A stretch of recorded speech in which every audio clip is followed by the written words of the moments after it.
the Raven's heir.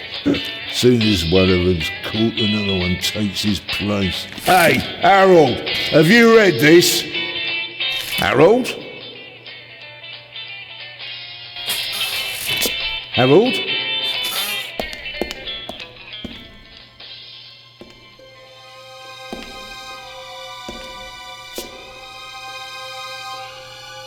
Harold, you hear me?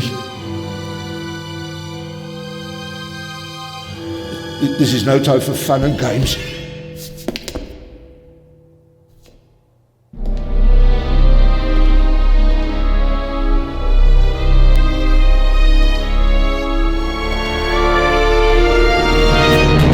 Shh! Calm down. I'm a copper. We're on the same side. A copper? What are you doing here? And where's Harold? Harold? Well, there's another guard back there unconscious. That's probably him. The Eye of the Sphinx. Where is it? It's there. Oh, good. Then he hasn't got it yet. You mean the Raven's heir? Shh! Turn it off. He's gonna steal the eye. But how do you know? Doesn't matter. All that matters is that we catch him. Do you understand? Yeah, but Do you understand? You and me, mate. We'll be heroes. All right, now, we just have to... what? Halt! Stop! You're under arrest!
Hands up! I don't have time to play. I'm on duty.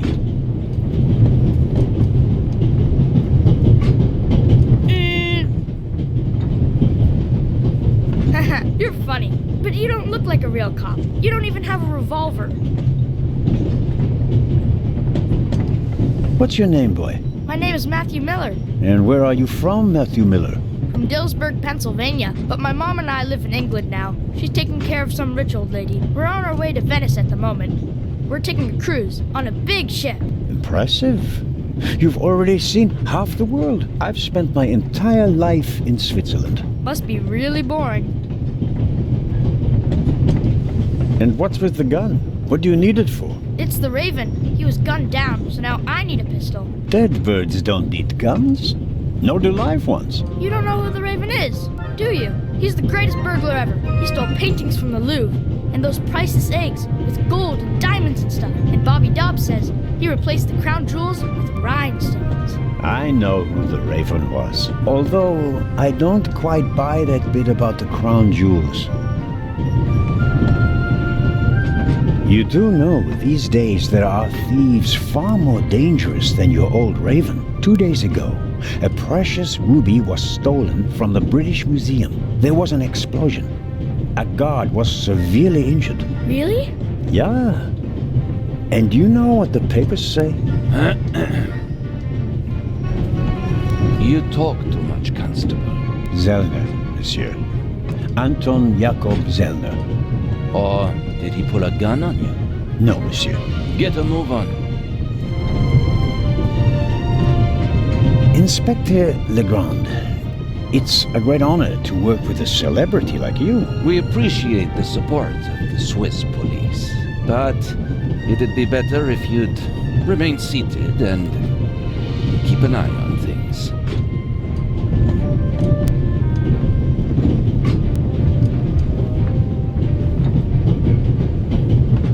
But monsieur, your journey on this train is most unusual. Is it related to the burglary at the British Museum? Not in the least. And the safe?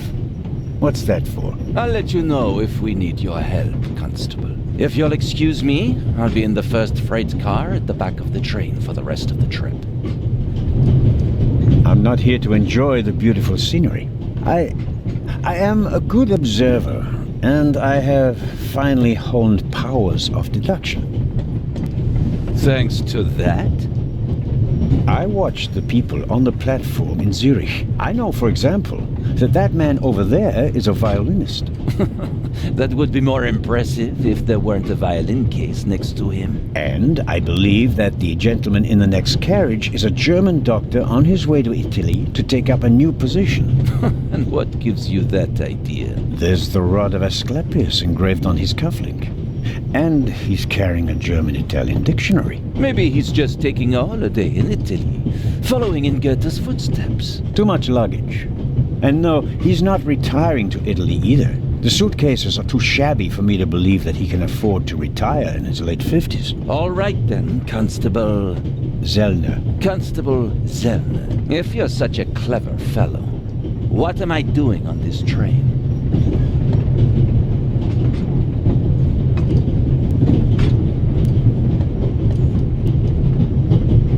I think you're guarding something. Oh, really? And what might it be? I really couldn't say. But it must be very important. Why is that? Because you are very important. They wouldn't have assigned the case to you if it were just a trifle. Let's assume that we really are transporting something very important on this train. And let's assume that it really is my job to see that it arrives safely. Then why isn't the train crawling with police? It's a trap. You've got a vivid imagination. I'll give you that. Well, that is impressive, I admit. But the fewer people involved, the better. We'll get along fine without you. You won't. Won't? Pardonnez-moi. I can help. And I will help. You're in my country. And I've been ordered to assist you.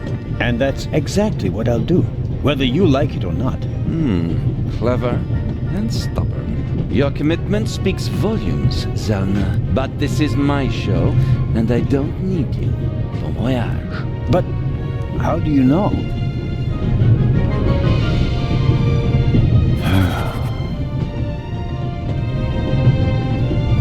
Oh, hello. You cheated. I did what? I saw you talking to the German doctor on the platform. He told you everything himself, and you were just pretending to put two and two together. And what of it? Do you know who that is? That's Inspector Nicholas Legrand. You have to impress him if you want to work with him. I'm going to tell on you. You'd really tell on me? To the very policeman who shot your dear Raven? Whoa, it was him? Mm-hmm. Hunted and killed Europe's most famous burglar. That's how he got his start. I won't tell him a thing. I wouldn't either. All right, Matthew. I have to do my work now. Everyone calls me Matt. Well, except for my mom. She calls me Maddie, as if I were a little kid. Whether Legrand wants my help or not, I'll keep my eyes open. Maybe I can change his mind.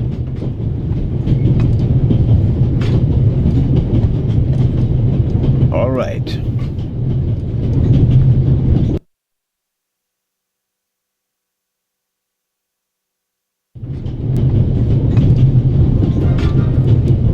Vicarage in the Mirror, a detective novel by my favorite author, Lady Clarissa Westmacott. For years now, I've been trying to convince my theater group to stage one of her plays. I'll leave it there. I'll pick it up before I get off.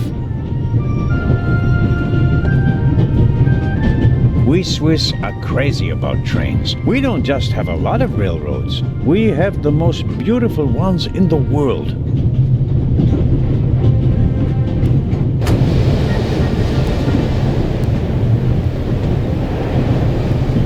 Would you be so kind as to close the window? I don't want to sit in a draft. Oh, pardon me.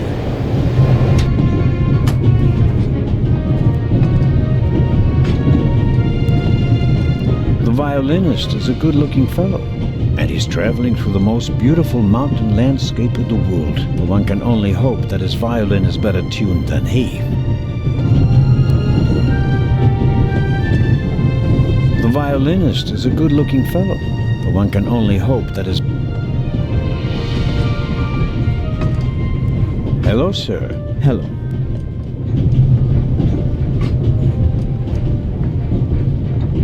If I'm not mistaken, you're a violinist. That's true. A wonderful instrument.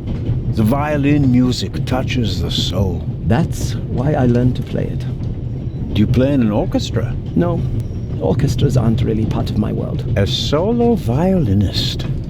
The best soloists travel a great deal and make a pile of money, or so they say. In that case, I'm probably not one of the best. Are you traveling to Istanbul non-stop? No. I'll transfer in Venice to a ship. I'm on my way to Cairo. Cairo? I'm performing at the reception in the Egyptian Museum there. I'm sure your recital will be a great success. But tell me, did you notice anything unusual on the train? Anything unusual? Persons acting suspiciously, for instance. For heaven's sake, is there cause for concern? Everything is in order, sir. We Swiss are just very cautious people. I understand. No, I didn't notice anything. Have a good trip. Thank you.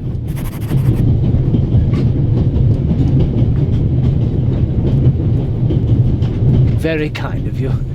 Thanks. Oh, pardon me. No problem. The uniform is waterproof. Mr. Lucio. Professor Edgar Lucio. Oh, a professor. Are you a scientist? Do you teach at the Sorbonne? No, I work at the British Museum in London. You don't say. So, you were, shall we say, an eyewitness to the burglary 2 days ago? No, I wouldn't say that. Oh, no? There was a lot of commotion, but I didn't really pay much attention to it. There was a break-in in your museum, and it didn't concern you? Well, let's just say that nothing that's happened in the last 2,000 years concerns me.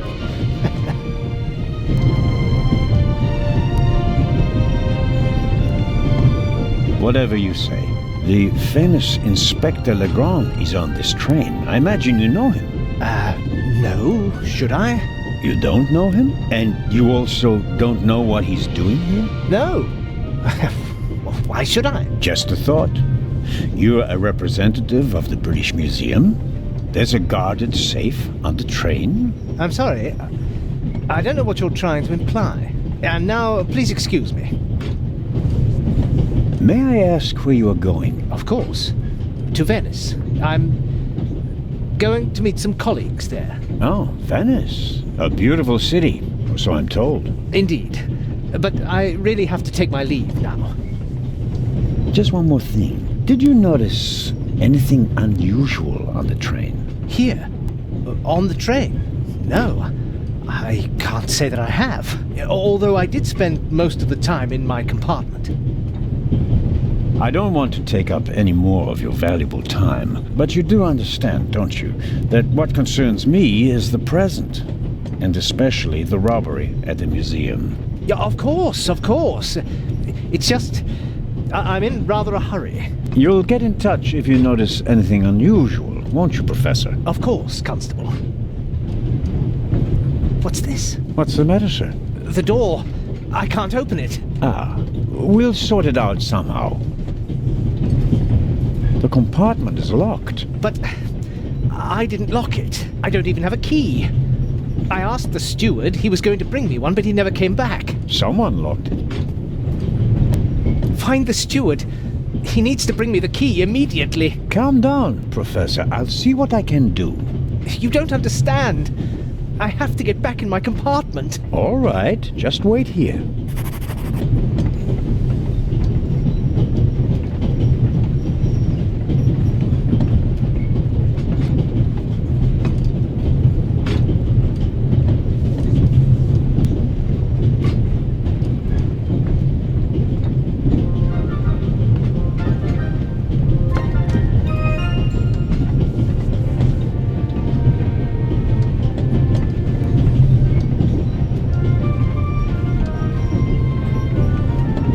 He doesn't make a very balanced impression, and he of all people isn't bothered by a robbery in his own museum. He doesn't make, and he of all people. Perhaps a thoughtful conductor noticed that Professor Lucien wasn't in his compartment and locked it. You can easily lock the compartment door from inside by turning a little knob. But I didn't lock it. Professor, if you had locked the door from in there, you wouldn't be out here. That's true.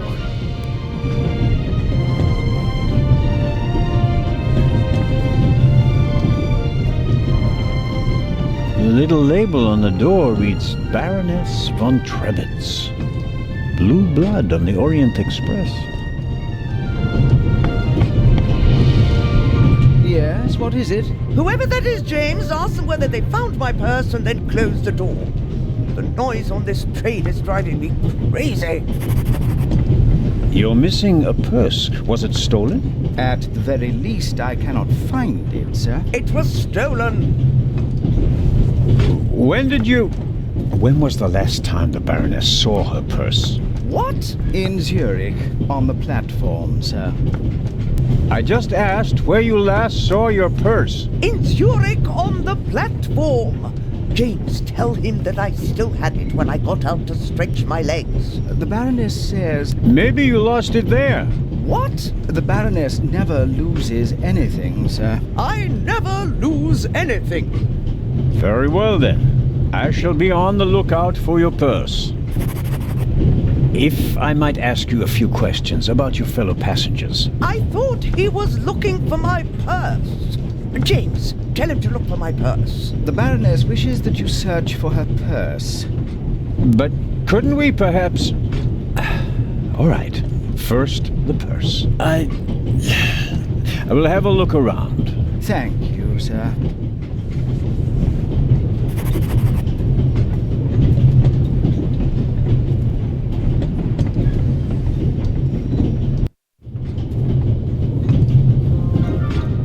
I don't believe it.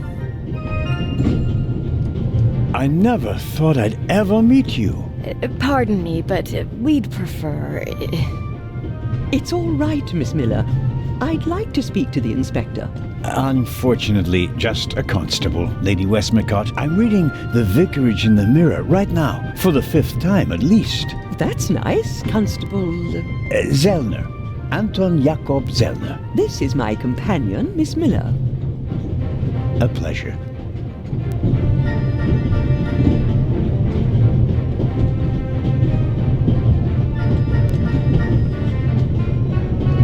May I ask what you're doing here? Are you on holiday? Holiday? Yes, so to speak.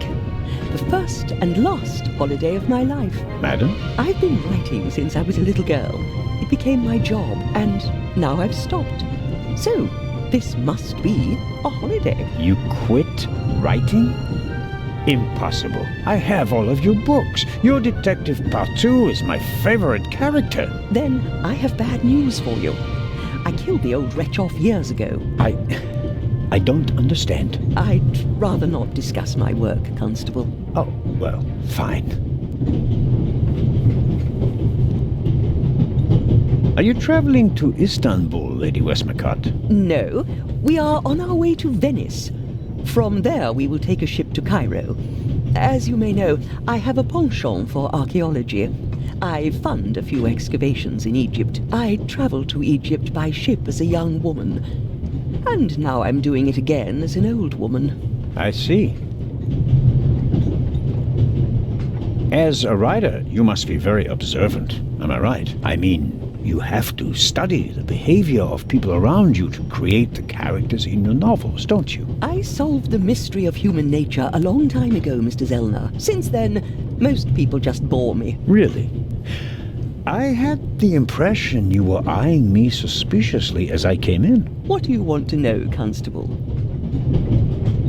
Did you notice the man who just walked into the next carriage with a cup of tea? I did. He seemed nervous. He was waiting at the bar for the steward, and since the steward never appeared, he elected to help himself. He took 2 biscuits. He seems pretty young, but he's already a professor at the British Museum.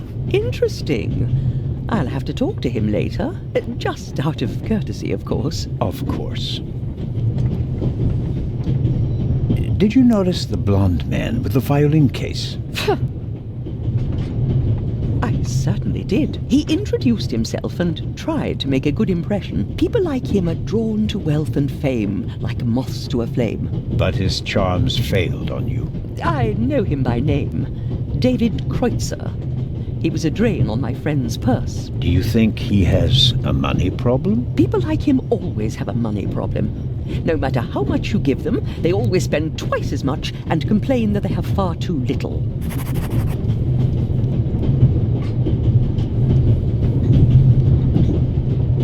Did you notice anyone else? What about the doctor or the Baroness? I notice that you've asked me about everyone, except for the inspector who went in the direction of the freight car a few minutes ago. Isn't that the Frenchman who made his name when he caught the raven? I wouldn't quite say caught. Well, shot. Why don't you ask me about him and my theory about what he's doing here? I don't think we should discuss Inspector Legrand's investigation in public. Legrand, right. That was his name. Will he save the day again? Or will you, Constable? There's something else. A passenger's purse has gone missing. I suppose you haven't seen it. I'm sorry, Constable Zellner. As you know, I only deal with murder, not burglary. Have you asked my boy yet? Maddie is good at finding things. I'll go and do that now.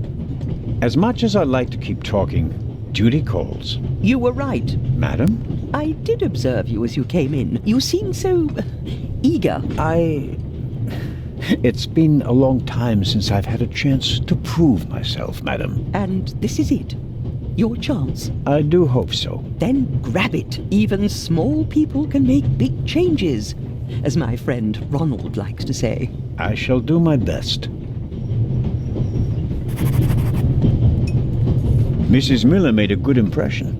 She wanted to protect Lady Westmacott from me, a pushy admirer. Very diligent.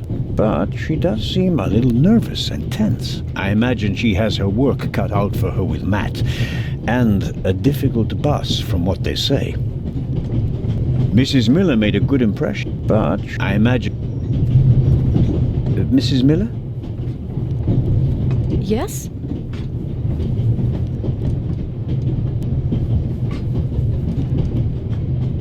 The little boy, Matt, he's your son? Oh, yes.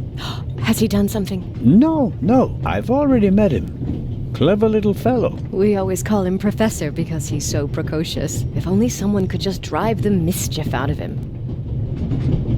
Did you notice anything unusual on the train? Oh, I'm afraid not. I was totally focused on my work. She's always got an awful lot to do, my Mary. You have to tell me if that's not all right with you. Good Lord, child. Knit as much as you want. So, nothing out of the ordinary. No, Constable. Goodbye, Mrs. Miller. Goodbye, Constable.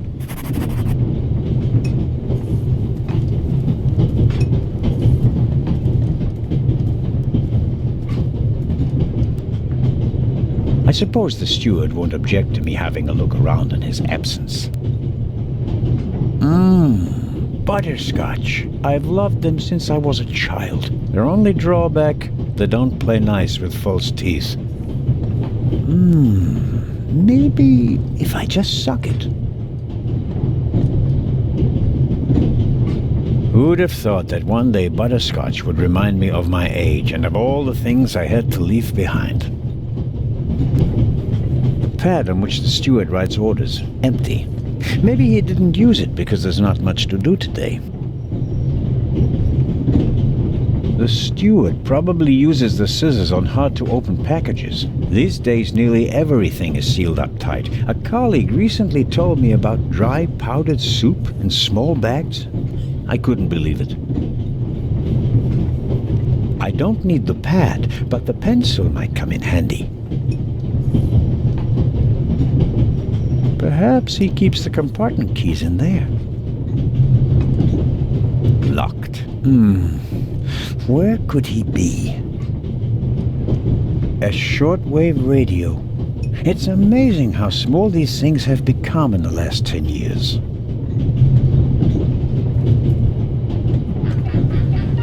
A shortwave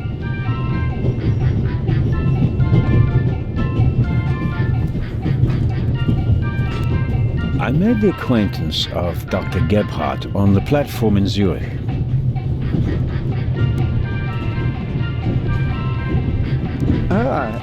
Mr. Zellner. Right. How can I help you?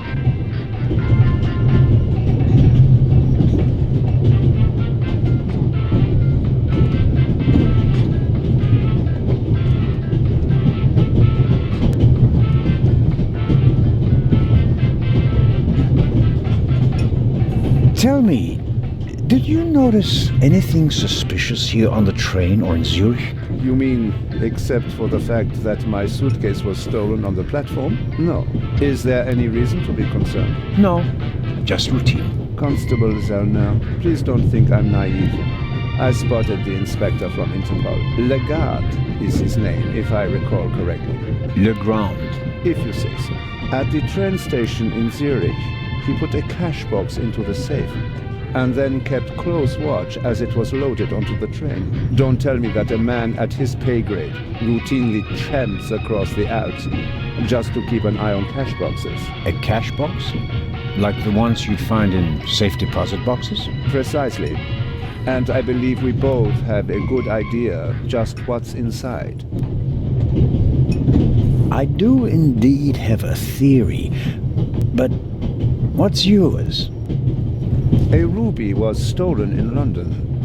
One of the legendary Eyes of the Sphinx. The second jewel, an emerald, is rumored to be in a Swiss bank vault, if I remember correctly. Both jewels were supposed to be exhibited together in Cairo for the first time in 50 years. It does make one wonder. Indeed.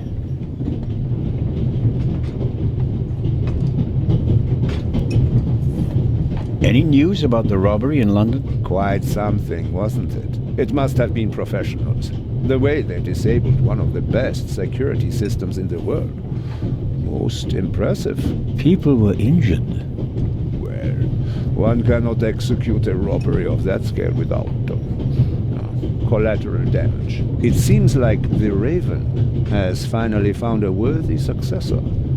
We can look forward to new and spectacular coups. I'm afraid I won't enjoy his exploits this time around if the new Raven is so reckless. That's your prerogative. May I borrow your newspaper? You can take the section with the article on the burglary. You're interested in that bit, aren't you? You caught me out. Here you go. Dankeschön. There's something else. Do you know where the conductor is? I'd like to know that myself. I told him to search for my missing suitcase in Zurich. He hasn't got back to me yet. He's probably in cahoots with the thieves and didn't bother getting back on the train. If we don't crack down on vermin like them, the rabble will rule the world one day. Well, at the moment, we still don't know what really happened. He is not here doing his job. That's bad enough.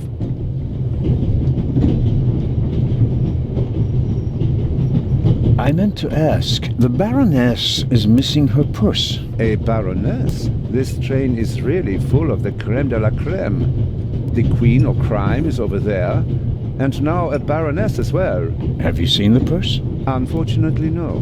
Do you know Lady Westmacott? You were talking to her? Well, I'm an admirer of her work. Like so many others. I once read in the newspaper that only Shakespeare and the Bible sell more copies than her crime novels. I read that too. She must be filthy rich. As a doctor, I'd have to work 1,000 years to earn that kind of money. Auf Wiedersehen, Dr. Gebhardt. Goodbye, Constable. It was a pleasant chat, really.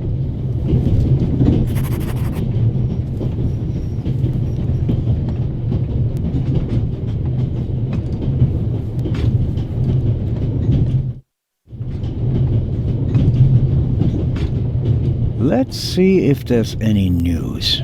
Blah, blah, blah, blah. Eye of the Sphinx. One of two priceless jewels. Extraordinary pure ruby. 2000 BC, etc., etc. Old news. And here, shocking burglary. Professional thieves surprised by museum guard Charles Langley and Constable Robert Oliver of Scotland Yard. Explosion? Not really anything new. One of the two eyes of the Sphinx, a ruby that's nearly 4,000 years old, was stolen from the British Museum. The burglar was surprised, but managed to escape with his loot without being recognized. That's the official story. But it says nothing about Legrand and the second eye. Luna's Drops. The calming herbal liqueur for women. A glass a day. It relaxes the nerves and maintains domestic tranquility. Luna's Drops, if you don't want to bother your husband.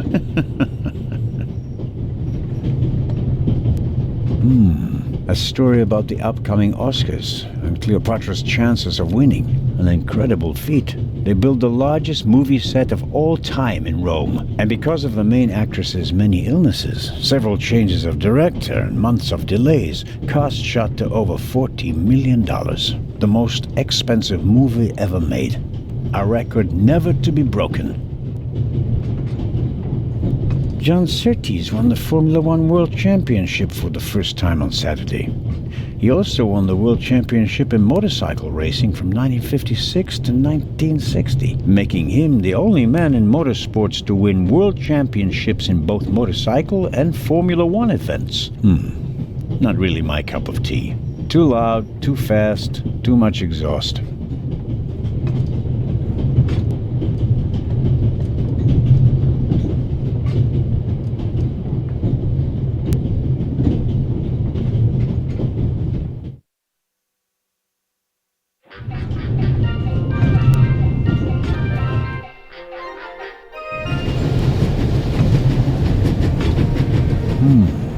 A box with a padlock.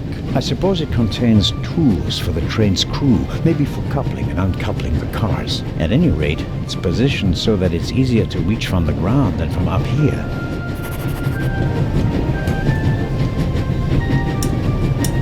Locked. Bang! Bang! Huh? Don't move! Matt, have you gone mad? I'll shoot! Hey, my pistol! You'll get it back in Venice. I could have fallen under the wheels. I thought you were a ghost. Ghosts don't exist. They do too. One just flew past the window. Yes, sure. Now get moving. Oh, man.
I strongly suspect that the door is locked. No, it's open.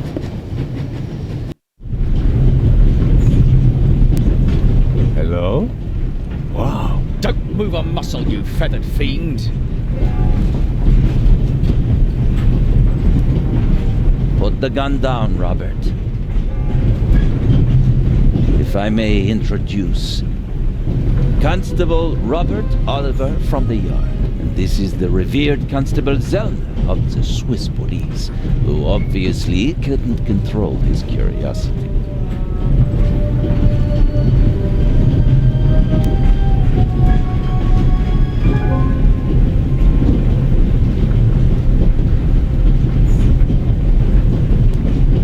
Then I was right. You really do want to lure someone into a trap. That's none of your business.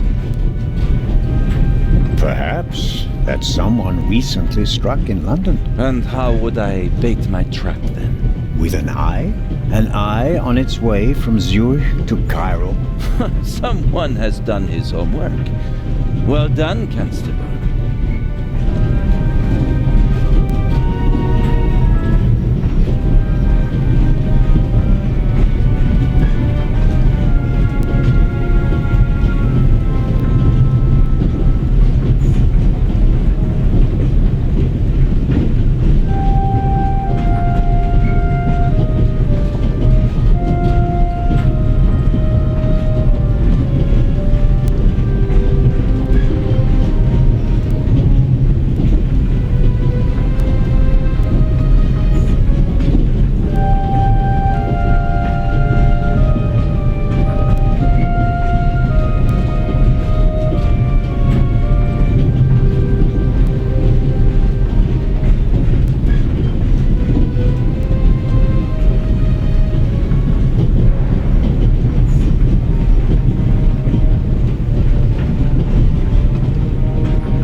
You'll acknowledge that I, as a Swiss policeman, can undertake investigations in my own country. Are we still in Switzerland? I could be your eyes on the train, as long as you're here in the freight car. Oh, really?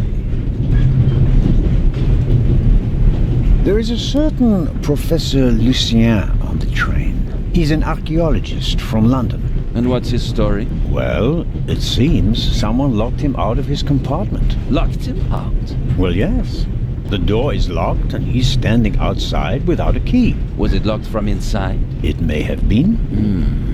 Do you think the locked door could be important? Professor Lucien plays an important role in this story. Well then, Constable Zellner, be my eyes and ears on the train and see that Professor Lucien gets back into his compartment. Report back to me when you're through. My pleasure, monsieur.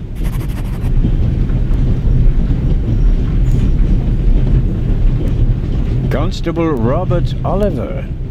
Is it possible that I read your name in the newspaper? Ah, could be, sir.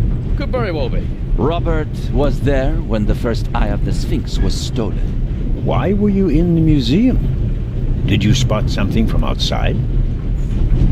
Well, sir, I noticed that a door was ajar, which was suspicious, and it was my duty to investigate, sir. Scotland Yard gave him a commendation and assigned him to me as a liaison. A great honor, sir.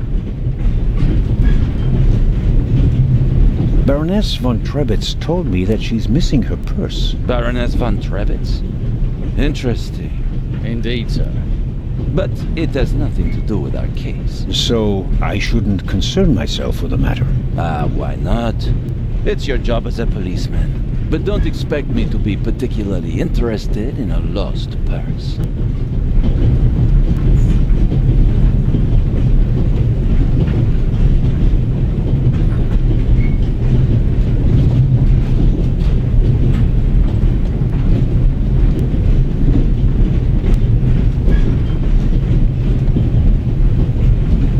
do you know of this Raven's heir?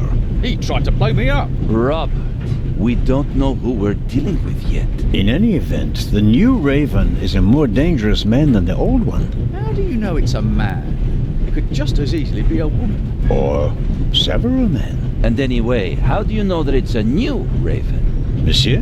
Never mind. I go attend to the door now. Good.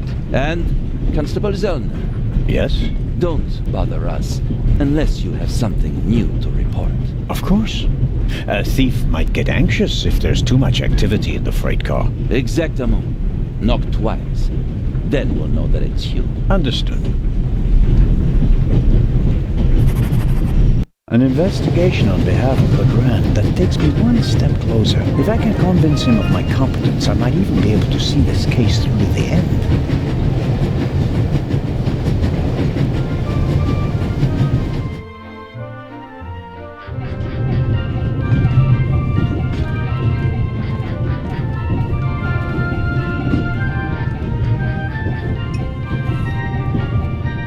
Constable? Yes, ma'am. My son didn't make any trouble for you, I hope. It's just that he just walked past us, silent and seething. That's usually a sign that someone's laid down the law. I'm afraid so. He played a trick on me, a rather dangerous one. The lad left me no choice but to take away his wooden pistol as a punishment. I understand. And thank you. Maddie is a very lively child. Sometimes he needs a strong fatherly hand. Where is Matt's father, if I may ask? He's gone. Ah, I understand. Could you, leave Maddie's pistol here, perhaps? So you don't have to bother with it? Of course. I told him he wouldn't get it back until Venice. Very well. Thank you again, Constable.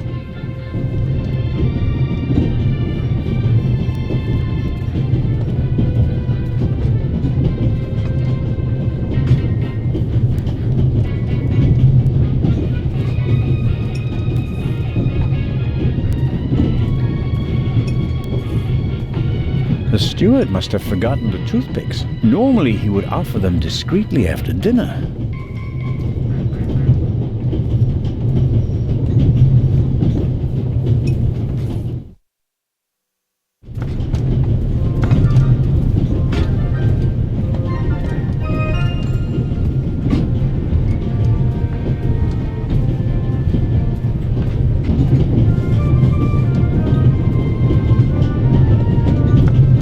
Hello, Matt. Oh, come on. Are you going to be angry with me for the rest of the trip? Until I get my pistol back. I gave it to your mother. Oh man, couldn't you have just raked me over the coals? Would you have learned anything from that? I didn't learn anything from this either.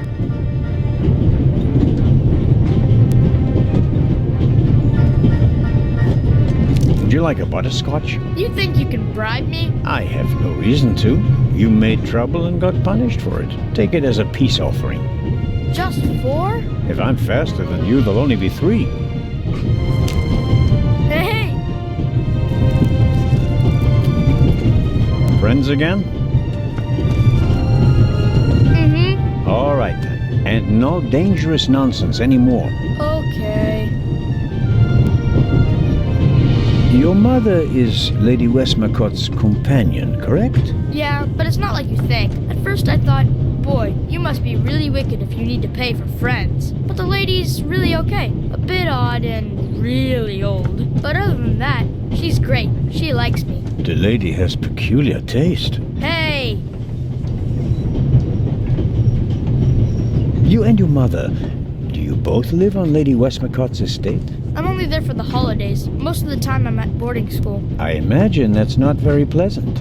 No, it's fine. I have friends there. You always have to be so quiet in the lady's house. And I'm not allowed to bring any friends. Such a big house with so many places to hide. And no one to play hide and seek with. You said it.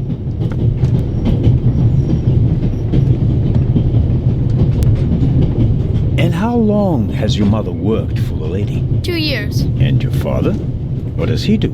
He stayed home. I used to go fishing with him, and hunting. He even let me shoot a real gun. And then? Then Mom fought with him, and he left. I was 7.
And how old are you now? In 8 months, I'll be 9 years old. And do you already know what you want to be when you grow up? A burglar? No, we'll see. Maybe an actor. Really? Well, I don't know. You need a lot of talent for that. I'm an actor in a theater group, you know? You are? Oh, yes. And I'm one of the best in our group, if I may say so. I get really deep into my roles, you know? I don't just talk like the character. I think like him. I become him. It's the only way to... Matt, are you okay? I think you just have to be good at copying things to be an actor. That wasn't bad. Disturbing, but not bad.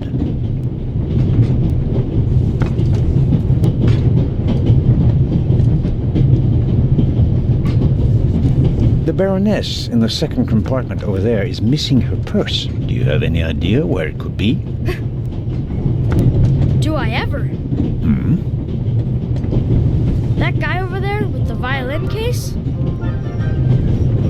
What about him? He picked up something in Zurich and put it in his violin case. Really? Yeah, and he made sure that nobody saw him. But you saw him. Uh-huh. Did you also see what it was? Nah, not really. But now that I think of it, it must have been the Baroness's purse. I should look into it, shouldn't I? I think so.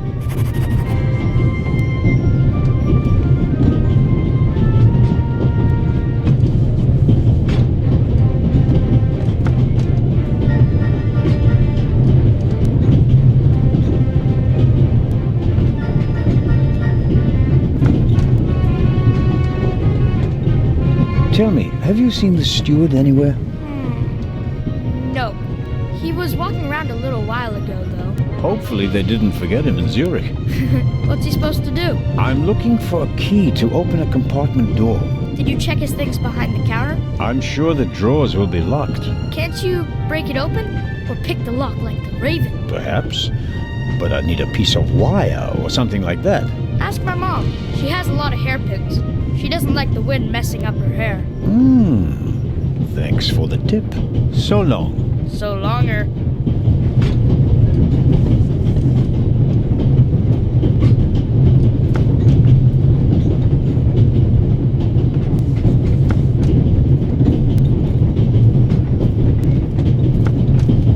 The violin case looks pretty old, but that doesn't say anything about the quality of the violin. The best violins are often in the oldest cases.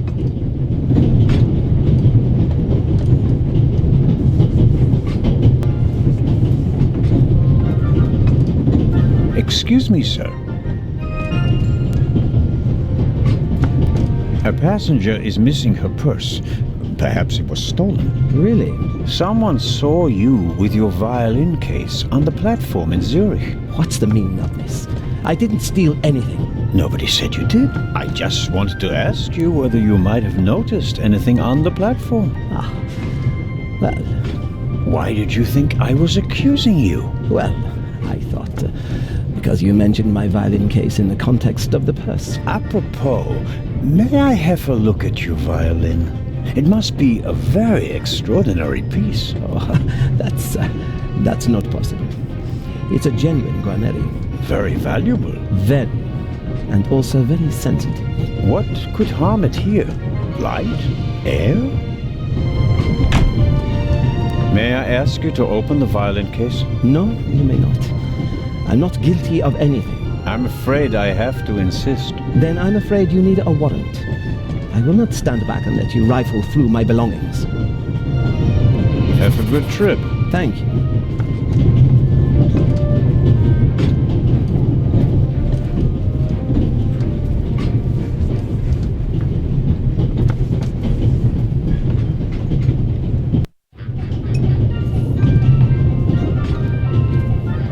Mrs. Miller?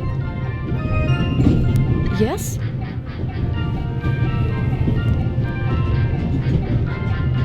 Please excuse my unusual request, but Matt said you have some hairpins. Could I borrow one? One of my hairpins? It's a long story. It would be a big help. Well, if you really need one. Go ahead, Mary. The constable won't do it any harm. Will you, Mr. Zellner? Of course not, madam. Is this one okay? It'll do nicely, madam. How very kind of you. Goodbye, Mrs. Miller. Goodbye, Constable.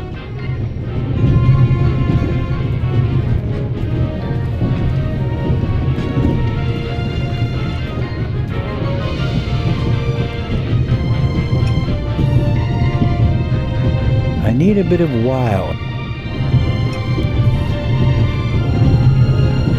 And suddenly, it's me who's the thief on the train. Oops, that was easier than expected. Batteries, a toothbrush, shaving brush, but not the key to the compartment door. Just this one. Too small for the door, but it might still be useful.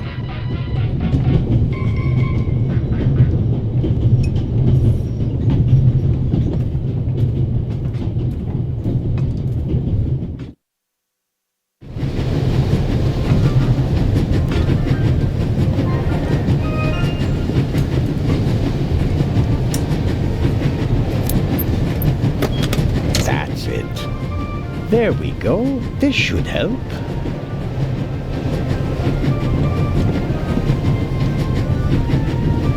I have everything I need.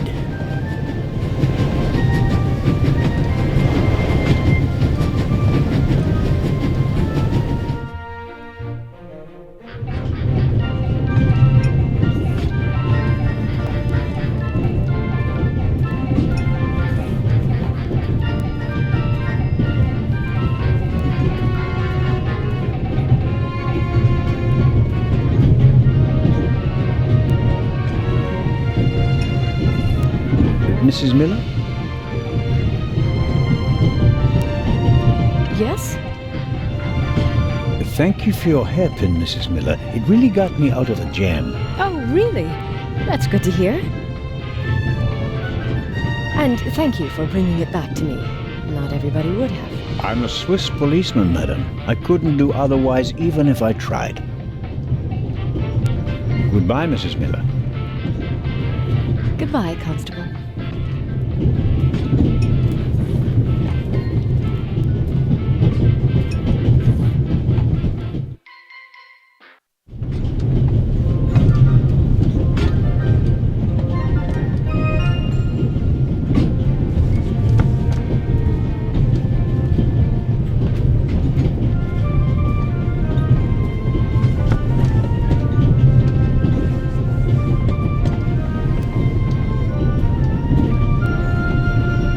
I bet I could really get a grip on the boat with these. Well, come on then, hurry up.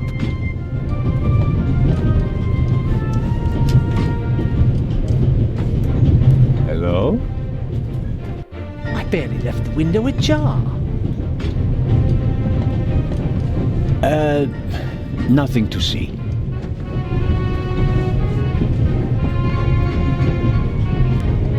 Ah. Are you okay? Yes, fine.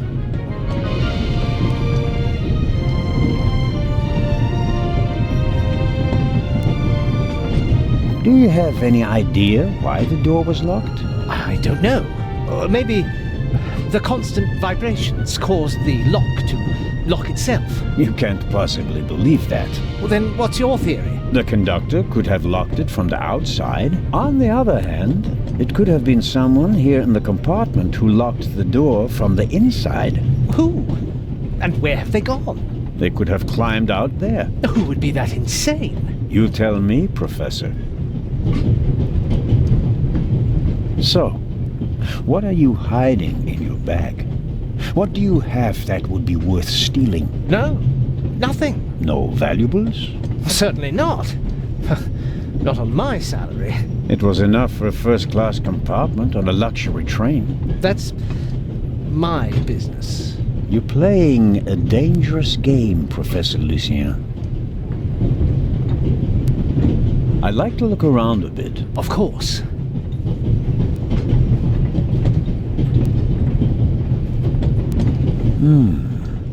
Assuming there really was someone in the compartment, and he climbed out the window, where's he gone?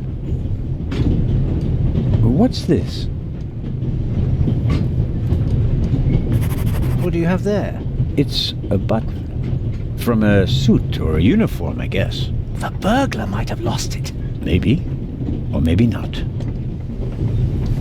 If I notice anyone with a missing button on his jacket, I'll ask him about it. But I wouldn't get my hopes up. If there was a burglar, he climbed out the window and jumped off the train.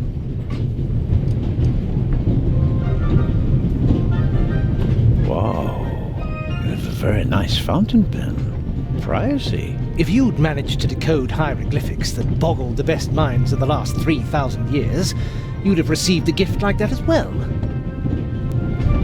I really wonder what the professor is hiding from me. But I can't just rifle through the luggage of innocent citizens. This is the 60s. The Bible, Grimm's fairy tales, Moby Dick, and gin, whiskey, and rum. All classics.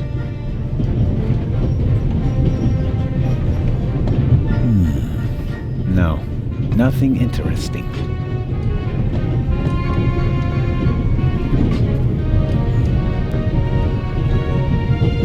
Professor Lucien?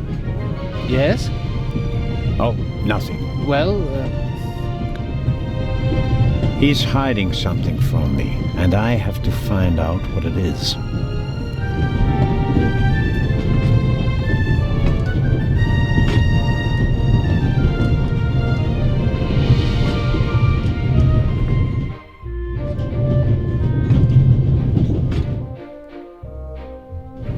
how can I help you, Constable Zellner? Oh, nothing. Well, good.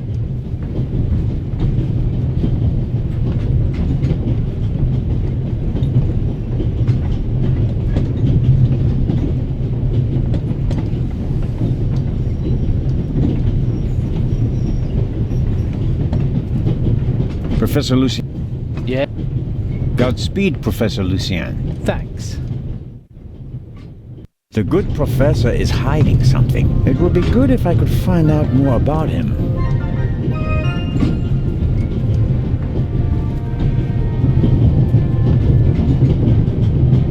Matt says the violinist put something in his violin case on the platform. Seems suspicious somehow. The question is, how credible is a statement from an imaginative boy?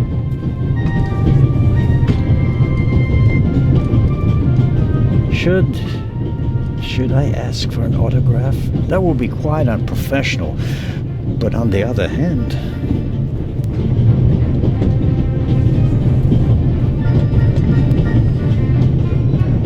The violinist is uncooperative. I'm not authorized to search his belongings against his will and without a good reason. And he knows it. I have to come up with something.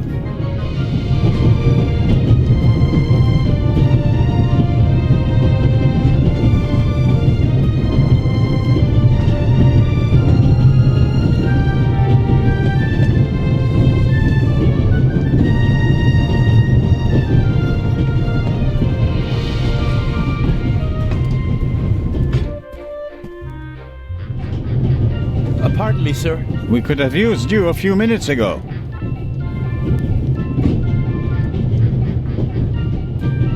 An extraordinary woman. Yet...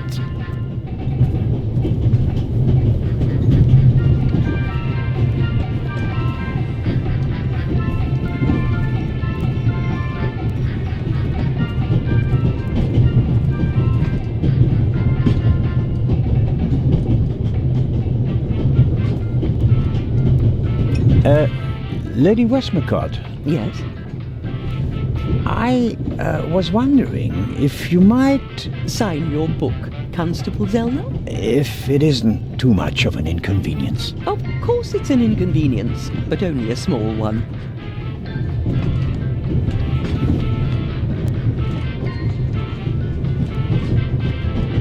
You are welcome.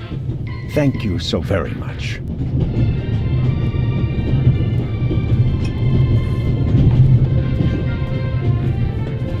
I'd better let him read his news. I'd better let...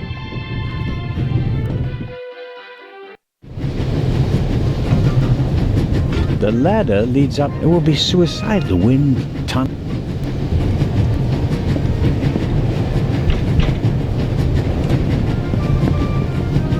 Inspector Legrand? Anything to report?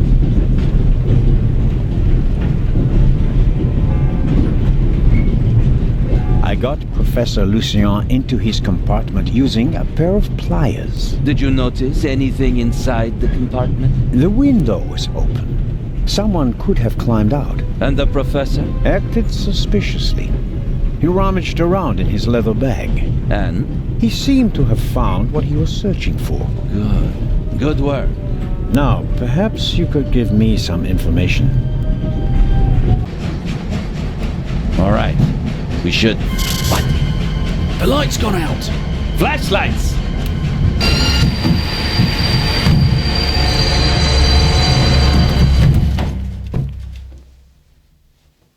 Ah! Get off me!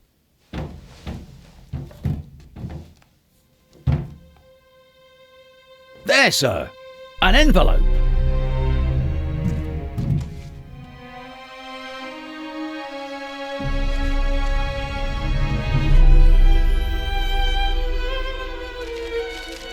My dear Nico, you should take a closer look at the box. R. What the dickens?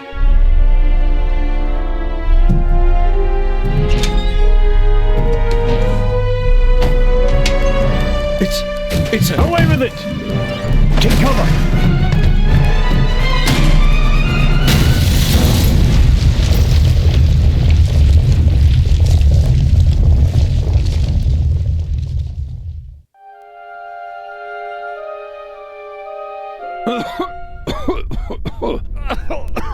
Oh dear. Oh. Is everyone all right? Are you hurt?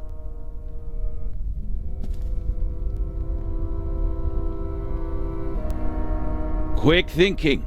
Well done, Zellner.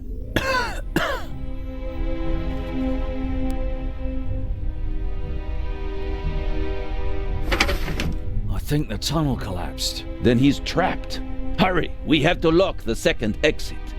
Sir, there's a fire up ahead. The engine's burning. It's a distraction. Hurry, block the exit. But sir... The fire will consume all the oxygen. He's right, Inspector. A fire in a narrow tunnel is extremely dangerous. Merde! Go to the front of the train, find the engineer, and tell him to move the train out of the tunnel. Yes, sir. Are you ready? You have to uncouple the freight car. You understand? I understand. I'll see to the passengers. They should all wait in the tunnel. We'll check each one in turn as they go out. Let's get to it.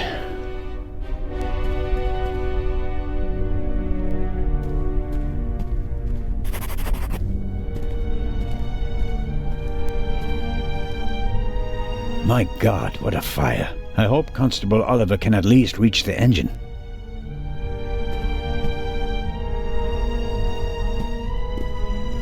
Whiskey, scotch, rum, liqueurs, enough to entertain everyone on the train all the way from Paris to Istanbul.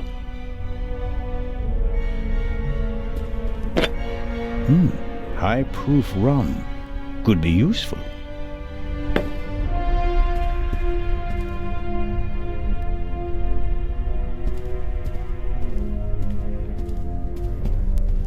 A lot was damaged by the sudden stop, but the bowl was thick enough to survive the fall. Rum from Austria. Believe it or not, it's 80% alcohol by volume. There's no way anyone would drink it straight.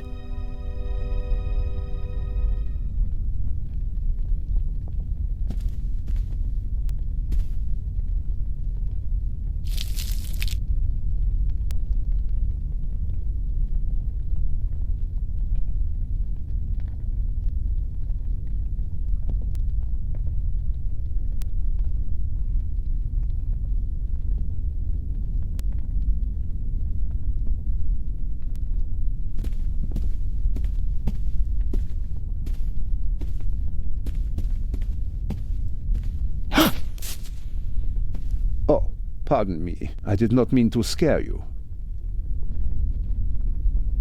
What are you doing here, Doctor? Legrand asked me to check whether there are any passengers left on the train. Really? No one is here, except for me and you. Excellent. Then I will continue searching at the front.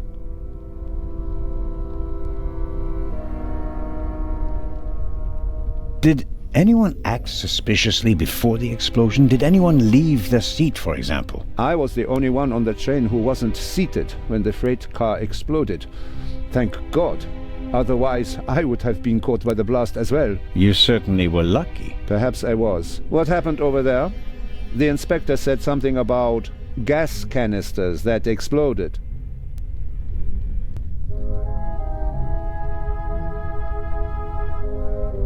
He didn't want to scare you. The truth is, it was a bomb meant to kill him and the Bobby. My God. An attack? But who would... The investigations are ongoing, but first we have to get the burning train out of the tunnel. Oh, of course. How are the passengers? They are in a state of shock, of course. The blackout and the sudden stop were frightening enough, but then the explosion... The dust. Everyone rushed for the exits. I was helping the American woman bring Lady Westmacott to safety. They are waiting outside in the tunnel. One entrance is blocked by a fire, and the other one seems to have collapsed. Continue to search the train. I'll decouple the buried freight car. All right. Doctor? Can you give me a few matches? Oh, certainly. Thanks. I'll meet you outside. Do hurry.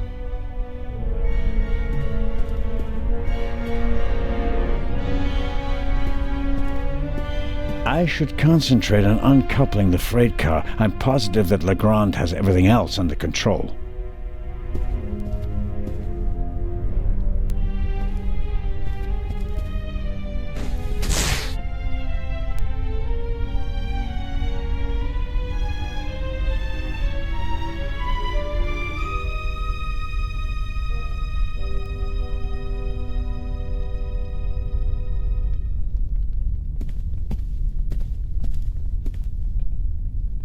I don't see Legrand or the constable, but I can make out the silhouettes of some of the passengers. They seem to be unscathed. All the same, the fire is getting bigger, and I don't have much time.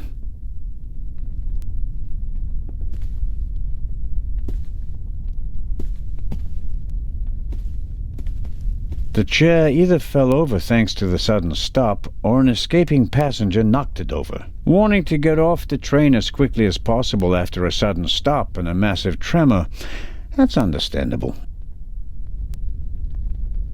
It's not bothering me, I'll leave it there.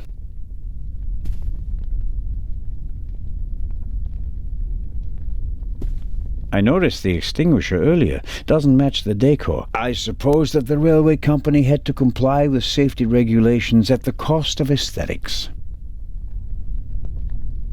It'd be useless against the fire out there, and it's too cumbersome to carry around. At best, I can use it here.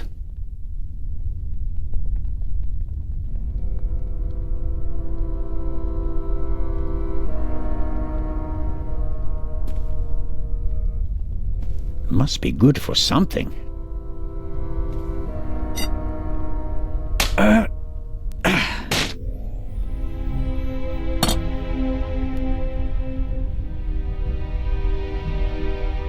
All right, let's go.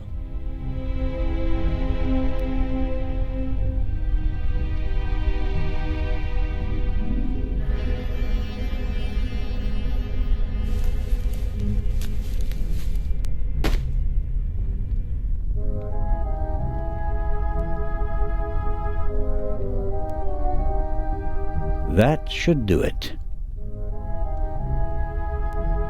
Some matches, and half of the book to get the flame going.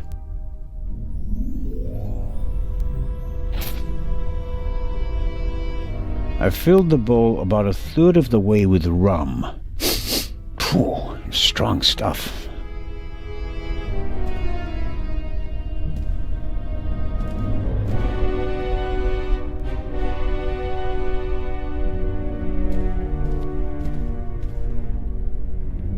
I filled the bowl about a third. Phew, strong.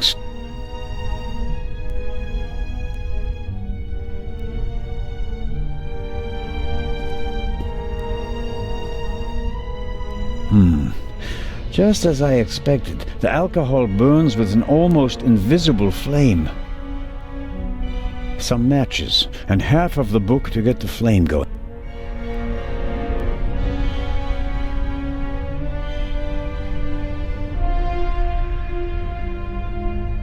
The alcohol on the curtain burns just as darkly as in the bowl. It's no help.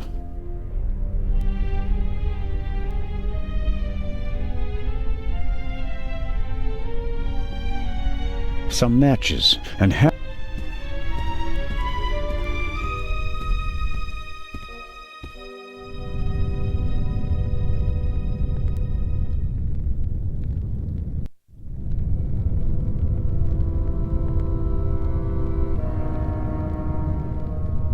I'm sure I could uncouple the car if I only... Okay, I'll smear some grease on the curtain.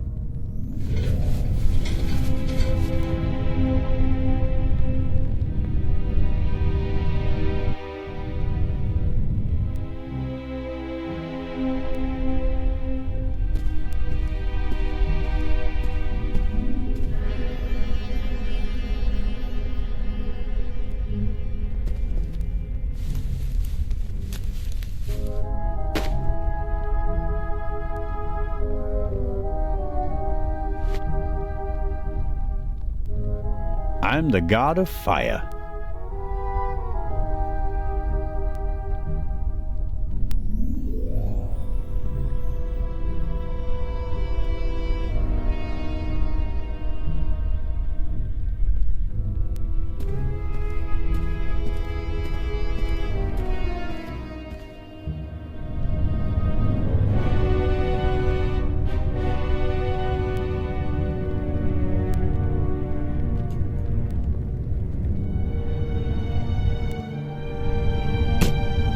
That's better now. A lever on a pressure sleeve running along a thread. Aha! I can uncouple it with this lever. Okay. Good. The coupling isn't under tension anymore. I should be able to uncouple it now.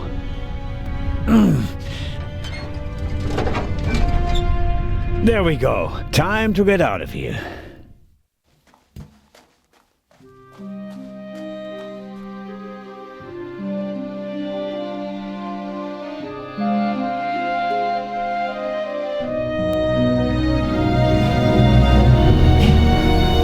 Listen, everybody! Listen! Robert, what's the situation? Yeah, I couldn't find the engineer, so I got in the driver's cab myself and released the brake. All right. Good job, you two. Listen, please. Matty! Where's Matt? Where's my son? Relax, madame. I'm sure... Help! Matty! No!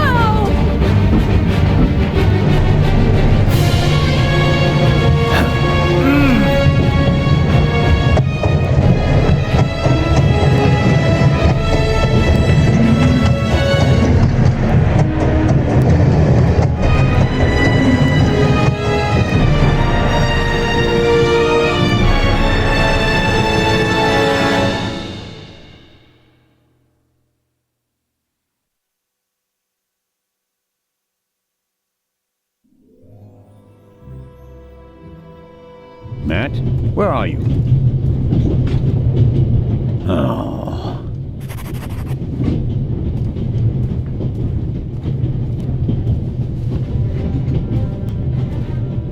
Matt, are you there?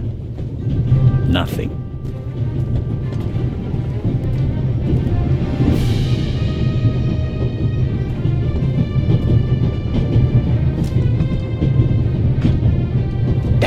That makes things extremely complicated.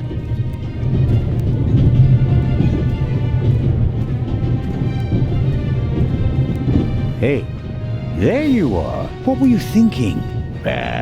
Come out of there. Is he gone? Is who gone? The man!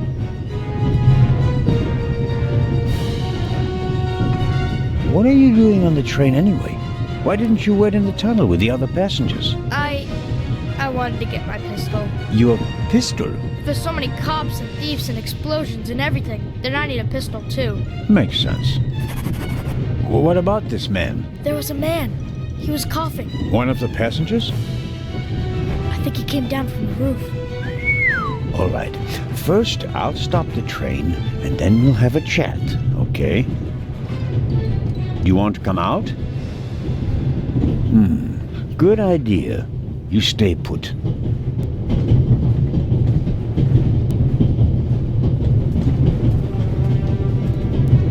I suppose this handbag belongs to Miss Miller, Matt's mother. Lady Westmacott's bag is probably smaller and more expensive. Aha!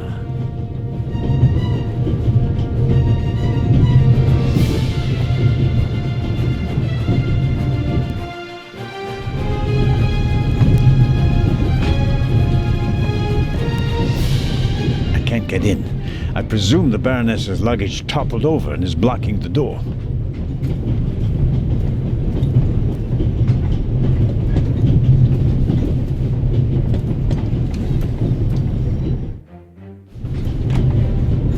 Professor Lucien's suitcase. Unlike the leather bag, he left it behind when he fled the train with the other passengers. I don't think there's anything interesting in it. Whatever the professor is hiding from me, it's in his leather bag.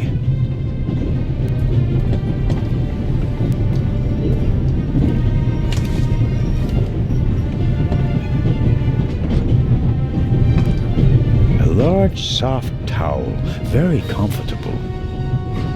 I'll wrap it around my neck to keep my hands free. What have you got yourself into? Couldn't you have just let it be? But no, of course not. And now you're here, on an out-of-control train in the Alps, responsible for the life of a child who'll be doomed without you. What are you waiting for, eh? Time to save the day. My situation isn't that desperate. The tanks don't seem to be damaged. The water is still running.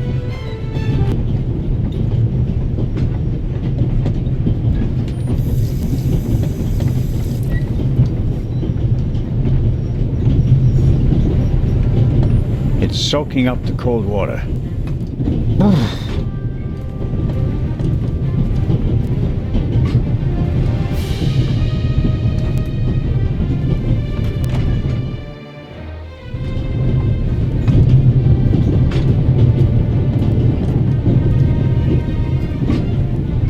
If the emergency brake doesn't work, I'll have to try something else. Here goes. Ouch! Hot!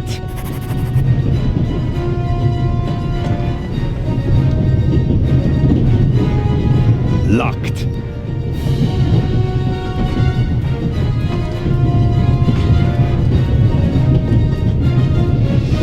The emergency brake either was damaged in the explosion or was sabotaged.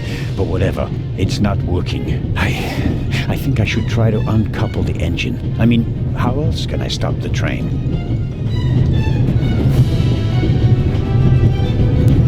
An axe is for emergencies. If this isn't an emergency, I don't know what is.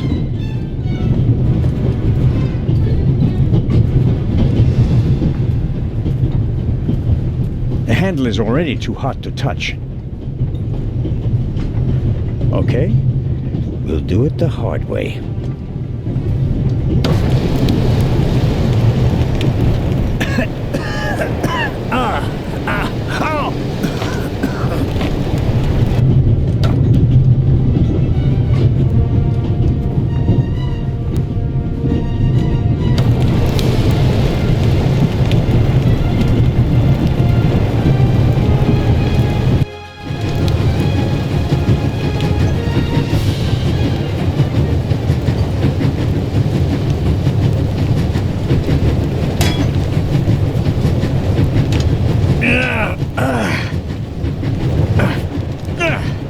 That should do the trick. The coupling won't release because it's under too much tension.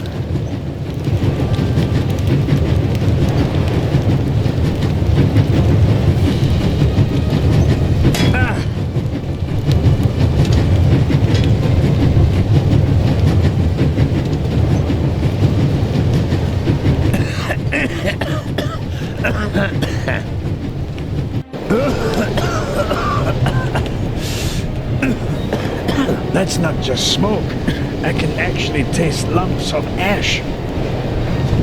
It's time for my deputy sheriff's story. I uncoupled the locomotive at full speed. Not bad, eh? Do you think we'll get in trouble? Because of the locomotive? I don't think so. It was pretty old already. Come out so we can have a chat. I checked the entire train. There's no one on it except for us. What an adventure. Oh, yeah. Tell me, what did you see on the train? Well, it was like this. I wanted to get my pistol.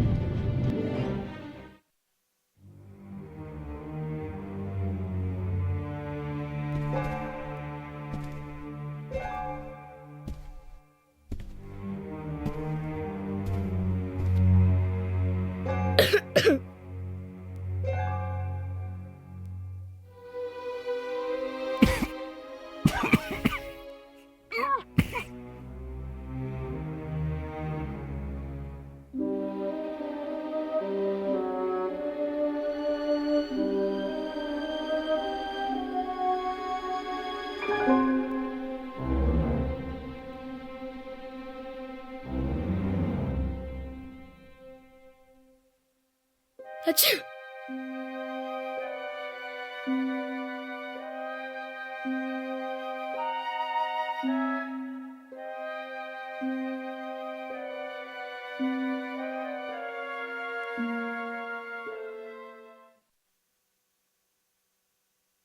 And then? When the guy was gone, I got up and banged on the window. I wanted to get out of there. But then I thought, what if the guy can hear me from the next car? So I got scared, and I hid again. You did well.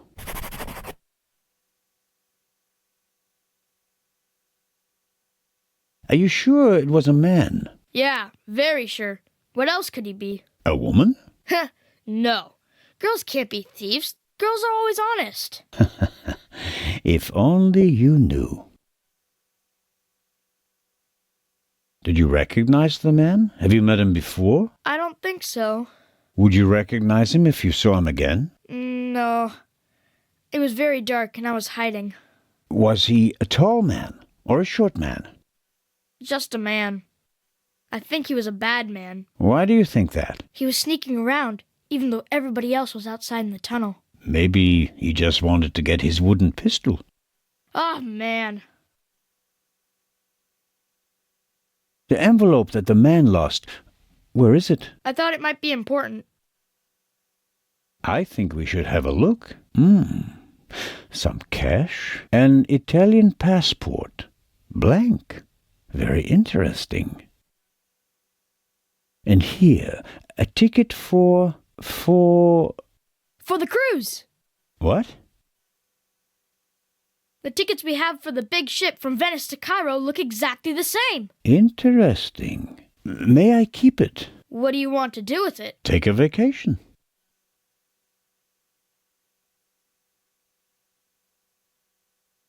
It's evidence. And my chance to go with you. The ticket and everything else in the envelope are part of my investigation, and you have no part to play in Cairo. If I hadn't given you the envelope, you'd have no proof that the Raven's heir would be on the ship.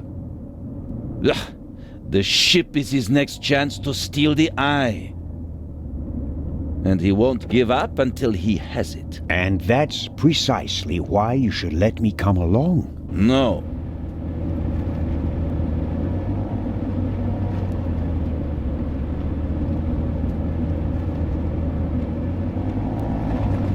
What else did you find out in the tunnel? Not much.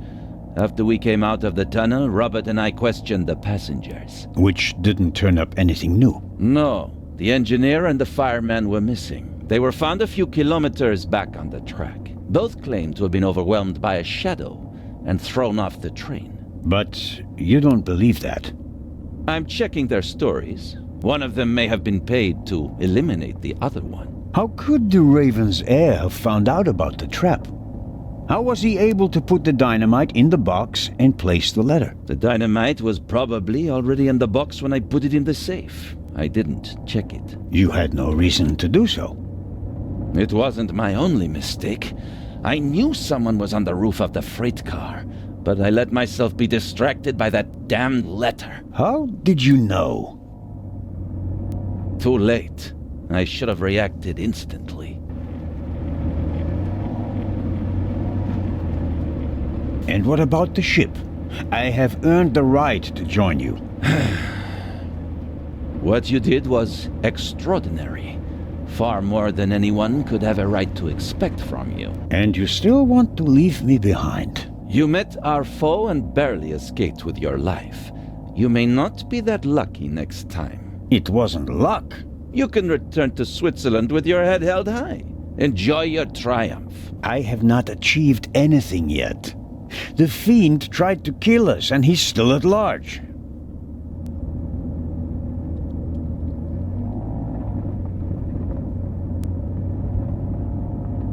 We're here.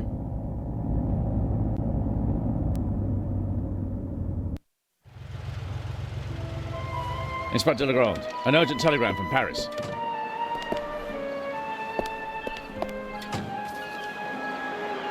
Bad news? It's about the unfortunate events on the train. I'm to return to Paris and explain myself. But sir, what about the eye? They want to inform the Egyptian authorities that there might be a burglary attempt. Might? Egyptian authorities?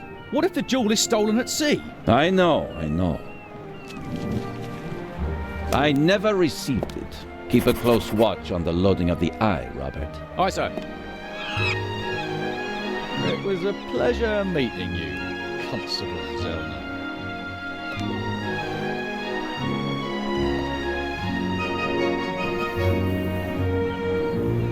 What is the constable's problem with me? I think he's jealous. Scotland Yard assigned him to assist me, just as you were sent by the Swiss authorities. With the distinction that he may go to Egypt. Robert is to accompany me at all times. Your mission was restricted to Switzerland. At this moment, I want to be sent back to Switzerland just as much as you want to be sent back to Paris. I know, but I'm walking on thin ice, and I can't carry you too. And the second eye is in that safe? Yes, an emerald. It's been kept in a bank in Zurich since the start of the war.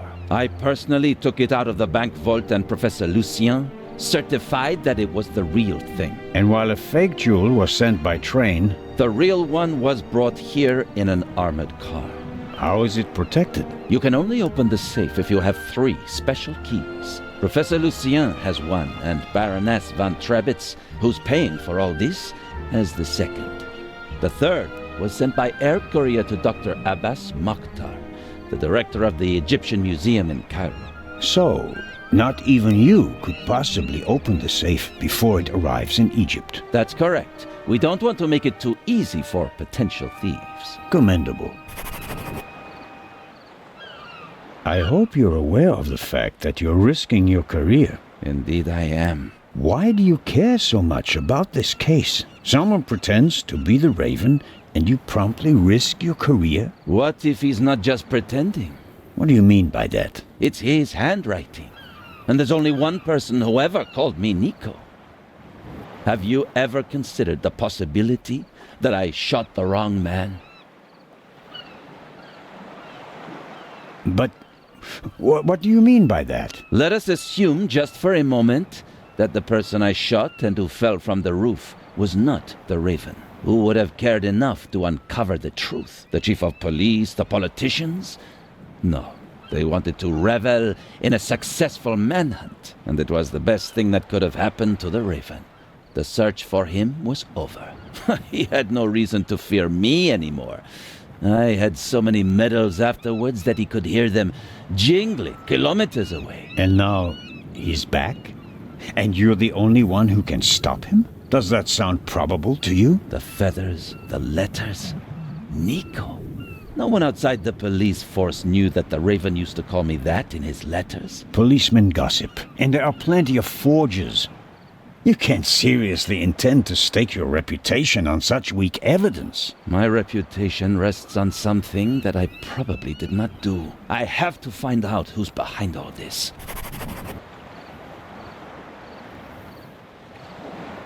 Let's review. One of the 2 most valuable jewels in the world was stolen. Obviously, the second one will be next, and you suspect a legendary burglar who's been dead for 5 years. Go on. The second jewel is about to be put on board over there, in a safe that requires 3 keys. Our thief may already have the first key, the archaeologist's key, from the train. We don't know anything about the status of the second key, which was meant to be air freighted to Cairo. We have to assume that he already has it. Therefore, there's just 1 key left. The Baroness's. Correct. So, you'll need my eyes on board. Look, you can keep your eyes open for me here on the wharf. I'd be most grateful. But when this ship sets sail, you will not, I repeat, not be on board. But, Inspector... We're dealing with a dangerous man, and I will pursue him regardless of the consequences. I won't let you get mixed up in this affair. It's still my decision. No, it's not. It's mine, and I've already made it. Good day, Constable Zellner.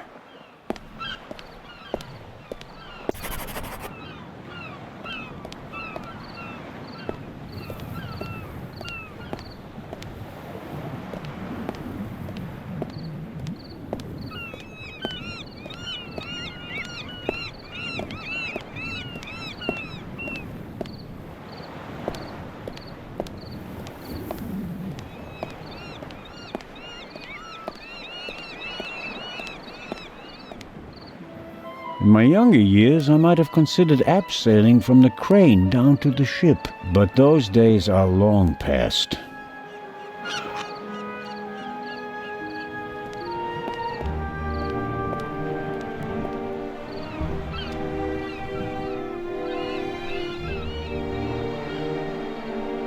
Amazing how much luggage there is for so few passengers, and I'd guess that 3/4 of it belongs to the women. Fine car, but nothing compared to the young lady who owns it. Who could she be? An actress? A millionaire's daughter? She's certainly attracting a lot of attention. I'll take an inconspicuous look up close.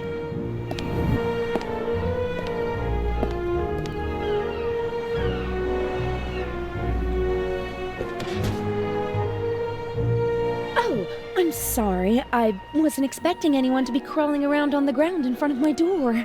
Don't worry about it, miss. No harm done. Oh, that's good to hear, Mr. Zellner. Anton Jakob Zellner.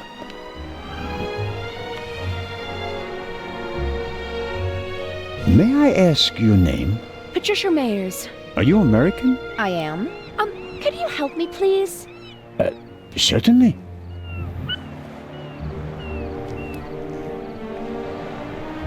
Are you on your way to Egypt? Yes. Are you on holiday? My father works for a railroad company there. And is rebuilding the country after the war. Wonderful. Yes. Wonderful. One more.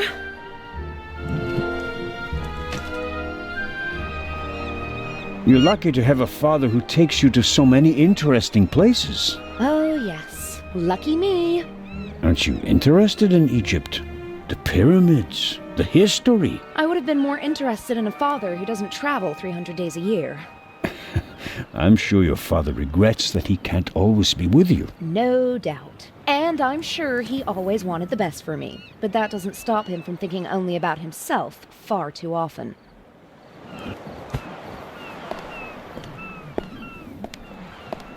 Bring my luggage on board, please. Excuse me? It was a pleasure meeting you, Constable Zellner. Impertinent.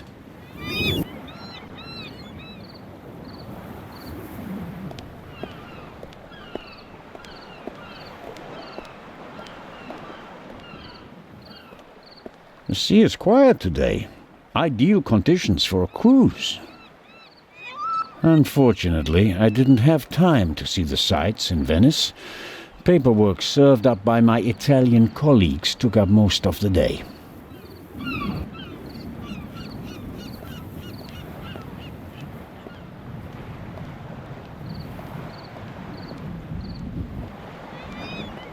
Constable Oliver seems to be a little simplistic. But I don't think he's a bad policeman. The way he reacted in the tunnel and got the train moving. Hats off.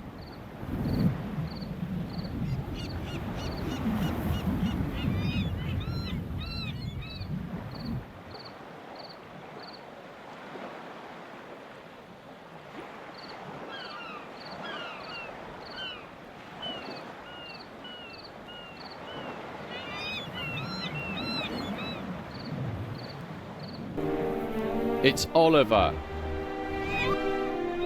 I just wanted to say that you did a good job in the tunnel.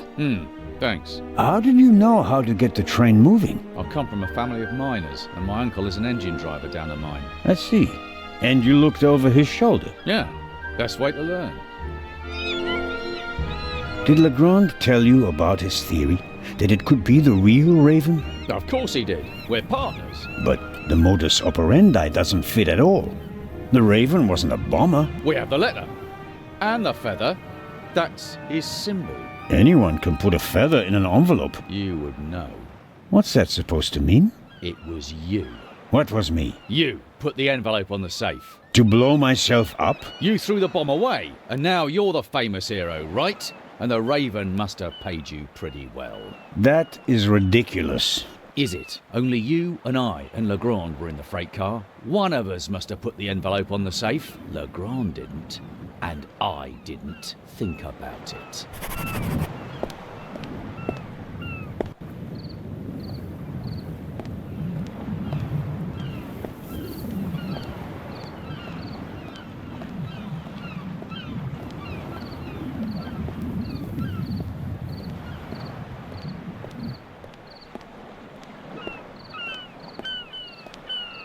I'll be marching up this gangway today, no matter what. Someone has to stop that damn bomber before he endangers more people. I don't want to run into Legrand before I have something new to report. Otherwise, he'll send me back to shore. Is the doctor afraid to board the ship?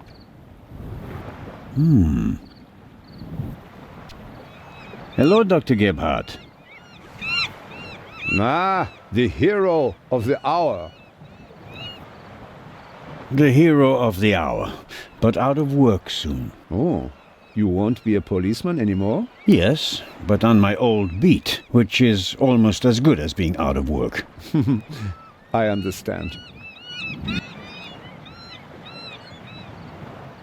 Is your new job bothering you? On the contrary, I wasn't sure whether I made the right decision until now. I'm from the Black Forest, you know. There are only mountains there. No ships. But now... the salty breeze, the atmosphere... I think I want to stay at sea forever.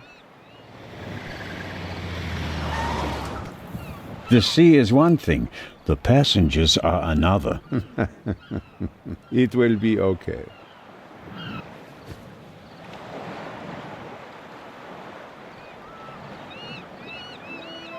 What do you know about the Baroness? Nothing really. Did you talk to her in the tunnel? No. Her butler was looking after her, and I was busy with Miss Miller.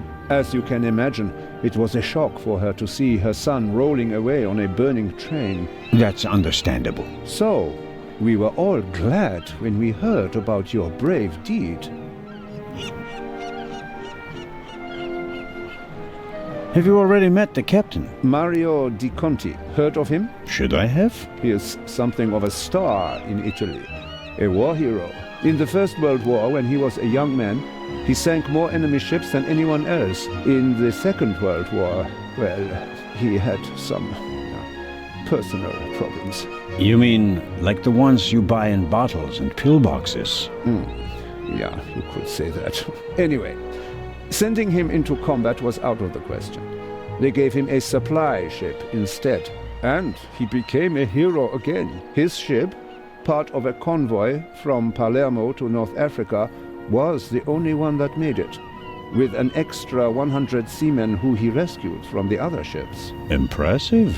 To say his health is rather shaky these days would be an understatement. I think most of my time on board will be spent dealing with his numerous ailments. Well, there's nothing left for me to do but to wish you a good trip. Oh, you are not coming with us? Unfortunately, no. I'm to go back to Zurich. What a pity. Take care, Dr. Gebhardt. Oh, I just remembered. We found these in the tunnel. Are they yours? I'm afraid so. Strophantine. Do you have heart problems?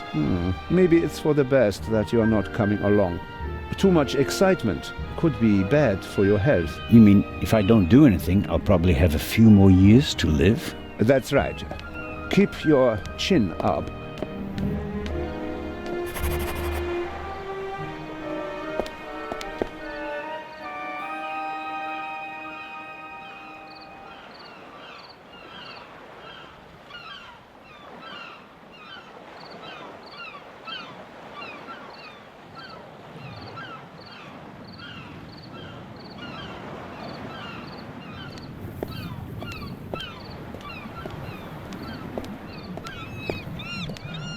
James! James! Where on earth are you? Hello, Baroness. Ah, Inspector.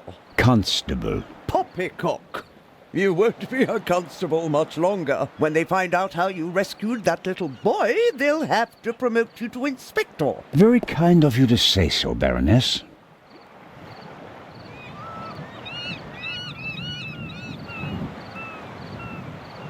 I hope you survived the adventure in the tunnel unharmed. Scandalous!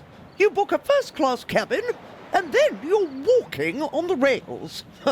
They wanted to bundle me off in a bus, without my luggage. The circumstances, madam. I insisted on a limousine and didn't leave until all my luggage was recovered. Did you know that the real Eye of the Sphinx wasn't even on the train? I had no idea. Inspector Legrand seems to prefer to keep me in the dark, although I'm the one paying for all of this. The inspector is ensuring the safety of the Eye. Well, obviously. All the same, it was you who did the real work on the train. I hope that the remainder of your trip to Cairo will be less stressful. You aren't coming with us? I'm afraid Inspector Legrand doesn't want my company. Now, where's my damned butler? James, there you are. Is the inspector to carry my luggage onto the ship all by himself? Well, actually... Baroness? Baroness, can you hear me? She fainted. No. No. Baroness? Again, harder. Hello? Can you hear me? Help me up. Perhaps we should... Now. I'll get Dr. Gebhardt. No, Doctor. Just a little moment of weakness. Your arm, James. Take me to the ship. But of course, madam. That was no moment of weakness. She saw something that shocked her, or someone. Very interesting, especially since she doesn't want to admit it. Who or what did she see?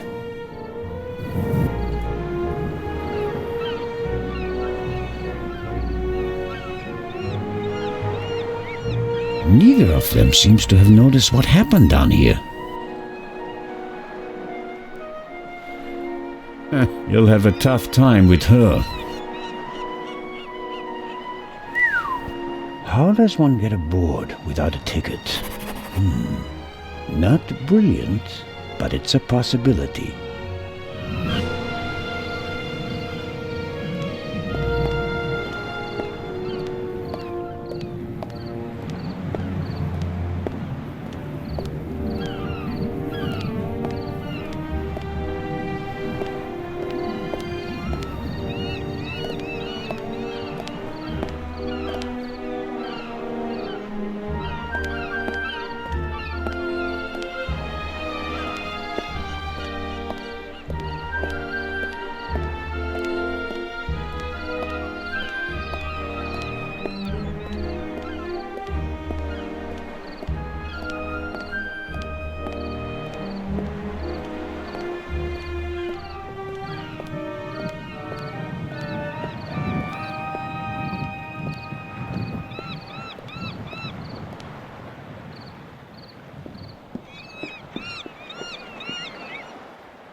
Oh, who do we have here? Signore...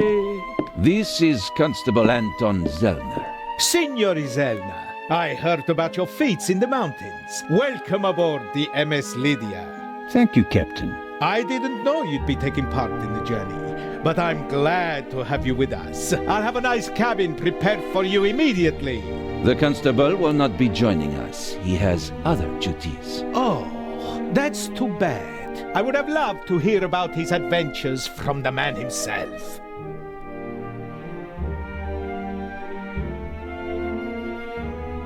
May I ask how to get to the cargo hold? Oh, signori, there are much nicer places on board. But I'm interested in the cargo hold. Why is that? One of the trunks seems suspicious to me. Someone could be hidden in it. You?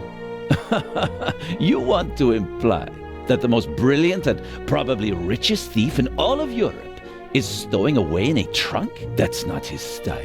That's what makes it more likely that it's not him, but a copycat who's behind all this. And a copycat's style might include doing whatever it takes, like hiding in a trunk if they've lost the ticket. Oh, come now.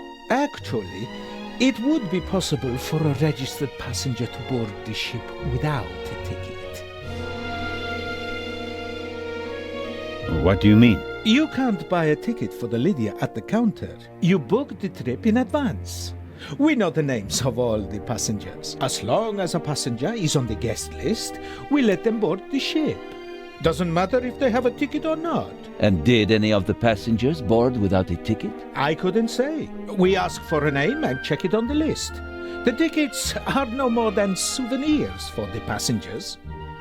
So much for your trunk theory. Regardless of what you say, I would still like to examine the cargo hold. All right then, if you like. But we'll meet here again in 10 minutes. Captain De Conti, before we depart, I'd like to send 2 telegrams. Certainly, Inspector. The cargo hold is over there. You can enter through a door on the forecastle. The horn will sound twice, 5 minutes before we set off. That's the signal for all the dock workers to leave the ship. Understood, Captain. Follow me to the bridge. You can send your telegrams from there. My time is running out. If I don't find anything in the cargo hold, my cruise will be over before it even begins. Oh, no.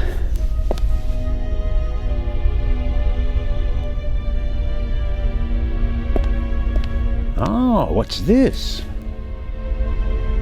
Aha.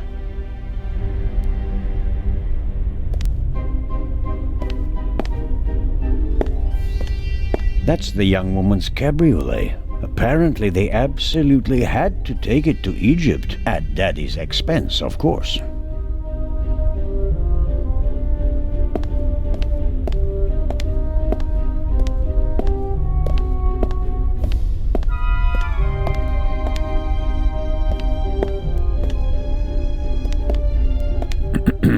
Hello? Come on out.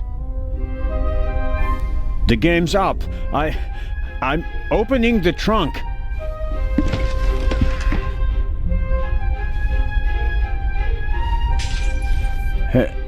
Hello?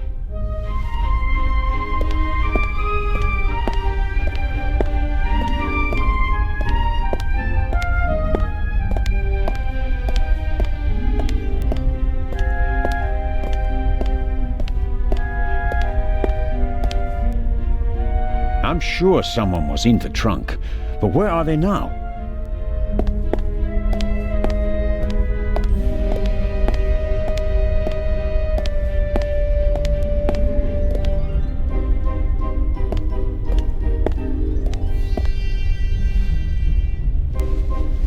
The shards are... Phew, I startled too easily.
Huh?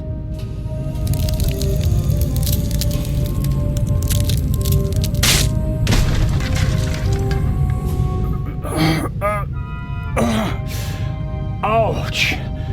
Damned. Ah!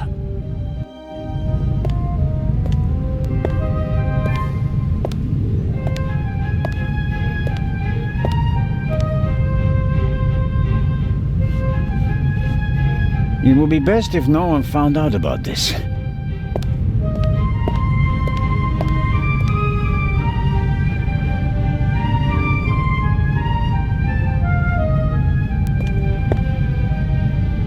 There's some blood and hair stuck to the pipe.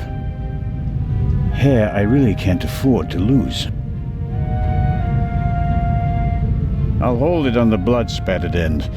After all, we already know who the victim is.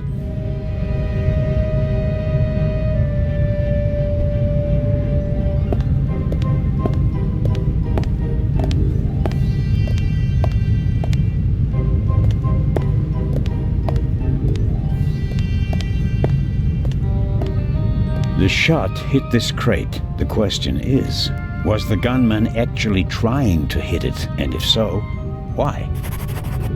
Maybe the gunman just wanted to intimidate me. I can't imagine a more effective warning.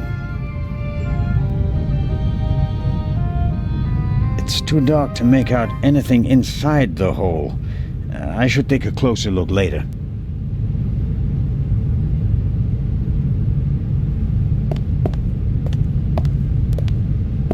The cargo hold seems to be used as a changing room for the crew as well, or at least the part of the crew that doesn't do their work in white suits.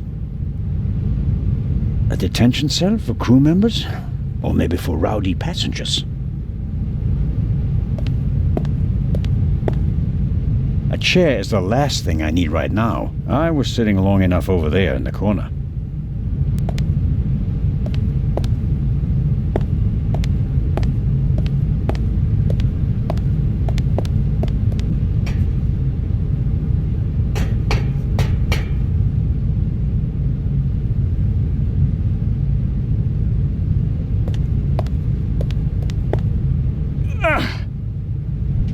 Whoever locked the door is stronger than me.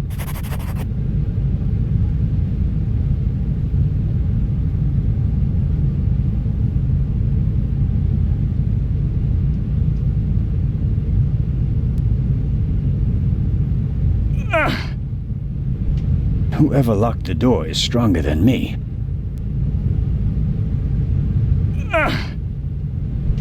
Whoever locked the door is stronger than me.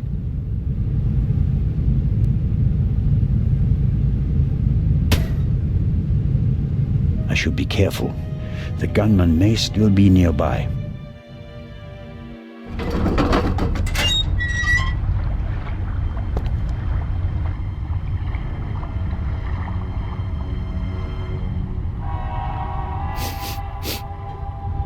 What are you up to, Zelna?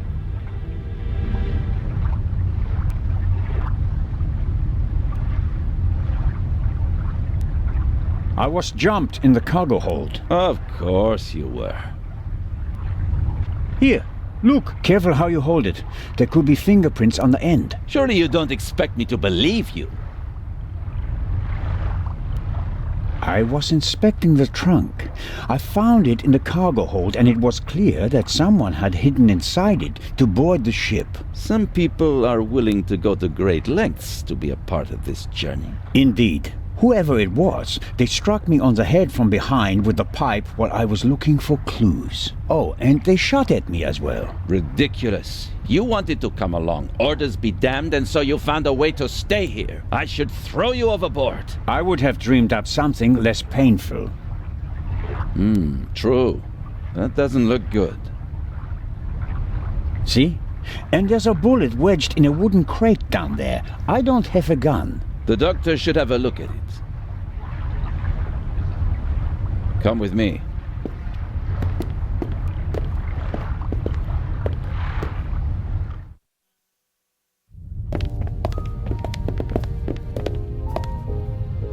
Inspector Legrand and Constable Zelna. So you have decided to join us on our journey after all. So it would seem. We are searching for Dr. Gebhardt. I'm just fine, Captain Conti. Di Conti. I'm in control. I can manage. Tell James he absolutely must wake me at 9:45. Certainly, madam.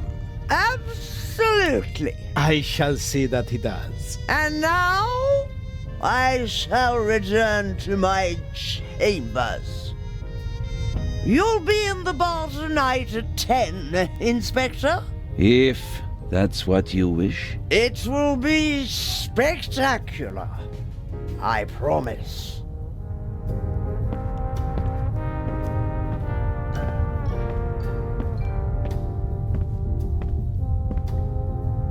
The fresh sea air, and perhaps a glass of champagne to many.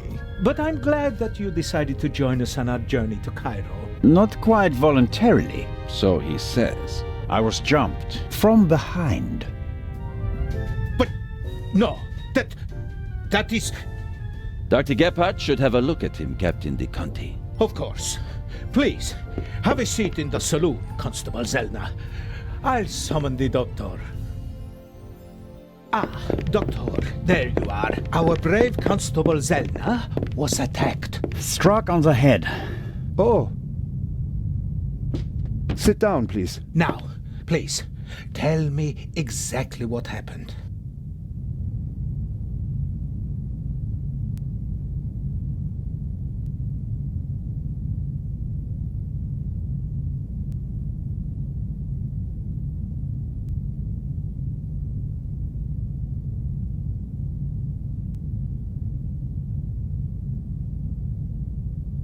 I think you've got a stowaway on board. I was jumped. Intolerable. I'll have the crew search every nook and cranny of the ship. And of course, Mr. Zelna, you are cordially invited to travel as our special guest. Good to know that at least one man doesn't want to throw me overboard. Is it bad? Yes, it hurts a lot. I spoke with Dr. Gebhardt. He suffered a violent blow to the back of the head. I cannot really say how bad it is. But I can. It really hurts. Why didn't anyone come looking for me? Didn't anyone notice that I didn't come back from the cargo hold? We did search for you, but we couldn't find you. Who was supposed to search the cargo hold? Constable Oliver. I'll have a talk with him about that later. I should hope so. How many fingers do you see? 3 fingers. Okay. Where are we? And what time is it? I must have been out for ages. It's just after 8 p.m. You just missed dinner. But we'll all meet here in the saloon at 10 o'clock to have a drink together. Greeting the passengers personally is a tradition I will not break, even on this unusual journey. You're all right now, Constable. The bleeding has stopped and the wound looks good. You may have a mild concussion. You just need a good night's sleep. And tomorrow, your only worries will be a headache and an impressive bump.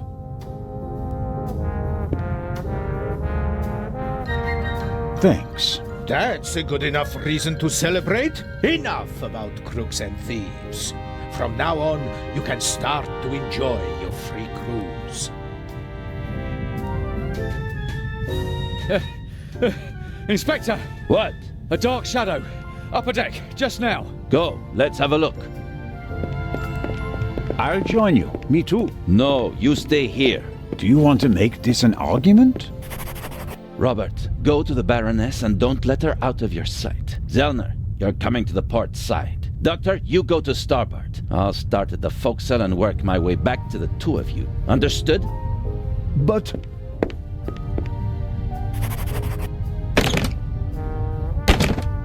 Baroness von Trebitz!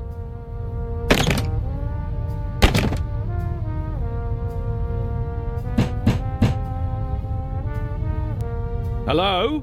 Baroness von Trebitz? Open the door!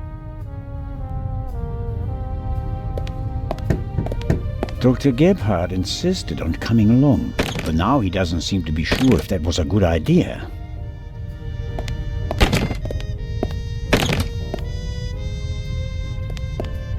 Are you okay, Doctor? Oh, of course. Why wouldn't I be? It's just that... Well, I would prefer to come with you. You heard the inspector.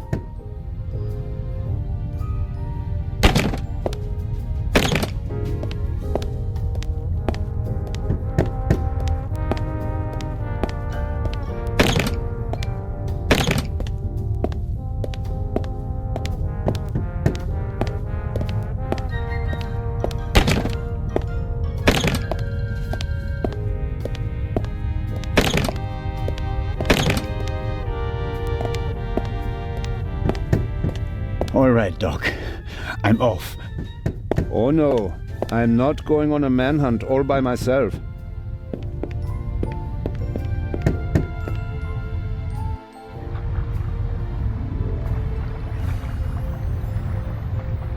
Are you okay? Maybe you had better take a rest, in case the blow was more severe. I'm okay. Zellner! Up here! Come on. I think it came from up there. Sure, you just wanted to get a breath of fresh air.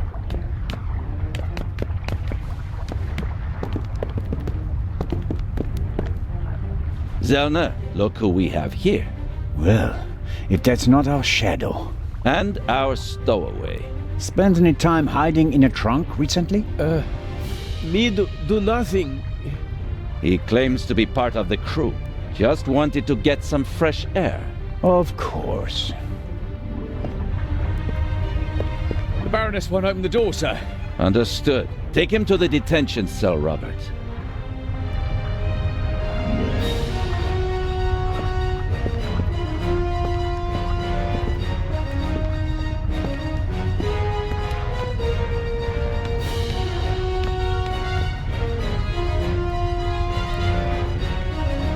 You were right. There was a stowaway. Yes, but he can't be the Raven. He's too young. Right, but that doesn't mean that the Raven isn't lurking here as well. What was that? A shot! It came from one of the cabins.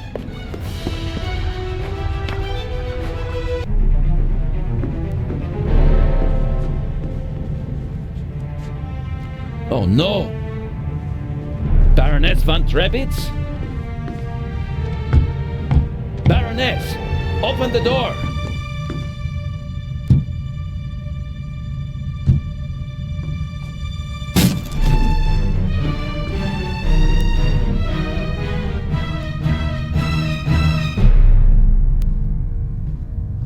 Step aside, please.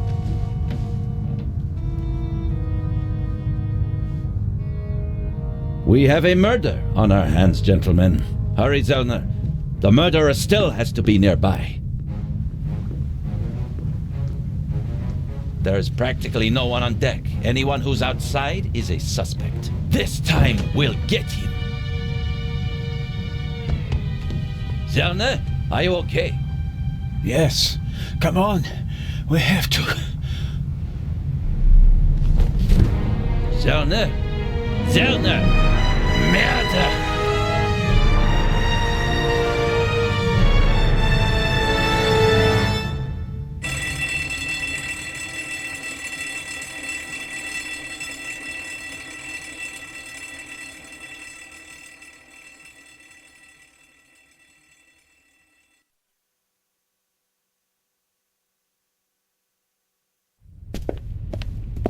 Ah, you awake? Sleep well, did you?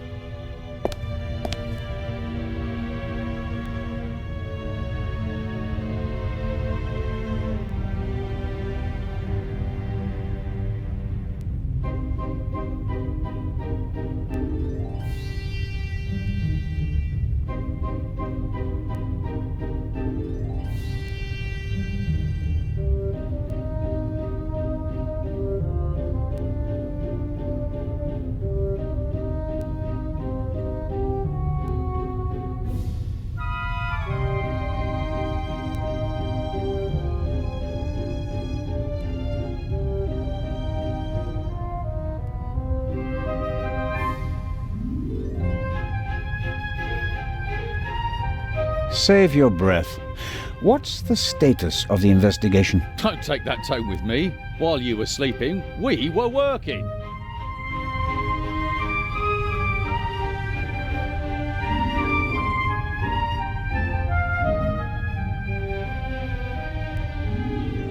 I didn't pass out last night because of the blow to my head, did I? Seems unlikely. Inspector Legrand thinks you were drugged. But how? The champagne. Who gave you the glass of champagne? Captain De Conti. Interesting. Have you arrested anyone yet? You mean besides the Arab? He could hardly have committed the murder. You must have been with him when it happened. We heard the shot on the forecastle. I locked our friend in the detention cell in the cargo hold, and then went up to assist Legrand. You were already sleeping the sleep of the just. Any other suspects? No. Seconds after the alarm went off, the decks were swarming with frightened passengers. Yes. A clever way to stay incognito during the commotion. But we still have our primary suspect, the Raven. You really think he's returned? Well, I think that no one knows as much about the Raven as Legrand. But still, it all seems so incredible.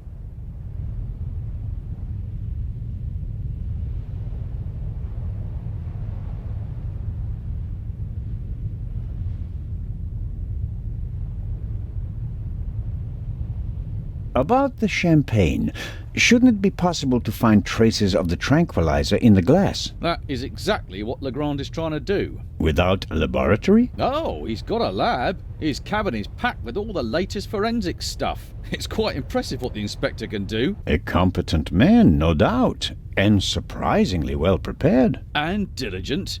He's been at it all night with his brushes and tinctures and glasses and everything, working like a man possessed. I wouldn't want to be the Raven now.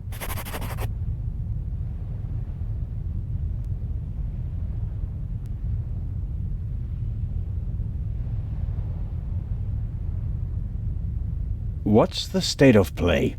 How was the Baroness killed? The Baroness was shot in the chest at close range. We'll know more once the doc finishes examining the body in the medical centre. And no one saw anything suspicious? No one saw a shadowy Raven leaving the Baroness's cabin, if that's what you mean. A lot of people heard the gunshot. Inspector Legrand wants to question the passengers again this morning, once they've all calmed down, and he's had a chance to examine the evidence. I suppose that you and Legrand inspected the crime scene and the surroundings. Of course, and we already hit the jackpot. The murder weapon. Really? Where did you find it? On the gangway. The gangway for boarding the ship folds up and hooks onto the hull when it's not being used. The murderer probably wanted to throw the gun into the sea. He casually dropped it overboard. But it landed on the gangway. Bad luck. But Legrand and I were on the side deck right after the shot. There was no one there. Maybe the murderer threw the gun away later.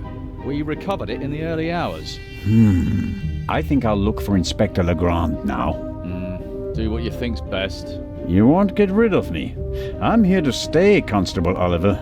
Be that as it may, Inspector Legrand ordered me to guard the cargo hold with our special guest. That's fine by me. Inspector Legrand may be able to get by without sleep for days on end, but not me. It's not easy playing with the big boys, Constable Zellner.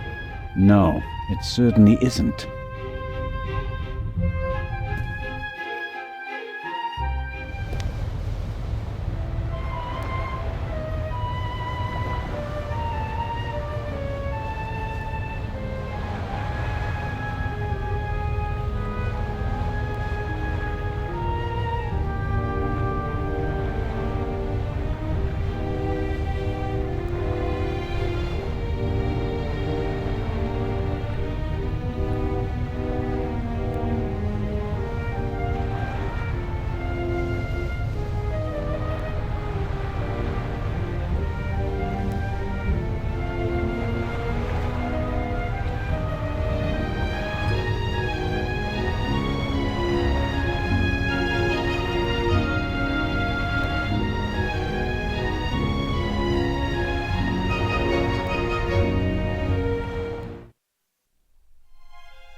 I'd really like to lie in the sun and take a nap, but I don't have time for that at the moment.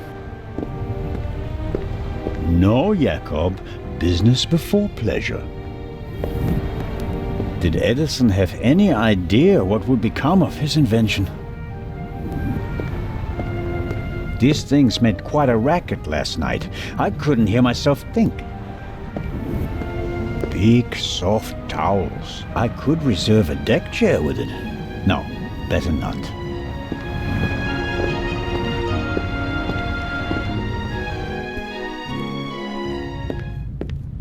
How wonderful. Sunshine and a blue sky above the Mediterranean Sea. It would be a perfect cruise day, if not for the murder.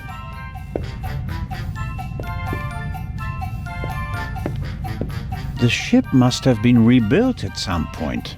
I'm sure it didn't originally have such a modern glass roof.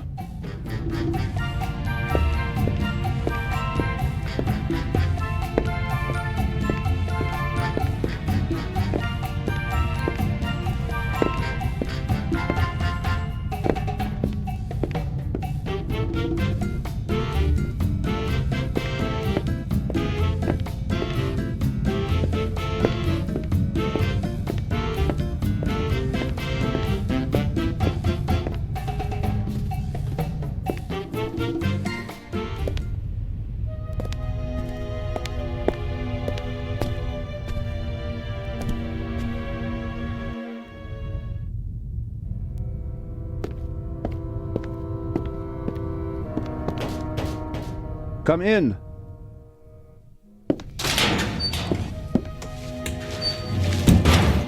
Hello, Dr. Gebhardt. And there's the next one. Excuse me? You want something else from me, don't you? I'm afraid I do. What a first day at work. Well,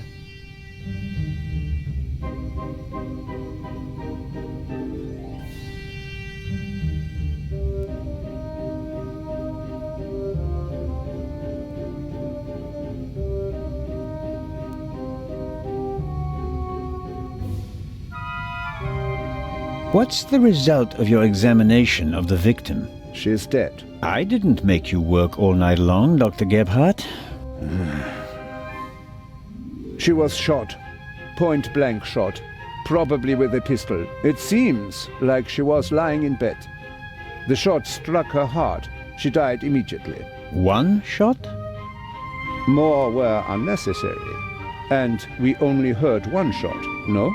And there's just one entrance wound. Just one.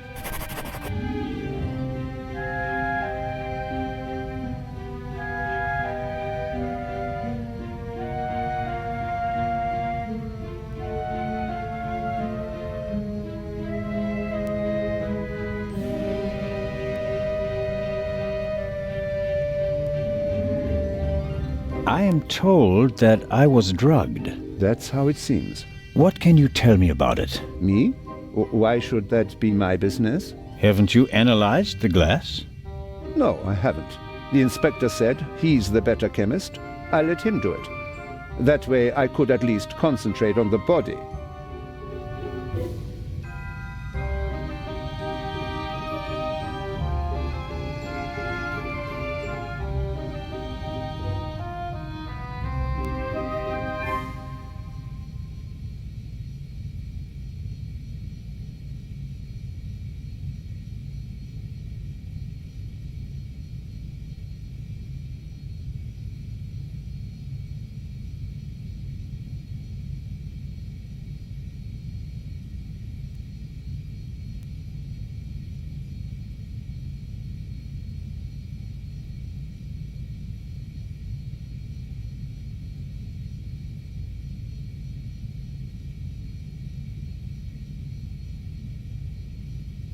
Do you think the Baroness might have been drugged? She was very tired and unsteady when Legrand and I saw her. Yeah, I heard about that.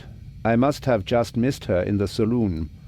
And without having seen her myself, it is hard to make a diagnosis. Of course. Can you say something about her general health? She was quite overweight, and the butler said that she suffered from diabetes. Despite that, she hadn't visited a doctor for several years. Doesn't sound good. Happens more frequently than you might suppose. Some people are scared of doctors and pay with an early death. It is possible that the Baroness wouldn't have lived much longer anyway.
Do you know whose glass I drank from?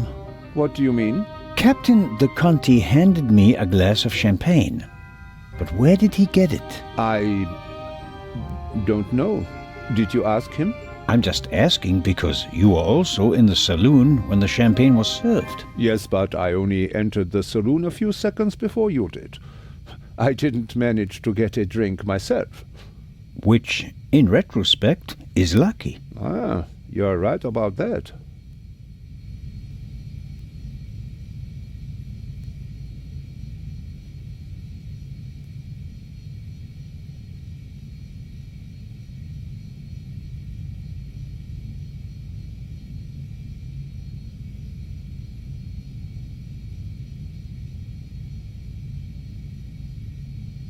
Have you already removed the bullet? Did Legrand send you? What is that Frenchman's problem? I already told you. I will get in touch as soon as I have it. That is also what I told the constable, who he kept sending all night long, once I finally got rid of Legrand himself. Did he look over your shoulder? He probably wanted to take the scalpel from my hand and hack away himself. But this is my surgery, and I will not let amateurs interfere with my work. That's understandable. How much longer will it take? Oh, I have just finished. Send my regards to His Majesty. Thanks. I think that's it for now. No. That is it for now, then, and later. I'm going to lie down for a few hours. Can you tell that to your boss? But... could I at least have the key? Absolutely not. But if we have to examine the victim again... then the esteemed inspector knows where to find me. In my cabin. In bed. Good night, Constable Zellner.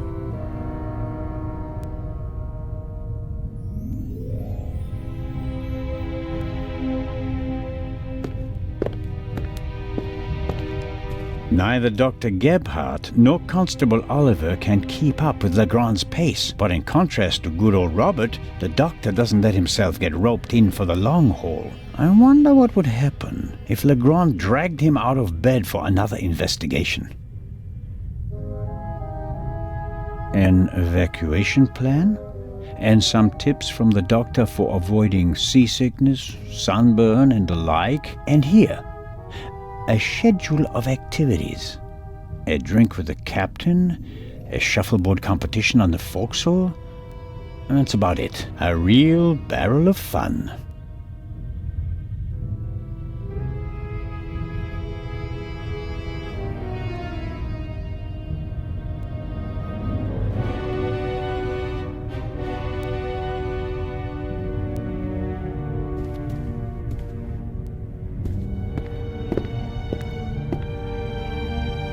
That is Legrand's cabin.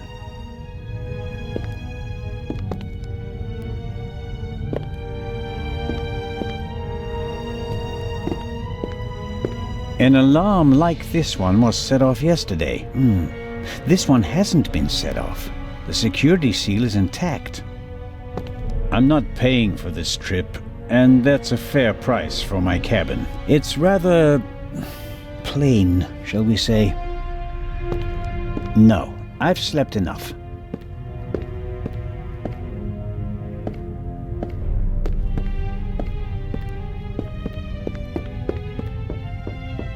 Come in.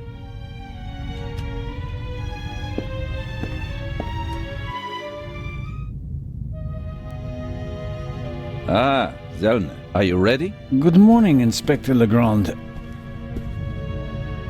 My head is pounding, but I think I'm okay. Chloral hydrate. That's why you have a headache.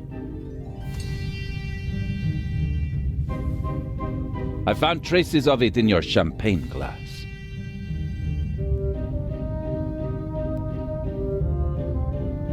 What have you found out so far? The Baroness was shot in the chest at close range. We heard the shot. The murderer quickly fled the cabin and dropped the murder weapon over the railing later. A simple story so far. But why was her cabin door locked? Exactly. If the murderer wanted to make it seem like a suicide, he'd have shot her in the head and left the gun at the crime scene. And if it was murder, why did he go to all the trouble of locking the door from inside? And how did he manage that anyway? Especially since we arrived just a few seconds later and didn't see anyone near the cabin. Something doesn't make sense here. No, it doesn't, and it's driving me crazy. Did you find the murder weapon? On the gangway on the side of the ship. I suspect the murderer tried to drop it into the sea. He would have stood close to the railing to let it fall unseen. And since he doesn't know the ship, he had bad luck and dropped it right onto the gangway. Indeed. And do you find that probable? Not a bit. Neither do I. What kind of a gun is it? A pistol. A Luger 08. Antique. Manufactured 1,000,000 times during and after the First World War. Austrian model. The owner is David Kreutzer, the violinist. We found him tonight totally drunk on the bow of the ship. He confirmed that it's his gun, but he claims that it was stolen from him. Fingerprints? Nothing. But it's worth mentioning that the clip was missing 2 bullets. And it's definitely the murder weapon. The ballistic tests are incomplete. Actually, I've been waiting far too long for the bullet recovered from the corpse. Pay the good doctor a visit, Zellner, and see that he does his job. About the bullet, here it is. Excellent. Give it to me. As I suspected, a 7.65 Parabellum Luger. Don't you want to examine it in more detail? When I have time. For now, though, we can assume that we have the murder weapon. There can't be too many antique Luger 08 pistols on board. May I take a look at the Baroness's cabin? We already searched it thoroughly. Sure. But what about now, by daylight? Yes, fine, it can't hurt. Here, take this with you. Thanks. I'll let you know if I find anything important. But only then, please. I'm very busy. Of course. Do you believe the violinist? He'll be the first person I question. He claims he can't remember anything from the last few hours. Says he drank a bottle of schnapps. He was on the train and he doesn't have an alibi. His drunkenness could be a smokescreen. He fits the profile. He travels a lot, has access to high society. Could be interesting. And this chloral hydrate? is a tranquilizer. Can be dissolved in alcohol. The effect begins in minutes and lasts for hours. Who gave you the glass of champagne?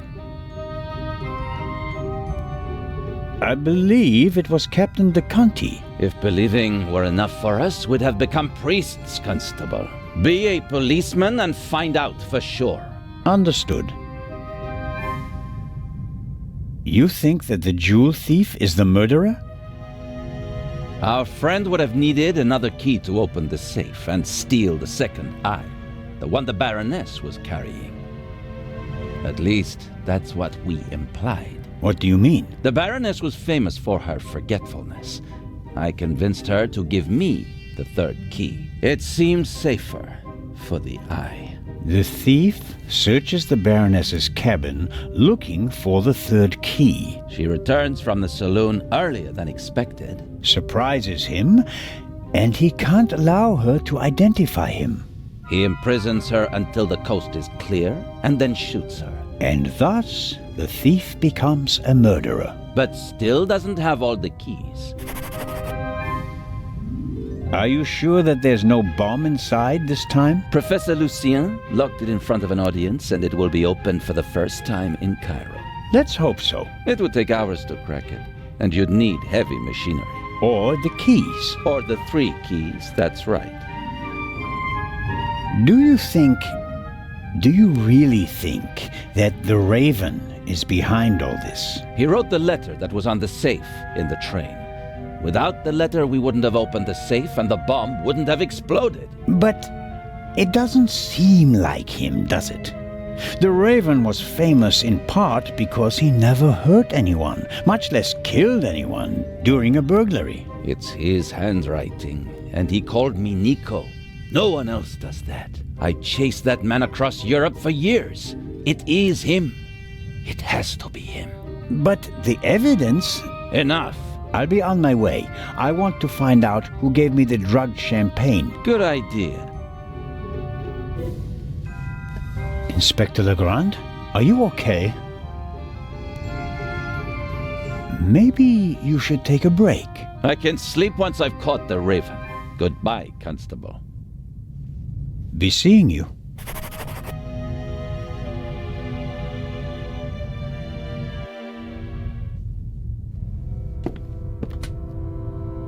Legrand is risking not just his career, but his health as well on his hunt for the Raven. He's working like a demon.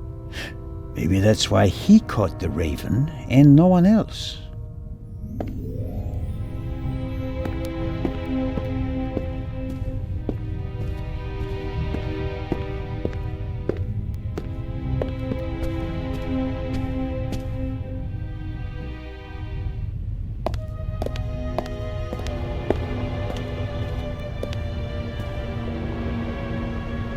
This is the first murder scene I've ever set foot in.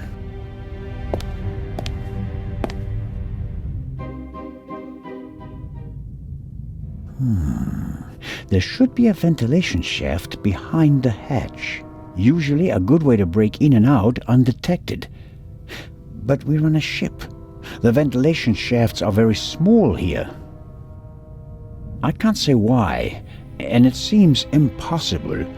But something tells me that the murderer entered and left the cabin through the door. The only question is how. The most unportable portmanteau I've ever seen.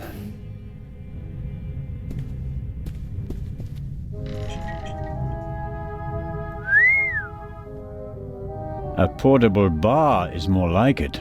Must be hard work transporting this big, heavy thing halfway around the globe. And the Baroness was lucky that the other freight cars were only lightly damaged by the explosion. Another alarm. It was tripped at some point. The seal is broken. But there's no way of telling whether it happened yesterday or 5 years ago. An impressive piece. But I don't think it'll get me anywhere with the murder investigations.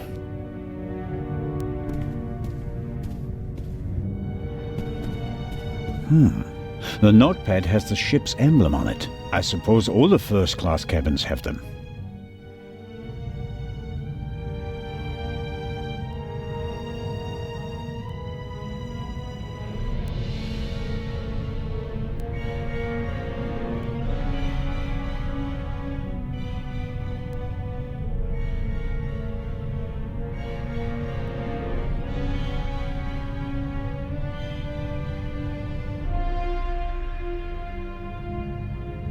It says, Inspector, be in the saloon at 10 p.m. There is a murderer on board and I will expose him. B. The Baroness seems to have known the murderer, and that means that the Raven can't be the murderer. He never killed anybody. Legrand probably never got the message, otherwise he'd have said something.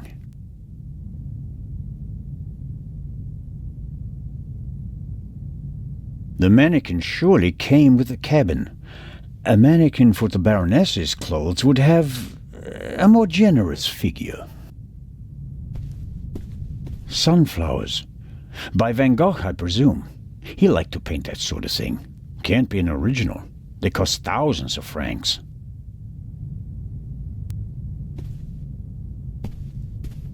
The portholes face the side deck. If someone climbed out of the cabin through a porthole, Legrand and I would have seen them. The portholes are locked. One cannot open or close them from outside. It's the same problem as with the door. If someone left the cabin through the porthole, how did they lock it? And the Baroness wasn't shot from outside. The doctor said she was shot at close range.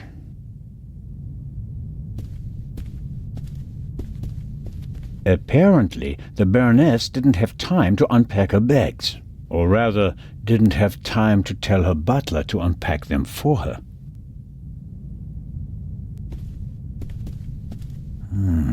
Sifting through all that would take ages. But here, the Baroness's handbag. Ha-ha!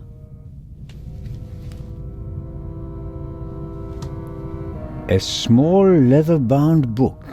1964 is engraved on it. This must be the Baroness's diary. Let's see. Yes, it's a diary, all right. Difficult to read.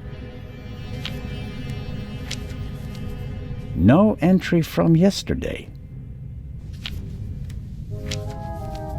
A brief, sober description of what she's done recently. Met Morris, arranged benefit concert for renovation of Louvre Southeastern Wing, Times photo shoot for Eye of Sphinx, BM, poor excuse for photographer, too fidgety, and so on.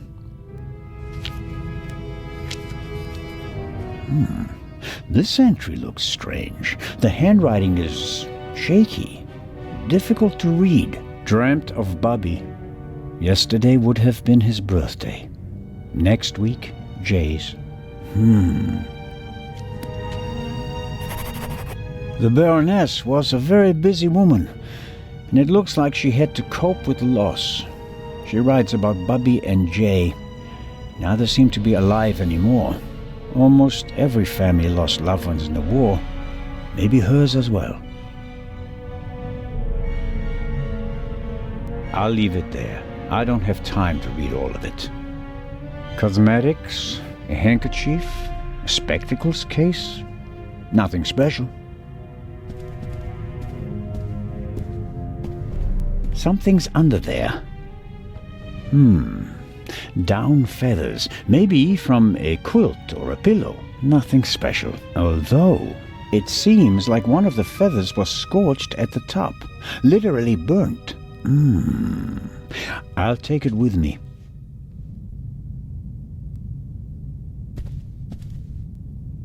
There's still blood on the mattress. The sheet and the blanket have already been removed. To analyze them, I suppose.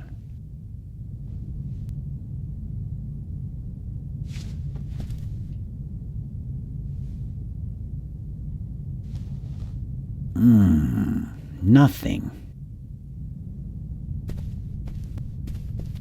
The blood spot is the only sign that someone committed a crime in here.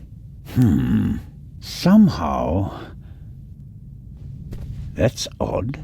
The blood is so red. Shouldn't it gradually darken in the air? Turn brown?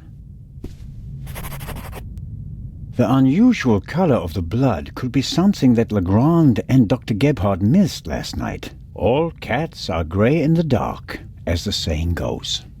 I should take a sample.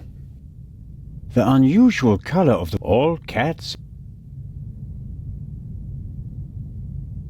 I guess our stowaway knocked me out. Whatever his story is, he's not a...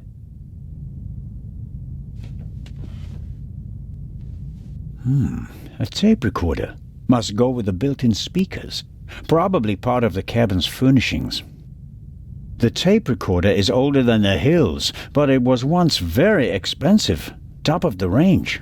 And it doesn't come cheap. Strange. There's only one reel. And it's the wrong one. No sign of the original reel. A reel made by Zeibling. I know the brand. Zeibling's tapes can be overwritten many times without losing quality. They're used in offices so that executives can record messages for the secretaries on the same tape over and over again. But they're not good for much else. They're robust, but they don't offer much in terms of sound quality.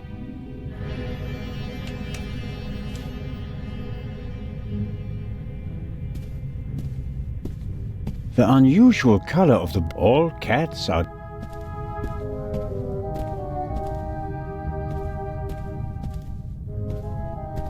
A big, ugly, and impractical vase. If it had a wider opening, one could at least use it as an umbrella stand.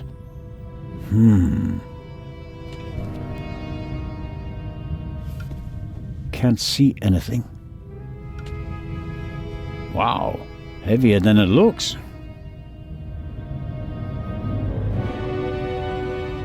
Aha! Why were the down feathers tossed in the vase? Or is there anything else in there? There may be something else in the vase, but the neck is too narrow to reach in with my hand. There may be something else. The message from the desk inspector.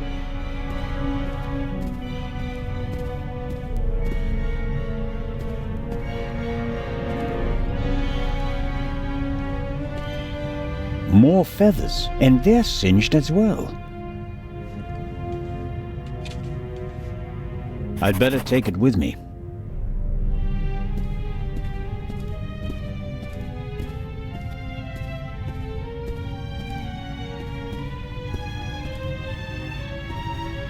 Why were the down feathers? Or there may be something.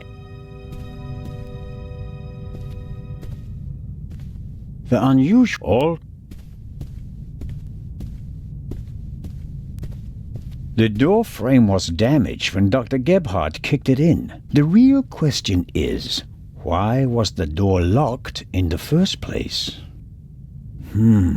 Assuming the murderer isn't a magician, and the Baroness locked the door herself before she went to bed, the murderer couldn't have left the cabin through the door. So, the murderer must have still been in here when Dr. Gebhardt kicked the door in. Which is unlikely because someone would have seen him, or he found another way out of the cabin.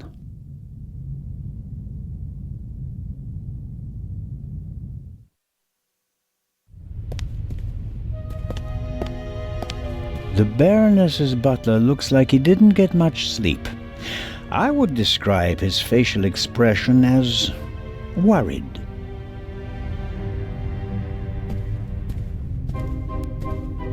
Hello, Mr. Inch. Oh, Constable, hello. You look the worse for wear. It must be terrible for you. Quite terrible. No one will hire me now. Excuse me? My mistress was murdered. Would you hire a butler who's been mixed up in a murder? But if it turns out that you're not guilty... If? But what if not? Who else would they blame? There are no gardeners on this ship. I understand your problem. Under these circumstances, I'm sure you'd answer some questions that could help clear your name, wouldn't you? Of course. Did you notice anything suspicious last night? No, sir. After the Baroness went to the saloon, I went to the forecastle. I was there until the alarm went off. I went to the side deck and arrived shortly after Professor Lucian and Miss Miller. We found you and Inspector Legrand there. You were unconscious, and the inspector asked us to take care of you. Did you hear the gunshot? No, just the alarm, sir. You said you were on the forecastle. It sounded like the Baroness let you have the rest of the night off. Not entirely, sir. One of the crew informed me that the Baroness wanted to be roused at 10:15. Right.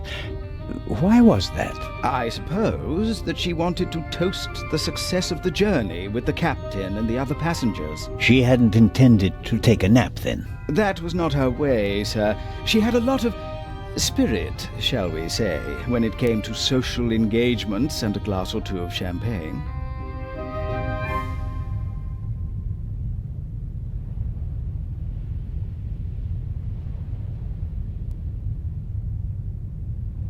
The Baroness's cabin seems to have been ransacked. Indeed, sir, by the Baroness herself. Really? She was searching for something the entire afternoon. And did she find it? I think she did, sir, yes. She was in high spirits when she finally left her cabin. You wouldn't happen to know what she was looking for, would you? I'm afraid not.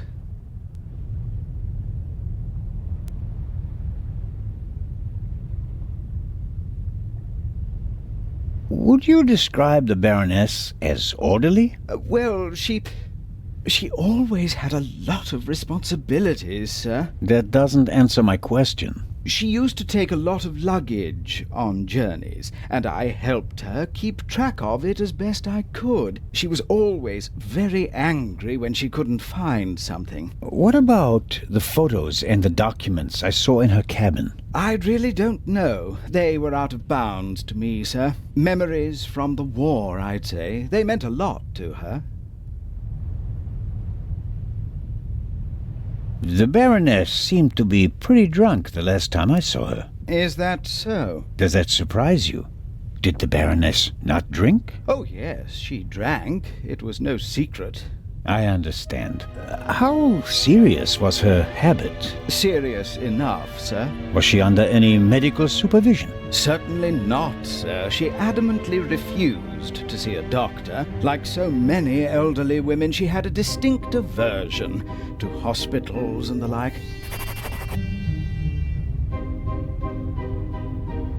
How long had you worked for the Baroness? 6 months, sir. Only 6 months? I always thought that butlers stayed with their employers for decades. Those decades have to start at some point, Constable. Her former butler wasn't able to fulfill his duties any longer. Gout, sir. I understand. I took on his duties and hoped for a secure position for the next 20 years.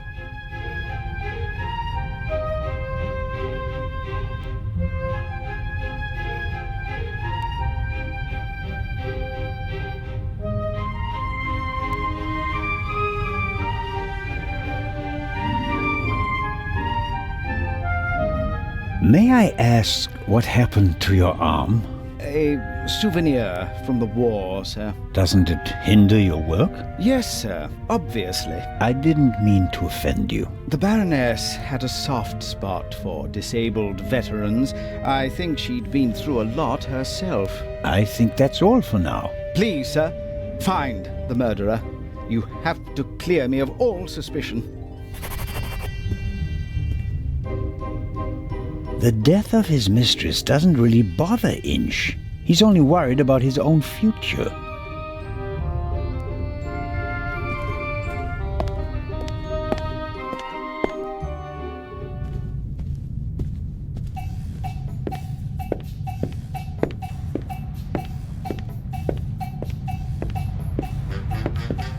Captain DeConti is sitting at the bar again. He gave me the glass of champagne last night.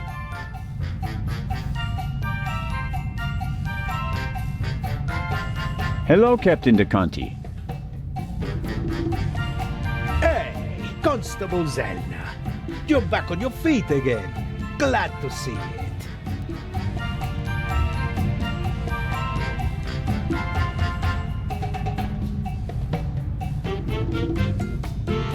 What was your experience of last night? Oh, terrible. Dinner was fantastic. Everyone was excited about having a pleasant drink under the stars.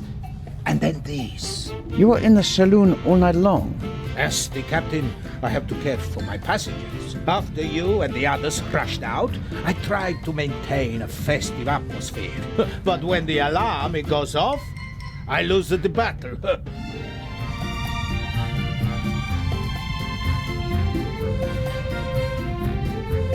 How was the Baroness? She really surprised me. After she was so unapproachable at the reception and didn't show her face for the entire afternoon, I was afraid she was one of the bores and bourgeoisie. But then she arrived in the early evening in the best of moods. Already had a few, if you know what I mean. Did she say anything to you? She asked me where Legrand's cabin was. I told her, then invited her to come for drinks in the evening. I said it would be great fun. The whole ship will be there, and you don't want to miss that, I told her. And then? She seemed to like the idea. She smiled, and then left again for a few minutes. Then she came back and seemed very happy. We drank a toast to life. But at some point she didn't feel well anymore? She overdid it a bit. She suddenly started to swoon and almost spilled her drink. I asked her if she wanted to rest for a moment in her cabin. At first, she didn't want to. She definitely wanted to stay in the saloon. But then she realized that she really did need to lie down. We left together. You know the rest of the story. Did everyone drink from the same bottle of champagne last night? There was more than one bottle, if that's what you mean. There were quite a few guests, and the event lasted several hours. The last bottle of champagne, the one the Baroness drank from, did anyone else drink from it? Certainly. We have reason to believe that the champagne was drugged. Incredible. But wouldn't that have made everyone drowsy? Not if it was only the Baroness's glass that was drugged. I see. That's possible. On a night like that, many glasses are filled and emptied. There are several stewards, many guests. No one keeps track of every glass and every bottle. A few drops in a glass? Yes, it's certainly possible. The glass you handed me last night, where did you get it? Ah, I understand. You think your glass was poisoned as well? Did you pour it yourself? No. I saw that you weren't doing so well and wanted to rescue the situation. I took the first available glass and I give it to you. Was it on the table? No, I hurry over to you, together with Dr. Gebhardt, who, of course, he had the glass in his hand.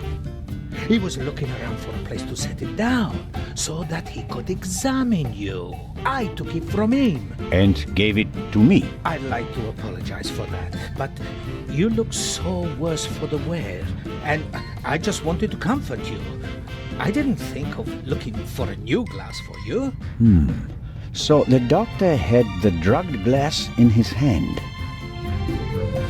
Is it possible to find out where the alarm was set off? I'm afraid not. There are alarms all over the ship. I saw that they're sealed.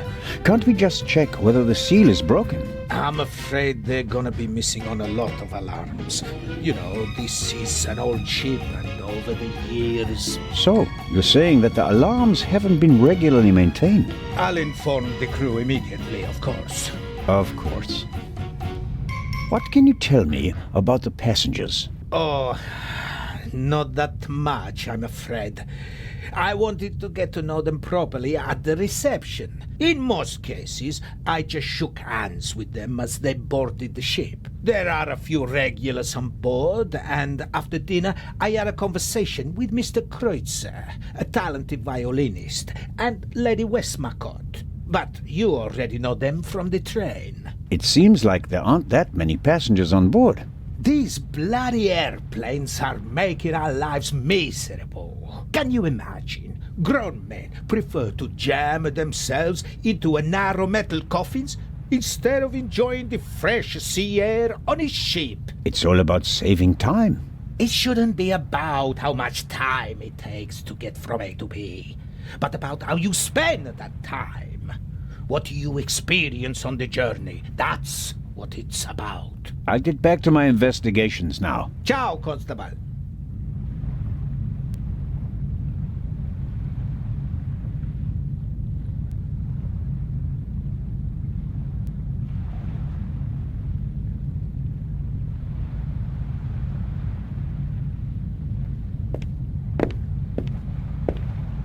The alcoholic drinks and everything that goes with them is top-notch on this ship.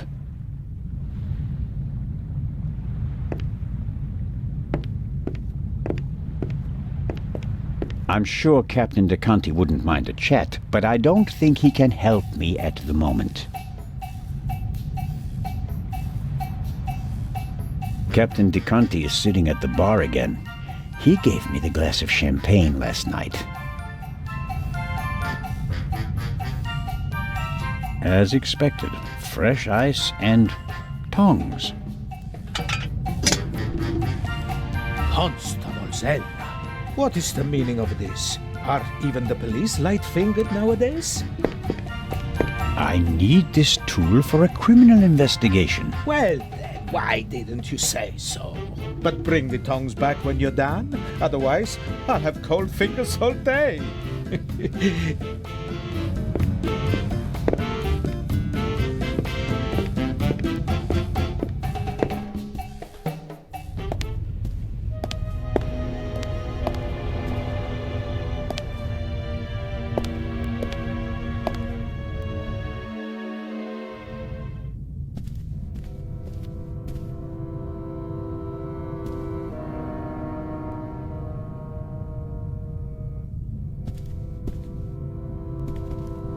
Could work.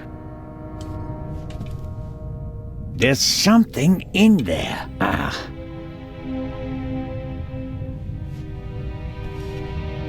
Someone stuffed this in the vase. Looks like it's been used to muffle a gunshot. If this isn't an important discovery, I don't know what is. Legrand, here I come.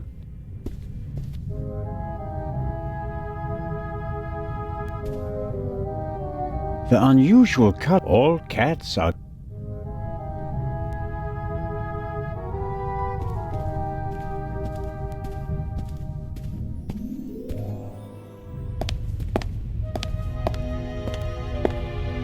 An antique wooden globe. If Galileo hadn't asserted himself back then, this would be a flat disk now. The globe nicely shows that 4/5 of the Earth's surface is covered by water. Looking out the window, I'd call that an understatement.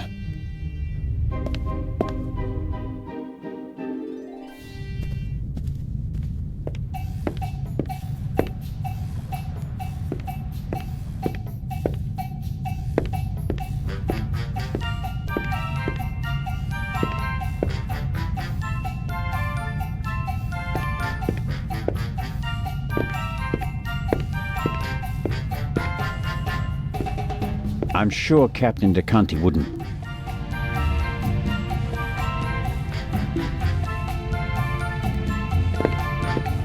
Lady Westmacott seems to be an early bird, but maybe that's just because of all the excitement. I saw a twinkle in her eye on the train. She's eager to be part of a real detective story.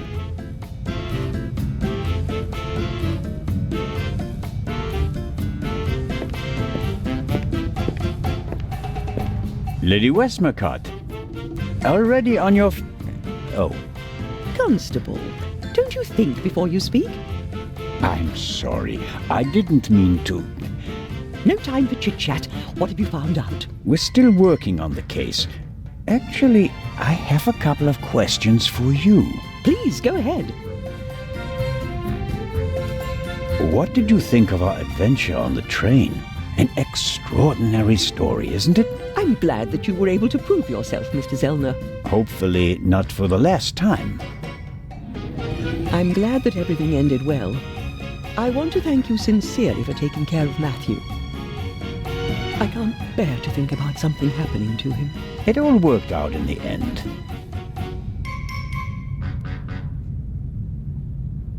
Do you think that the thief from the train and the murderer are the same person? I think the new Raven is capable of anything. Legrand believes there is no new Raven. He thinks that the old one has returned. He said that. Do you think it's possible? Everyone thinks he's dead. As a dramatist, the return of the Raven would certainly be delightful. A legend comes back from the grave for one last job. It's quite romantic. At the same time, though, I'd be disappointed. Why is that? I followed the Raven's career closely. There weren't many burglars with such character and charm. His burglaries were clever and entertaining, but he was sloppy in London. He almost got caught, and I'll never forgive him for the affair on the train. No, I would much rather that the Raven stayed dead and had nothing to do with the burglary or the murder. What do you think? Who is our suspect? Everyone, or almost everyone. Everyone on board is physically capable of shooting someone, but who has the dark desire to take the life of a defenseless person? One cannot read minds. And one should not try. You have to collect evidence, traces, clues.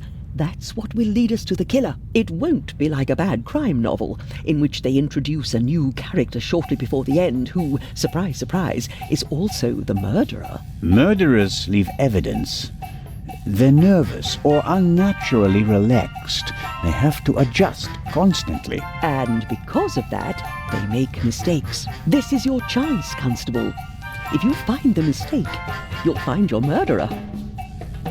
Have you noticed anything related to the murder? Unfortunately not. I was already in my cabin and missed all the commotion. Damnable old age. You're telling me. Oh, you're still young. At my age, you have to expect that you won't experience much anymore. And although I've written about murder so many times, I've never actually witnessed one. How exciting. I doubt everyone is so relaxed in such a situation. Heartless is the word you're searching for, right, Constable? I certainly didn't want the Baroness to be murdered, but if I can't undo it, then I might as well enjoy it.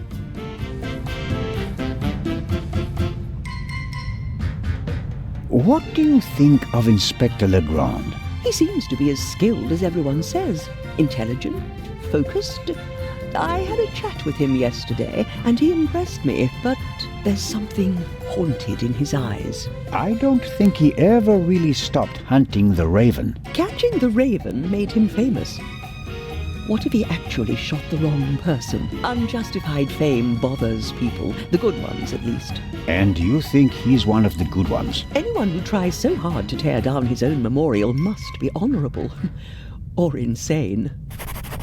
I have to be going, Lady Westmacott. Please keep me informed, Constable Zellner. Of course.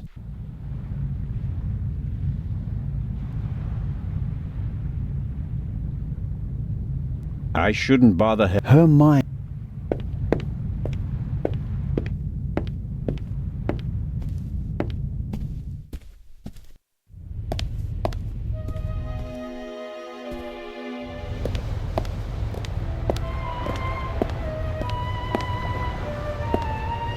Curious.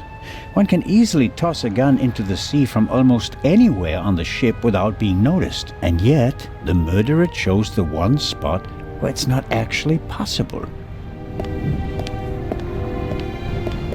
The gangway is hard to miss. Why did the murderer drop the gun on the gangway? They must have noticed the mistake, even if their back was to the sea. So, why didn't they take the gun and throw it a few meters farther into the sea?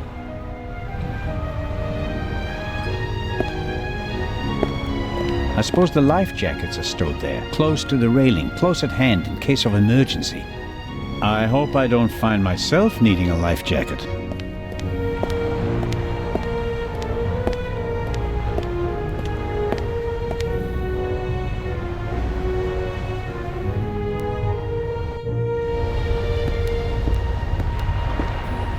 We were here yesterday when we heard the shot, and it was also here where Legrand caught our stowaway.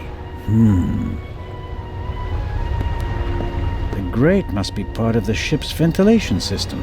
Nothing out of the ordinary. The grate shouldn't be so easy to open. Did the stowaway open it and we caught him in the act? No.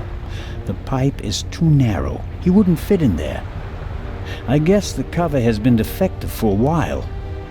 I could inform the captain that the grid has to be repaired, but if I start reporting all the problems on the ship, I'd have to shelve my murder investigation. This isn't a panoramic deck for visitors. There are pipes, steel cables, chains up here. You can smell the smoke from the funnel. I have no idea how the ship works, and I really don't care, as long as it stays afloat. A boat like this would also make a good hideout for a stowaway. Were the tarpaulins arranged like that on purpose so that no one could put them back in order once they get in? You can tell at a glance that everything is ship-shape with this boat.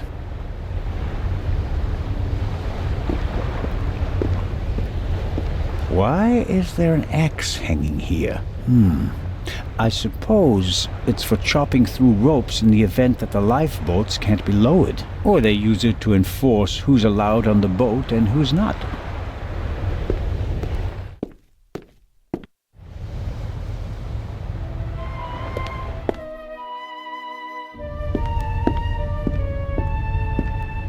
The stowaway surely didn't sleep well last night in the cargo hold, although his cell is probably more comfortable than my cabin, and more spacious.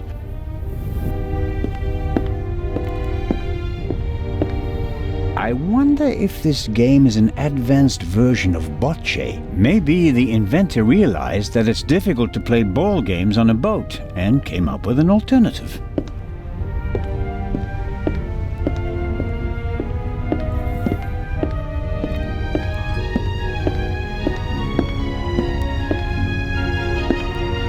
I have to talk to the young fellow right away. Even though he was already under arrest at the time of the shot, he may have noticed something before. And what about the other gunshot? Could the second missing bullet from the murder weapon be stuck down there in one of the wooden crates? If I want to get into the cargo hold, I'll have to get rid of the constable first. He won't let me talk to our young friend.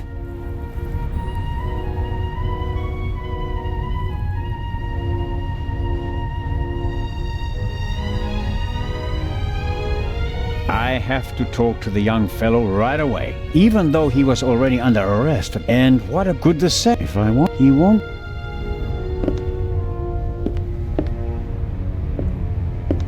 It may not seem like it, but Constable Oliver is actually a very effective watchman.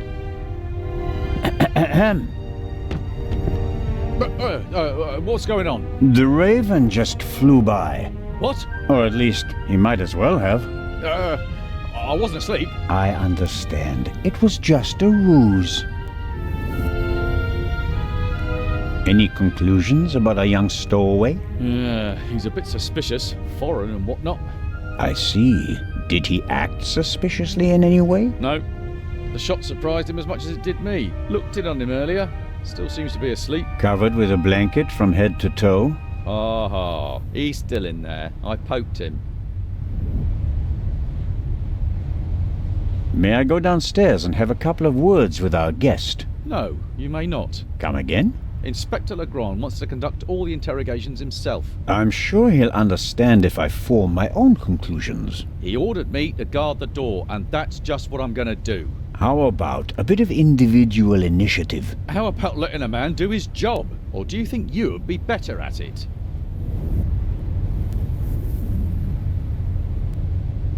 What do you think? What happened here last night? The Raven broke into the Baroness's cabin, she surprised him, and he shot her. What was he looking for in her cabin? She was a rich woman. He didn't want to steal her purse. He wanted the third key. So Legrand also told you about that? Why did he lock the door? Why not? From inside? An impressive trick. I'm not saying I know how he did it. I'm just saying that it was him.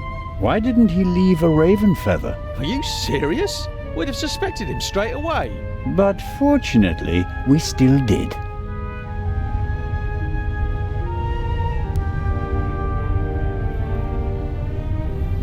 Let's assume that the old Raven really has returned and that he really is responsible for all this. Who is he? Or she? Oh, could be anyone. No one's ever seen the Raven. He could also be paying someone else to do his dirty work. Well, of course. It's a fact that he used to work with partners. They even arrested some of his accomplices. But no one could ever identify the Raven himself. Some claims that they didn't even know that they were working for him. Fascinating. He could have hired someone with financial difficulties to set off the alarm at a certain time without that person knowing why they were doing it. The man Legrand shot back then, he was a famous safecracker. He could just as well have been a henchman. Or the real Raven. There's probably no better cover for a big thief than acting like a small one. I don't want to keep you from your duties any longer. Good idea.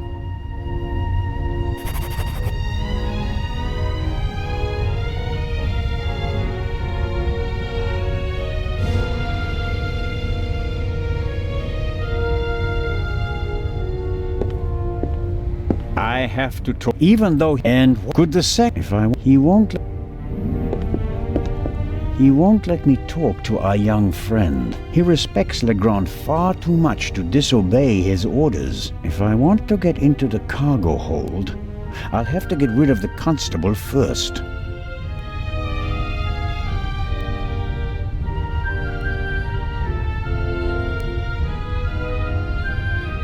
The message from the desk of the Baroness says,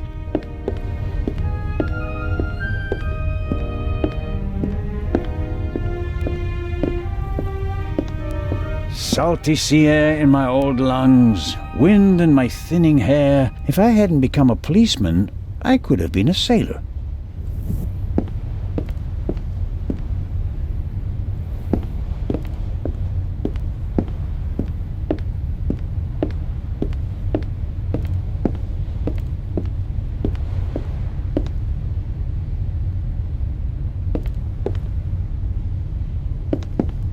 He won't let me talk to our young friend. He respects Legrand far too much to disobey his orders. If I want to get into the cargo hold, I'll have to get rid of the constable first.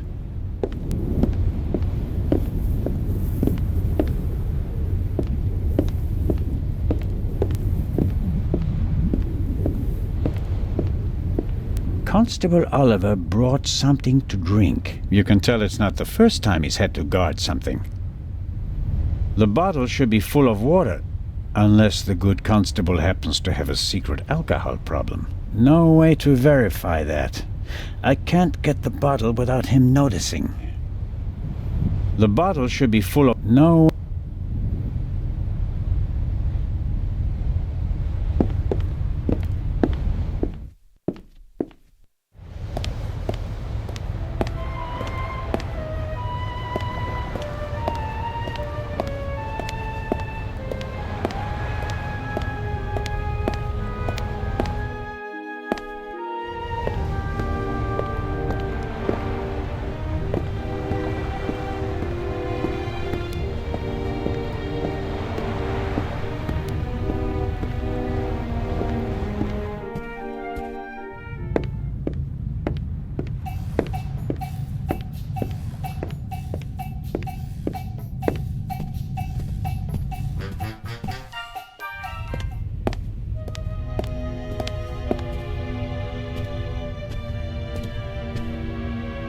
A singed pillowcase is proof that there must have been a second gunshot. Inspector?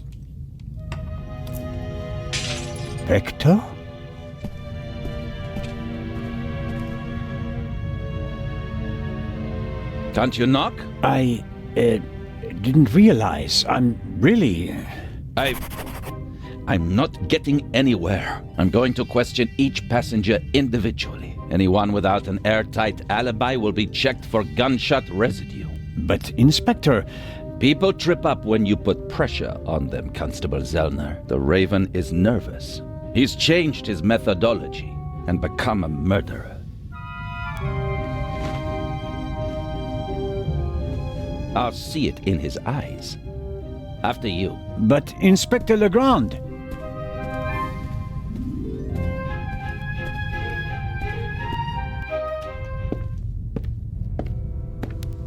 We have no proof that the Raven and the murderer are the same person. You may not know it, but I do. I will catch him with or without your help.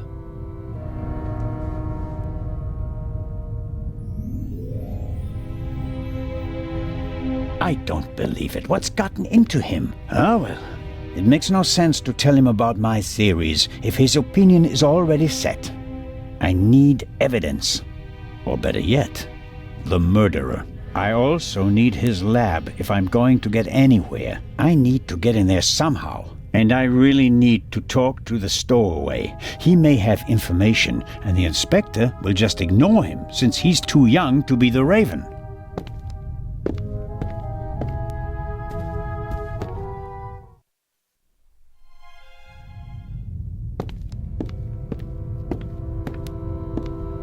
Legrand locked the door.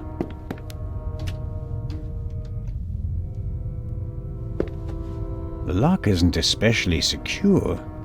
If I had a wire or something like that, I could probably pick it.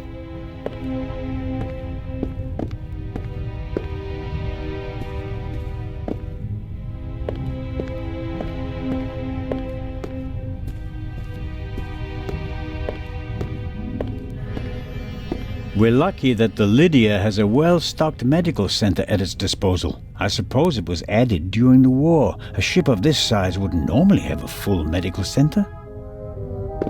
Dr. Gebhardt closed the curtains from inside, which was the right thing to do. Who'd want to be greeted by a corpse on the way to breakfast?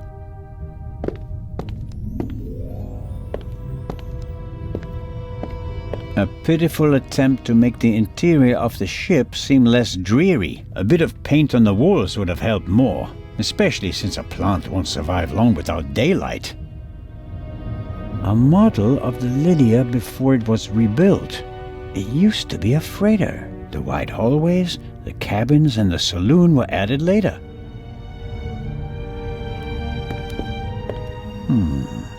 There are little stones in the flower pot. Not only does the poor plant have to make do without sunlight, it doesn't have any soil either.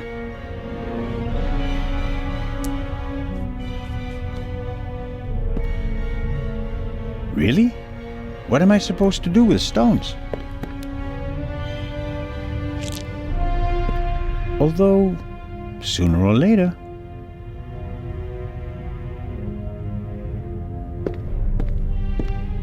Dr. Gebhardt locked the door, and until I have good reason, I won't wake him up. Something tells me that he wouldn't be amused.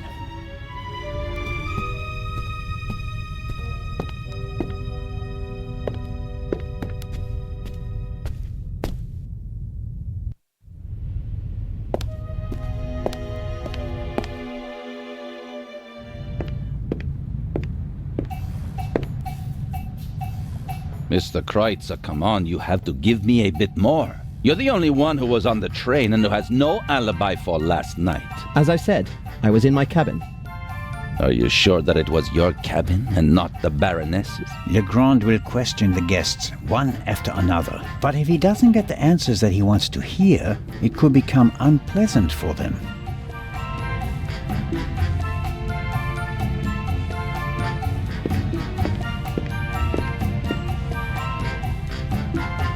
Mr. Kreutzer clearly feels uneasy. But does Legrand actually think he's the Raven?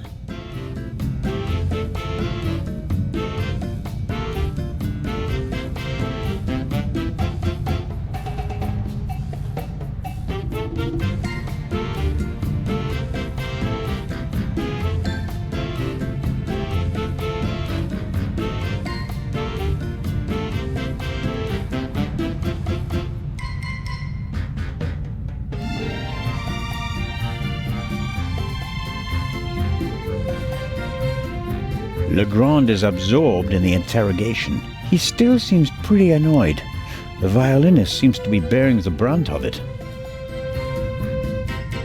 Legrand will attend to the interrogations, and I'll handle the investigation. I won't talk to him again until I'm ready to present the murderer. Mr. Kreutzer clearly feels uneasy. But does Legrand actually think he's the Raven? Mr. Kreutzer Mr. Kreutzer.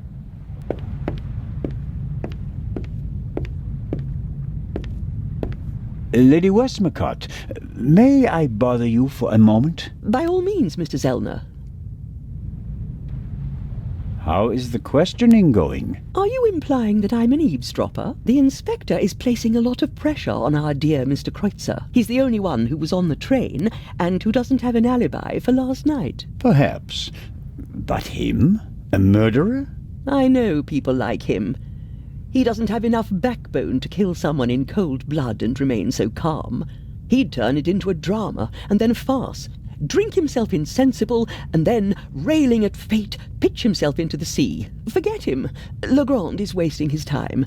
Mr. Kreutzer just happens to be a perfect fit for the inspector's image of the Raven. Athletic, cultured, moves among the rich and famous. I'll eat his violin if he's the Raven or the murderer. I have to be going, Lady Westmacott. Please keep me informed, Constable Zellner. Of course.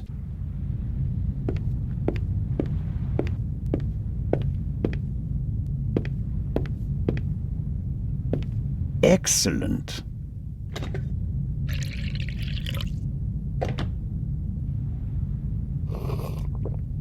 Ah, that's just what I needed.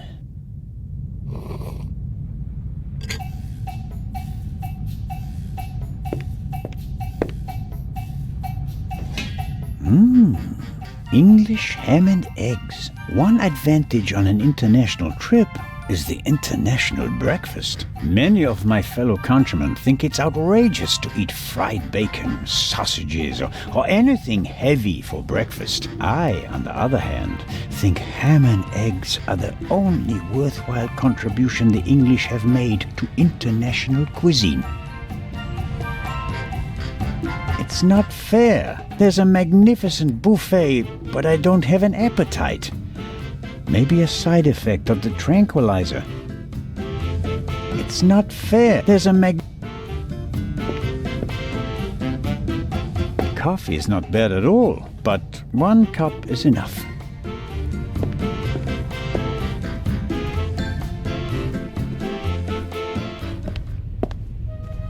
The death of his mistress doesn't really...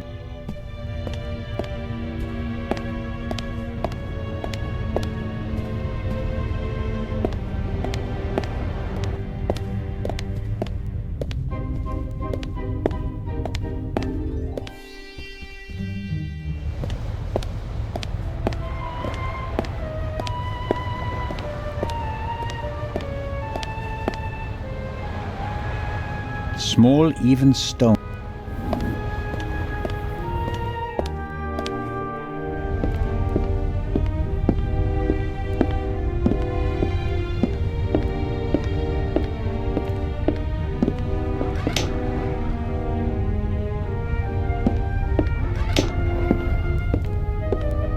Matt is keeping himself busy with that strange game. He seems to be okay again, but I think he'd be running around all over the place if he'd really come to terms with what happened on the train. Hello there, partner. Hi. Are you all right? Uh-huh. Have you recovered from our adventure? Mr. Zellner. What's going on? What do you mean?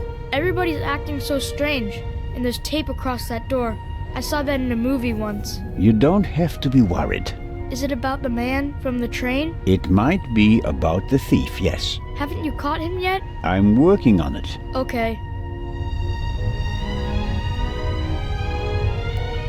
I heard you and your mom used to argue a lot. We did. Everything was bad. The house, school, the other kids. We didn't have much money, and I was always alone. You do know that your mother would love to have been with you. She wouldn't have had to, if Dad were still around. And how do you get along with her now? I'm always happy when we do something together on vacation. She has more time for me now, and I like my boarding school. I have lots of friends, and the teachers aren't so bad. Your mother and Professor Lucien seem to be on very good terms with each other. Don't you like him? Don't know. He seems to be very nice. I guess. Lady Westmacott is all by herself in the saloon. Maybe you'd like to visit her later. Sure, the lady tells exciting stories. I know. She's my favorite writer. She told me that it's not much fun to write detective novels. She'd rather write something else, but her fans always want the same thing. They made her rich and famous. I told her to write what she wants to write. If it's good, someone will buy it. And if not, at least she had fun writing it. Then she smiled and nodded. She said it was a good idea.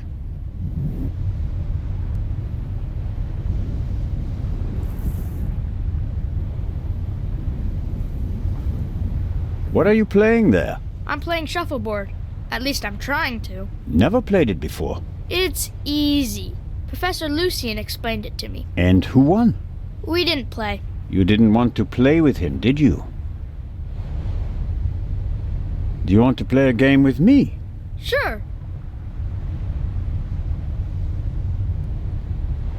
Then let's get started. Oh yeah. What are we playing for?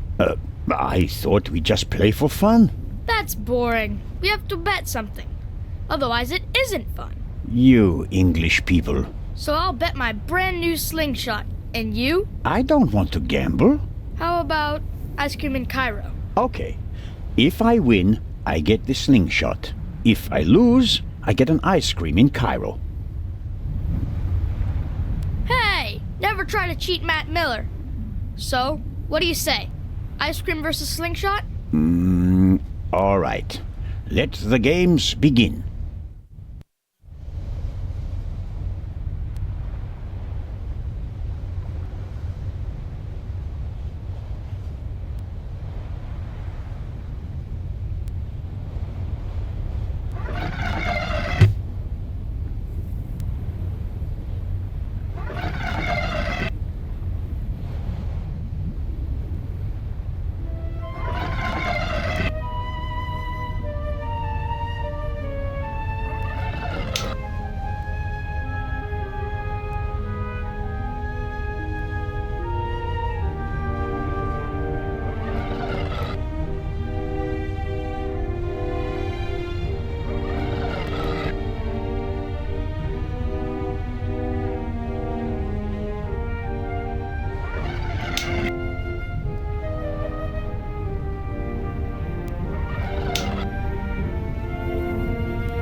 Rats. Haha, I win. That's one ice cream for me. You've been practicing.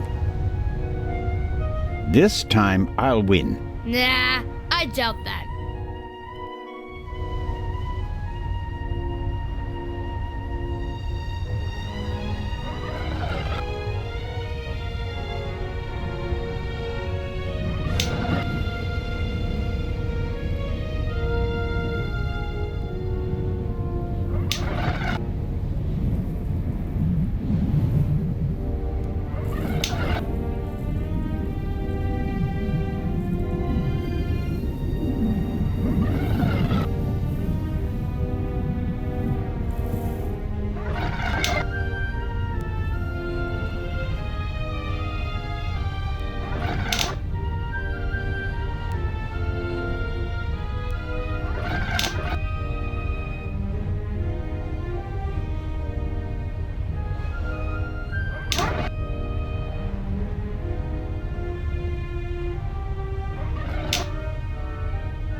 Oh.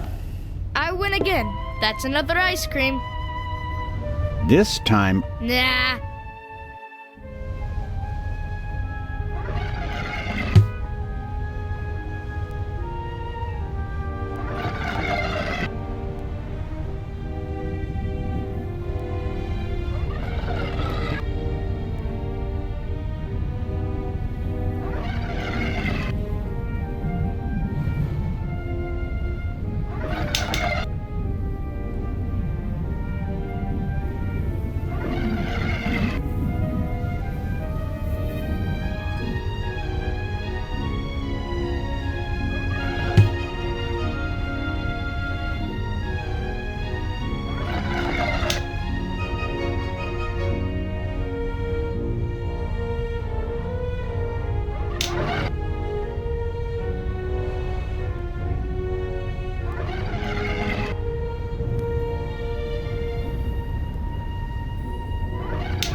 oh, I win again. That's another ice cream. this, Nah.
That.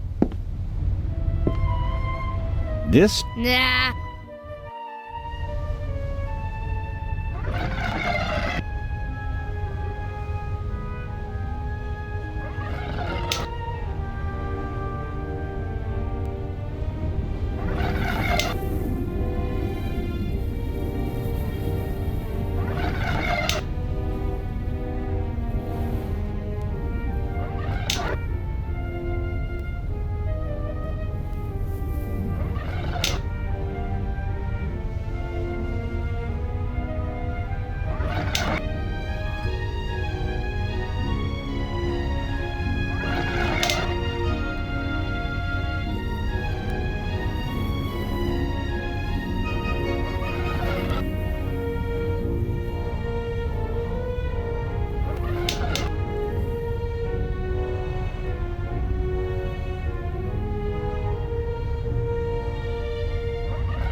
oh, I win that. this time, Nah.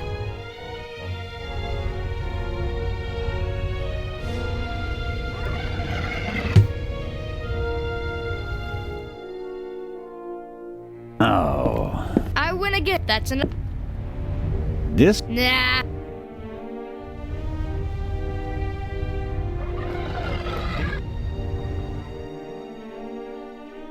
That. this time,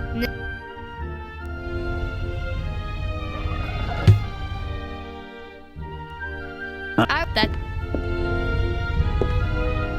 Nah.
That's it. Oh, man. The athlete wins the day. One more time. No, that's enough for me. All right.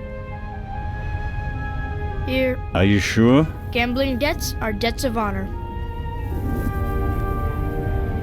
I'll give it back to you when I don't need it anymore, okay? Okay, but make sure my mom doesn't catch you with it. She thinks it's dangerous.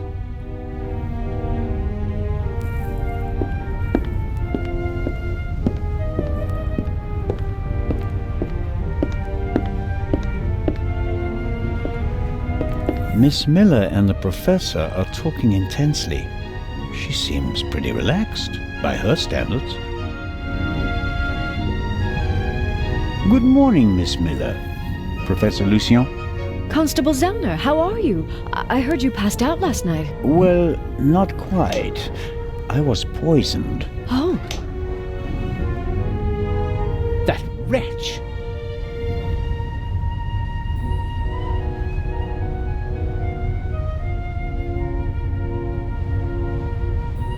Who do you mean by that wretch? That stowaway. That new raven. The young man can't be the murderer. Constable Oliver had already apprehended him when the shot was fired. You mean... Whoever killed the Baroness is still on the loose. I think I should take my leave. I'd like to rest for a while. One last question, Professor.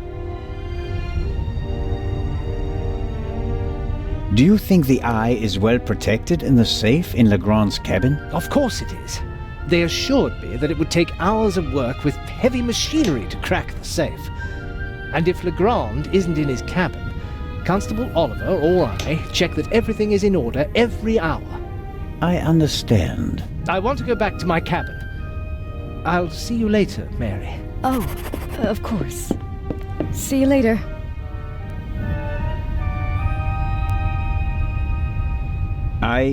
I didn't want to interrupt your conversation with Professor Lucien so abruptly. I don't know what's wrong with him. Learning that there's still a burglar on board seemed to frighten him. He was so relaxed the whole time, and then...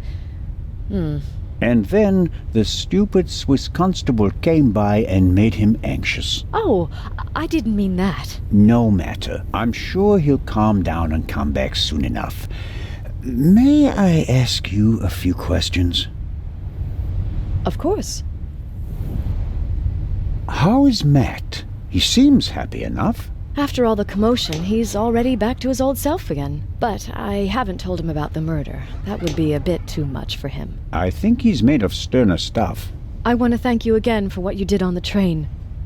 I wouldn't have known... Everything's fine. Think nothing of it.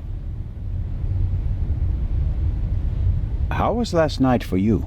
It was awful.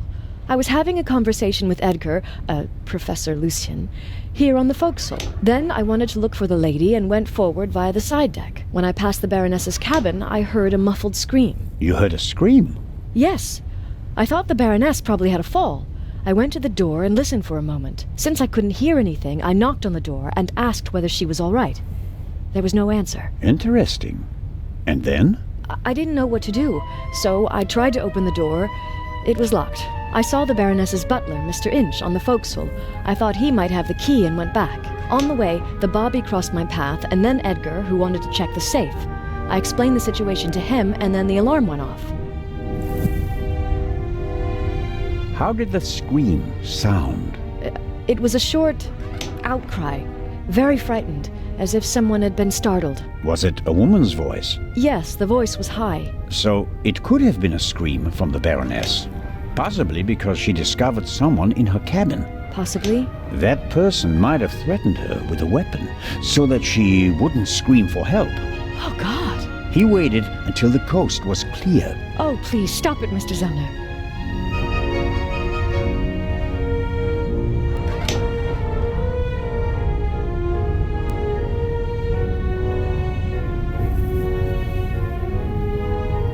The Baroness's butler said that he was on the forecastle as well? Yes, he was standing on the other side of the deck smoking a cigarette. Was he on the forecastle the whole time? I'm not sure. He was there, and later he was on the side deck with us. Oh, yes, he looked after you while you were unconscious. He unbuttoned your collar and held your head while the doctor checked you. But you can't say for certain whether he came from the forecastle with you and Professor Lucien, or afterwards. Well, no. But where else could he have come from?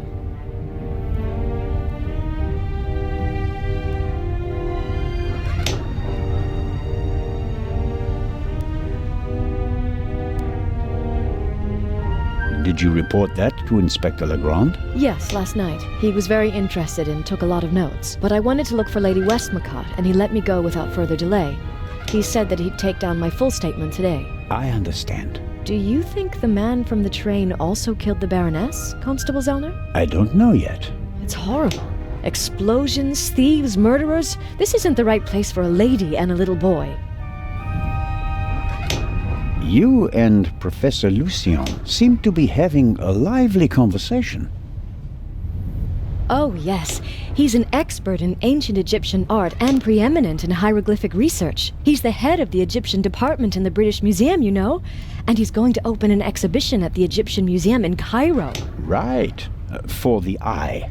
They had planned on exhibiting both jewels together for the first time in decades, but that's not going to happen now, sadly. I think it's quite upsetting for him. We're working hard to ensure that at least one eye will be on display. I know. I'll ask Lady Westmacott if she'd like to participate in the opening of the exhibition. I think it would be good for her. And Professor Lucien will surely offer you a private tour.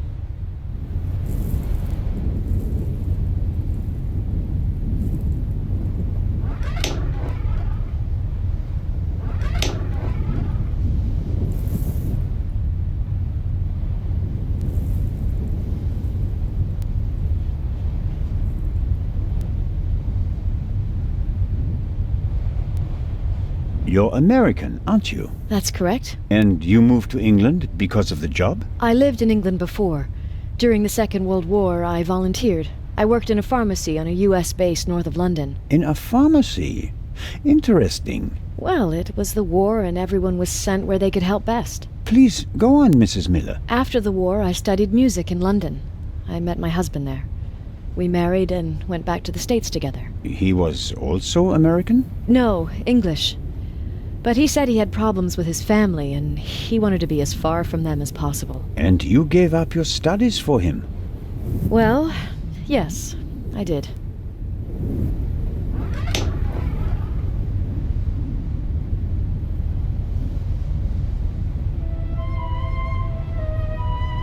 Life as a single mother couldn't have been easy. It was pretty tough then. I worked from morning till... And then, Lady... It was like she made... And she... And... I'm still...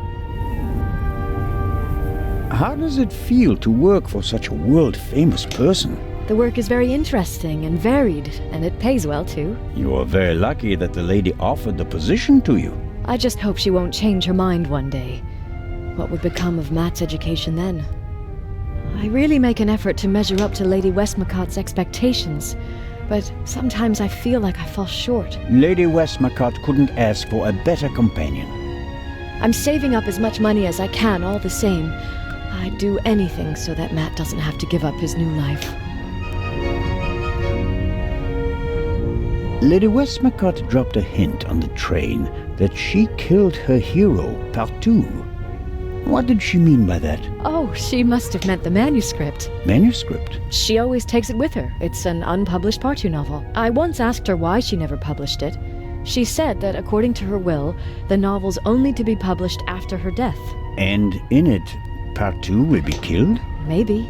I've never read it. No one has. You'd better ask her yourself.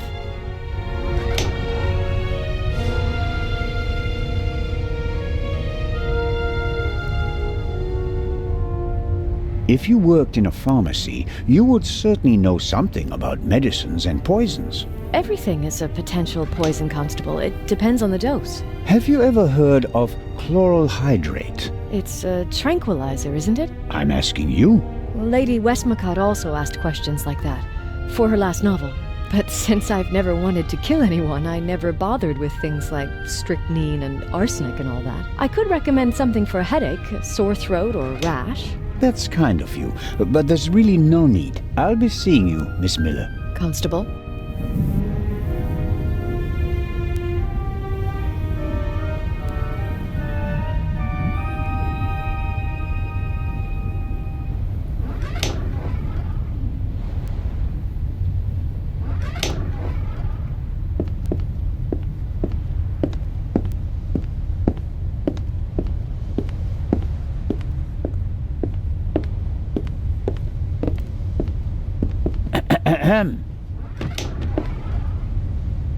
What do you want? Inspector Legrand is questioning the first of the passengers in the saloon. And? It will be hours before he gets to the stowaway. And? We'll save time if I question him. We'd also save time if you stopped asking me the same things over and over again. I will not let you in. What time is it, by the way? Got an appointment? No, but I'm hungry. Go and get yourself something. I'll mind the door in the meantime. Aha. You could bring me something, though. So, what do you want to eat? Oh, anything. An apple or something like that. There's ham and eggs in the saloon. Can't touch him. Why not? Sergeant Mills. Hmm? He's responsible for the fitness of the unit, and he'll chew you out if he thinks you've packed on a few pounds. I see. Leave it with me. Yeah, thanks.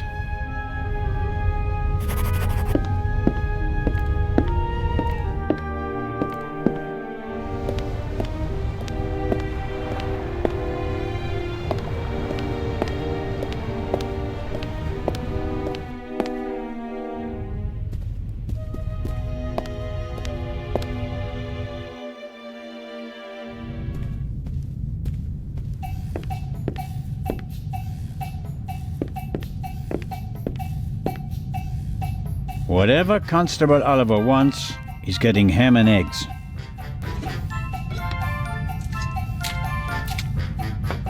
And just a pinch of salt for our friendly constable. Good.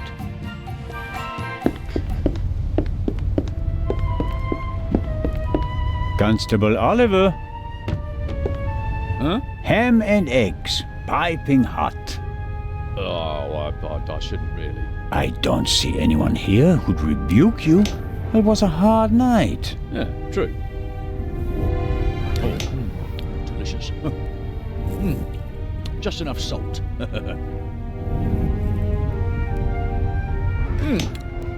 Oh, that was good of you. Cheers. You don't expect me to wash your dirty dishes as well, do you? Oh, of course not, Your Majesty. Oh, that was a proper meal and no mistake.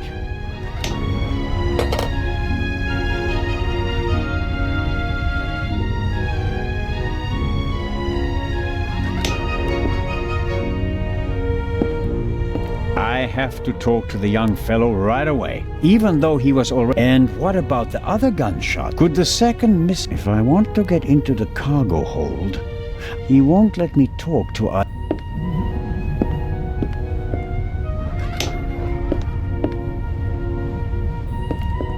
The constable is quenching his thirst with a bottle of water. He'll have a problem when it's empty, but I can't wait that long. Constable Oliver is drinking the water he brought along. Without it, he'd get very thirsty.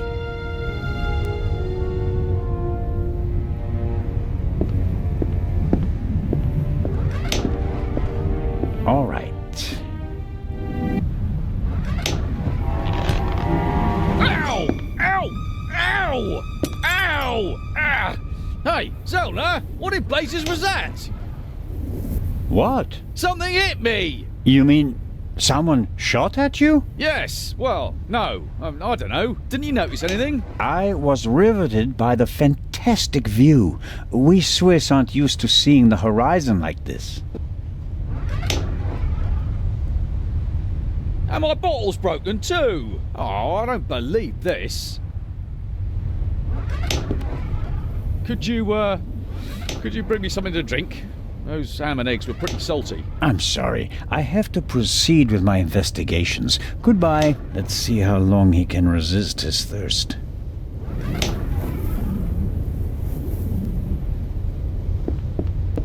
Not long at all.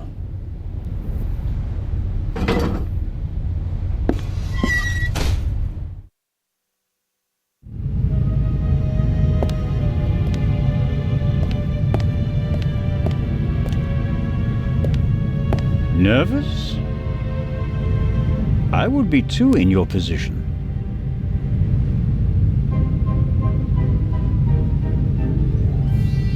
Who are you? My name is Adil. And you are? Constable Zellner. Why did you sneak onto the ship, Adil? I wanted to go back home. You're Egyptian? There's no work for me in Italy. I want to see my family again. And since you don't have money, you stowed away. So what if I did? So, it was you who knocked me out. Me? Never. No? Where were you when I was attacked? Well, I couldn't take anything with me on this trip, so I snuck into the kitchen and took some canned goods. Interesting. And how do you know when I was attacked? Well, I thought it was yesterday, shortly before we set sail. I take this bump personally.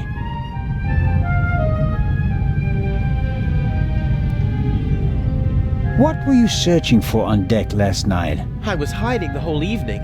I wanted to go out and get some fresh air, see the stars. But then suddenly, they were looking for me. Were you in one of the cabins? No. Did you see anyone on the deck or on the roof? No. And after we arrested you? The English policeman put me in this cell. Then he left. I've been here ever since. And you didn't notice anything along the way? No, nothing. What about the gunshot? Didn't you hear it? Yes. The English policeman had already arrested me. We heard a bang and looked around. And then? Then, the Bobby was in a hurry to get rid of me. He almost pushed me down the stairs and locked me in here. He left, and then a short time later, the alarm went off. Constable Oliver wasn't with you anymore when the alarm went off? No.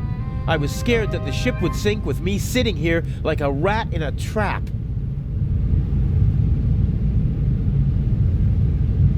It's hard for me to believe a single word of your story. Because I'm a foreigner? Because you seem to have learned our language in the space of a day. Accent-free. Believe what you want. Who paid you to distract us? What? You went for a walk around the deck and let yourself be seen. Everyone goes off hunting you, and in the meantime, your partner shoots the Baroness in peace. No, I didn't do anything. I didn't want to distract anyone.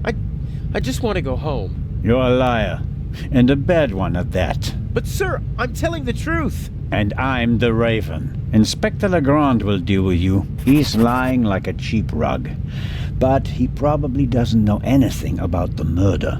Very disappointing. So I have to keep searching. What interests me most is the shot that was fired here in the cargo hold last night.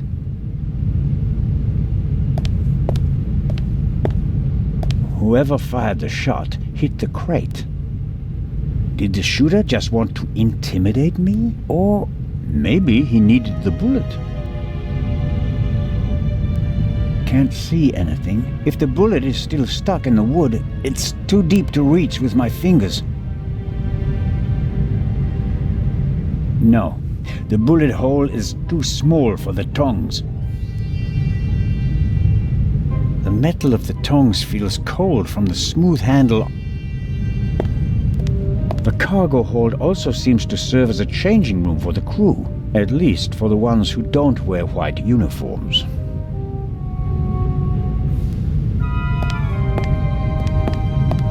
A stroke of luck. The lock is open. Oil-stained overalls. And here, an old toolbox. It's been through a lot. Hardly any paint, dented, and the lid is held shut by a wire. I'll take it with me.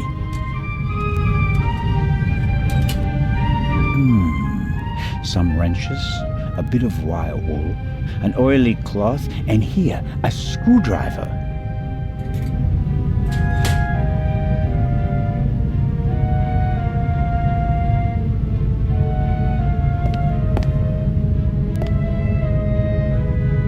Well, I think the bullet is still in the wood. I'm not a weapons specialist, but at first sight I'd say that this bullet looks exactly the same as the one Dr. Gebhardt gave me for Legrand. That would mean that the murderer also fired a shot here in the cargo hold before the murder. But why? Did they just want to make sure the old guns still worked? Or was it something else? And did the bullet really come from the same gun? I can only check that in Legrand's cabin.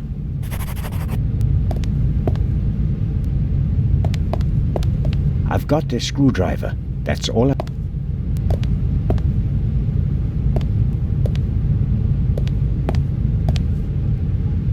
The young man is lying like a cheap...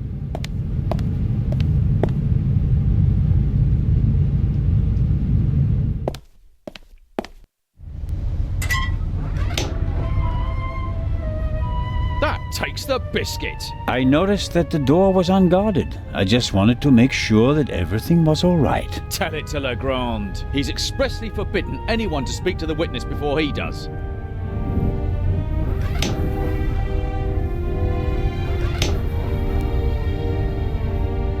All right, let's go to Legrand and tell him what happened. You fell asleep and then you left the door unguarded. Well, are we going? No, but don't try it again. Of course not.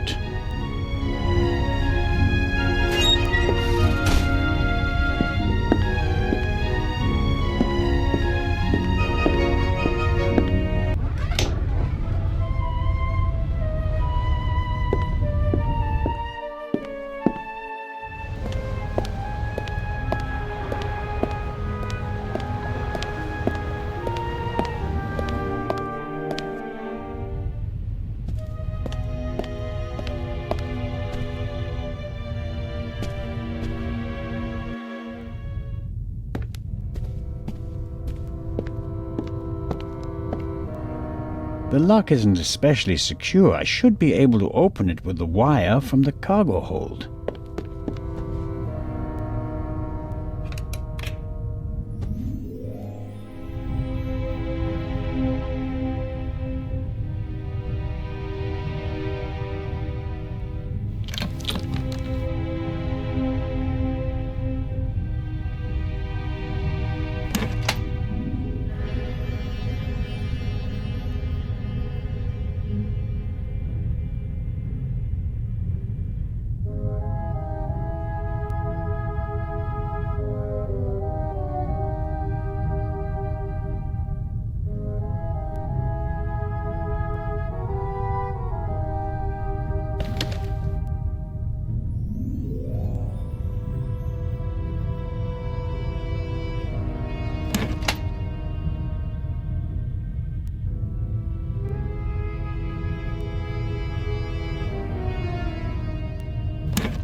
There we go.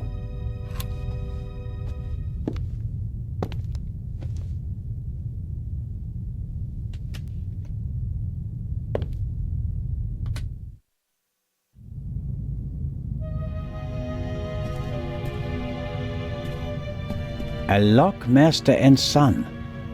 Tough to crack. If I wanted to steal the eye, I'd concentrate on getting the 3 keys. If everything goes according to plan, the first time this monster is opened will be in the museum in Cairo. Fingers crossed.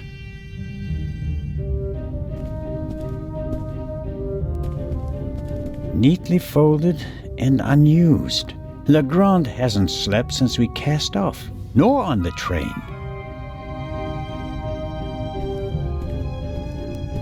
Legrand must have taken and developed the photos himself. He even made copies and enlargements. He seems to be prepared for everything, with access to more resources than a normal detective. A microscope. Looks like the one that Lutz Reichinger uses in his pharmacy, just more modern. There's nothing on the slide, and therefore nothing to see.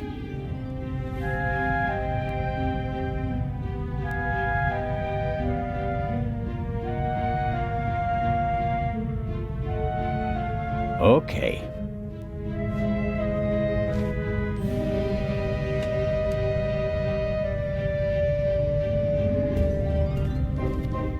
I need the second bullet for a comparison.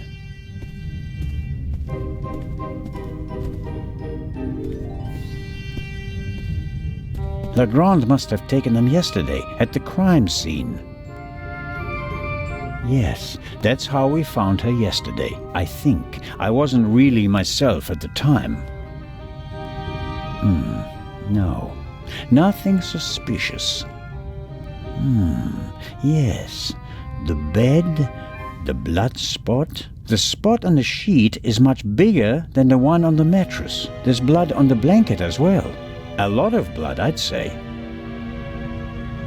The blanket and the sheet are gone. I guess they're in the medical center. A rough diagram of the ship. Legrand marked the Baroness's cabin. Seems like he didn't turn up anything else of note. This photo provides an overview of the crime scene. Shot in her sleep. She didn't feel a thing. She went to sleep and never woke up.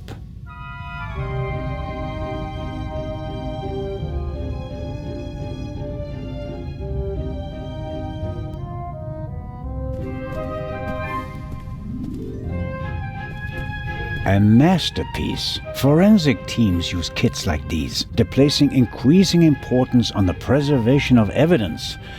But not in Switzerland yet. It's a small lab used to conduct simple analysis on site. All right, what have we got here? Half of the tools in this box will be interesting for an archaeologist as well. Actually, forensics and archaeology are really quite similar to each other. The goal is to find out what happened, whether a few hours ago or a few centuries ago. Good Lord. Good Lord. For forensics in the woods or the open country, I suppose. No use on a ship.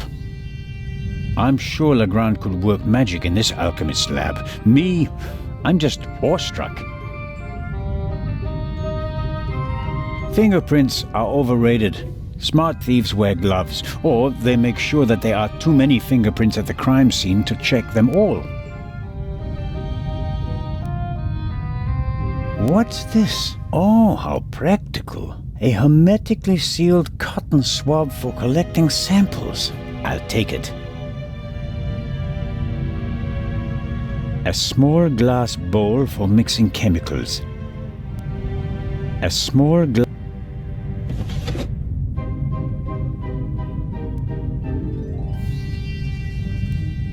Aha! This is some kind of inventory list. For each chemical it lists the chemical composition and a short comment on how to use it. And here's a list of the most important procedures. Fingerprints, gunshot residue, blood. I don't have to analyze the pillow and feathers to determine whether there's gunshot residue. I can smell it. And I don't have any other clues at the moment.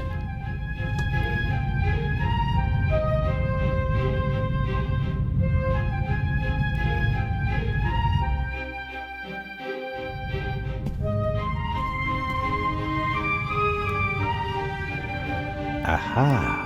That's the bullet the doctor removed from the Baroness's corpse. This is the pipe from the cargo hold. Legrand seems to have inspected it for fingerprints. I can still make out the powder. No. Nothing to see on the end of the pipe that the attacker held. Either he wore gloves or he cleaned the pipe.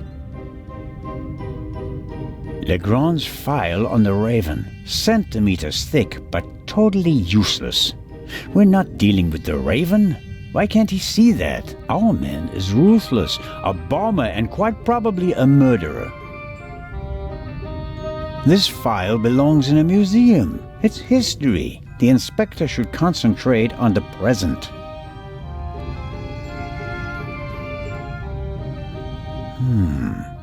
There's nothing written on the bottle. I suppose it's some sort of stimulant, legal or not. Legrand has been awake for at least 30 hours straight, maybe more.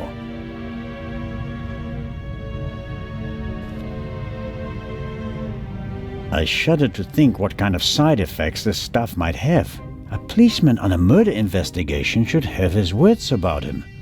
The risk that he could miss evidence or endanger himself and others is too high.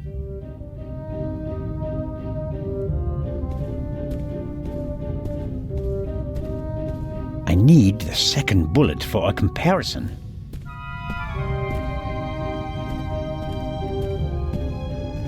Another alarm. It was tripped at some point, but there's no way to determine when.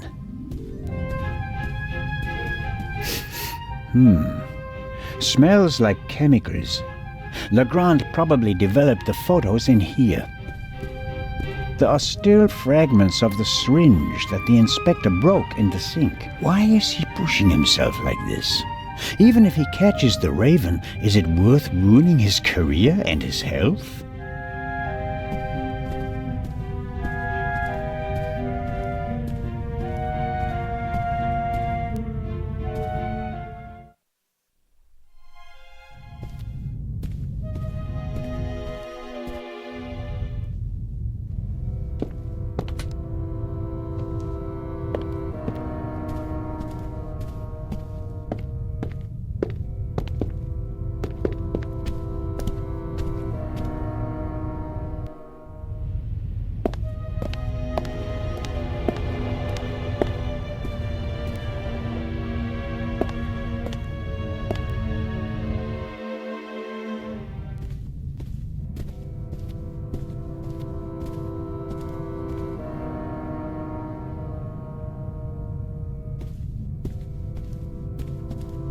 I always wanted to do that. That should be enough.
A small glass bowl for mixing Wasn't there something about blood samples? Fingerprints, gunshot residue, blood. Well, it explains how to confirm that something is blood. That's a start. You have to mix luminol and a hydrogen peroxide solution and then drip or spray the mixture on the blood. The solution turns blue and glows even if there's just a very small amount of blood. Okay then, luminol and hydrogen peroxide.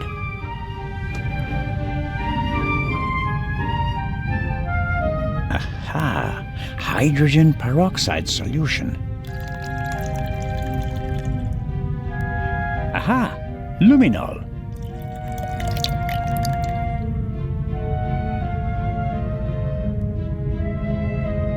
Okay, I'm filling the pipette and putting it down very carefully.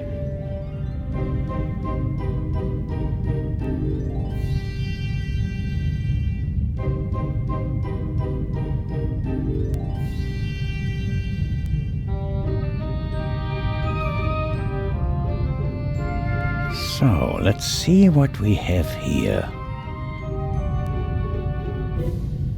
No blood. Not the slightest reaction.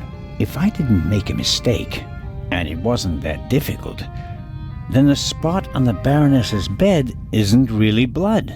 But if it isn't blood, what is it? And more importantly, why didn't Dr. Gebhardt notice anything? He was supposed to have examined everything.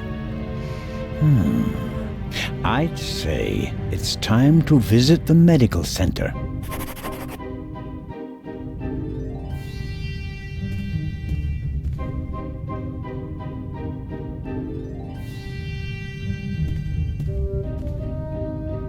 All right.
That's the proof. Whoever shot the Baroness also fired the shot in the cargo hold. What could that mean?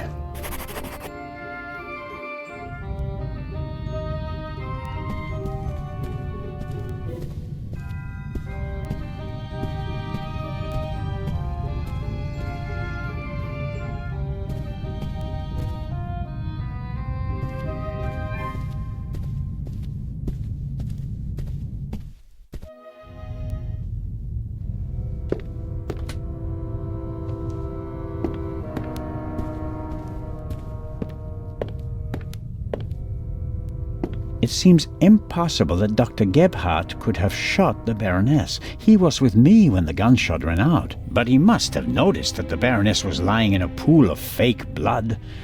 Maybe he's covering for someone. Let's find out.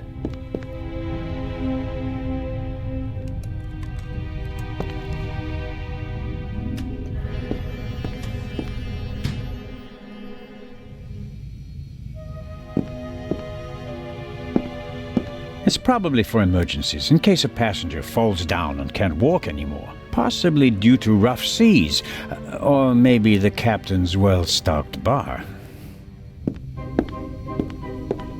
The sink looks like it's been cleaned recently. I can't say whether it was cleaned to comply with the hygiene regulations, or whether there was another reason.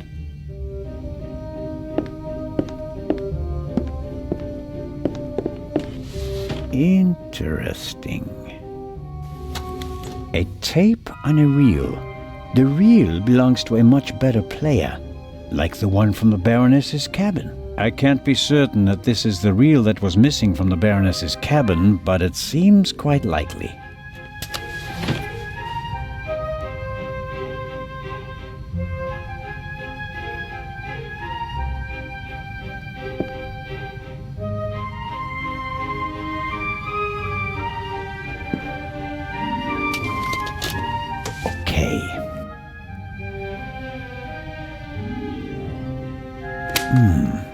Nothing. Strange. There!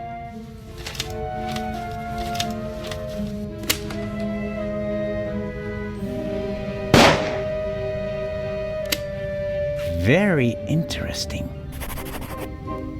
A shot is audible on the tape, and the reel comes from the Baroness's cabin. It's all coming into focus.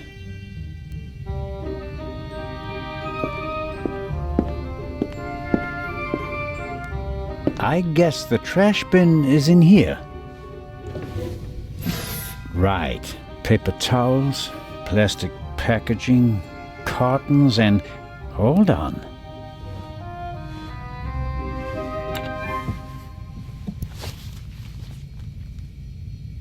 What's this? A burst rubber glove. It's knotted, and there's a red liquid all over the inside that looks like blood. I bet good money that it's the same fake blood I found in the Baroness's cabin.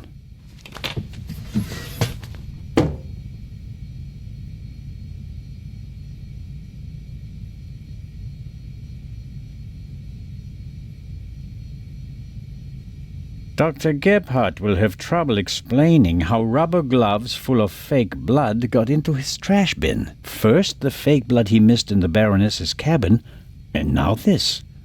It doesn't look good for you, Doctor. That's proof enough for me that the Doctor is involved in this. I should report to Legrand.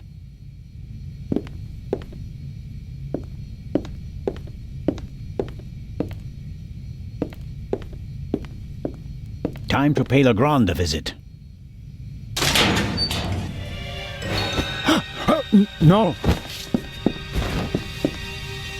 No, don't.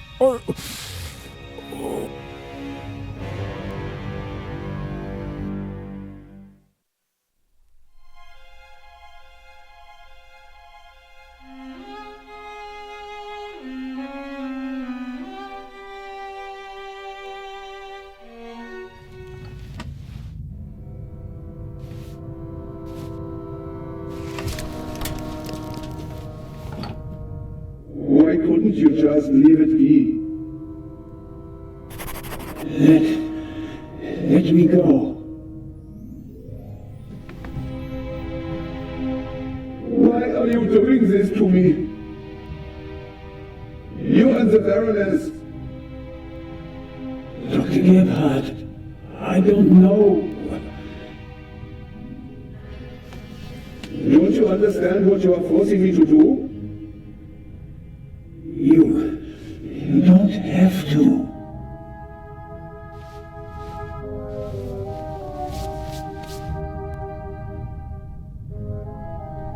It is almost over. You won't feel a thing. I am sorry you have to see all this. I should have used more chloroform.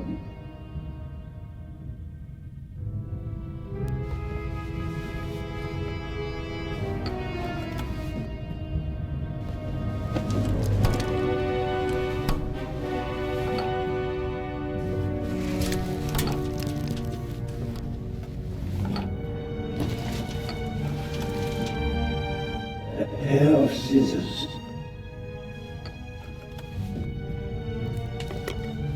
All ready.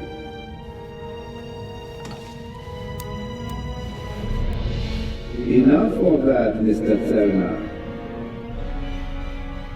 Soon it will all be behind you.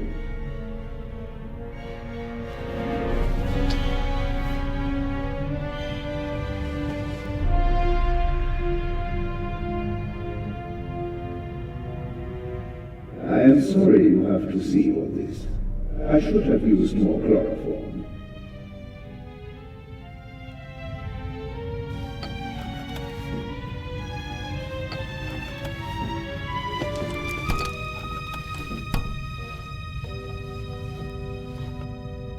Chloroform. Still partly numb. Can't reach it.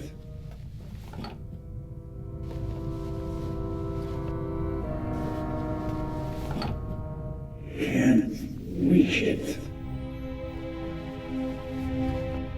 Have to distract him. Chloroform? in my bag, just in case. You were supposed to be asleep. I am not a monster, you know? I have nothing against you. Nothing at all. But what can I do? You forced my hand. It's your fault. Yours alone.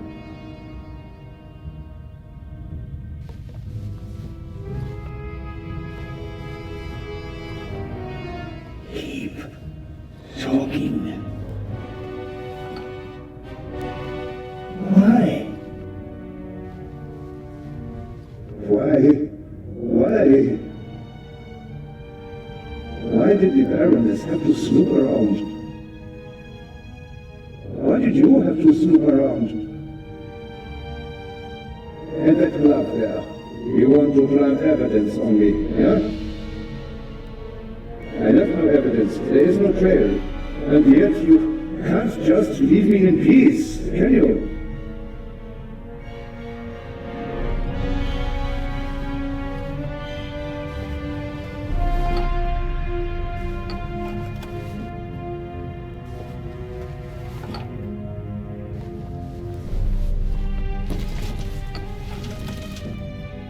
A pair of scissors. What have you...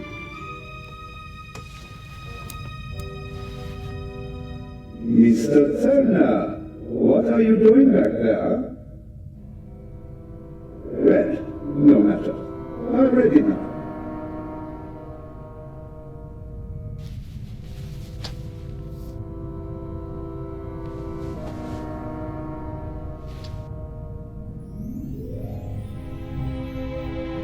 I am sorry you have to see all this.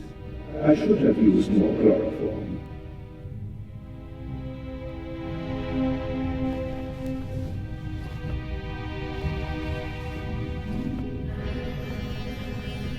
Chloroform.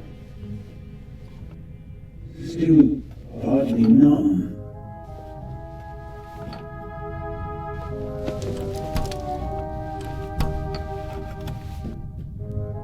Keep.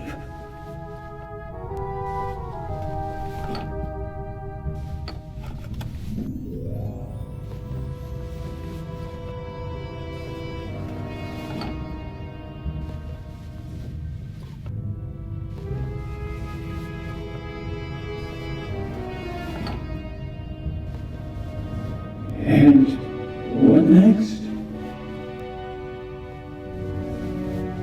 Heart failure happens a lot at your age, especially given your background. I am still considering whether I should throw you overboard. Don't leave evidence. No evidence. But what if I'm seen? My plan was perfect. And then you ruined everything!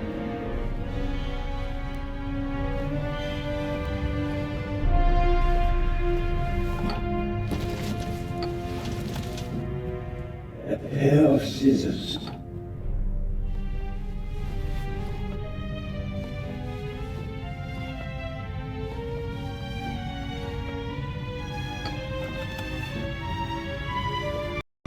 Can't reach it. What have you...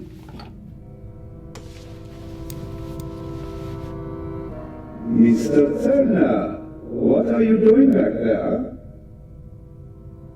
Well, no matter. I'm ready now.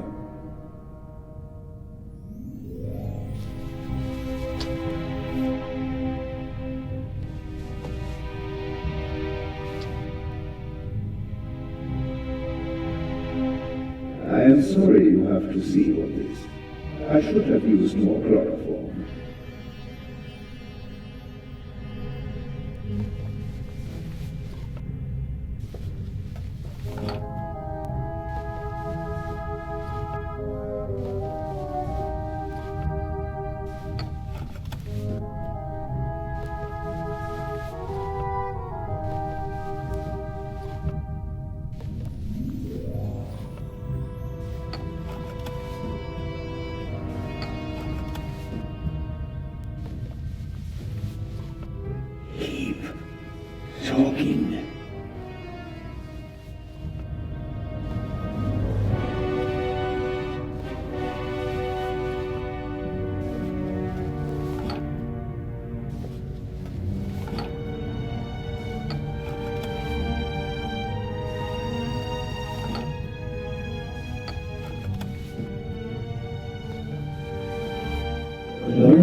had it in my bag, just in case. You were supposed to be asleep. I am not a monster, you know? I have nothing against you. Nothing at all. But what can I do? You forced my hand. It's your fault. Yours alone. On and on. Why?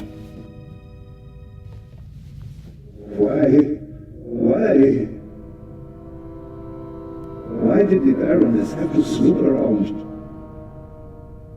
Why did you have to snoop around? And that bluff there. You want to plant evidence on me, yeah? I left no evidence. There is no trail. And yet you can't just leave me in peace.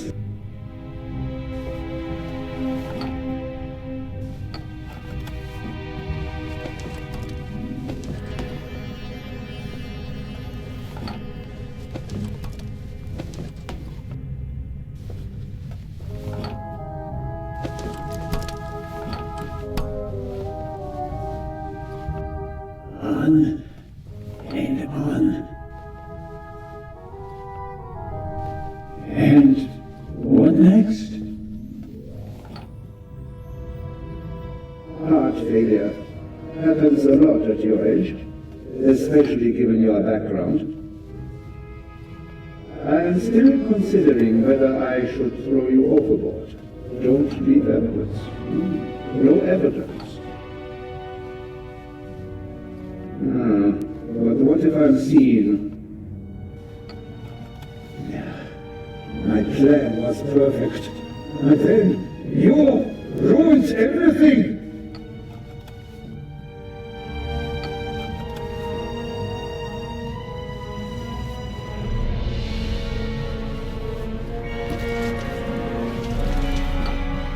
A pair of scissors.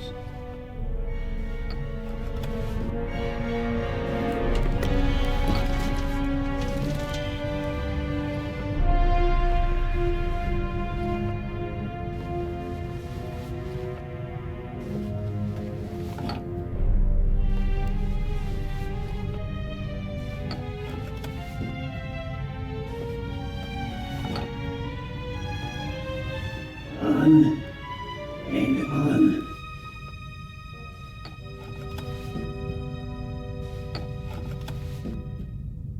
On and on.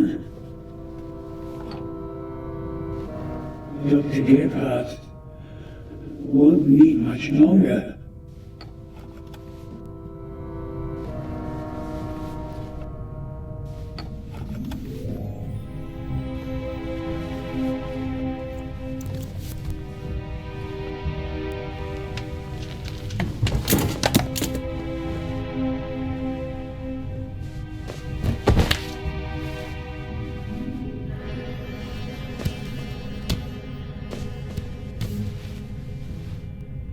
Take it easy, Mr. Zellner. You will only hurt yourself. Shall we begin?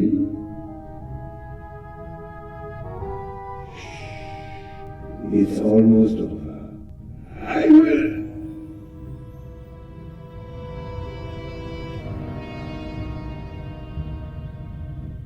Are you okay?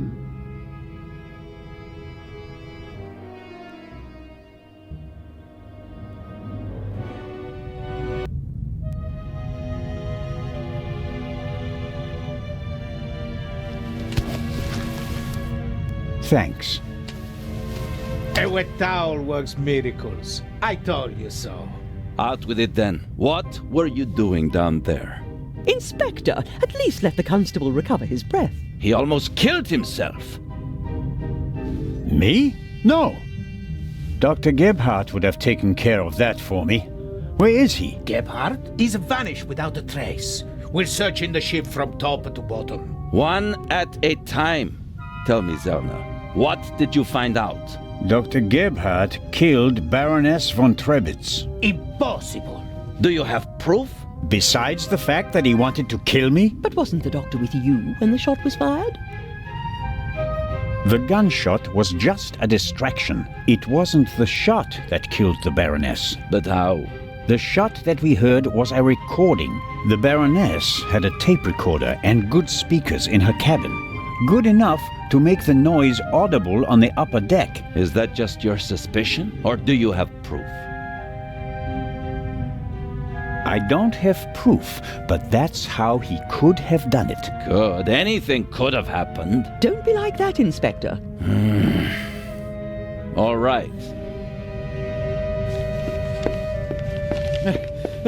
Inspector Legrand! Let's pretend you're onto something. The shot we heard was just a recording. What happened next? We all ran to the Baroness's cabin. She lay comatose in a pool of blood. Dr. Gebhardt pushed past you so that you couldn't get too close to the Baroness. He examined her and pronounced her dead. There was no reason for us to doubt him. The shot, the blood, the Baroness lying there lifelessly. But she was only unconscious, knocked out by the chloral hydrate that the doctor had poured into her glass shortly before. The doctor had a glass in his hand when you came in. He wanted to remove the evidence, but you gave me the glass instead, Captain DeConti, and unintentionally knocked me out as well. Nonsense. There was blood everywhere, and the Baroness is certainly dead enough, isn't she? Then who did shoot her? And when?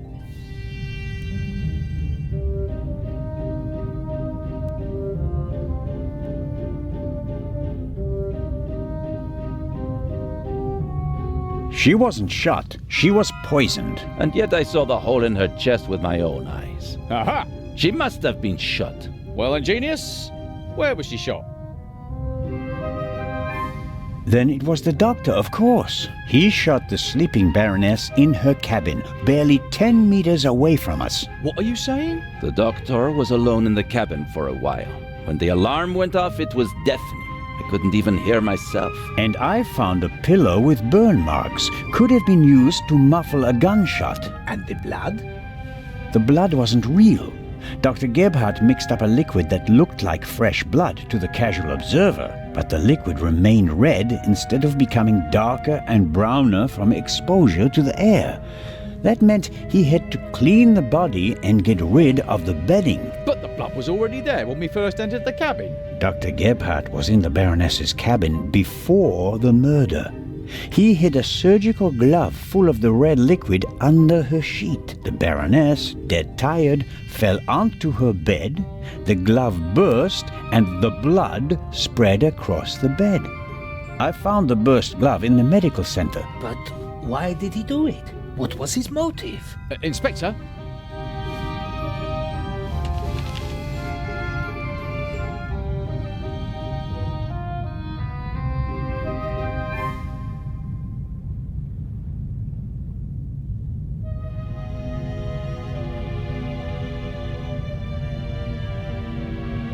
I can only speculate. The Baroness spent the day rummaging through her old family photos. No, no, no. Do you have anything to contribute, Constable? Confession, sir. Dr. Gebhardt was the Raven. It's all here. He admits to everything. What does it say? It says, "Do you still remember, my dear Nico? The streets were wet with rain, and the scent of roasted barley and fermenting yeast wafted over to us from the brewery. A dog barked until your shot struck down the innocent one. After that silence, not a single sound except for my soft steps fading on the wet cobblestone street. They made a hero of you, and I, at last, found peace. At least until the urge returned. Some of us are not made for retirement, my friend. I thought they would assign this case to you, and that thought pleased me.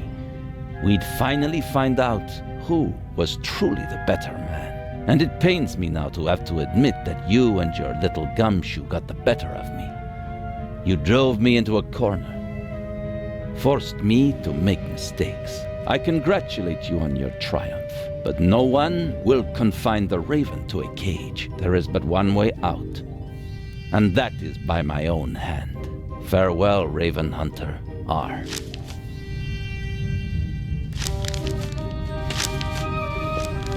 Inspector Legrand!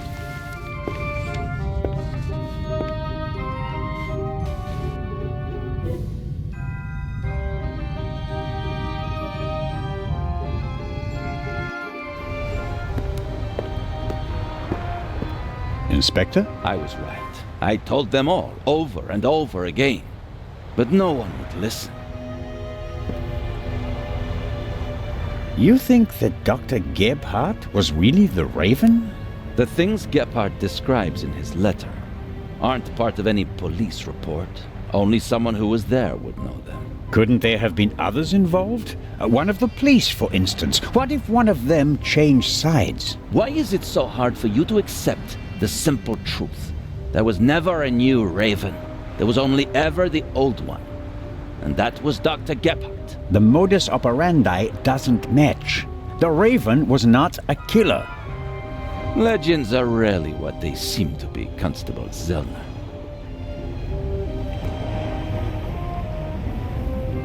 Then who was the man who was killed back then? William Jackson, a petty thief, committed some burglaries together with his brother. Talented, but not world-class. And they thought he was the Raven. Some people thought it was part of his disguise. If you're a debonair master thief, what better disguise than pretending to be a common crook? From time to time you let them catch you pulling small jobs, and no one ever imagines you're capable of a major heist. But you didn't believe it. I had my doubts. But everyone congratulated me, and those doubts were pushed aside. It was like being caught in a storm. But eventually the storm passed and my doubts were still there. But not this time? No doubts telling you that Gebhardt isn't our man? It must be him. What about the handwriting, the wording? Does the farewell letter match the Raven's other letters? Yes, it's his handwriting, his words. I've read all the Raven's letters, all of them, over and over again. I never thought it was possible. A resurrected Raven. The Raven was never dead. I shot the wrong man. But that man had the stolen goods, didn't he? So he must have been in league with the Raven. One could hardly call him innocent. Where do we go from here? We deliver the eye and then I'll contact Paris. A task force will compare all of Gebhardt's known residences with the Raven's activity. And if there are any inconsistencies? You're welcome to keep an eye on the safe if you can't let it go. The ship will remain in Cairo for 1 day. That's all the time you'll have to catch your own Raven. I already have mine.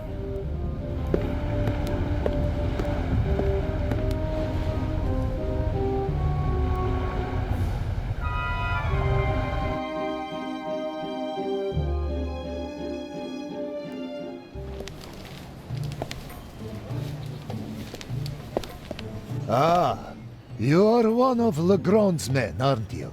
My name is Anton Jakob Zellner. You've come just in time. Grace, my dachshund, is missing. There may be more important matters for me to attend to, Mr. Director Abbas Mokhtar. And Grace isn't just a common dog. She's a purebred German dachshund, a champion.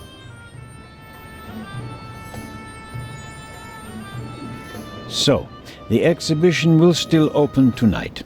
But of course, everything has been arranged. The final preparations are almost complete. But one of the two exhibits won't be there. A terrible loss, a tragedy. That irreplaceable Egyptian cultural treasure has been stolen for the second time. The second time? What? Did you really believe that the eye of the Sphinx was found lying on the banks of the Thames? Inspector Legrand, Professor Lucien, and Constable Oliver are overseeing the transportation of the safe. They should be here at any moment. I'll have a look around in the meantime. Do you think that's necessary? The Raven is dead, after all. If you mean Dr. Gebhardt, His body was never recovered, nor the stolen eye of the Sphinx, for that matter. It does us a great honor that the inspector is concerned about us, but we have everything under control. Legrand isn't as concerned as he should be, but I am.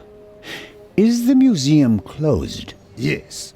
Only carefully selected guests may enter the museum during preparations for the gala. And of course, you're one of them, Mr. Constable. What can you tell me about the museum's security system? One of the best on the market. And the second eye will still be exhibited in our special treasure chamber, which is extra secure. Treasure chamber? See for yourself, to the right of the entrance. The eye is as safe as the British Crown jewels. I think I'll have a look around the museum. Please do. There's a lot to see. And you let me know if you see Grace, won't you? I hope we find her before the great inspector arrives. Isn't it fantastic how he solved the murder on the ship? Legrand? Of course. It's in all the newspapers. The murder of the wealthy Baroness von Trebitz, and how the great Inspector Legrand identified the murderer in just one day. It's the stuff legends are made of. You should count yourself lucky to have the chance to learn from him. What exactly do the newspapers say? Everything. It's fantastic. Someone on board must have informed the press immediately. Of course, it's a great advertising for us. The reporters will queue up tonight. And it was reported that Legrand found the murderer. Of course! Who else? Well, I wasn't exactly uninvolved. Of course. Legrand surely has assistants, but honor to he who deserves to be honored. Right? Well then. Be seeing you, Constable. Grace! Here, Gracie. My sweetheart. Where are you? Oh, Mr. Inch. Mr. Inch. There you are. I am so sorry. Baroness von Trebitz was a good-hearted woman. She did so much for the museum. As you say, sir. And you? Are you leaving so soon? I'd like to go back to my hotel. These last days have been such a strain. First, you sneak into the museum without greeting me, and then you want to leave just as quickly? I didn't want to disturb you, and we'll have time enough tonight. Yes, you simply must come tonight. I wanted to present Baroness von Trebitz with a medal. Now you'll have to accept it. Of course, if you insist, sir. The Baroness paid for all this. Without her, there wouldn't have been an exhibition or a gala. She was very generous. Yes, she was. If you'll excuse me now. Constable Zellner, I want to thank you again for all you've done. You saved me, you could say. My pleasure. See you tonight.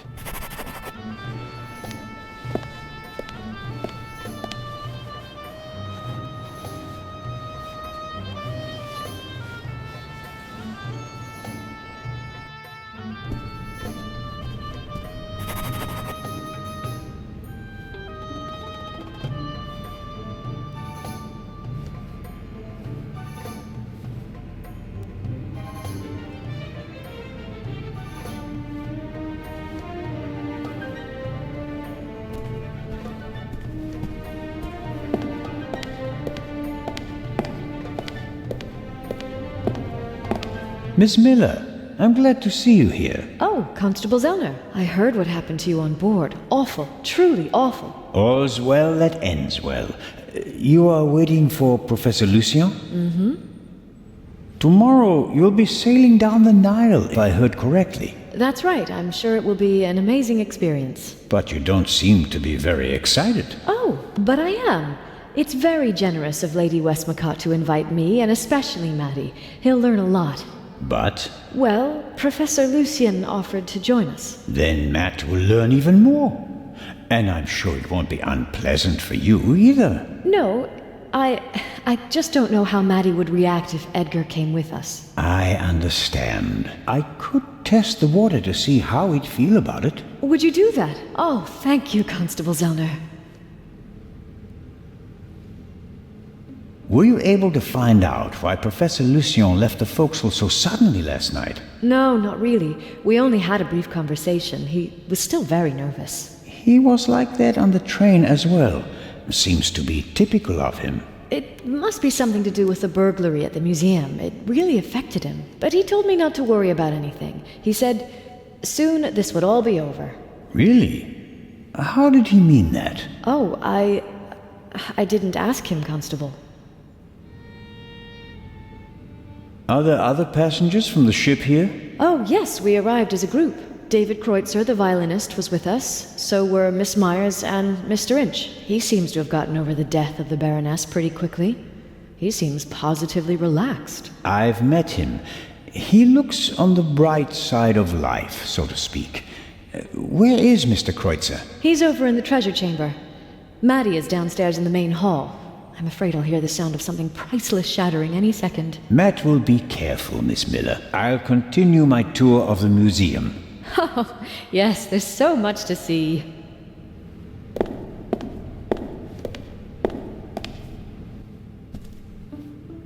Mr. Kreutzer will provide the background music tonight at the opening. Does he have anything else on his agenda? How are the acoustics, Mr. Kreutzer? Average. I wouldn't have expected anything else from a big stone cavern.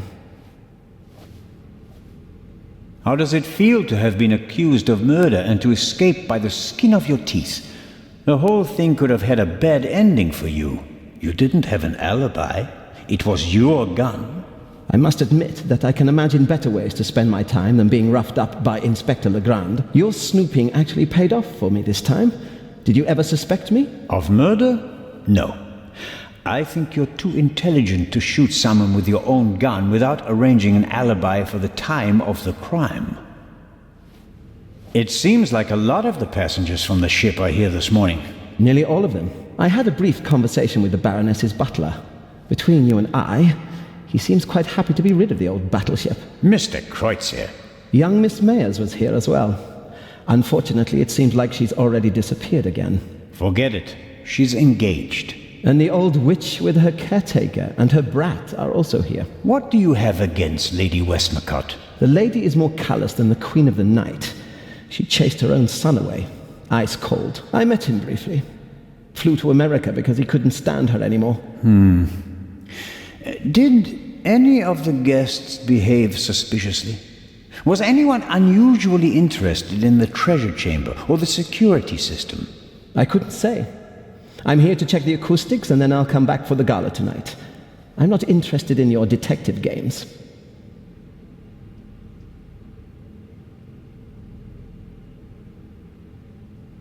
The newspaper this morning is full of reports about the events on board. I've seen them. Someone must have informed the press directly from the ship. He probably got a pile of money for the story, don't you think? And again, they want to ruin my reputation. But no, Constable, it wasn't me. I didn't even consider it. And whoever did it was a bungler. Why? The story is in all the papers. You get more money if you sell the dirt to just one paper, as an exclusive. Who do you think it was? The young guy? The stowaway? The captain didn't press charges and let him go this morning. But up until then, he was in the cell the whole time. Perhaps Miss Mayers. Maybe she wants to become an actress and needs a bit of publicity. Whoever it was, they wanted to make sure that the story spread, and they weren't after money. So, what were they after? Well, I'm looking forward to the concert. It will be an unforgettable night.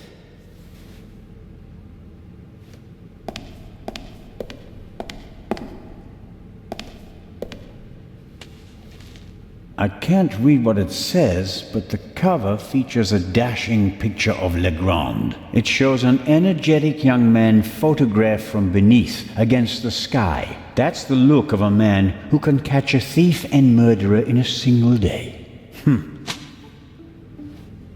I don't believe that Legrand spoke to the press himself. He doesn't seem to like the attention, and he wouldn't falsely take credit for something he hadn't done.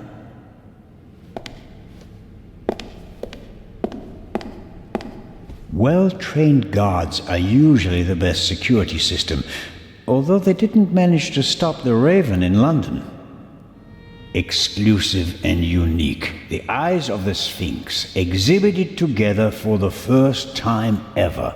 Hopefully the visitors will be satisfied with a single eye, otherwise all this effort will be for nothing. Unfortunately, now it's just the eye of the Sphinx, but it's a bit too late to change the banner. The gala will be crawling with guards tonight. The local police might also send some reinforcements. Well-trained guards are... That must be the treasure chamber where the Eye of the Sphinx is due to be exhibited. The display case is already prepared.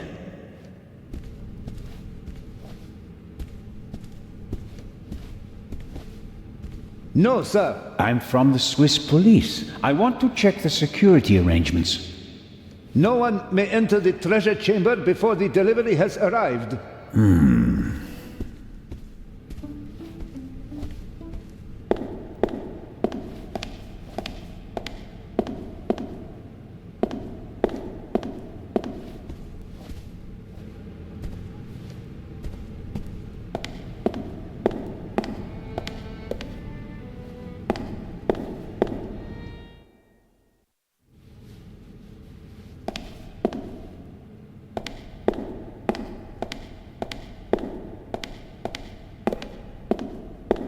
Ah, I've heard of this.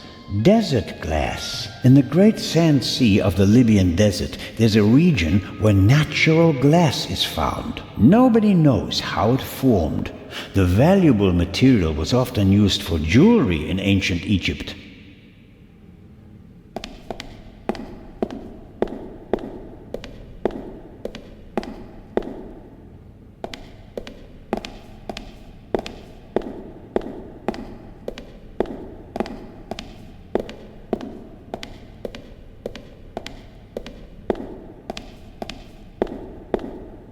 Several daggers in a row.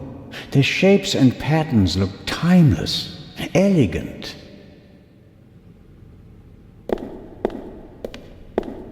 Impressive, isn't it? Thousands of years old and still beautiful. That it is. They dug it out of the sand near Thebes over 50 years ago. I was there. Really? I met my husband there. He was an assistant on the dig, and was ordered by the director of the excavation to take care of that writer. I financed many excavations in the following years, here in Egypt and in the Near East. I visited my husband, together with our son. It was the best time of my life. But a museum is no place for nostalgia. What can I do for you?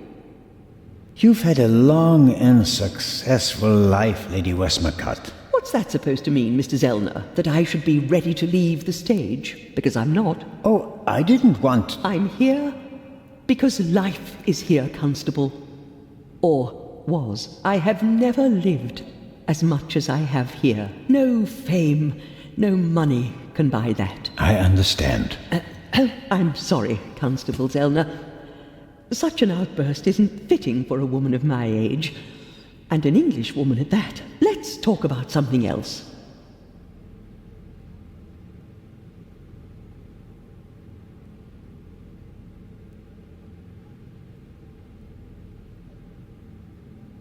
Your son.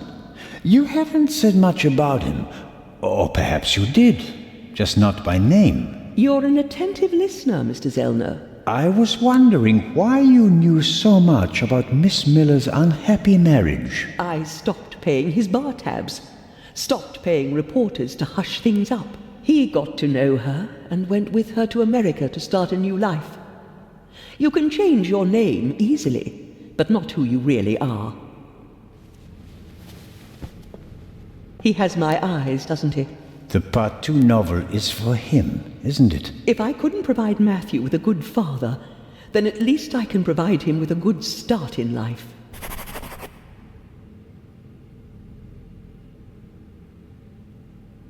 When I was working on the ship, I felt like one of the detectives in your novels. You were lucky. It was an unusual murder. Most murders happen in the heat of the moment or are committed by idiots. They're uninspired. But Gebhardt thought it through. He could have succeeded. I don't know. He made too many mistakes. He couldn't have known that the Baroness, almost unconscious from the drugs, would lock her cabin door. But that was a risk. The plan was too complicated and sloppily executed. You certainly are a harsh critic, Mr. Zellner. He could have shot her on the side deck and thrown the weapon into the sea. With no witnesses, no one would have suspected him. How boring. Or if it had to be a complicated plan, then he should have worked more carefully. Should have thought of everything, had a plan B in place. Maybe he didn't have enough time. He had only a few hours to plan and commit the murder. Still, he should have covered his tracks more carefully. The audio tape, the bloody glove, none of that should have stayed in the medical center.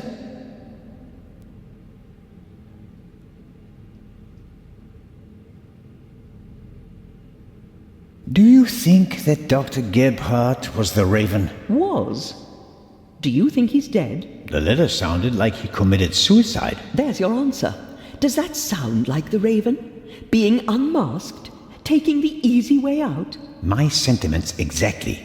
The Raven wouldn't commit murder, get caught, and then jump into the sea. You don't want everything to be over, do you? It's my chance to do something great. It can't be over yet. At least you solved the murder of the Baroness. You're a hero. That's not how the newspapers see it. Nor I. Something's missing. I can achieve more. Careful, Constable. He who flies too close to the sun... Is that the myth of Icarus? To be honest, no. The story is Greek, and was only written down 1,000 years later. I was counting on the dramatic effect. Oh, worked well enough.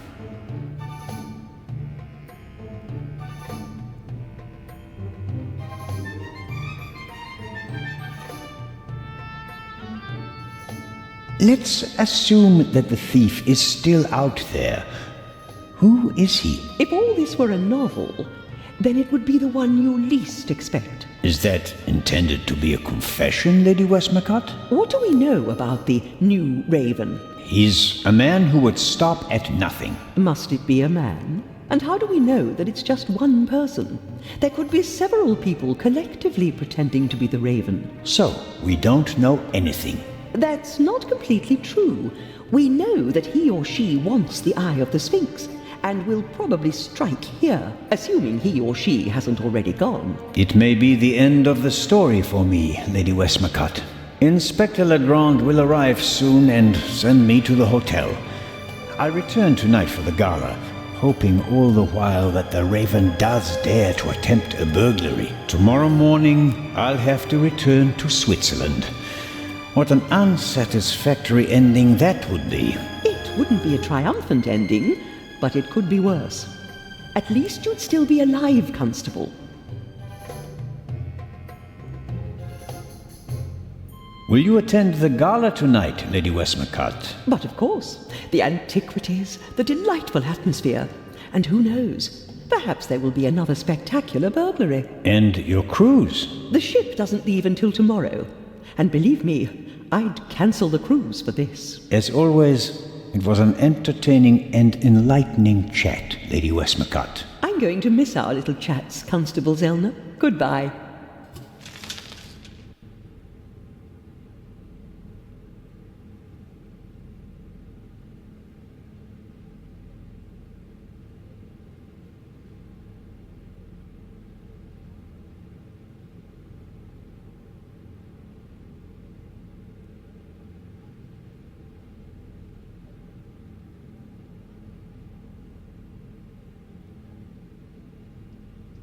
Lady Westmacott is an expert on Egypt. Many of her novels take place here.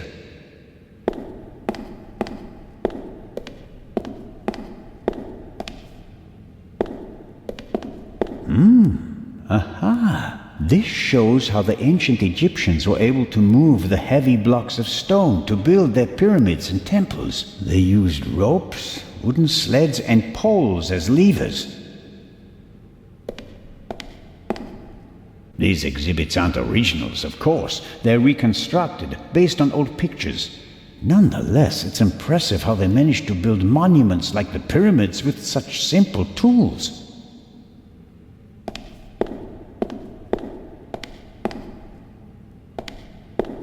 What does it say here? The dagger on the left is a replica of the dagger from the tomb of Tutankhamun.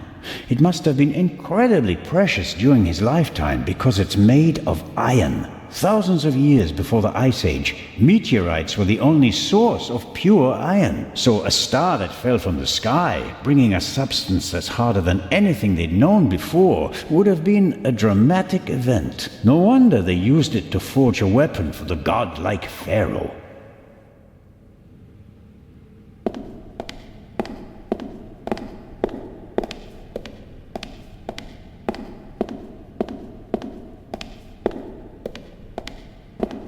This is Akhenaten, the only pharaoh whose portrait I always recognize. He has a very unusual head.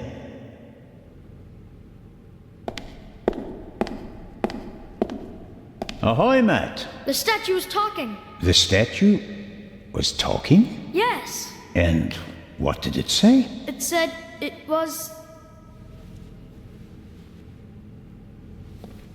That's a very bad word. I know. And an English one. Don't you think it's odd that an old Egyptian statue speaks English? Don't you think it's odd that a statue speaks at all? That would have been my next question. And, is the statue talking to you right now? Do you think I'm nuts? No, of course not. I just thought you might have much better ears than me. Ears that can hear statues. Some cop you are, Mr. Zellner. This is a mystery and you're just making jokes. You're right. It's just... Don't you believe me? We both agree that a stone statue without a mouth or vocal cords cannot speak, right?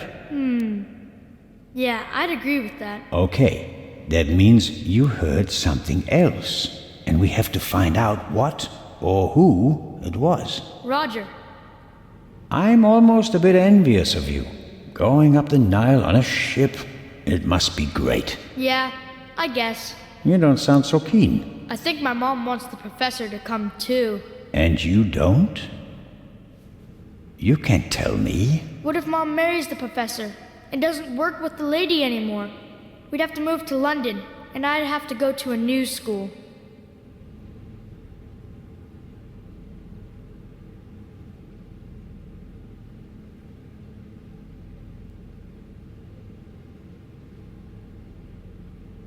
You like your life as it is, and you don't want to change a thing, right?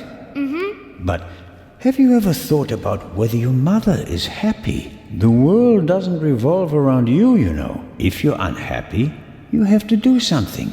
Sometimes you have to take a chance. And in that case, you need all the help you can get. Do you mean Mom isn't happy? I don't know. What do you think?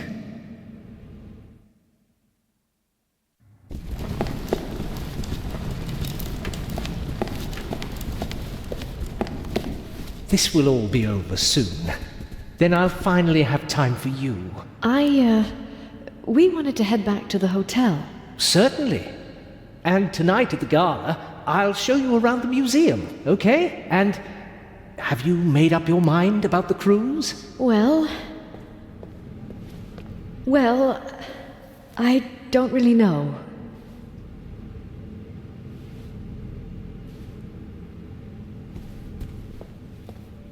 Oh, come on, Mom. Who could teach us more about Egypt than the professor? Then it's settled.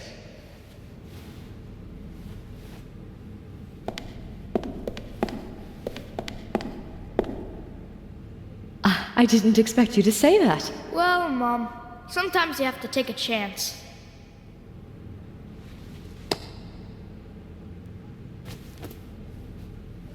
Well, who wants ice cream? Me! actually. Mr. Zellner still owes me some.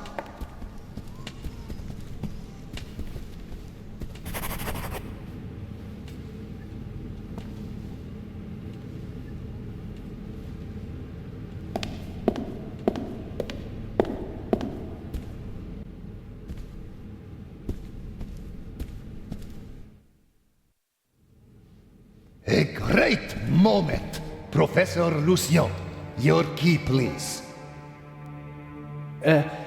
Yes. Well, Come on, Professor. but you have to realize that... Thank you. Finally! But... Professor? I wanted to give you this.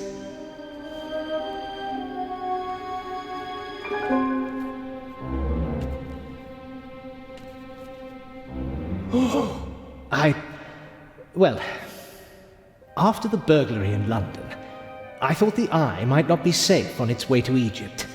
So I secretly took it when I was supposed to place it in the safe in London. How dare you? I felt that I should leave the jewel to someone I trusted completely. Myself. But the jewel was safe. From London to here, no one had an opportunity to steal it. I beg your pardon, my dear colleague. But if that were true, I wouldn't have had it. Congratulations, Professor Lucien. You fooled everyone, it seems. The honor is yours.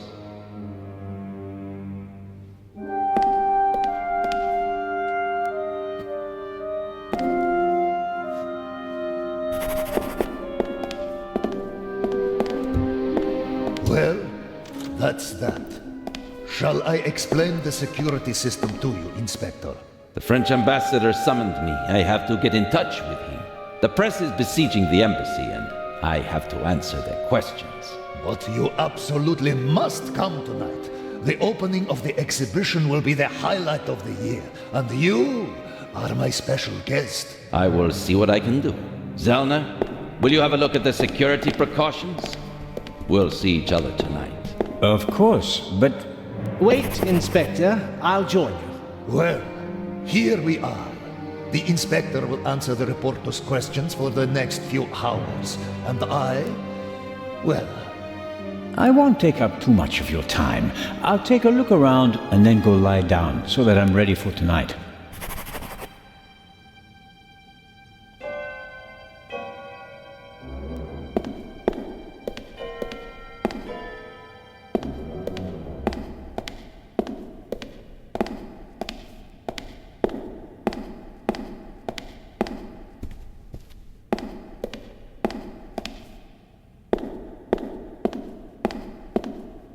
What's that?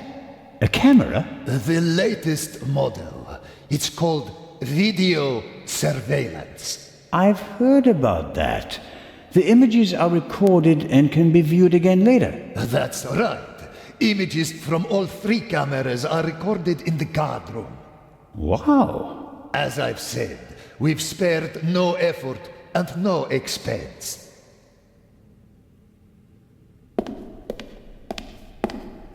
Many people picture a stone coffin when they hear the word sarcophagus, but this one is wooden. As usual, an ornamental representation of the deceased is painted on the outside in gold and other colors.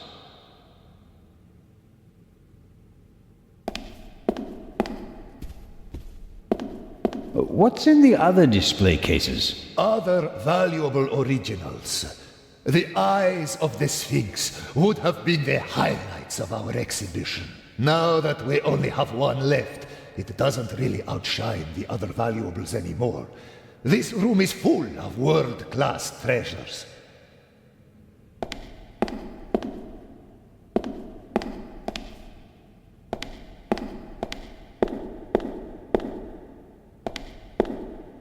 How is the display case protected? It's made of bulletproof glass that's several centimeters thick. You'd need heavy machinery to open it. But even the smallest disturbance of the display case will set off the alarm. Doesn't look half bad. A glass cutter wouldn't be much use. Is the display case anchored to the floor? Why do you ask? The Raven once stole a whole display case in St. Petersburg instead of just taking the jewels out of it. Such an attempt would fail here. The display case is bolted to the floor and weighs several 100 kilograms.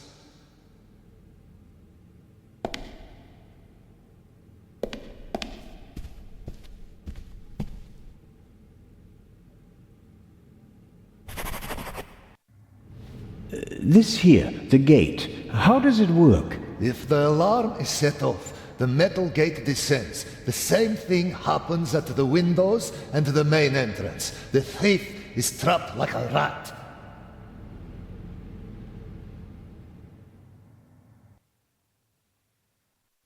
As are we. Next, I'll show you our guard room, the heart of the whole security system. And after that, I'll have to excuse myself.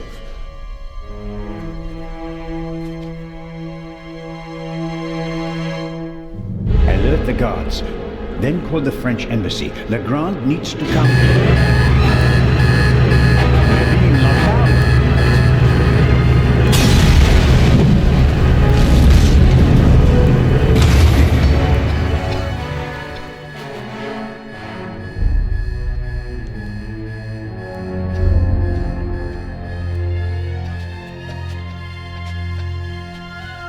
Here, have a seat and try to calm down.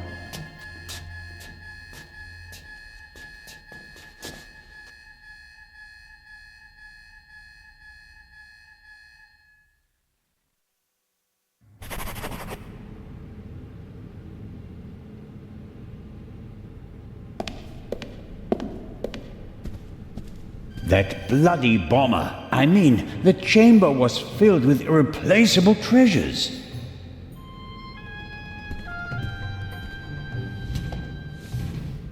The gate is massive. I can't open it myself.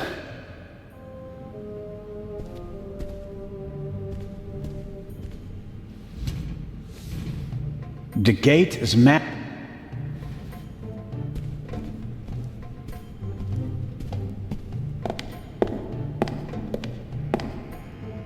Director Mokhtar? Director, how can I open the metal gate? He shouldn't have done that. Director. All the artifacts in the treasure chamber. He destroyed them. And I will bring him to justice. But first, I have to get inside.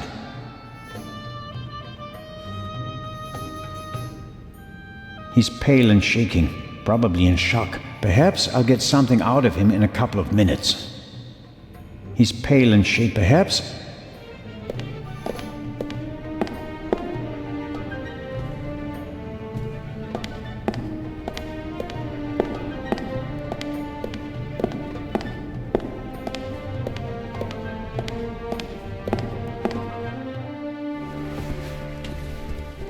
Constable Oliver! Don't move! What did you do? I didn't do anything. But I'll tell you what I'm gonna do. I'm gonna arrest you. Put the pistol away. Oh, you'd like that, wouldn't you? Robert, be sensible. Shut it! Is he dead? Just unconscious.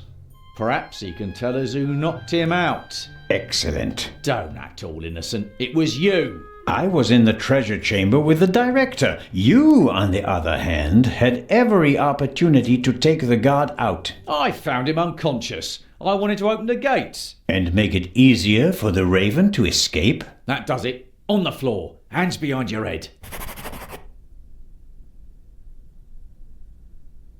Why aren't you in the embassy with Inspector Legrand talking to the press? What are you talking about? Legrand refused to do it. What? He told the ambassador that he'd rather walk through the desert for 40 years than give interviews for 40 minutes. We have to open the treasure chamber's gate. I suspect there's a secret entrance. No. We should open the main entrance and call for help. Robert, think. The Raven is inside the museum and so are we. We could catch him, but we have to give chase immediately. The two of us can finish it here and now. You just want to confuse me. Robert, I don't think you knocked this man out, but neither did I. I was with the director the entire time. Ask him. That doesn't mean you aren't involved somehow. You could be working with the Raven. So could you. We can suspect each other, open the exits, and offer the Raven every possible escape route. Or we can bring him to justice right here, right now. Oh, okay. But just get this straight. I don't trust you. I'll keep an eye on you, and if you try to get away... Understood. I'll try to open the gate to the treasure chamber now. I'd appreciate it if you'd refrain from accidentally shooting me. No tricks, Zelna. And if we don't find anything in the treasure chamber, we'll open the gate at the main entrance and call Inspector Legrand. Of course.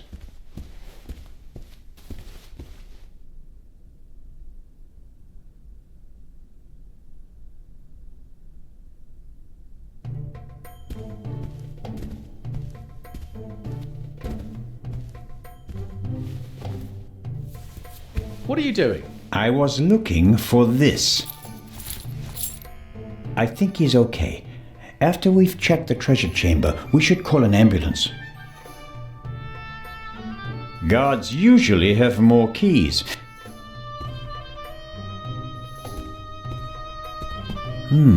Various bits and bobs for the office routine. Looks like even the guards can't avoid mountains of paperwork.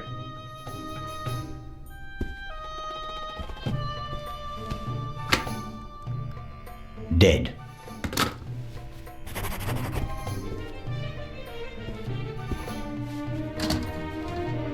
Locked.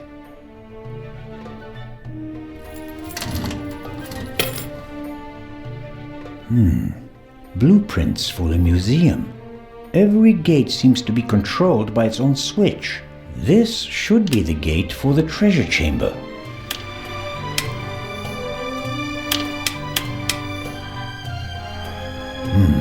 That's it. There's nothing more I can do here. We can't call for help. The line's dead. Does the alarm system call the police automatically? If not, or if it was also disconnected, I'm not sure that anyone out there knows what's happening inside the museum. I guess no one heard the explosion from outside. The treasure chamber doesn't have any windows, and the metal gates that came down could just be part of a test. We can't call for help I guess no one heard...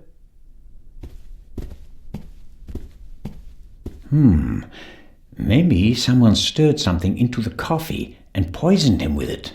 But the bump on the back of his head would indicate otherwise.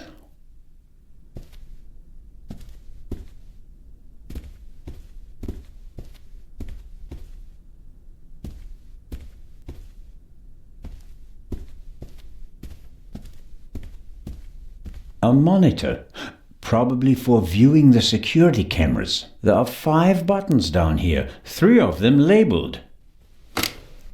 Camera 1, Camera 2, Camera 3. This should be the one in the treasure chamber. As I expected, it didn't survive the explosion. All right, how do I...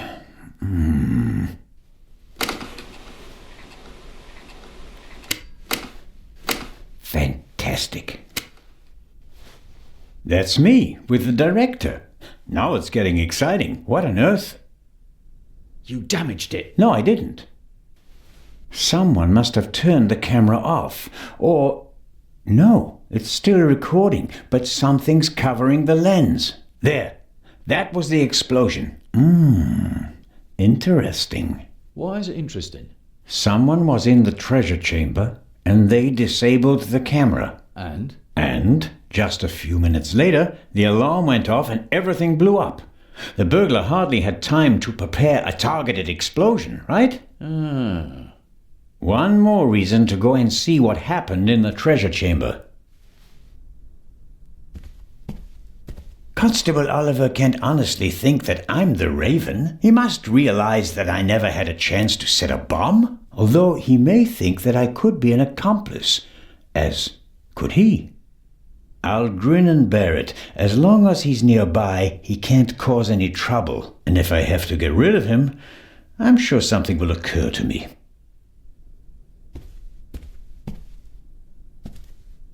Where do you think you're going? I'm searching for a way into the treasure chamber, which is exactly what you should be doing. I'll give you 5 minutes, then we'll follow my plan. Open the main entrance and call for backup. Let's hope for both our sakes that I find a way into the treasure chamber before then. I don't want to be responsible for the escape of the Raven.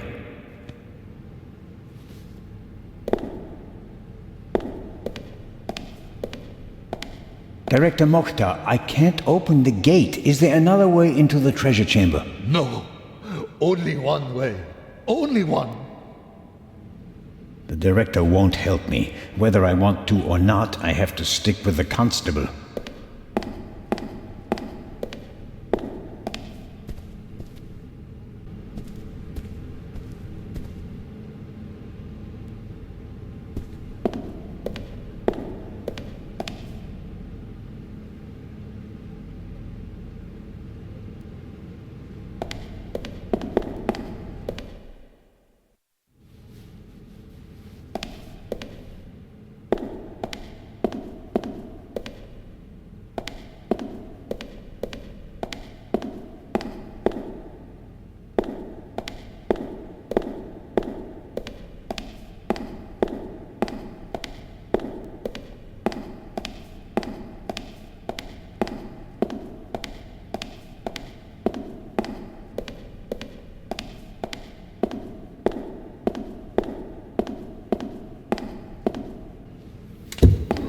Locked.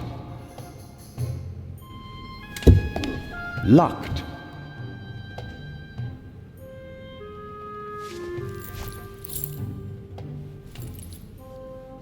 It fits.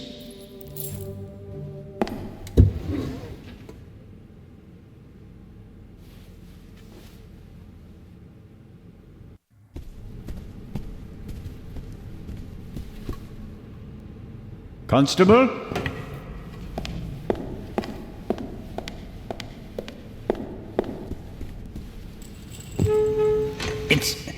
It's moving. No, not quite there yet.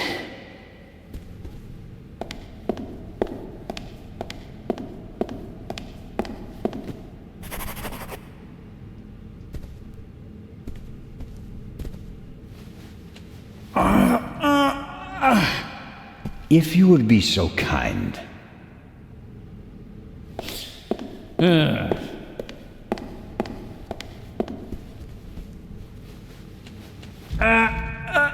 No, that won't work. I could have told you that.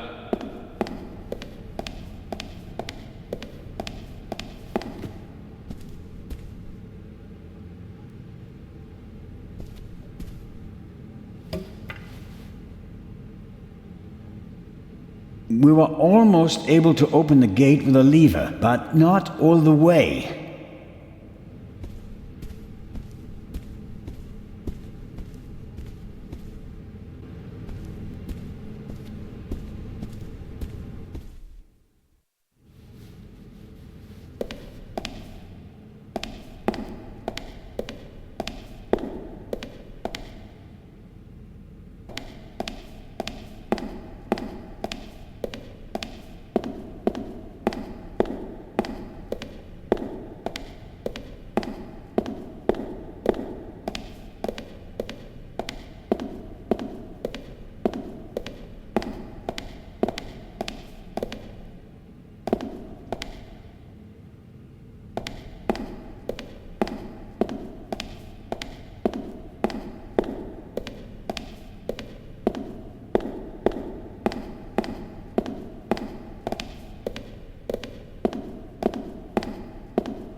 Do you have any idea how we can open the gate? We've got to open the main gate and call for backup. No. You gave me...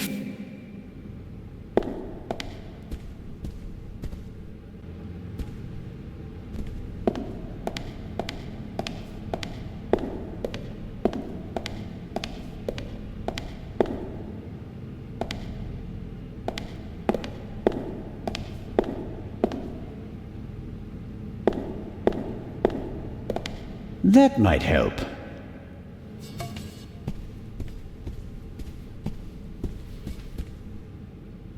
All right. It has to work. Constable Oliver, could you lend me a hand?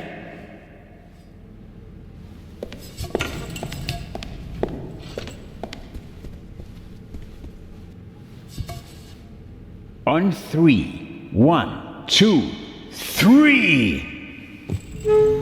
Director Mokhtar, hurry! Put something under the gate! Huh? Director!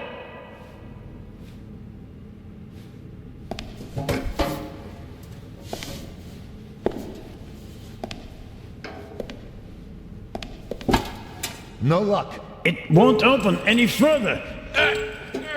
Put it down, quick! That'll hold it. I wouldn't bet on it.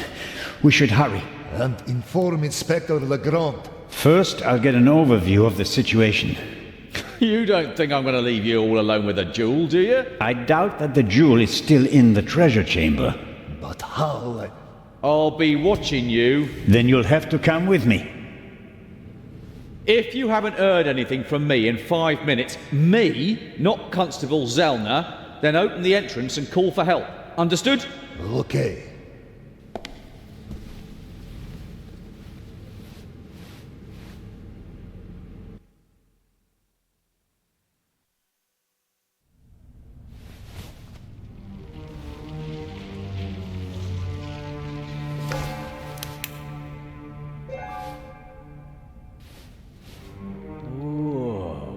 Whoa, indeed.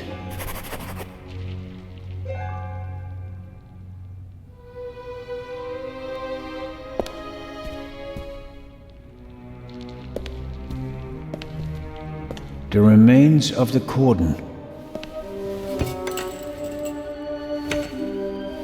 Give me some light.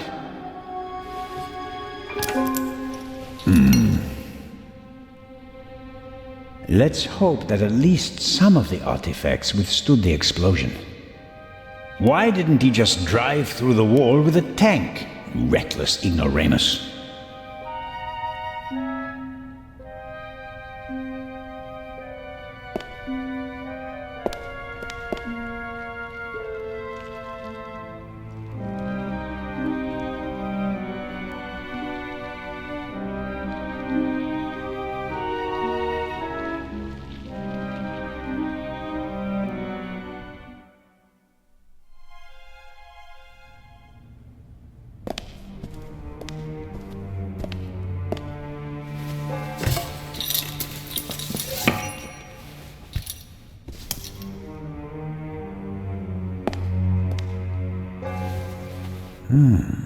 You don't want to go down there, do you? That's how the eye left the treasure chamber. Oh no. No way. We've seen enough. The Raven is gone. We need to get Legrand.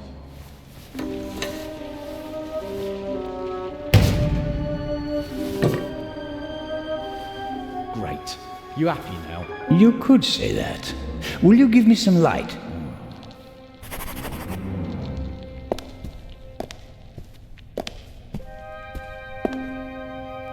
I suppose the camera was hit by a chunk of flying debris. Fortunately, the ceiling is quite high, and the gate was still ajar. Otherwise, nothing in this room would have survived the shockwave. It will take a long time to clean and restore everything, and some things are surely lost forever.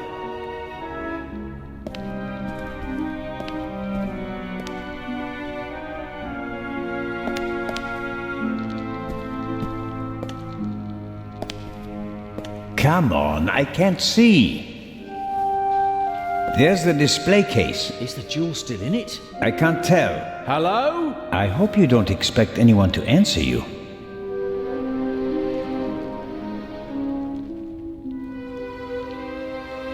The floor of the basement is almost 4 meters below us and covered in rubble. Jumping would be too dangerous.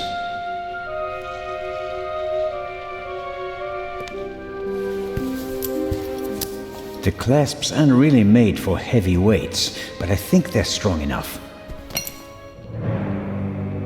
Not the best rope in the world, but it will have to do. I let myself down into the hole with the rope. You can't be serious. This isn't a matter for discussion. I'm going down there. You can join me or stay here. But you don't know what or who is down there. That's why I want to go down there. Besides, maybe I'll find an escape route for us. All right then. Should I hold the rope?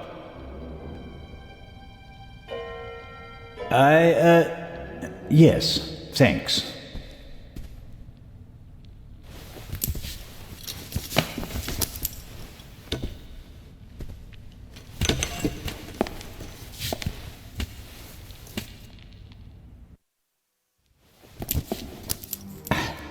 I'm down.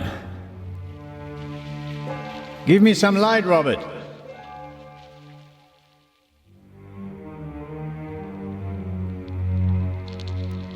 Are you all right? Yes. Have you found an escape route? I'm working on it.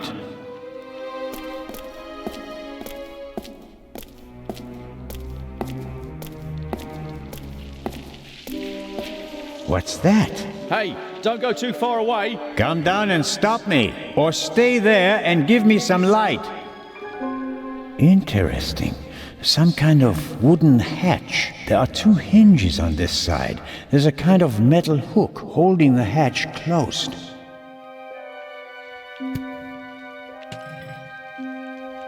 I'm the talking statue.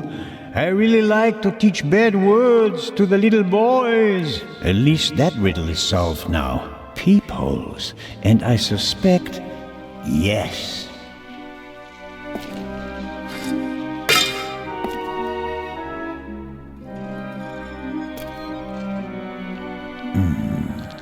The Raven couldn't have gone this way. We'd have seen him and he couldn't have closed the bolt from outside. There must be another entrance. Why is it suddenly so bright down there? I found the light switch.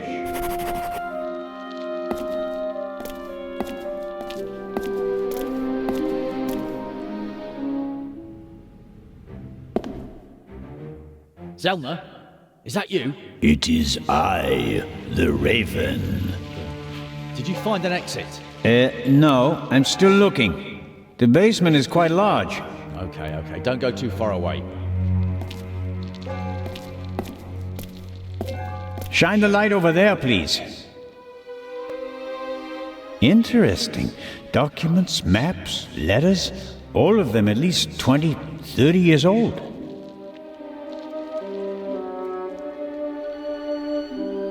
I wonder how the Raven knew about the secret basement. He must have done some research and then paid someone for the missing information.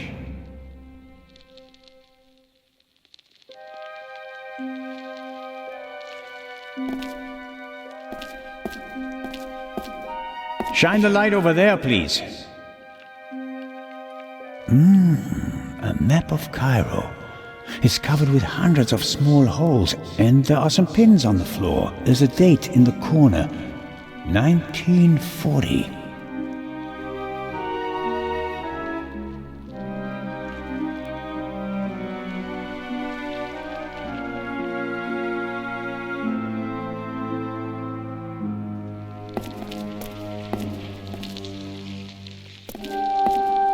I'm going to examine the display case now. As I expected. Empty? Yes. The display case didn't survive the fall. The thief just had to pluck the jewel out. Actually, I thought the display case would survive the fall more or less unscathed. And 3 of the 4 windows did survive.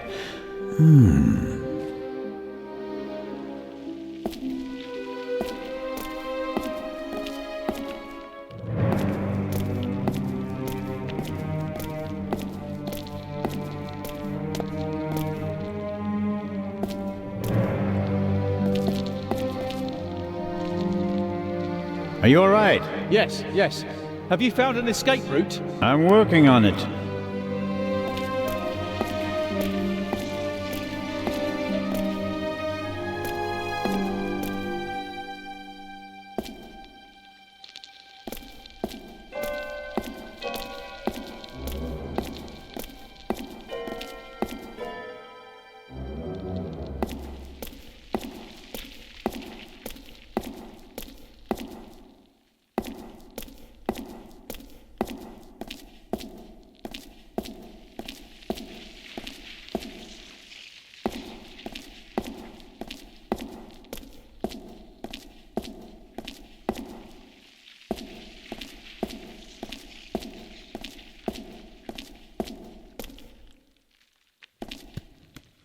There are cracks in the wall and scarf marks on the floor. A secret door? And probably the Raven's escape route. Can you open it? There are several panels and kind of a handle, but I can't turn or pull or push it. Something's written here, but it's too dark. Hurry down with the light. No, the Raven is trapped. We should call Legrand.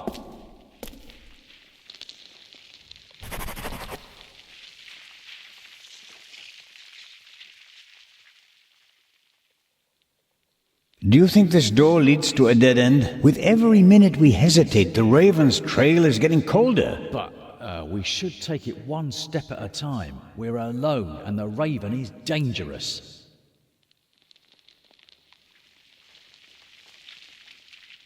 Do you think the Raven is waiting for us? If we don't catch him now, we probably never will. It's been a few minutes since the explosion. He's probably over the hills and far away.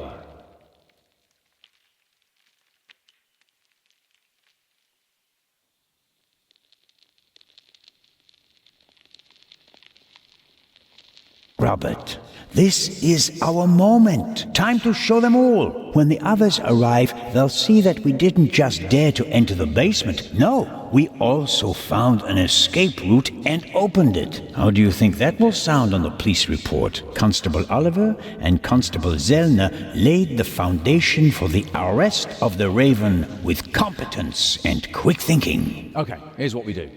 I'll hand you the lamp and you open the door. Then we guard the door and wait for backup. I couldn't have put it better myself. Right. Catch, but hurry. I don't want to think about the fact that I'm standing here in the dark surrounded by mummies.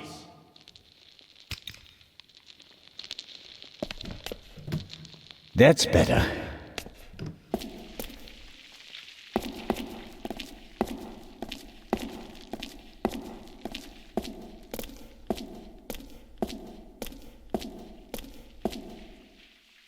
That is interesting. 4 discs. An extravagant combination lock. If it was just another language with a Latin alphabet, I might be able to guess the meaning, but I'm lost when it comes to Arabic. I'll write them down. It could be a hint about how to open the door.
Various containers.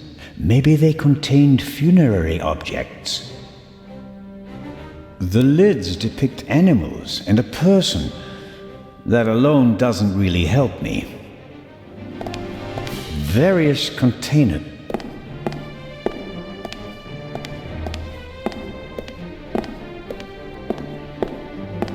The museum still has plenty to offer, despite the senseless destruction in the treasure chamber. The museum still...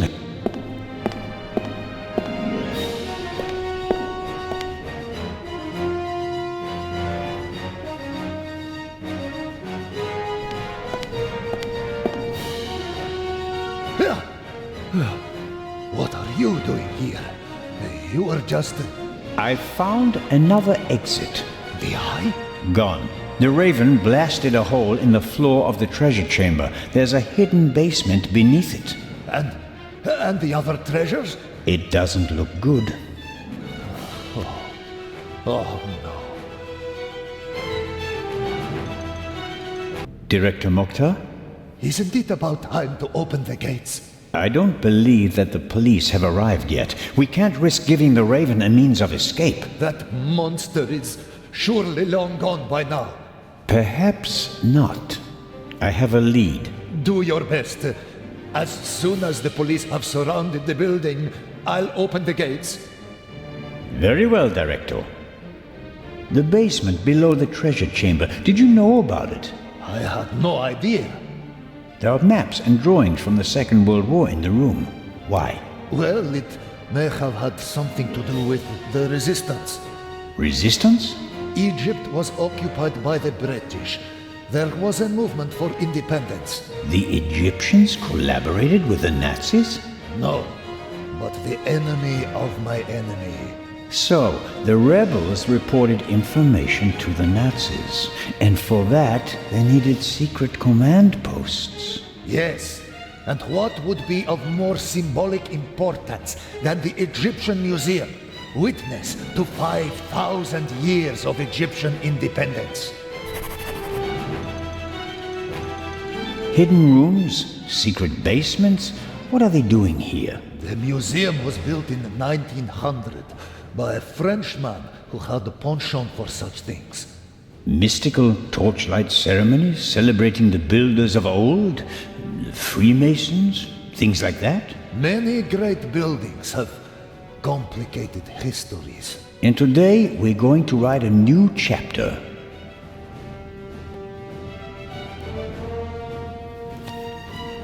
I found this Arabic writing. What does it mean? It says, the sons of Horus. And that means... Is this really the time to discuss history? It's important. The sons of Horus played an important part in the burial ritual. 4 sons, 4 canopic jars, vessels in which the liver, lungs, stomach, and intestines of the body were stored. Are the 4 connected to symbols? A man, baboon, jackal, and falcon. Look downstairs in the main hall. Sons of Horus, vessels and intestines. Got it.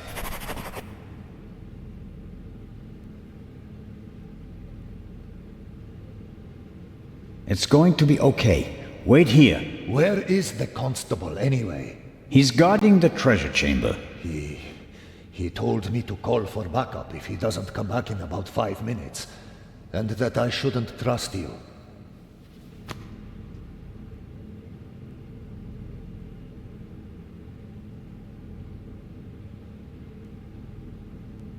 You won't stop me. Someone raised your museum to the ground, and I'm your best shot at putting a stop to that someone. Ha!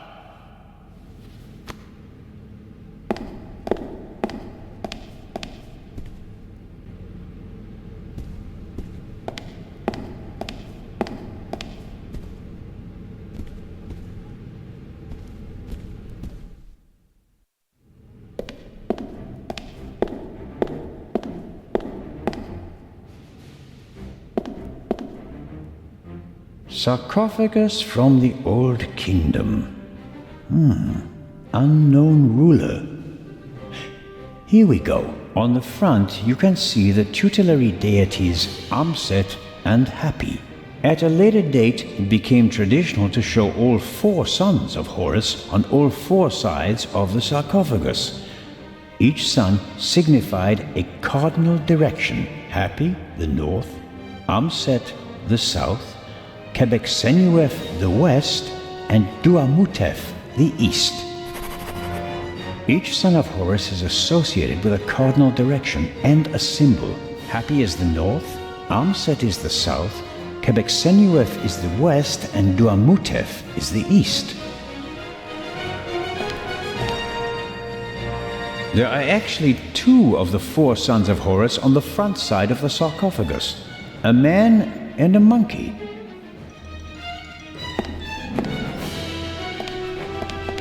Each son of Horus is associated with a cardinal direction and a symbol.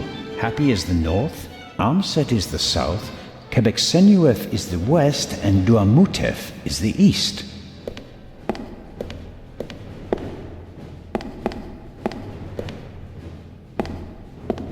Each son of Horus must be the canopic jars the director was talking about. 1 jar for each of the 4 sons of Horus.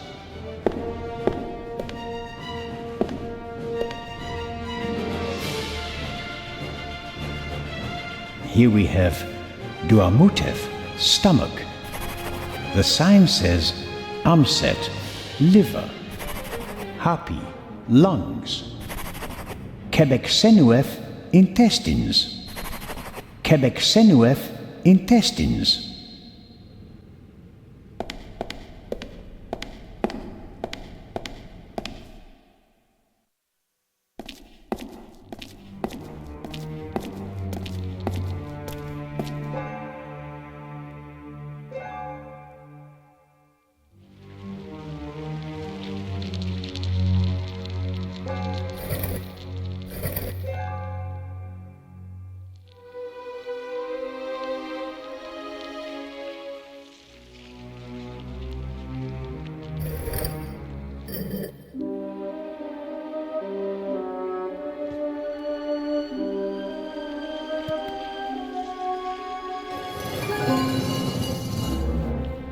There we go.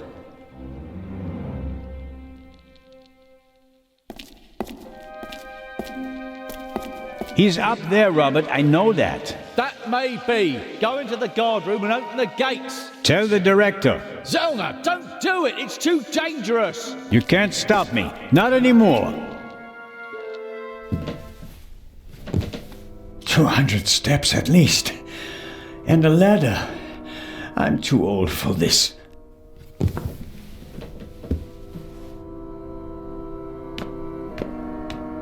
The chair is the only object that's not covered with dust. It seems like someone sat on it recently. Handcuffs. Not what I expected. Was someone interrogated here? Huh? The Raven, if I'm not mistaken. Why don't you step into the light?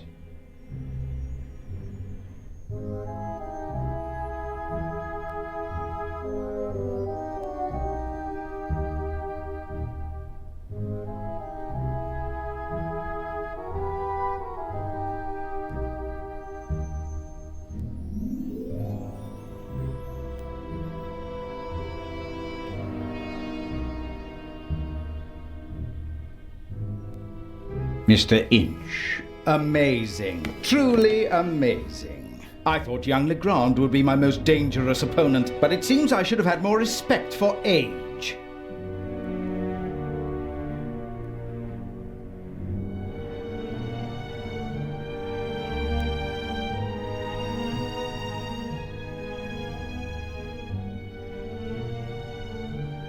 And the bomb on the train? Did you want to kill us all? I knew that Legrand would be hot on my heels after the heist in London. He's a dangerous man, Mr. Zellner. He almost caught me once. Is that a reason to resort to murder? It wasn't my only reason.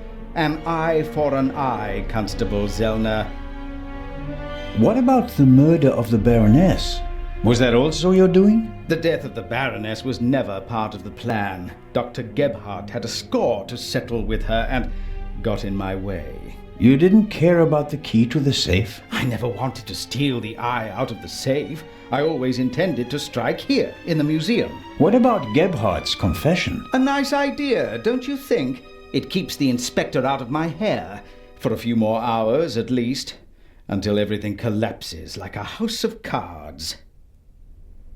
Why did you want to steal the second eye here? The eye was in the bank in Zurich for a long time, impossible to get at. Then the safe on the ship in Legrand's cabin, too complicated. I heard about the secret basement and found out how the security system worked. I would have preferred to save my performance for the gala this evening, but, well, events demanded a change of schedule, not least because of you, my nosy friend. How did you do it? How did you plant the message on the safe in the train? How did you know that Gebhardt killed the Baroness? And the demolition charge below the treasure chamber? How did you manage it all? Even if your arm isn't lame. Oh, it is, believe me. I needed help, it's true. A messenger boy to replace my arms and legs. A messenger boy? Ah, Adil. This could be interesting. He's quite talented, but unreliable. He has a mind of his own plans. Don't you, Adil? I never wanted blood to be shed, but it's time to make an exception.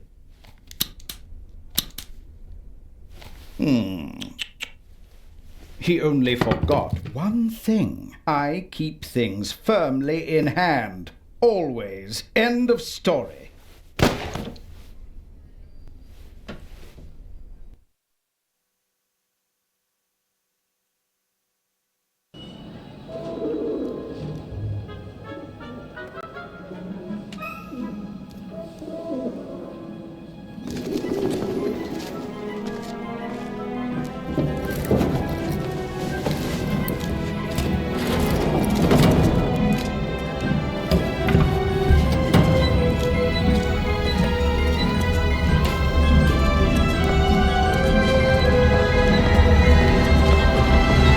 I told you not to get off. What if the train had gone without you? So, you're taking a job as a ship's doctor. I am excited but nervous too. I'm not exactly a champion swimmer. If you wind up in the water on board a ship, something's gone terribly wrong.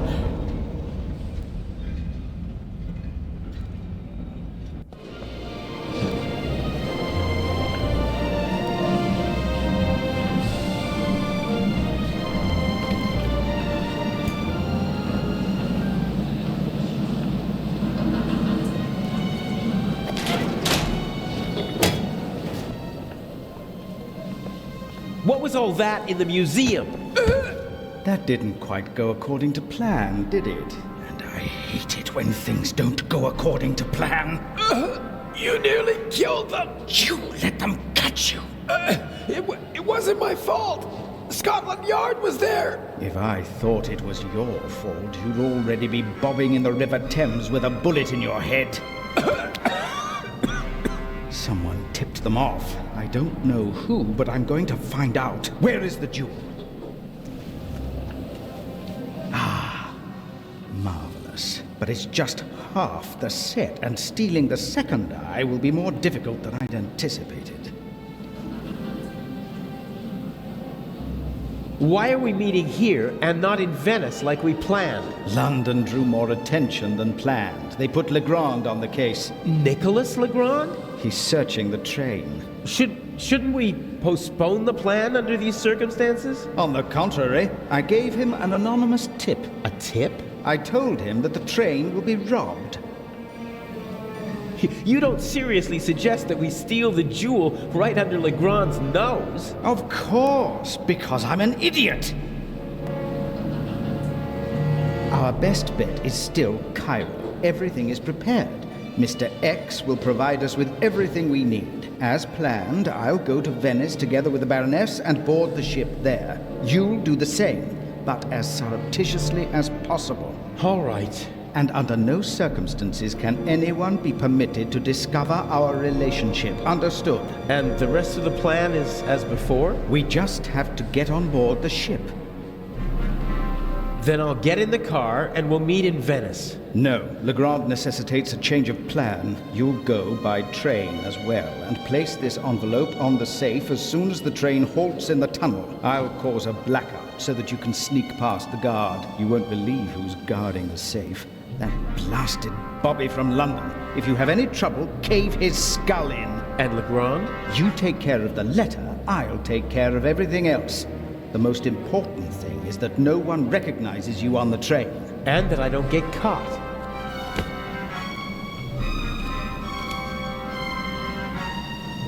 What's the purpose of the letter? That's not your concern. I'd just like to know whether I'm risking my life for some game of yours, or whether it's worth it. Any one of my games would be worth your life. You just do what I tell you.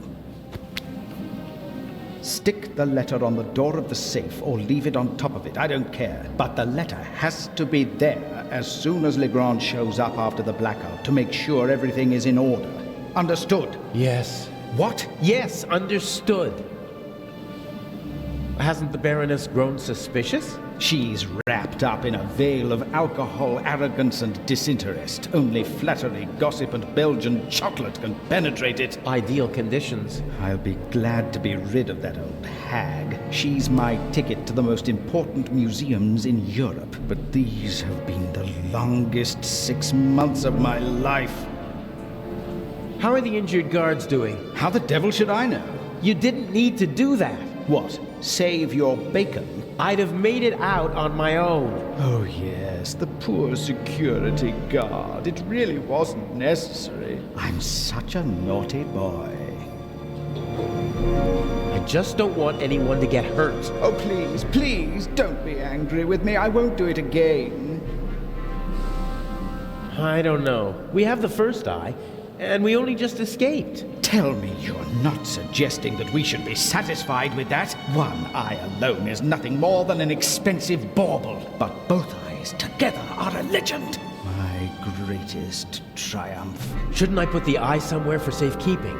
Just in case Legrand searches our things. I'll hide the jewel in the Baroness's luggage. I already know where. Legrand won't dare search her belongings, and even then he'll never be able to open the secret compartment. Okay, so we'll see each other in Venice. And not sooner. Here, take your travel documents. We may not have an opportunity to meet in Venice. Okay, fine. That's the first change of plans so far. Whatever. Looks like I'll be going to Venice by train.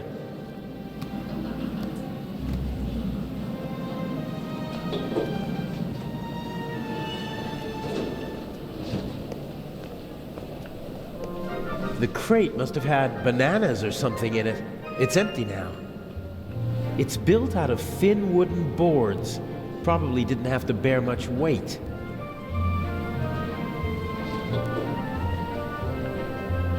This wooden crate is big enough it'd be protected from there's still a handy Swiss Army. A leather bag like the ones used by country doctors for carrying their equipment. If I swipe the bag, it'd cause confusion while people look for it, and I might be able to sneak onto the train. The only problem is, I can't take the bag with me. Not a chance. The doctor could easily spot me taking his bag. He'd sound the alarm, and our Swiss friend would have no choice but to arrest me, and then we'd have a real problem. Sometimes you can find useful things in a waste bin, but this one seems to have been emptied recently. They won't let me ride along in the freight car, not even if I ask nicely. There probably isn't a single newspaper between Moscow and Madrid that's not reporting on the burglary. I'm famous. Unfortunately, not for the sort of elegantly executed theft I'd like to be known for. Burglary in British Museum, 1 casualty, £5,000 damage, culprit unknown. Return of the Raven? I'd have escaped anyway, but Inch just couldn't resist playing with dynamite. I hope the security guard recovers soon.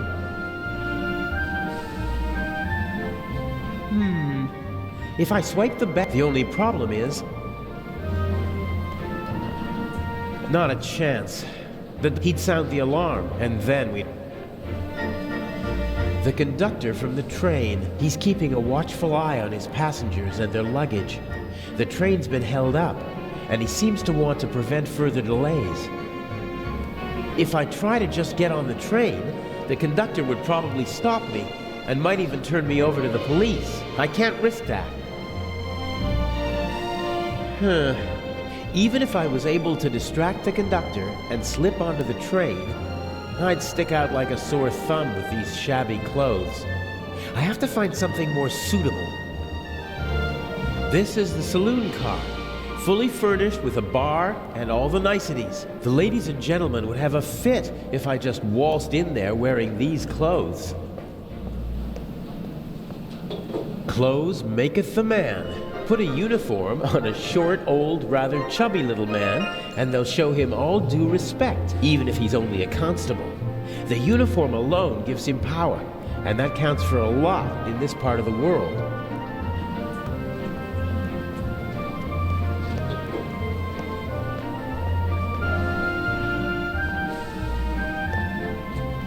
I can't board the train like this.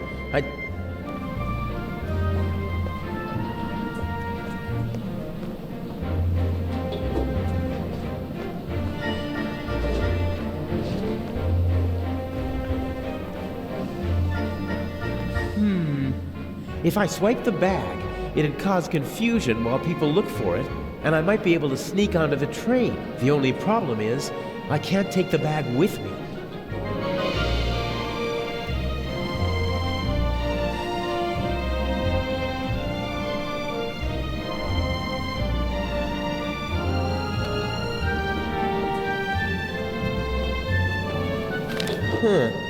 A ticket for a trip on the MS Lydia from Venice to Cairo, some banknotes, and a passport. Blank. No personal info, no picture. Inch has brilliant contacts in the underworld. He knows the best counterfeiters, technicians, pickpockets, and con men. He remains anonymous, though. Most of them don't even know they're working for him. Mr. X, his contact in Cairo, probably doesn't have a clue who he is. Inch loves the spotlight and has a flair for the dramatic. Why else would he call himself the Raven? I don't like having to risk my own neck as part of his drama. What's the point of leaving messages for his opponent?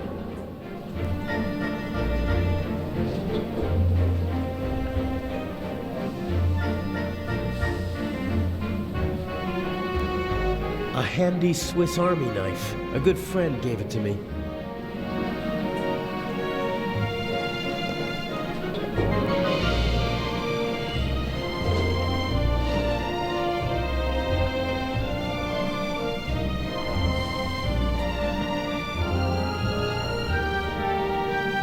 Some of the passengers got off the train to stretch their legs, but this man started his journey right here in Zurich.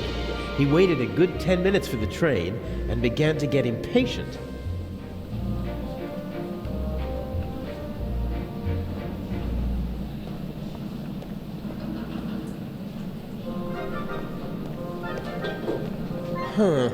I can probably pry the bottom boards off without too much effort. They're thin, and the nails are short.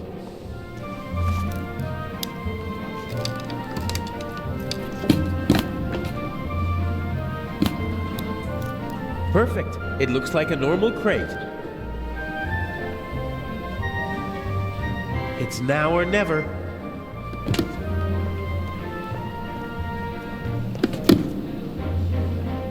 Hey, you! Scram!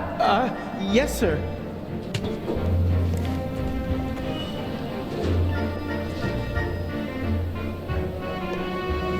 Let the games begin. Excuse me, gentlemen. Can't you see that I am talking to the constable? The train is leaving in a few minutes, sir. I have to ask you to board it now. We should get on. Perhaps we'll be able to continue our conversation during the trip. I won't stand in the way.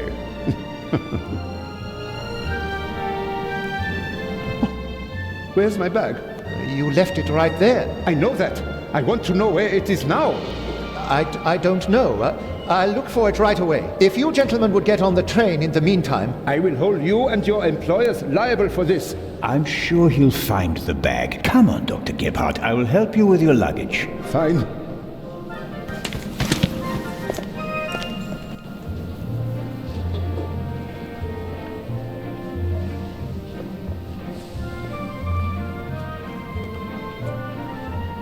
The conductor doesn't really seem to know where to search for the lost bag. Finding a particular piece of luggage at a railway station is like finding a needle in a haystack.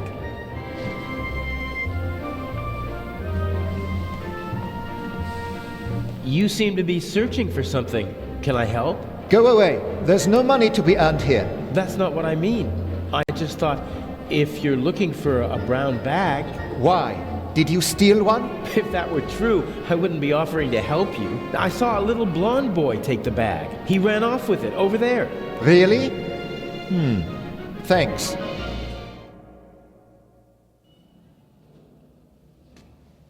Isn't that the bag? Where?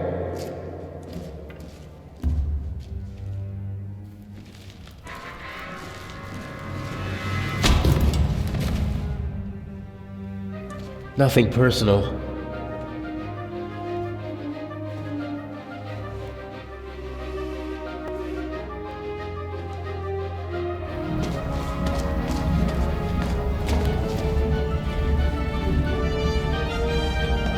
No! Oh, man!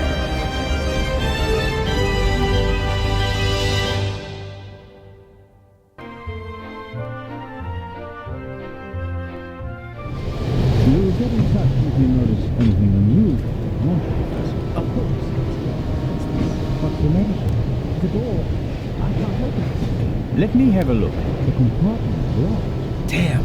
I can't let the professor see me. I shadowed him for days in London. He might recognize me. Calm down, Professor. I'll see what I can do. You don't understand. I have to get back to my compartment. All right. Where's you?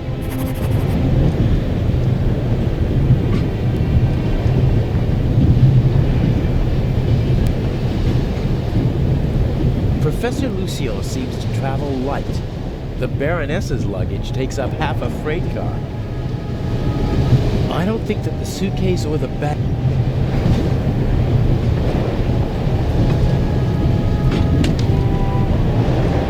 My God, I barely look like myself. The sink. No, that won't help me now. Professor Lucien hasn't slept a single night in the cabin yet. The towel is unused. If I twisted it, then I'd have a sort of rope. I'm not as good as the Raven at slipping into other roles. He's had decades to perfect it. Whatever. It'll be good enough for the people on the train.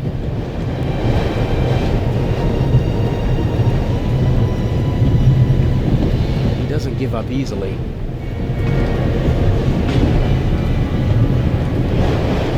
It was the only window that was open in the station, so it was a good way to get onto the train. And now, it might be my only way out.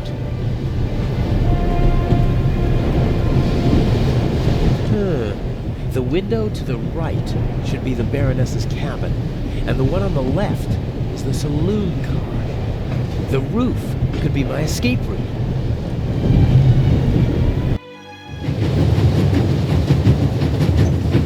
If I stand up, my head is level with the roof, but the roof is too slanted and smooth to climb.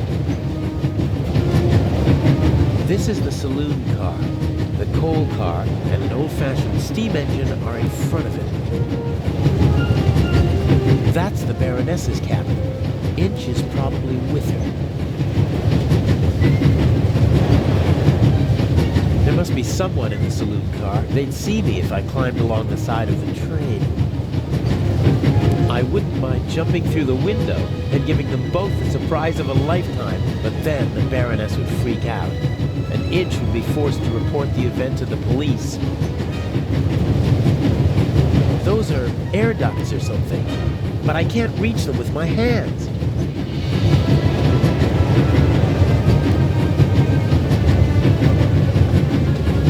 Whew.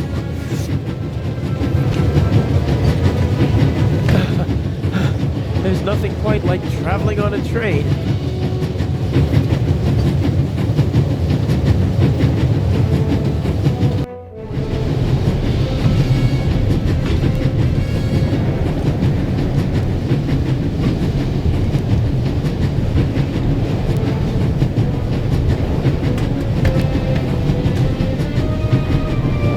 That I need to put the envelope on is in the freight car, but I can't just walk in like a delivery man. Looks like a toolbox. Ugh.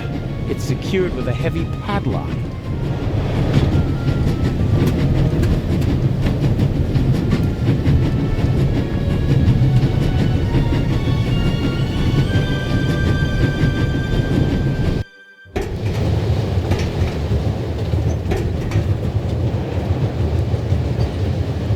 Ventilation shaft supplies the freight car with fresh air. It also seems big enough to climb through. I'd say I've found my way in.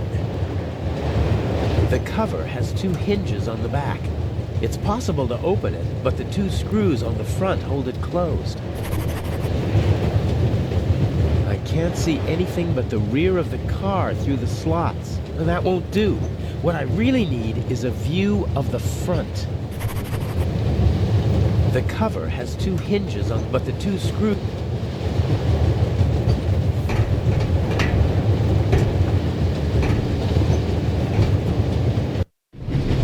Hey, my pistol! You'll get it back in Venice. Frightening me like that. I could have fallen under the wheels. I thought you were a ghost. Ghosts don't exist. They do too. One just flew past my window. Be off with you. Oh, man.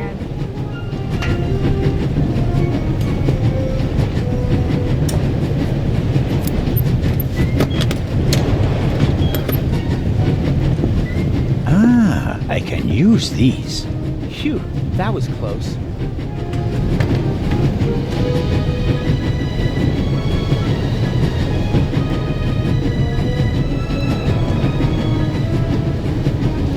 I should be able to move about freely in the train, as long as I keep away from Professor Lucien. The other guests don't know me, and conductors change several times during the journey. A new face shouldn't seem suspicious to anyone. Young man? Yes, sir? Tell me, when did they switch to self-service on the Orient Express? Should they not have informed the passengers about that in advance? Forgive me, sir. I was... And what about my bag? Did your colleague find it? I'm sorry, sir. I don't know. I expected as much. There will be consequences. And now, bring me my coffee. Of course, sir.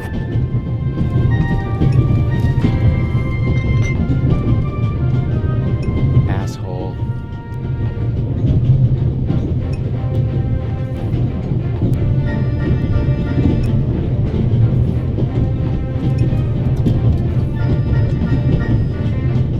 There's still some coffee left.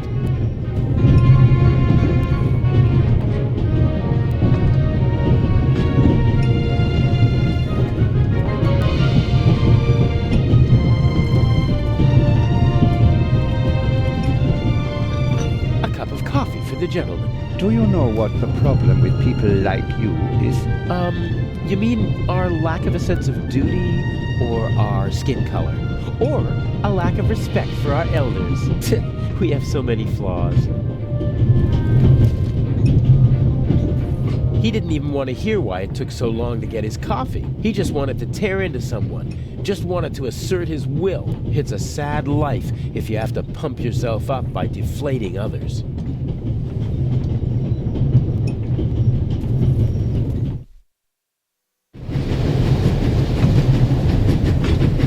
Okay, showtime.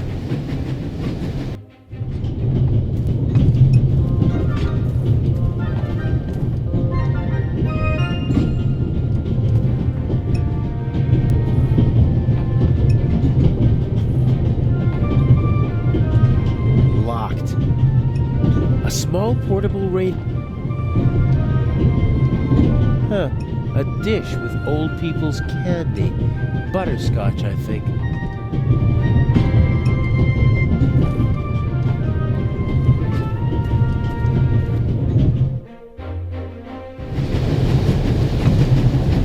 He left the lock open. How convenient. Let's see. A wrench, you don't say. This is too easy.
See anything but the rear of the car through the slots. That won't do.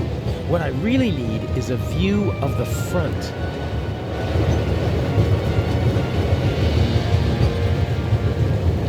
The cover has two hinges on the back. It's possible to open it, but the two screws on the front hold it closed. First, I need to get an overview of what's awaiting me in the freight car, and then I'll take care of the cover. I can't see anything but the rear of the... That won't do. What I really need is a view of the front.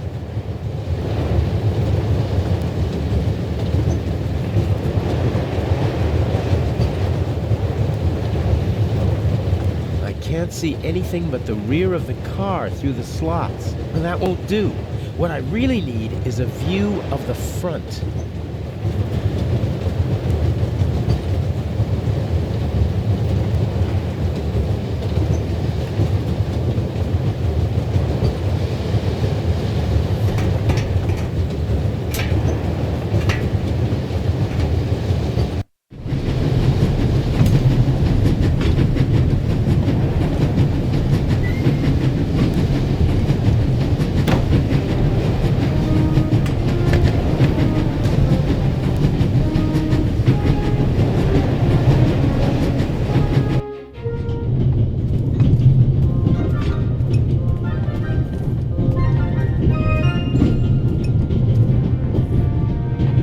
Lady didn't get on in Zurich, and she doesn't look like someone from Nancy or Basel.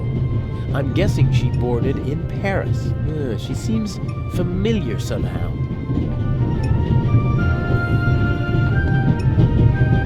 I've seen her someplace before. She has the confidence.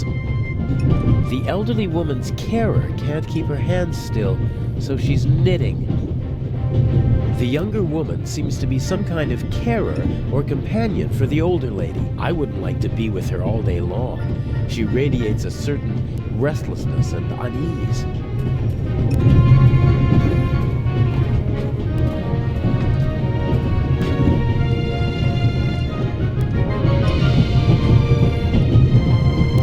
Let's see. It fits! A lot of odds and ends. A hairnet, batteries, a half-pack of cigarettes, an unused toothbrush. The bartender probably has to serve as a jack-of-all-trades, like a concierge in a hotel. So, is there anything useful? Here we go, a small shaving mirror.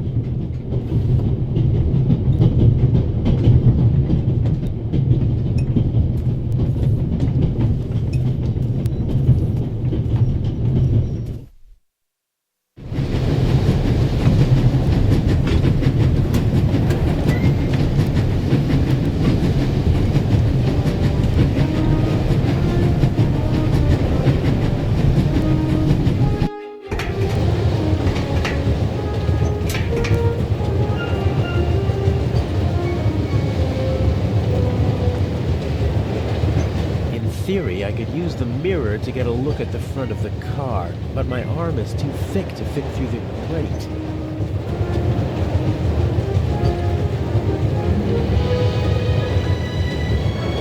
The cover has 2 hinges on the back. It's possible to open it, but the 2 screws on the front hold it closed.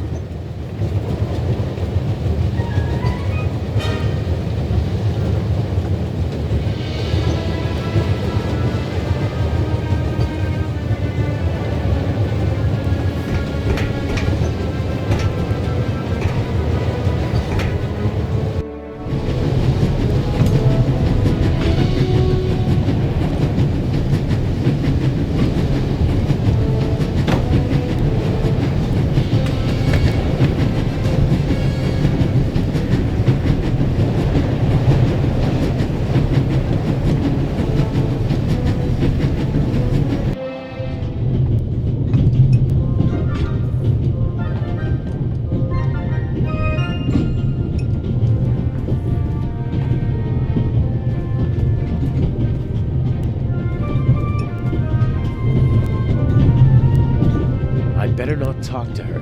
Her eyes are intelligent and observant. Something tells me I'd only make life difficult for myself if I try to pull the wool over her eyes.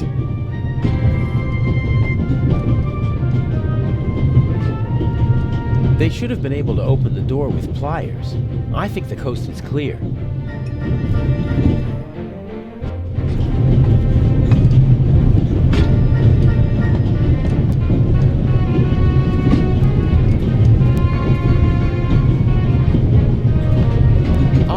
They managed to open the door. I wonder who or what the archaeologist thinks locked it. Did he connect it to the burglary in London? Probably not.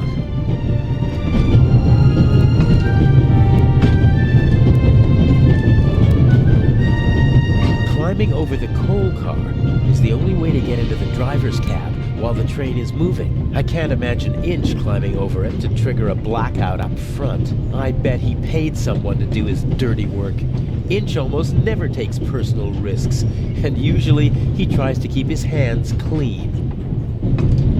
Some maps, info for travelers, some pictures, and the schedule, all neatly hung up with magnets.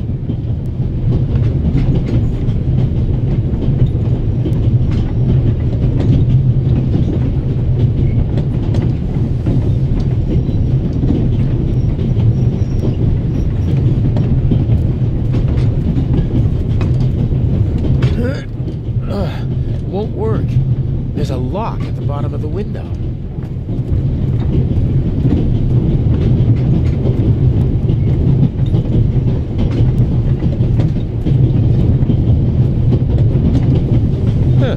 Is this a Stradivarius or something like that? If it is, maybe I should take it with me during the blackout. With any luck, I'm going to be a happy family man soon, and I'll need a few francs, lira, or marks.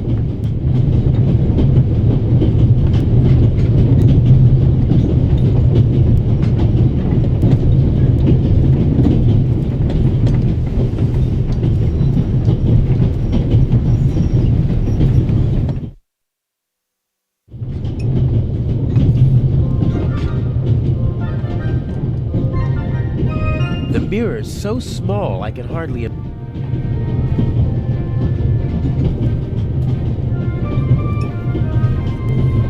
Can I bring you ladies anything? Is everything satisfactory? Everything is wonderful, young man. Very good.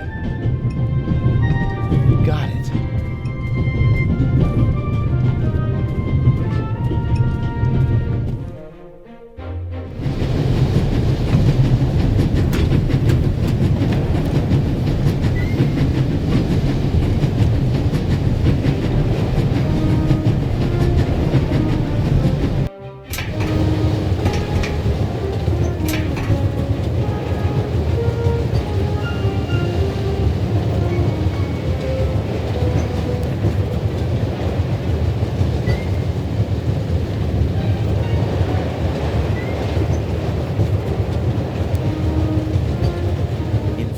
I could use the mirror to get a look at the front of the car, but my arm is too thick to fit through the grate.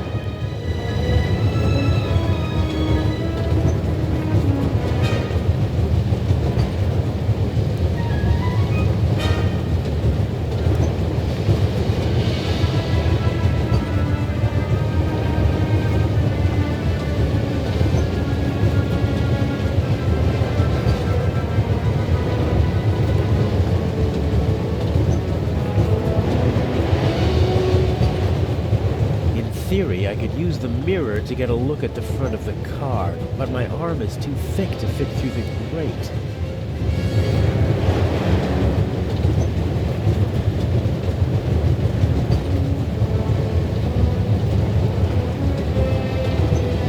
I can't see anything but the rear of the car through the slots, and that won't...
The cover has two hinges on the back. It's possible to open it, but the two screws on the front hold it closed. I can't see anything but the rear of the car through the slots, and that won't do. In theory, I could use the mirror to get a look at the front of the car, but my arm is too thick to...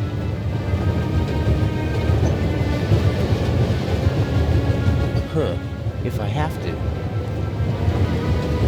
That should do it. It sticks.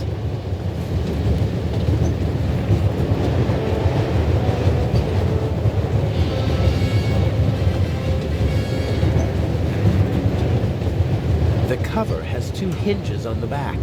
It's possible to open it, but the two screws on the front hold it closed.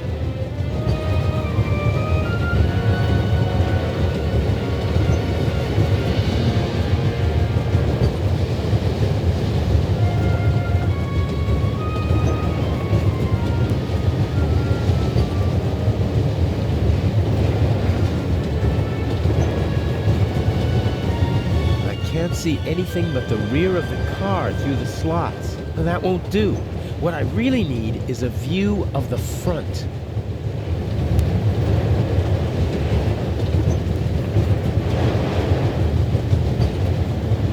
The cover has two hinges on the back. It's possible to open it, but the two screws on the front hold it closed.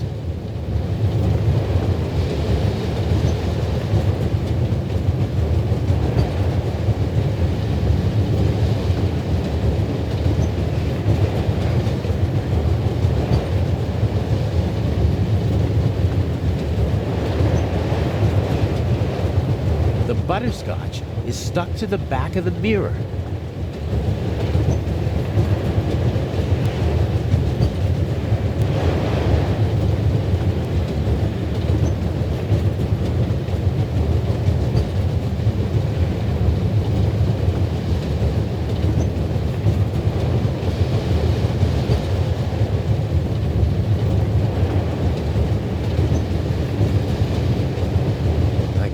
That won't...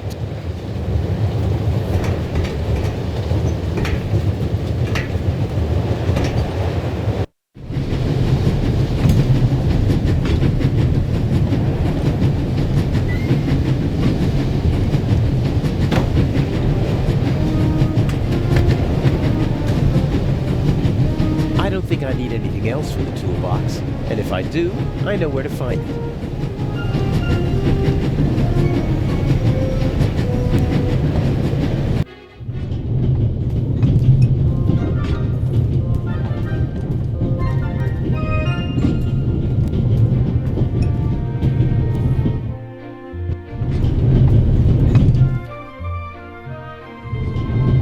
I know people like that always have to be doing something. They feel useless if they don't have anything to do. I feel sorry for them.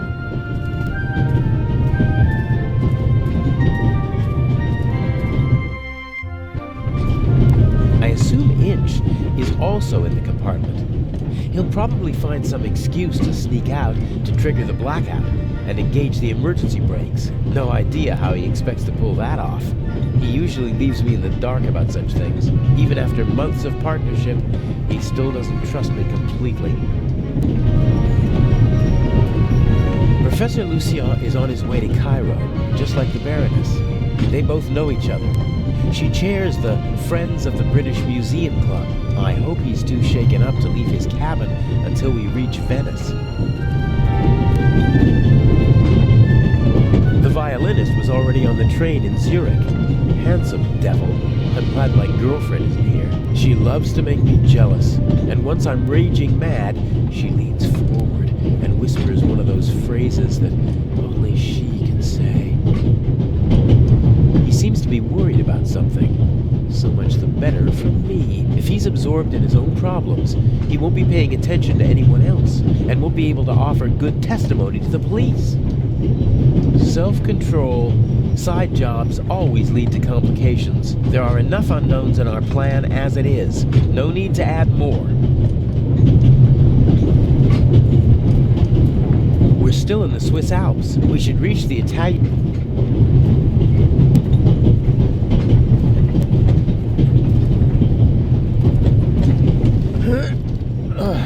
Won't work. There's a lock at the bottom of the window.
be able to use the radio, but the antenna, on the other hand, a thin, short metal rod that can be extended. Something like that might come in handy.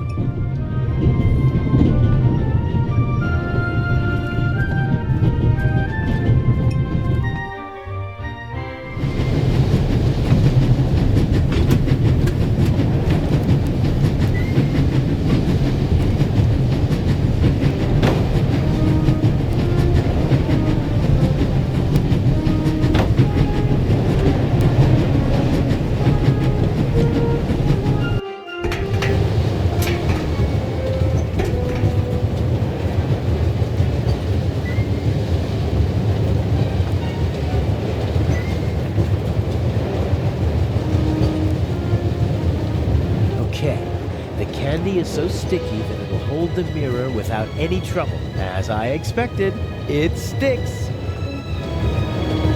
The cover has 2 hinges on the back. It's possible to open it, but the 2 screws on the front hold it closed.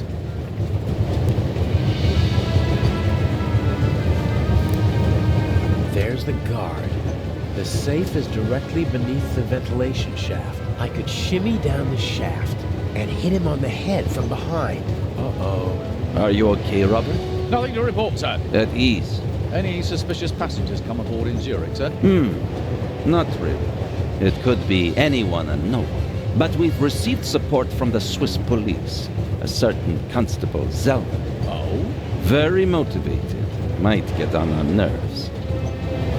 That limits my options. I can't overpower 2 people. I don't think I'll be able to slip into the carriage unseen after all. Oh, there has to be a way. I have to keep Inch happy. How do I get you onto the safe? Or on top of it? The safe is directly beneath the ventilation shaft. And Inch said something about a blackout and a tunnel. I could use the moments of confusion and darkness to toss the letter onto the safe. Might work, as long as I manage to open the ventilation shaft and choose the right moment.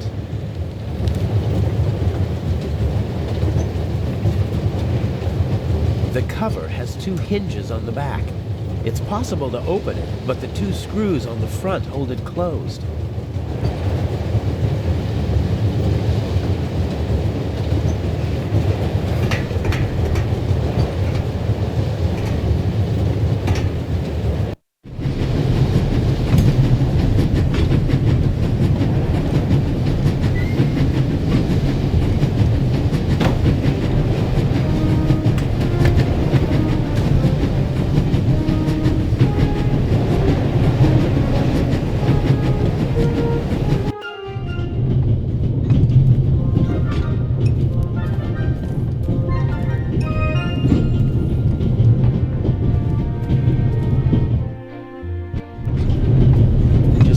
Days, and I'll finally be rid of it. And until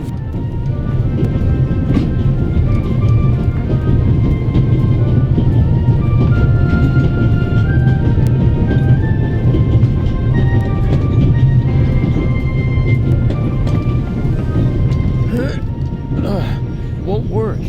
There's a lock at the bottom of the window.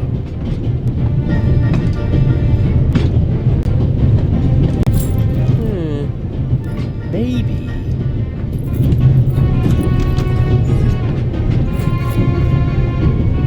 The big map shows the different routes the Orient Express took in the course of its long history. It's larger than the other notices, and thus hung up with larger magnets.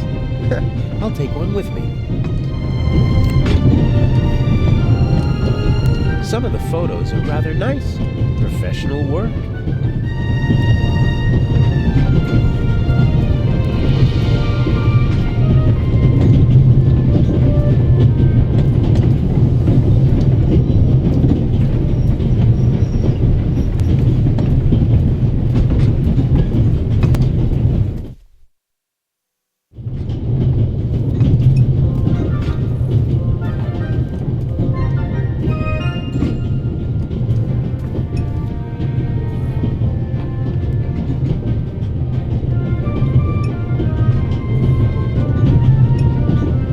No, I don't need anything else.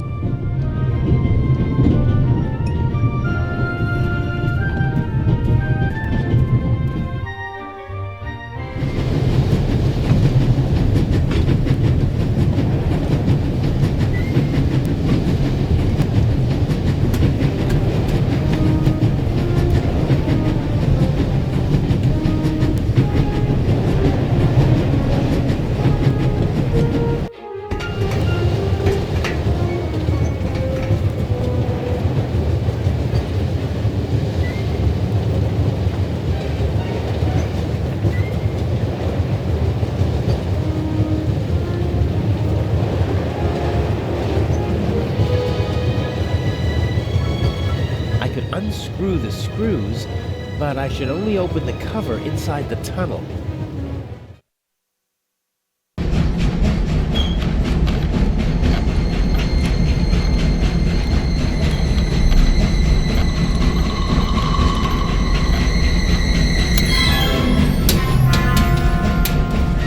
What was that?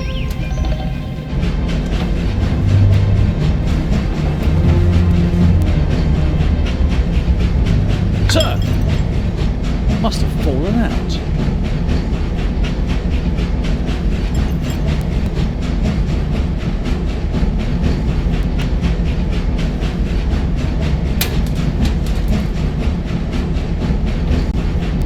Put that on the floor.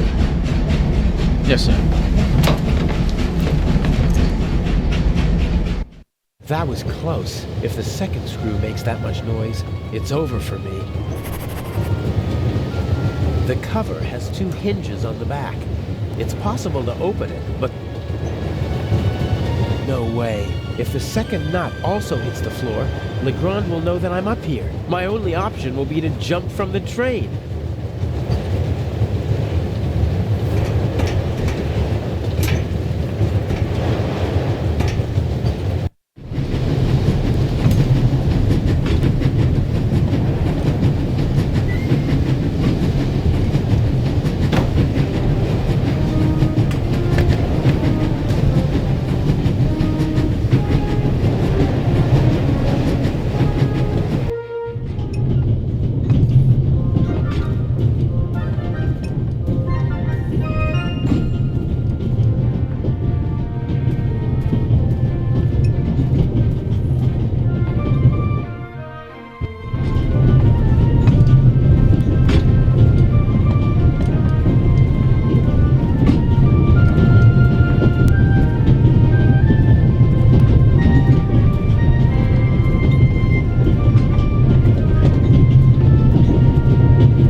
Big, but it's still strong.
The magnet to the string. Done.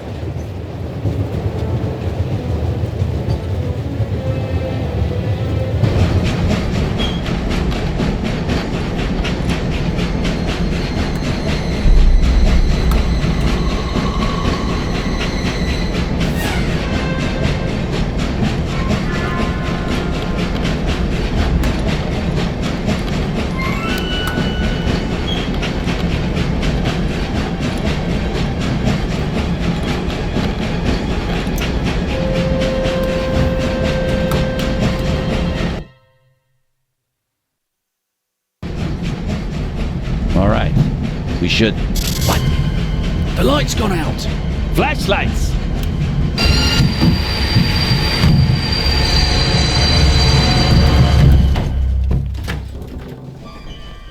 Ah! Get off me!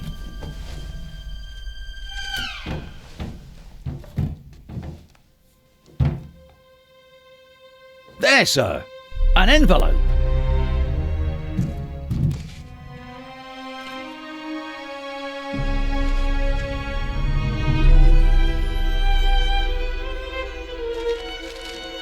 My dear Nico, you should take a closer look at the box. R. What the dickens?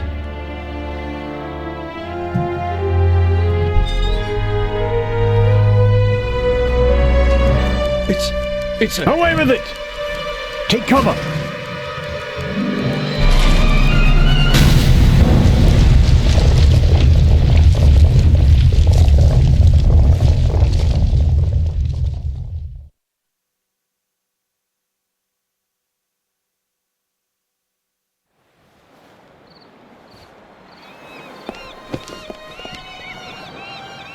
What's the meaning of this? What do you want here? I'm fine. Thanks for asking. I didn't ask how you were. I asked why you spoke to me in public.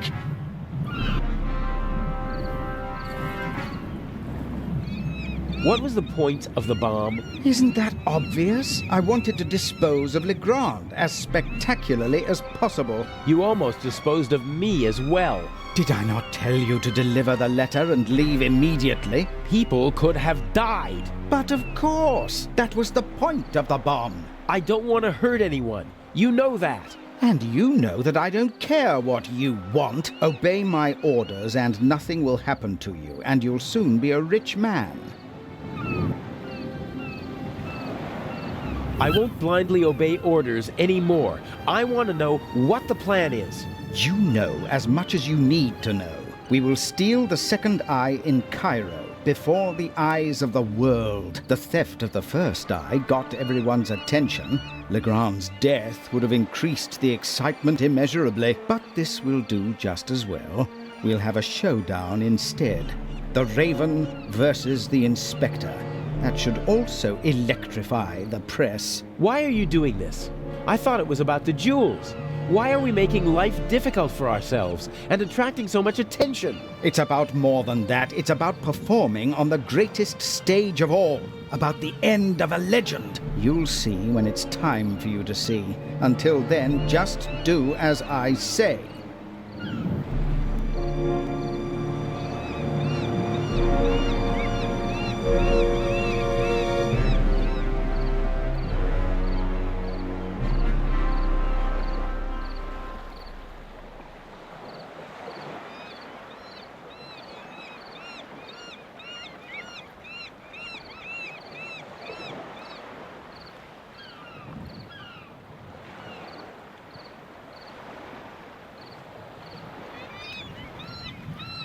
But James?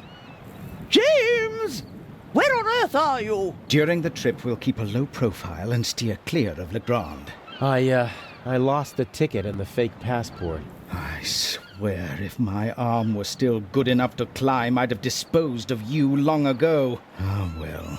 I'd prefer that no one see you while you're on board. Smuggle yourself on board and stay under cover until Cairo. Okay. And no more games. Nothing that Legrand, the police, or anyone else could do to you compares to what I will do to you if you don't follow my plan. James, there you are. Is the inspector to carry my luggage onto the ship all by himself? He thinks he knows me. He thinks I'm stupid and weak. I have him right where I want him. Here's a young thief who'll show an old-timer how it's done. Even if it means a bit of solitary confinement.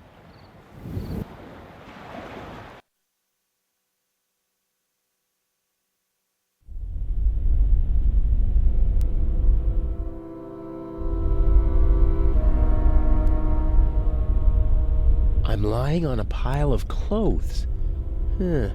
Different fabrics. Some rougher, some softer. This one feels like a fine net. No, I don't think this'll be much use. I hope the dock workers have left the cargo hold. I better just take a peek. Or at least I'd take a peek if it were possible to open it. This trunk is built like a coffin. Huh. Feels like metal. Angular. I think it's the trunk lock. There are small round bumps with slots in the middle. Could be screws. You probably have to pull a handle to unlock the trunk from the outside. No one thought about making it possible to open from the inside. There are small round bumps with slots in the middle. Could be screws. Okay, where's the screwdriver? Knife. There's the screwdriver. So, if I just turn this... aha! Oh, you're kidding me!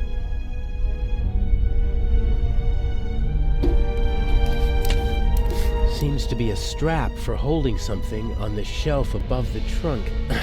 Unfortunately, I can't reach the clasp. The stuff over there doesn't look like it was recently loaded. Probably part of the ship's inventory. 2 metal pipes. Stable, about 10 meters apart.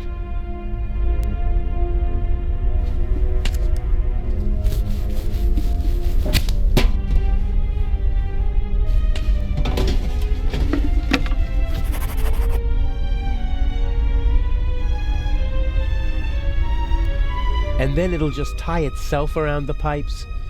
Not gonna happen.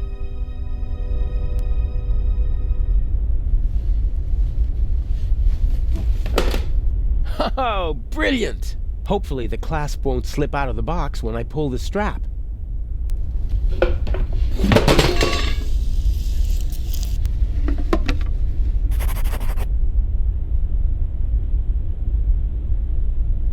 The pipe rolled up against the shelf, but it's still out of my reach.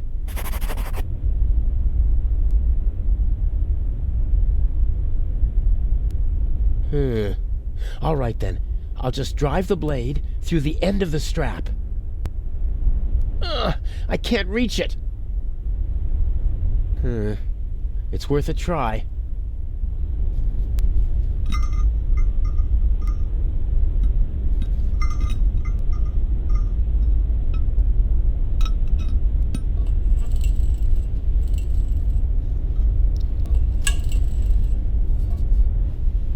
Ta-da!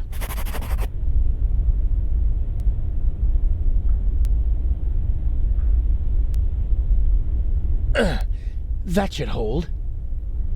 The ship may be showing its age, but those pipes look more than sturdy enough.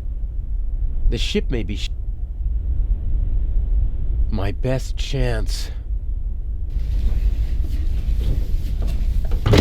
Steady as a rock.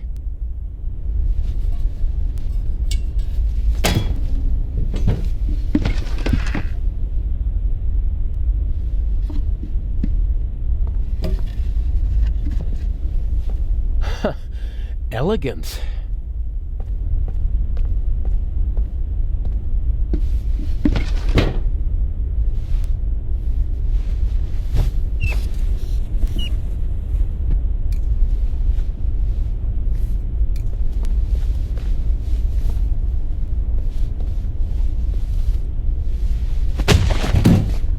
Oh, great. Okay, I'll tie him up and then get out of here before they start looking for him. And I already have an idea where I can hide.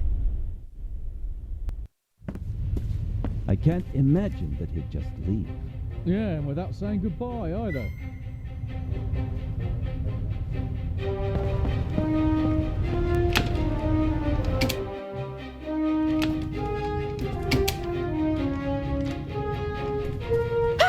No need to be frightened, young lady. What are you doing here? I wanted to see you. This is hardly the time or the place. What happened on the train? Nothing bad. Everyone is fine. Inch is dangerous. I warned you. I know. That's why we're being careful. And you have a smart and handsome young thief at your side. And humble, too. Don't worry, I'll take care of you. What have I done to deserve luck like this?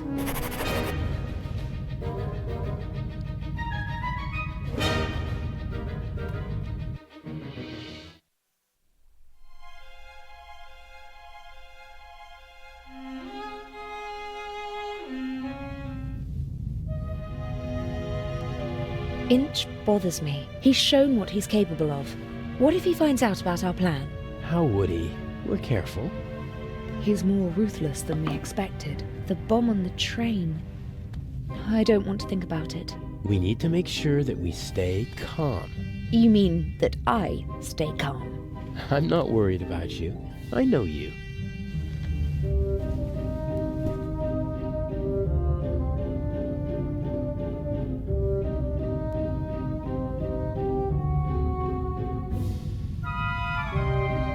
Shall we go over the plan one more time?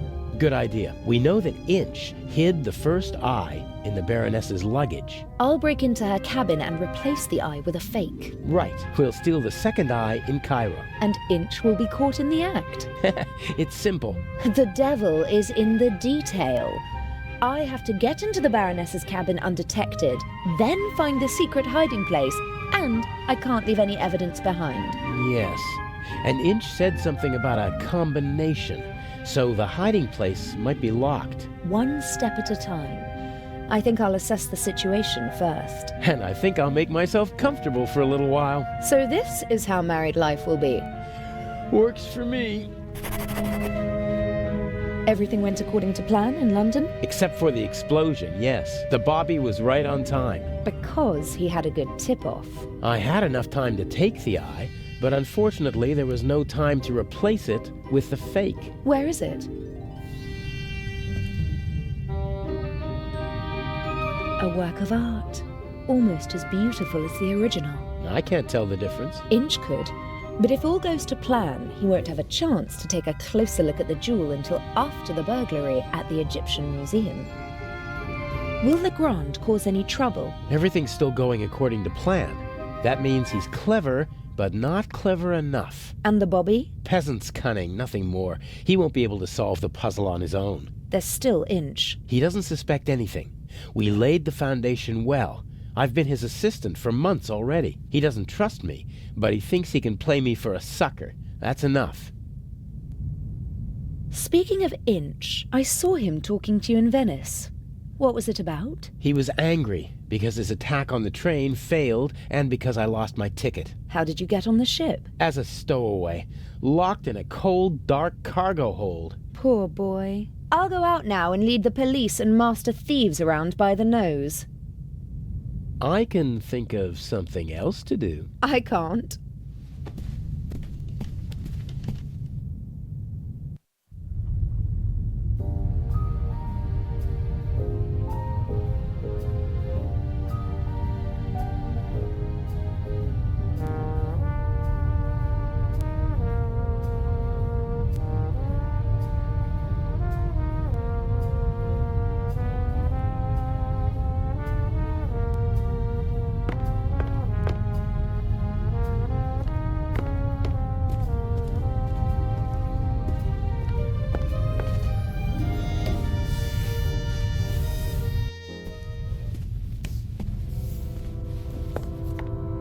Very fine handiwork.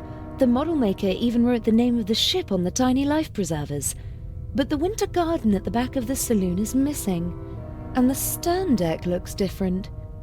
It was obviously made before the ship was remodeled. Maybe one only.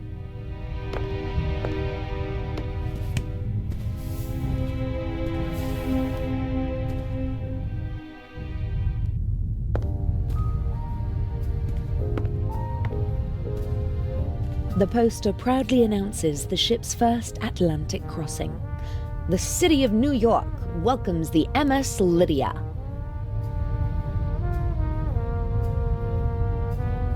The silhouette of New York and of a ship, but not of this one. They probably use the same template for every ship. Looks pretty official, with a coat of arms, flag, seal, and all the trappings. And the poster is clean as a whistle. Someone seems to cherish it. The silhouette of New York and of a ship, but not of this one. Looks pretty official.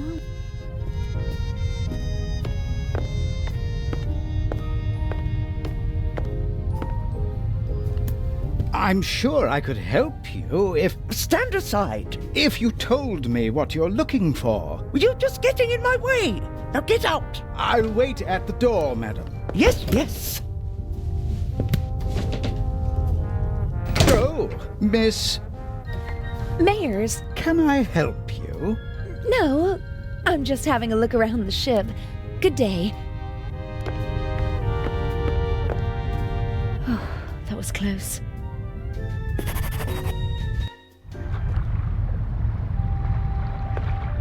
Practicality was definitely placed ahead of design here. I guess the Lydia regularly docks at harbours that don't have their own gangways, and rather than make the passengers climb ladders, they opted for the less beautiful alternative.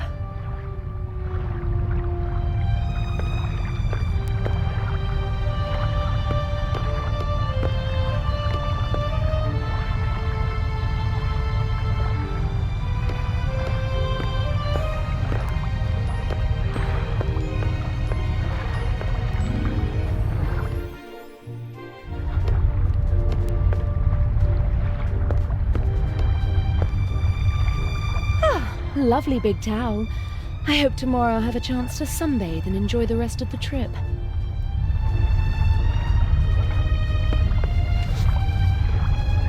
A deck chair in the sunshine on a cruise ship.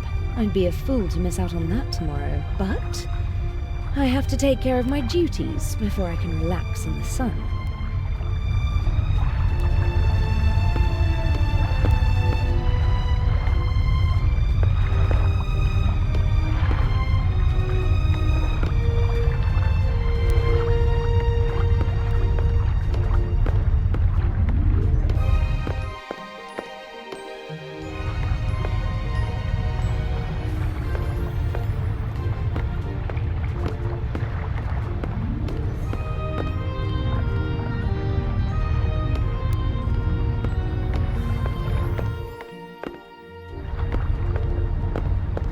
This should be the entrance to the cargo hold. Not really my concern.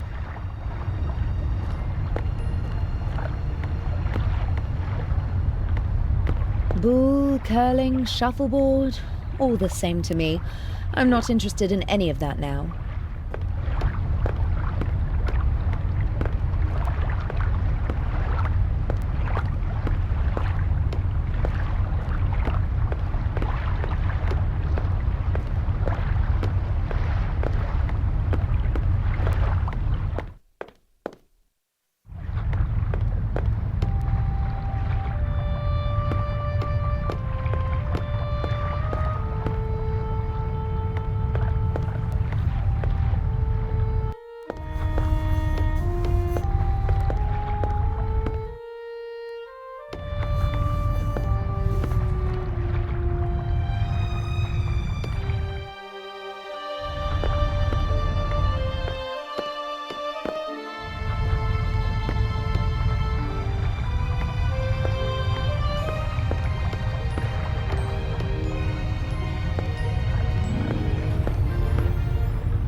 Two handsome sailors are standing at the table and studying a marine map. Good thing they're busy.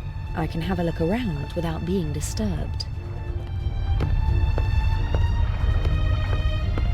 If someone leaves the bridge, I'll pretend to be stargazing, and if that doesn't work, I'll just turn on the charm.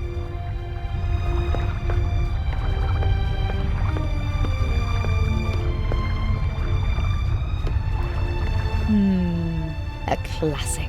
The thief enters through the ventilation shaft. Can it really be that easy? No, it can't. The cover is screwed shut.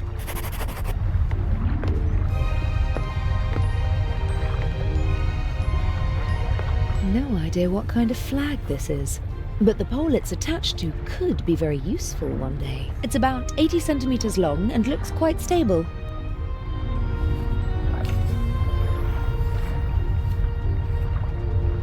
Yes, it's sturdy, but it's also too cumbersome to carry around.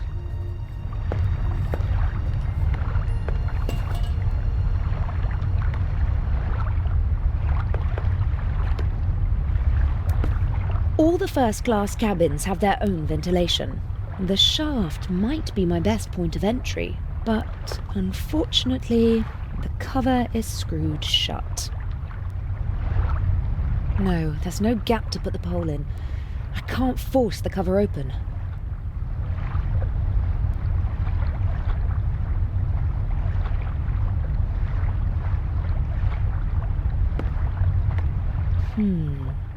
I could tie the bath towel around the pole, put the pole across the ventilation shaft, and climb down with the help of the towel. Sounds like a plan.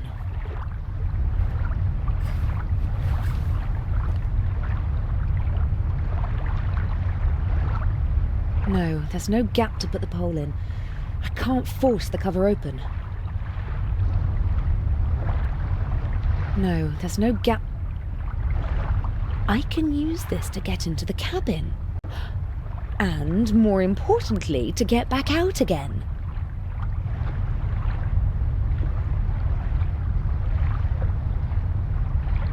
No, there's no gap to put the pole in.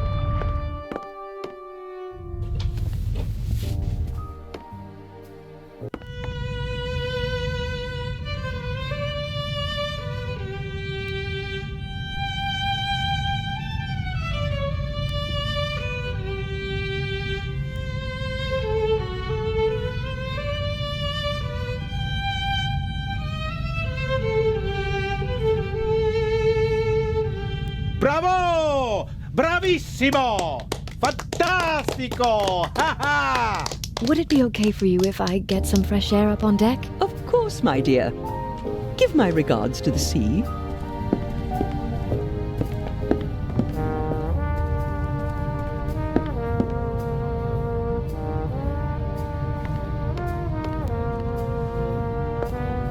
Wooden salad tongs, just small enough to carry around unseen.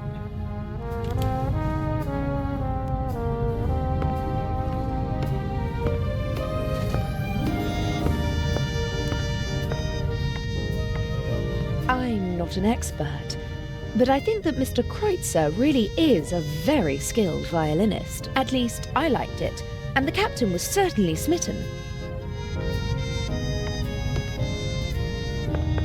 Excuse me, gentlemen. She can't have meant you, Mr. Kreutzer. Why don't you just let me have a conversation with the young lady? I just wanted... Did you count the rings on your fingers, my dear?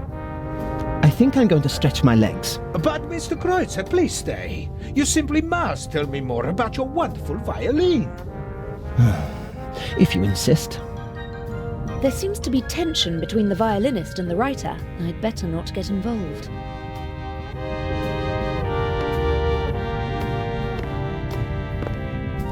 A wonderful concert, wasn't it? I wouldn't have expected you to be a connoisseur of classical music. Because I'm American? Because you're young, and friendly, and radiant. Someone like you doesn't have to know a lot to get along well in life. Are you easily prejudiced at your age? In my long experience, there's often a core of truth at the center of every prejudice. Prejudice is the reason of fools. Was that written in the book you once read? Oh, I've read many books. Good books. But not my books, you mean to say? You're a writer? Mm-hmm. What can I do for you, Miss... Mayers. You know, I'm not planning on throwing myself at a man. I'm glad to hear it. You have to work.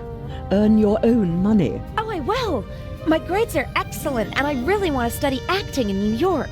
None of my books has ever been made into a good film. The stories were twisted, shortened and simplified so that even the dimmest fellow could follow them. I want to do theater and travel. I speak 3 languages. That would be 3 more than most people your age can speak. Do what you have to do. But stay away from bad men. Is this your first trip on the Lydia? That's quite enough.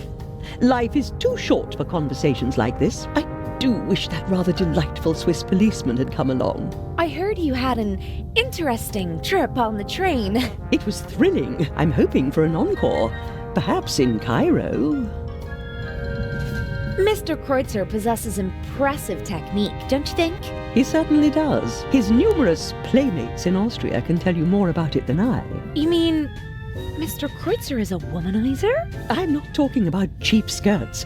I'm talking about expensive clothes. A man like him needs funds to support his lifestyle. Just go over to him, my dear. Tell the maestro that your family is wealthy. You have everything he's looking for. Money and a pretty face. Hold your tongue. Mr. Kreutzer, Lady Westmacott, please. Or did you have your eye on me, Mr. Kreutzer? Old, yes, but rich. Jezebel. Mr. Kreutzer, Maestro.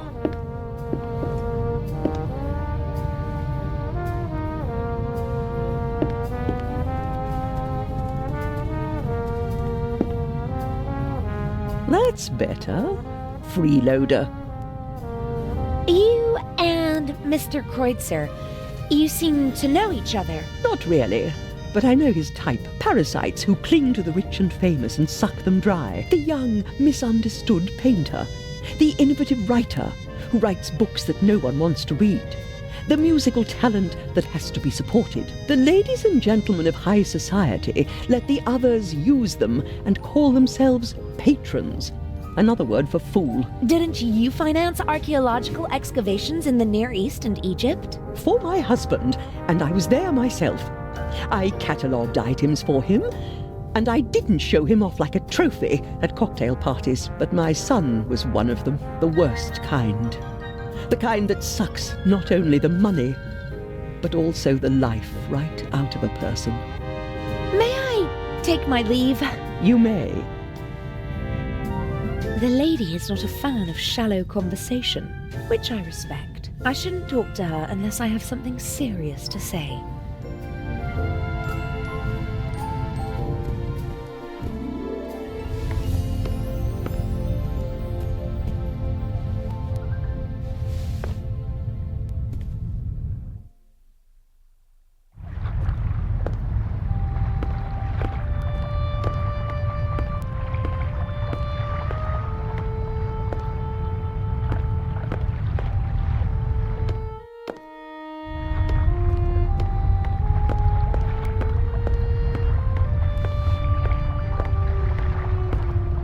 He's sweating profusely, burst capillaries and a sweet odor. I hope the crew doesn't take the captain for a role model, and that they stay sober for the rest of the trip.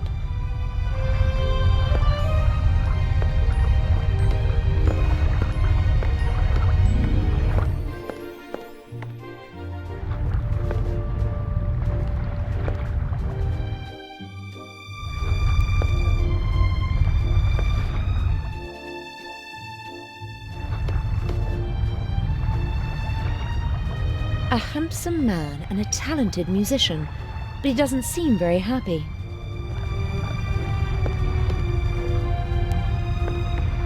Hello, Mr. Kreutzer. Do you want to have a go at me, like the old witch in there? I just wanted to talk to you. Now is not the best time. I just wanted to tell you that I really loved your music, and that Lady Westmacott did not have the right to speak to you like that. Really? How do you know? You don't know me. Then, did she have the right? No, she didn't. That cynical old witch enjoys exposing the weaknesses of others, although we all have them. She as well. She lusts for recognition and acts as though it weren't so disgraceful. She rejects prizes and awards with snide remarks, but she's angry when others receive them. She needs to know that she's better than others. You seem to know her quite well. I've only met her once or twice, but I know her son and some of her friends. One friend of hers supported me for a long time. No one is brave enough to say it to her face, but everyone hates her. Her or her success? You're so talented. Why aren't you performing on the world's great stages? Fate, perhaps. Or bad luck. My parents opened every door for me and my sister and expected corresponding careers. Overambitious parents who force their children to play music? No, it wasn't like that. I loved it. I loved to play the violin. They didn't have to force me. I wanted to do it on my own. I thought I would achieve my goals if only I worked hard enough. But it was not to be. What happened? In a more dramatic story, I'd say that I broke my hand just before my big break, or that I was rejected because of my nationality or my name, or that I was brought down by a conspiracy. But nothing like that ever happened. I practiced like mad. I got better and better. Really good. But nothing happened. The right people never heard me. I was never in the right place at the right time. Can you imagine how it feels to always be on the cusp of a breakthrough? To be just one evening away from becoming an overnight sensation? To see how other, less talented violinists pass you by because you just aren't lucky enough? How terrible. For every star in the limelight, there are a dozen more that burn out unseen, fading month by month. I didn't want to be one of those people who waste their lives chasing dreams without realizing that they're unattainable. If I couldn't have the life that I always dreamt of, and that my family expected from me, then at least I could have the next best life. The next best life? Mansions, limousines, parties, everything you could wish for. Though none of it belongs to me. The lady called you a freeloader. An ugly word, but maybe not so far from the truth. I move with the rich and famous, and at first glance, I live exactly the life my father always wished for me. A carefree life, easygoing. And I play the violin, which I always loved to do. But it's not really like that. It's empty. My life is just a shell. A show, and everyone knows it. I loved something once, and I burned for it. But now, the violin is just an accessory for practicing my real profession. And your family? How could I ever look them in the eyes? A failed violinist who gave up. What does the future hold for you? Isn't it obvious? My hands are starting to shake from alcohol. What will be left once I lose my good looks? I'll have nothing then. And so I'll put an end to it all. You can't say things like that. With my father's pistol, I always have it with me. It's gone! Fate won't even grant me a quick death. Don't you think you can still make it? No. It's too late now. The real question is, did I give up too quickly back then? I don't know. Thank you for listening. Goodbye, Mr. Kreutzer.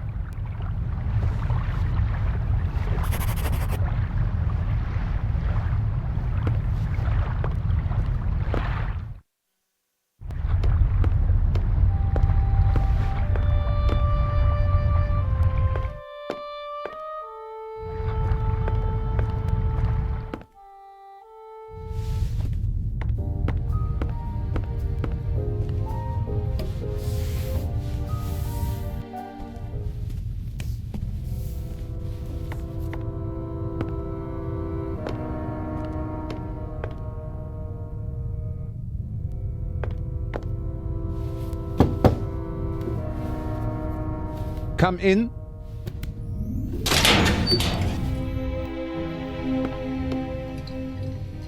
How can I help you, young lady? Are you the ship's doctor? Yes, of course. You see, that's what I thought, because you've got a uniform and you work in the medical center. Well spotted, young lady. My name is Dr. Gebhardt. How can I help you?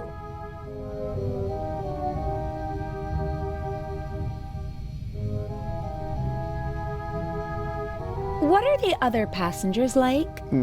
Listen, young lady, I do not really have time to chat right now. Today is my first day, and it is going differently than I had expected. You do seem a little stressed. Maybe you should relax. Stress isn't good for you. You're right. If there is nothing else I can help you with. But you weren't really helpful at all. Maybe I'll come back later. Bye now.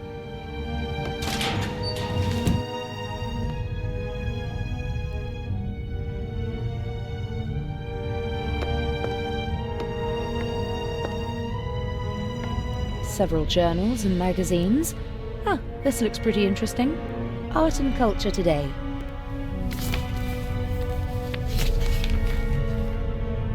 Huh, there's something about the exhibition. Unique masterpieces exhibited for the first time together in their home country. Tireless efforts of Baroness von Trebitz. No time for reading. I have to find the secret compartment in the Baroness's cabin. No time for reading.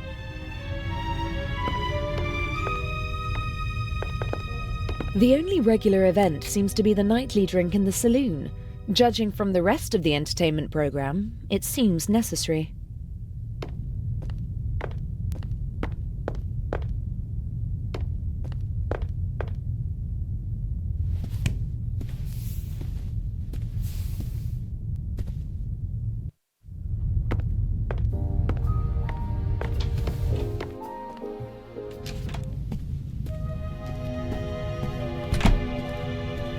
He has the enviable talent of being able to sleep anywhere, anytime. He once fell asleep on a cable car and only woke up after he'd already gone up the mountain and back down again.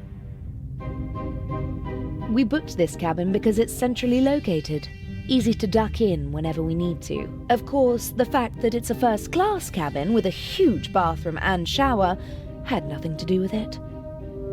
As soon as I've swapped the jewels, I'll treat myself to a hot shower, and then we'll see how the evening progresses.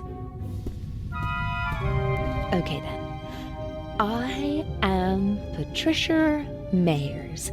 Young, attractive, clueless. I am Patricia Mayers.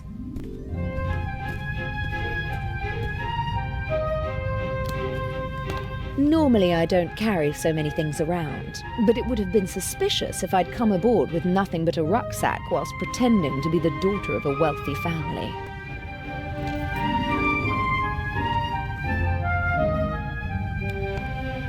I got this necklace from my father. It's supposed to remind me that money isn't the most important thing in life. If all you've got is this penny, as well as family and friends, then you're a very rich girl, he said. I'll take it with me. It'll bring me luck.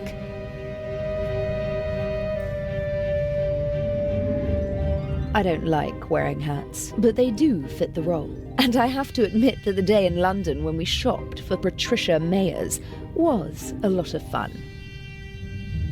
I always try to carry as few personal items as possible. If my things are ever searched, they won't reveal my true identity.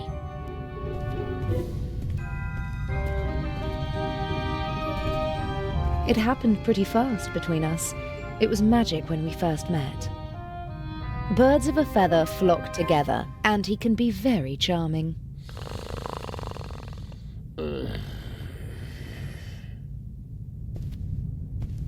Daddy wasn't at all amused when I brought him home, mind, but I don't think he'd have been satisfied with anyone.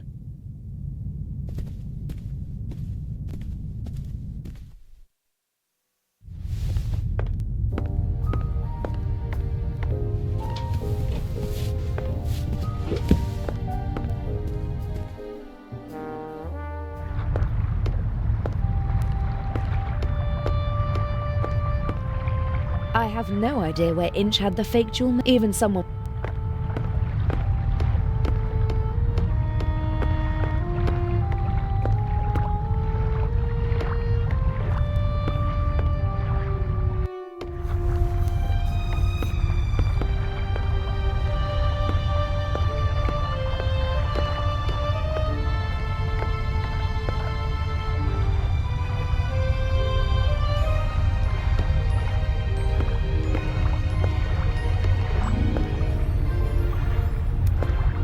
the first-class cabins have their... But...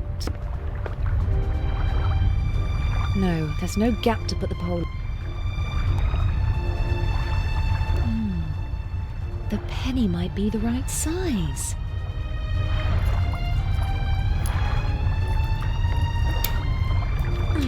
The penny fits perfectly into the screw slot, but my fingers aren't strong enough to turn the screw.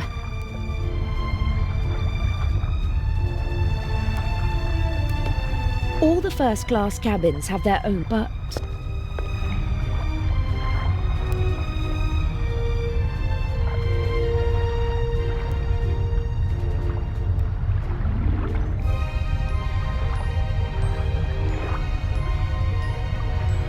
I have no idea where Inch had the... Even someone...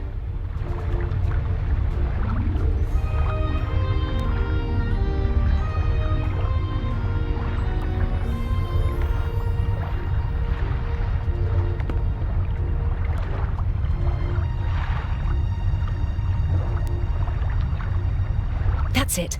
I can jam the penny in and make an improvised screwdriver. Right.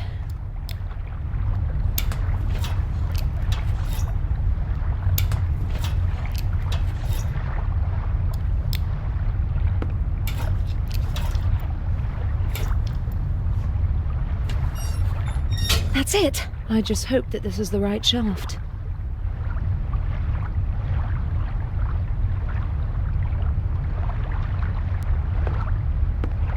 Here goes nothing.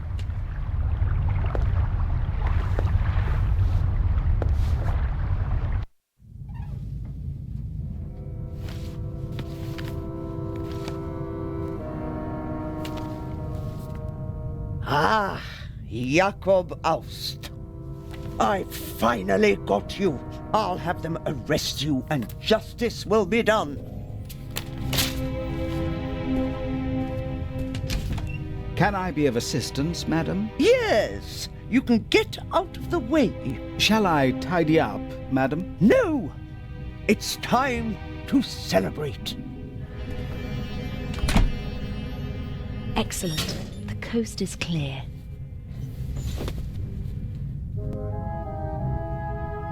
It seems like she was searching for a specific photo, and that she actually found it. Jakob Aust. Now I've got you, she said. We got our hands on the list of passengers, but I don't recognize the name. The Baroness wrote something down and took the slip of paper with her. It's probably not important. Hundreds of black and white photos, many of them tinted. From the 20s and 30s, I guess. I don't have time to deal with them.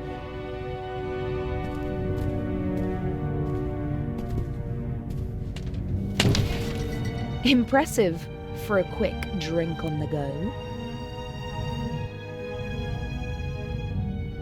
Gin, whiskey, liqueur, sherry, vodka, brandy, and champagne. Every bottle is at least half empty. A suitable glass for every occasion. But most of them look more or less unused. The Baroness probably disregards style and etiquette when she's drinking alone, and just uses the same glass. I wonder what the Baroness is running away from. Loneliness? Disappointment? Grief? Napkins and towels, but no jewel. Corkscrew, bottle opener, coaster, nothing else. More bottles. Might be the good stuff. What's that? A small leather strap. Aha! Nefertiti, Guernica, A.D., Buonarroti's Adam. This could be a memory aid for the Baroness. And it would explain how Inch discovered the combination. I'm going to copy the hints. As I see it, I have to decipher these clues to find 3 of the symbols. Then I can guess the 4th. Well, Nefertiti was an Egyptian queen. The monogram and the 2 other clues aren't much help. I'd put money on the Eye of the Sphinx being behind this door. I don't think anyone would bet against me. To me, it looks like a combination lock. A good one, too. The door only opens when the right symbols are in place.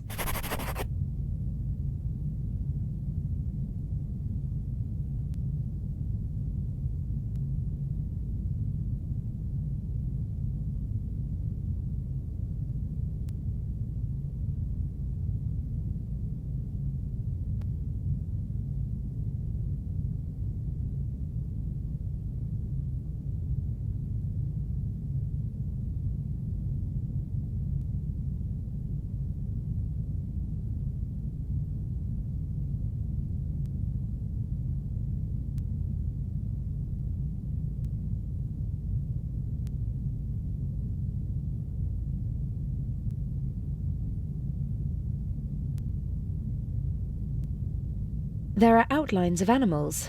8 symbols. If only I... But whilst I don't know it...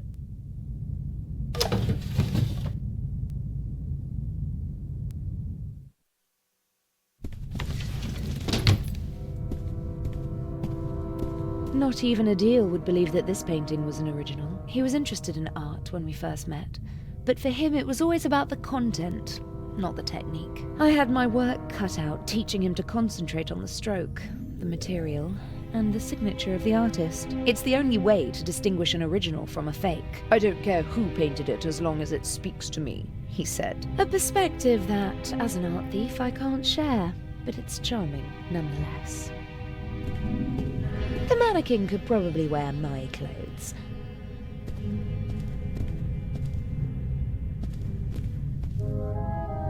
I'm here to steal one of the most valuable jewels in the world, not to swipe the contents of handbags.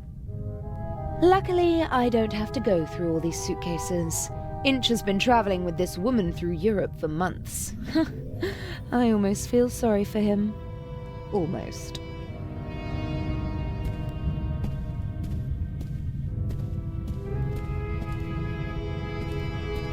I'm sure that the eye is in the Baroness's luggage.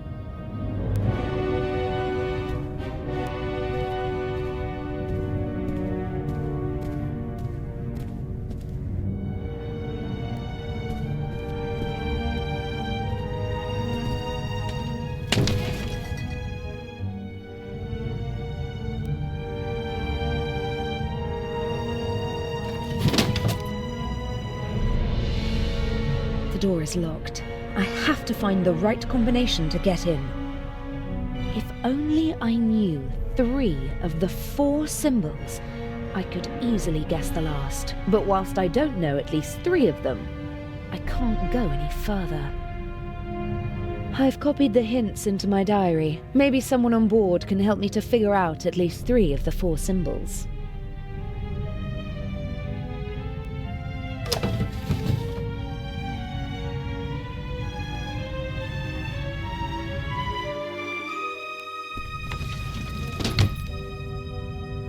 I'd prefer to lock the door.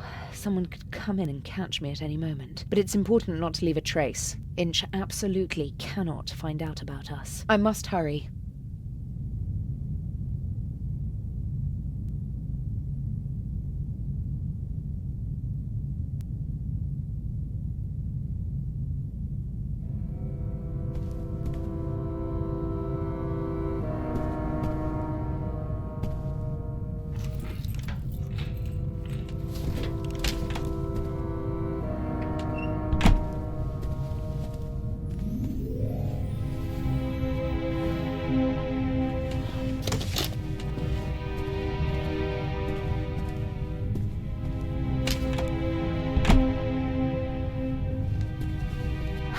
That was close.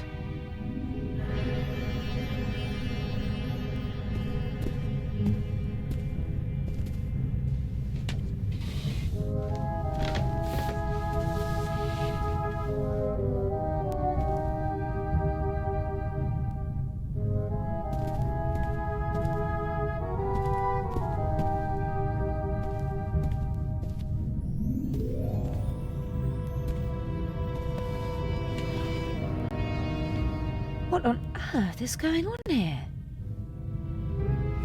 I don't like that. Is someone else after the eye as well? But even if that is the case, what does the audio tape have to do with it? I can't let it get to me. I have a job to do. Maybe it was a steward who checked whether everything was ready for the Baroness's nightly rest. Whoever it was, I should leave as fast as possible before someone comes back.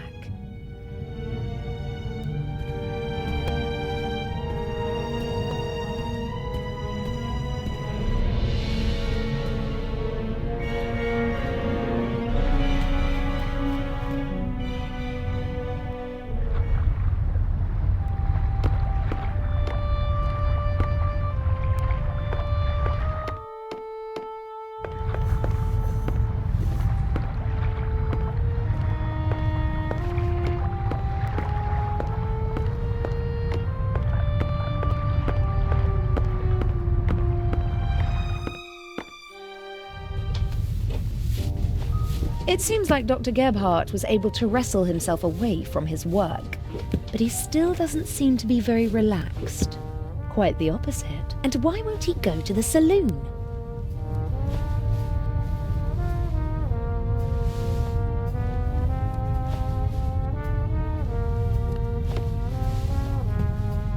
Dr. Gebhardt! Getting some fresh air? Oh, you could say that. Do you know the Egyptian queen Nefertiti?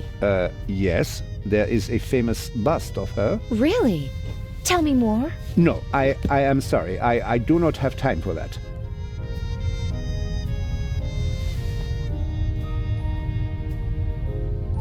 Does Guernica mean anything to you? Now listen, young lady, I do not know what they told you, but just because I am German, I am not responsible for the crimes of my government. Crimes?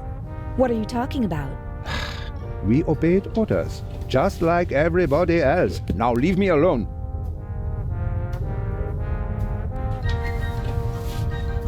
Do you know what the monogram AD stands for? What? A capital A with a small d below it. Yes, I do. Will you leave me alone if I tell you what it means? You know. It is not just any monogram. It is the first. Albrecht Dürer, a German artist, signed all his works with it. He was the first artist to sign all of his work with a monogram. It was not common to do so before then. Are you sure? His wooden engravings were, and still are, printed billions of times in Germany. Billions of times? You're exaggerating. Not at all. His work appears on German marks. And what? That's enough. I told you what you wanted to know. Please, leave me alone now. Dr. Gebhardt? Yes? Buonarroti. No idea. Don't know him. But... Try your luck somewhere else and leave me alone, please. Thank you. I ought to be going. Thank God.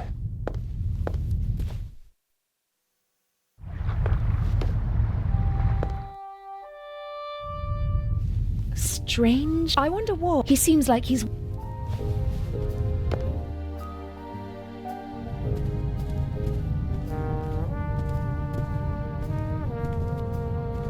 Lady Westmacott? Yes.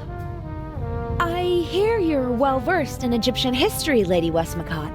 Can you tell me anything about Nefertiti? A queen. The main wife of Akhenaten. Did she have a favorite animal?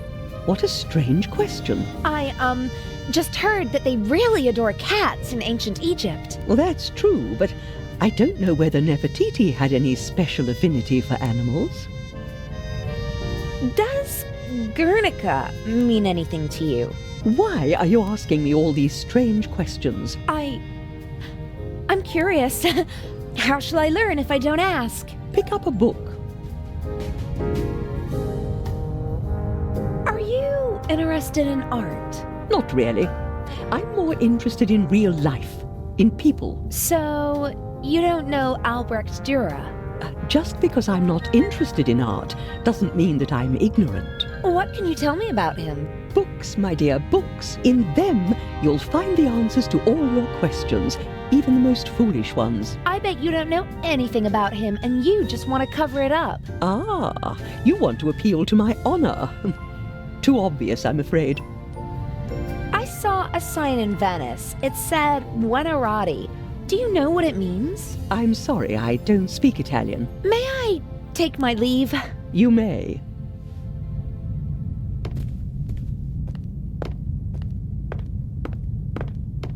The Baroness seems to have a reason to celebrate. She's downing one glass of champagne after another. The less I have to do with her, the better. Best if she doesn't even remember that I exist. Although, based on her alcohol consumption, I don't really think I have to worry about that. He's sweating profusely. Burst capillaries and a sweet odor. I hope the crew doesn't take the captain for a role model, and that they stay sober for the rest of the trip.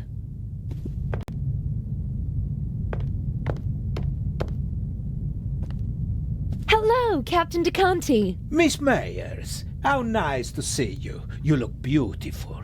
We missed you at dinner. I was in my cabin. I didn't feel very well. Oh, I hope you're feeling better.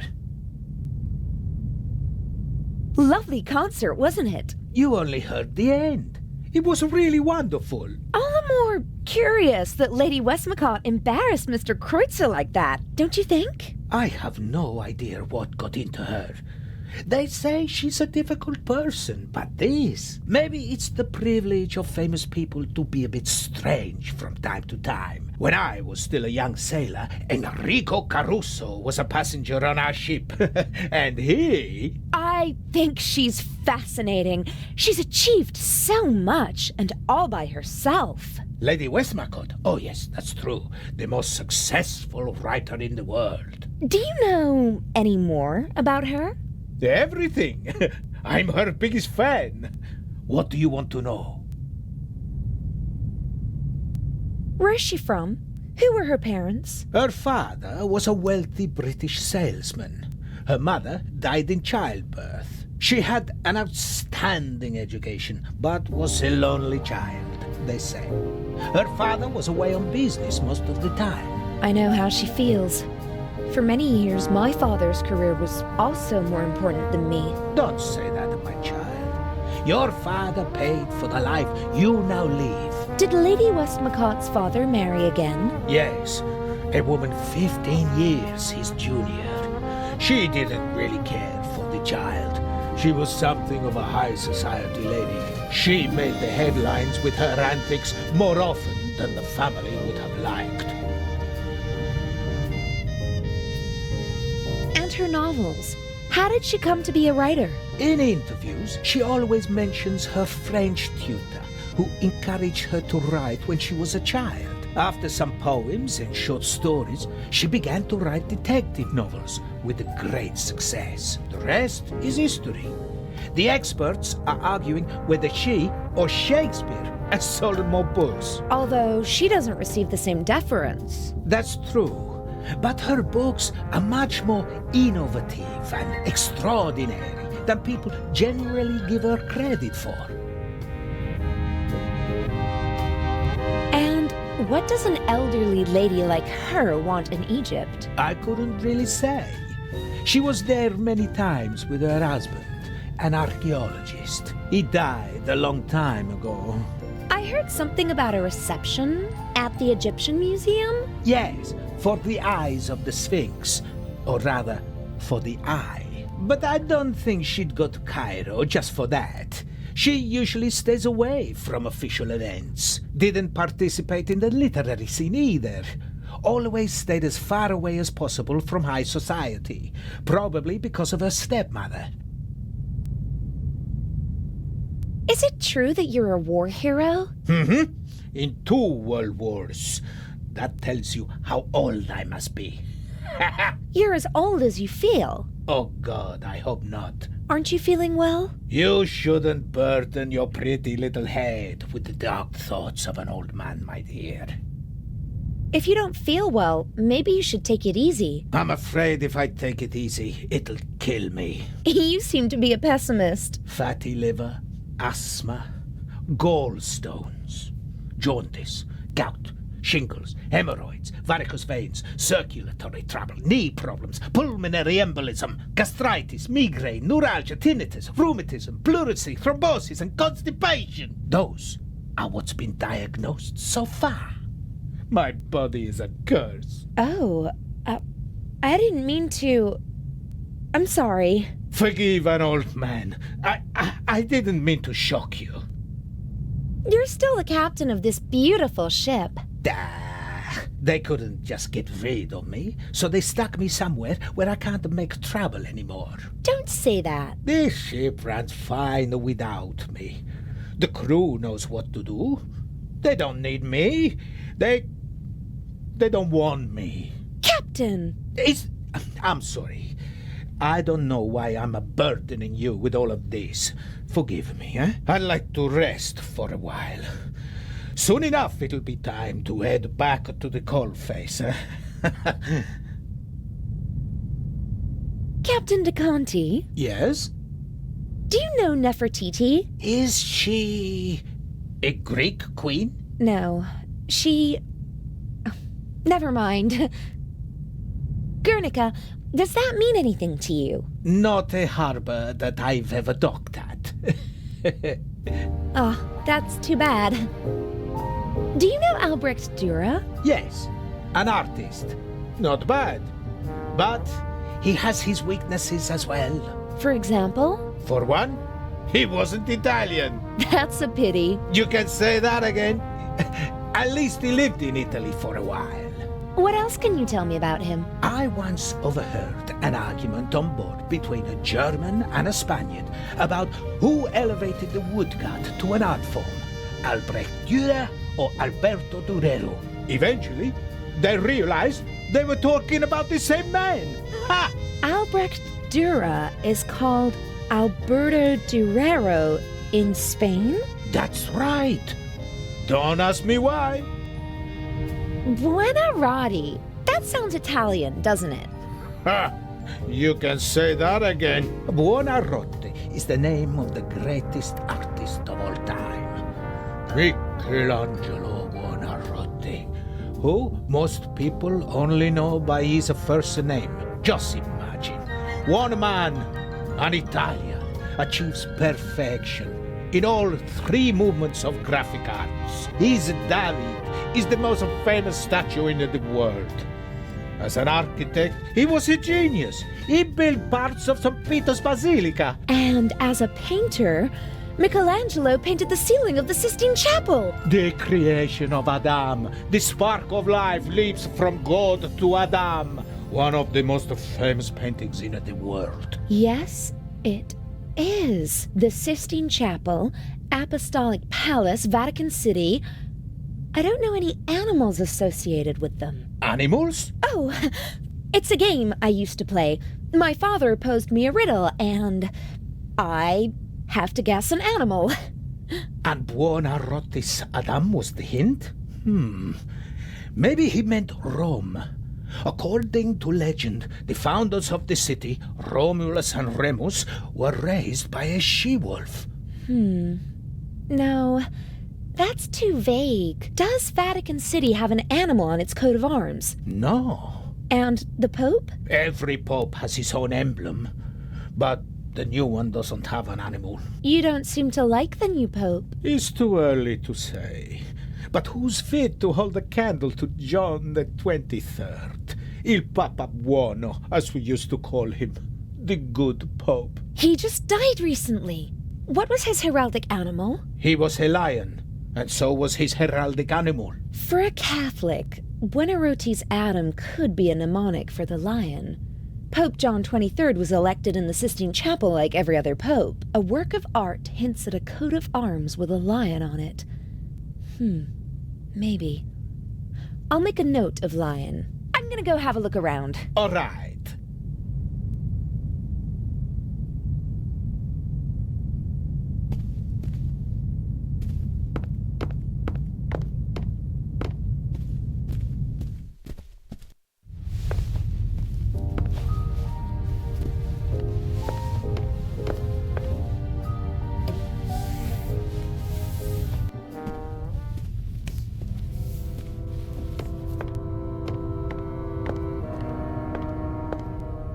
Maybe the art magazine will help me with the symbols.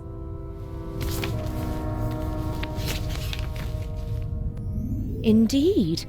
An article about the different works of art and how they survived the Second World War. And there's also a picture of the bust of Nefertiti. The unique Egyptian work of art was 1913. Permission to export to Germany. Second World War. Safe at the Reich Bank. Then a bunker. And then a salt mine. Prevented from shipping the bust to the United States. Back in Berlin since 1956. Very glad, blah, blah, blah. Soon in the Egyptian Museum of Berlin and hopefully someday in a reunified Berlin on the museum island. Okay, so the bust of Nefertiti is located in Berlin. And which animal is on the city's coat of arms? The Berlin bear. I just need one more animal. The bust of Nefertiti is in...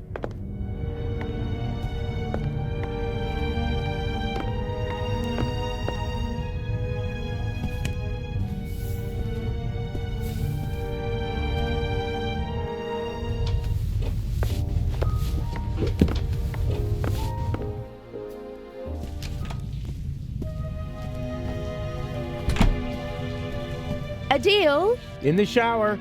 I found the secret compartment. Oh, brilliant! And the jewel? I'm working on it.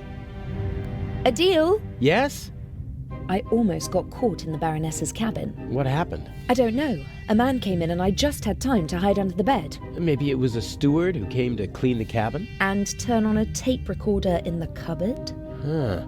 Maybe it was Inch. He wanted some music? There was nothing on the tape.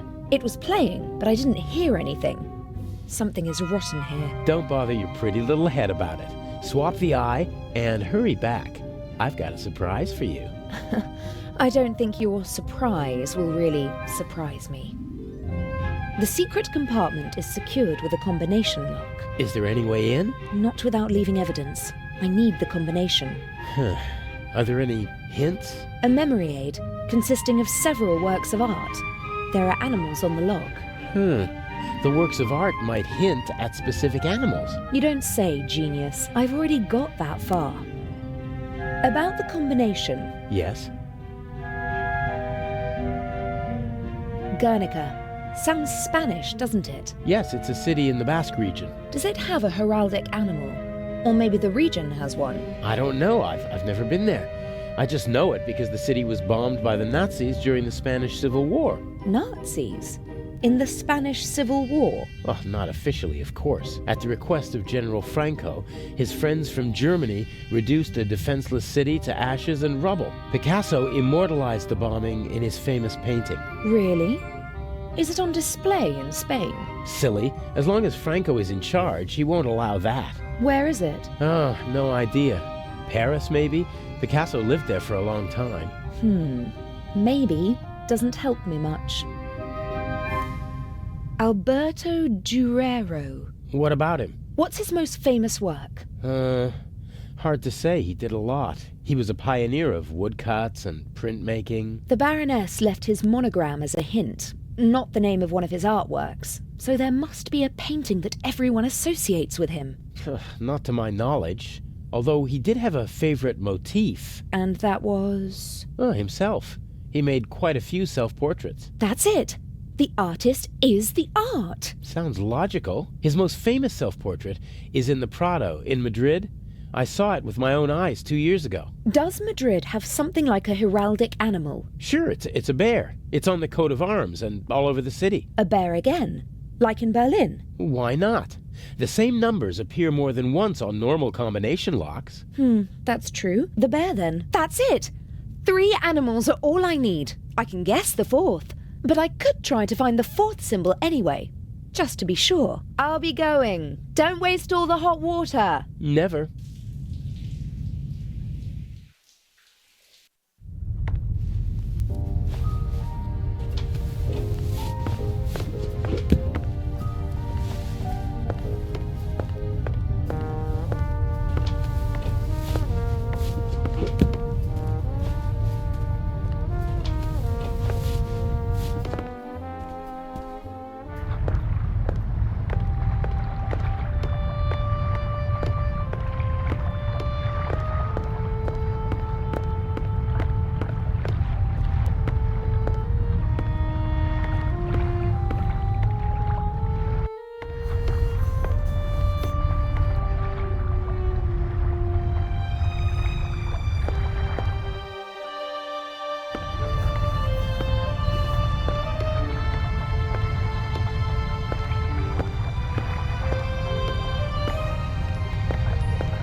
Dr. Geb. Yes? I ought to be going. Thank God. Yes? I ought to be going. Thank God.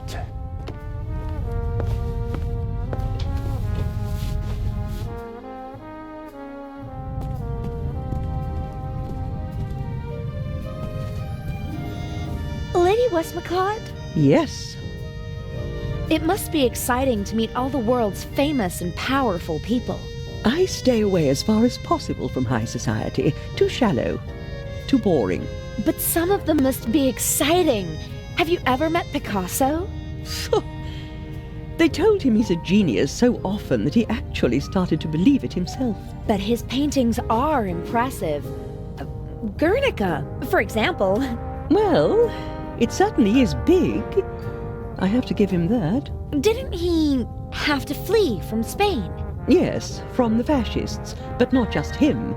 Many of his paintings as well. If I remember correctly, Guernica is currently on display in the Museum of Modern Art in New York. He bequeathed it to a future Spanish republic. And until then it stays in New York? Yes. It's been there for years now.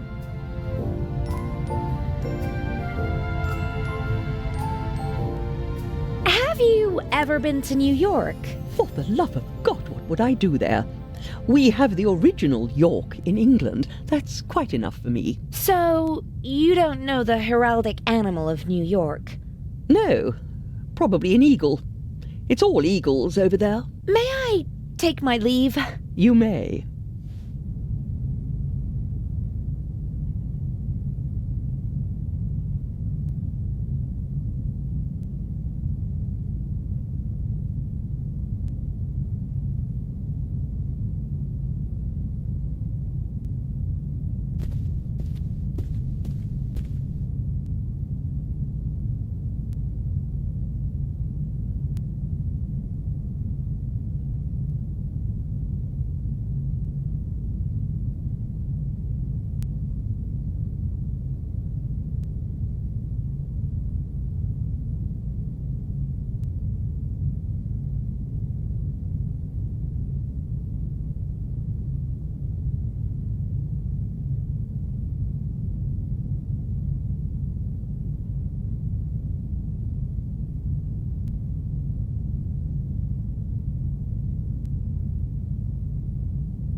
Okay, the coat of arms of New York City is on the poster. There's the obligatory eagle.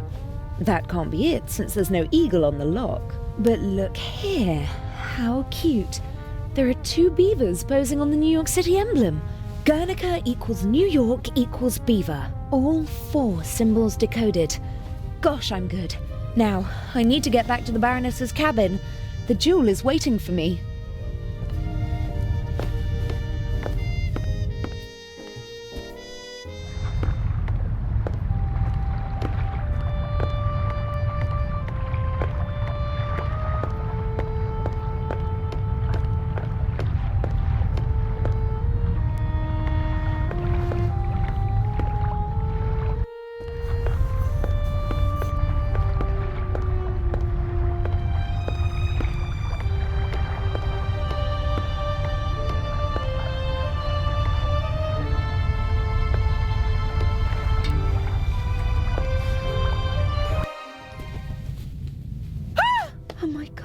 Baroness von Tribitz?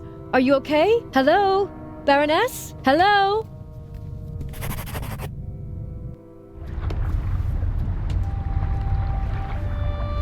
Adele. What happened? The Baroness. Blood everywhere. But who? I don't know. inch? That doesn't make any sense.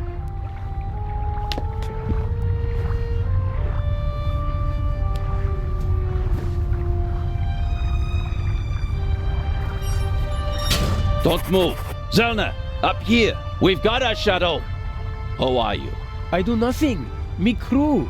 Sure you are. What are you doing here? Just fresh air. Sure. You just wanted to get a breath of fresh air.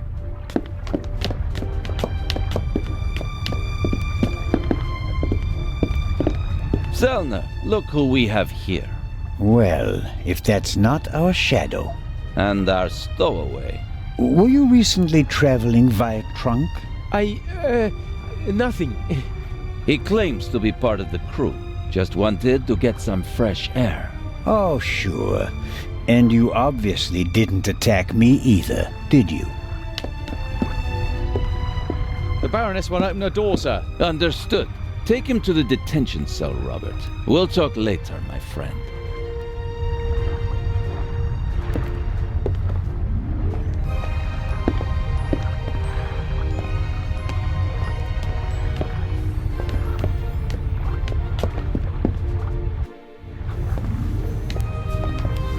What is? Did nothing. Inspector Legrand thinks otherwise. Move! But I have... Gunshot! I know that! Get moving! Into the cell! Ah!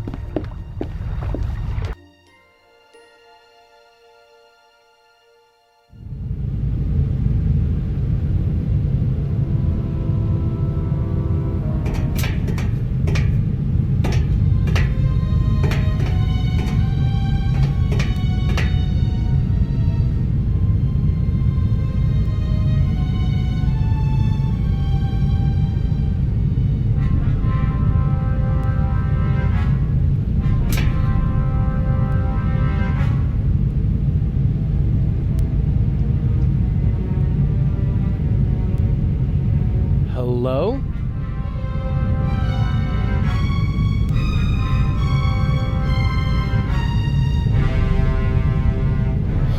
What happened last night? What happened? That you were walking around the ship, that you let them catch you, that you endangered the whole plan, that you endangered me.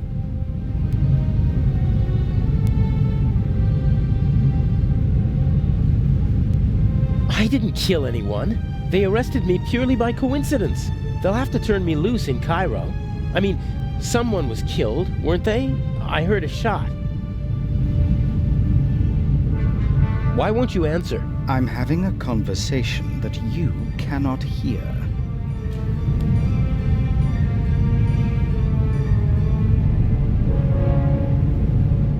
What happened last night? The Baroness was murdered. Did you? No.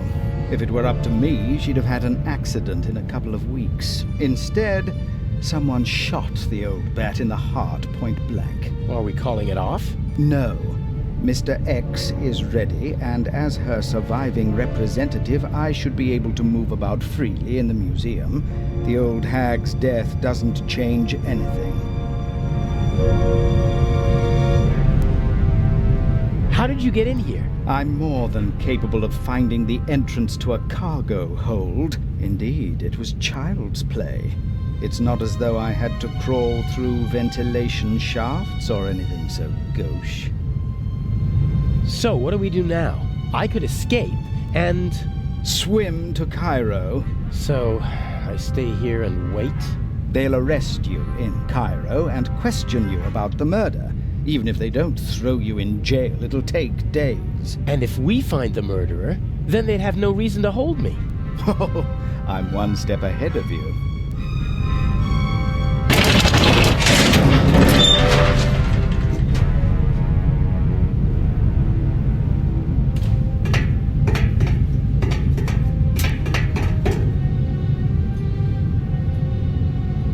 Nervous? I would be if I were you.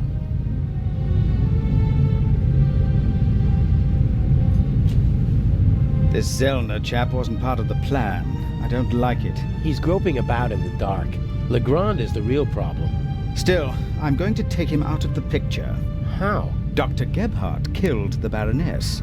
A clever old man, but not clever enough to keep me from finding out. So you just have to tip Legrand off, and then I'm as good as free.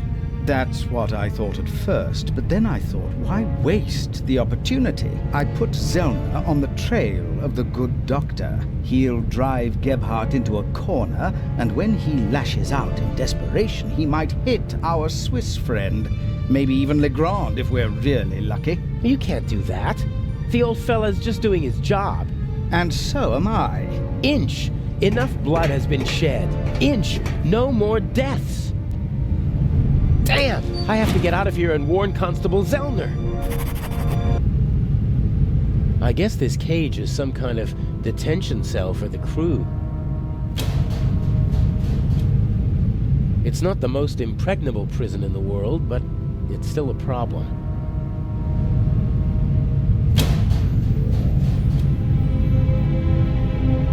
I didn't sleep a wink last night. All I could think of was Alex. It's terrible not knowing what happened. Ugh, they're really spoiling me with this cup of metallic-tasting water. If I'm really lucky, they'll toss me a few crumbs of bread. Huh. Lock looks pretty modern. Needs a small key, 5 pins. I could pick it with the right tools. Like everything else on this ship, the bars and hinges are showing their age, but they're still much too strong for me to kick the door open.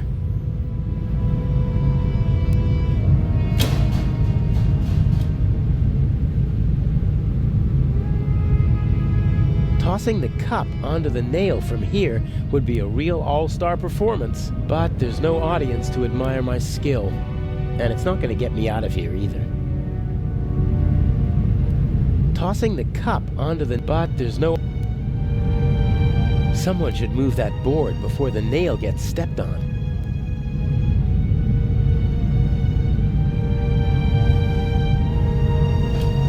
The blanket got caught on the nail. A board and a nail.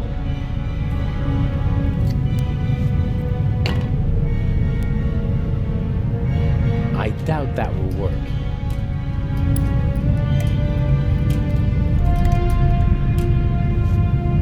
Yep, the nail is much too thick to fit in the keyhole. A very simple construction. A metal bolt connects the door to the frame.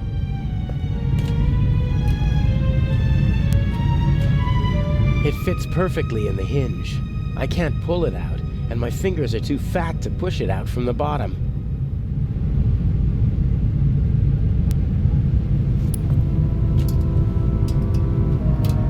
I think it's working.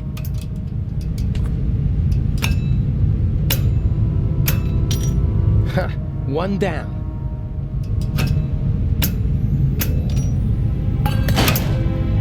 I'll hang it back on the frame, and if I'm lucky, no one will notice my escape.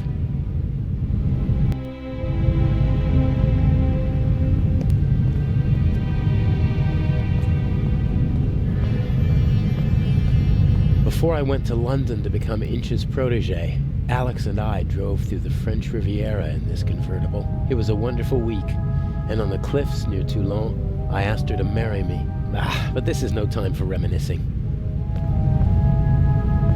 There's nothing in the car that might help me. Alex is playing her role as Patricia Mayers, and she can't keep anything suspicious with her.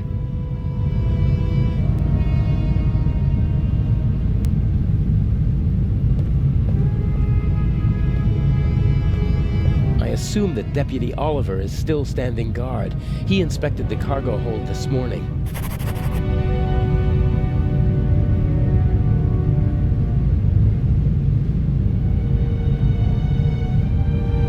I can't use this exit as long as the deputy's sitting by the door. I have to find another way.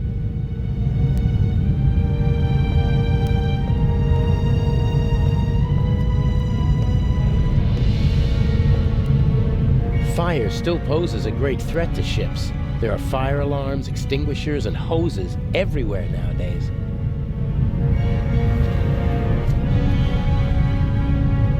These hoses are pretty versatile. They'll do at a pinch if you can't smuggle climbing ropes into the building you're planning to rob.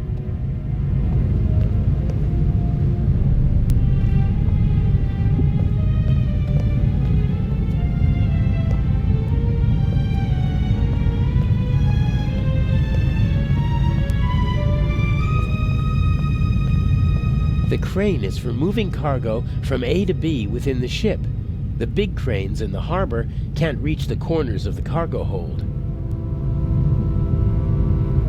Huh. A ring set into the floor. You could attach ropes or chains to it. It's set into the floor to keep people from tripping over it.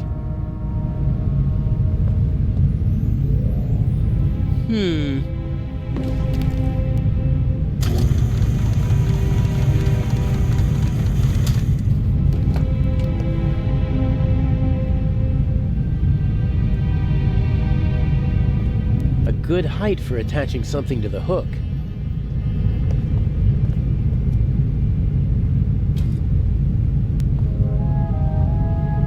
I tied the hose to the hook. Huh. A ring set into the floor. You could attach ropes or chains to it. Huh. You could attach ropes. It's set into the... I tied the hose to the... No, that won't work. The hose is too wide.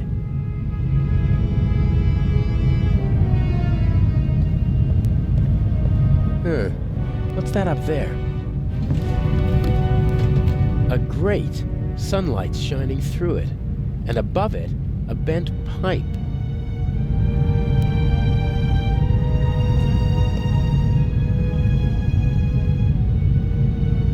No, that won't work. I tied the hose to the hook. I tied the hose to the... No, that doesn't make any sense.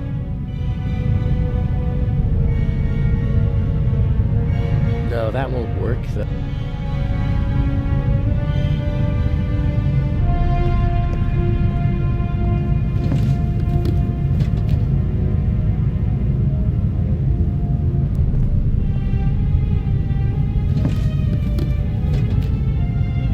This could be my way out.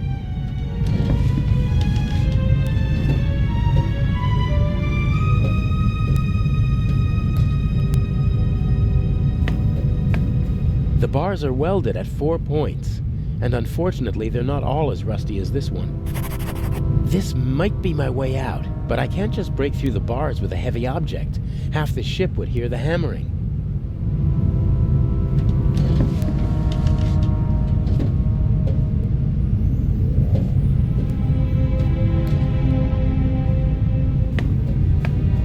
Not a chance. I have to come up with something, and fast.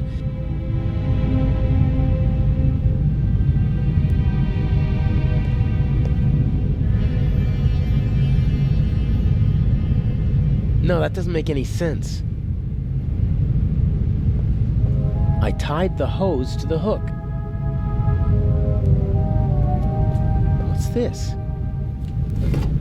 Whoa, heavy. Everything's a bit bigger and heavier on a ship, pulleys included.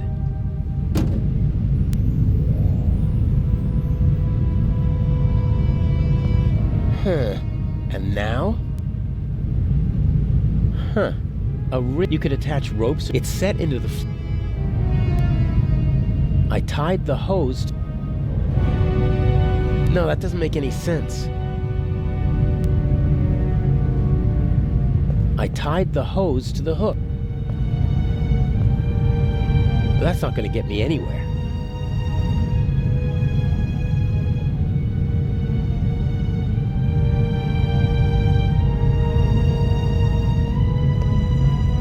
That's not going to get me anywhere.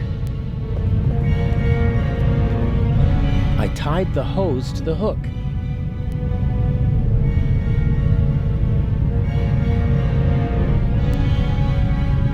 No, that doesn't make any sense.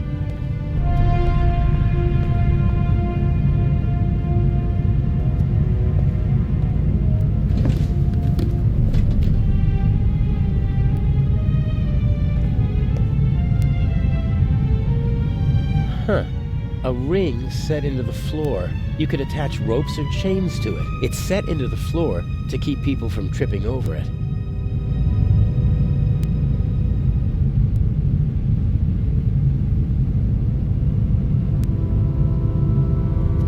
Huh. And now?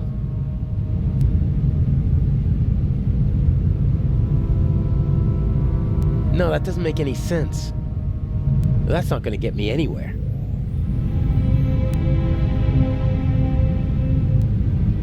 No, that won't work, though. A relatively large...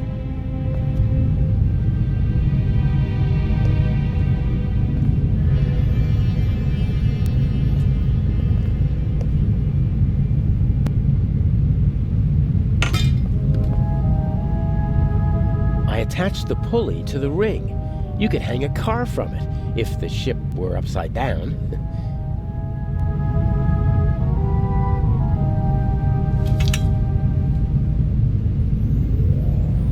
I'm sure the crane still works. I don't have time to play around.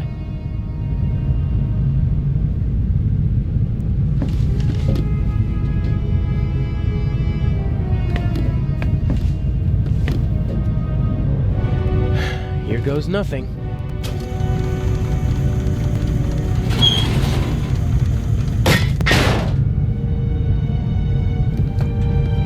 Louder than I expected. I hope no one noticed. With luck, I'll be able to warn the others about the doctor before it's too late.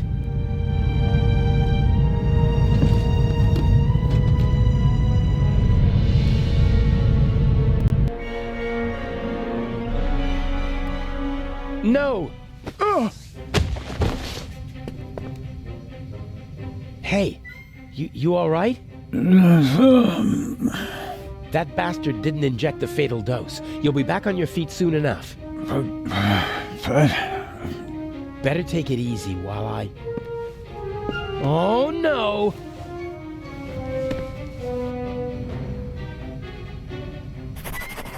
I'll be right back.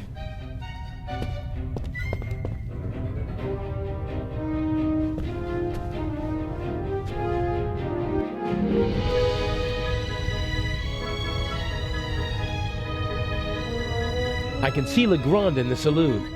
I don't think Gebhard would have gone there.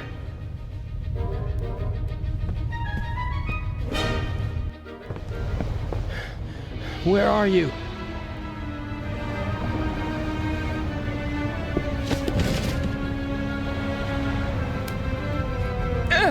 No! Why? Can't you just leave me alone?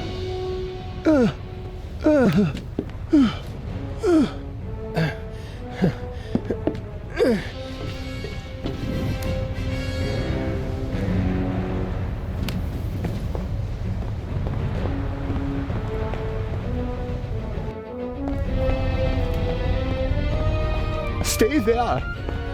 Just relax. Why can't you just leave me alone? It is always the same old story. What old stories? I am a decent man. Why are you torturing me? I loved her. She betrayed me. It was her fault. I have blood on my hands because of her. Are you talking about the Baroness? She was her sister. I loved her.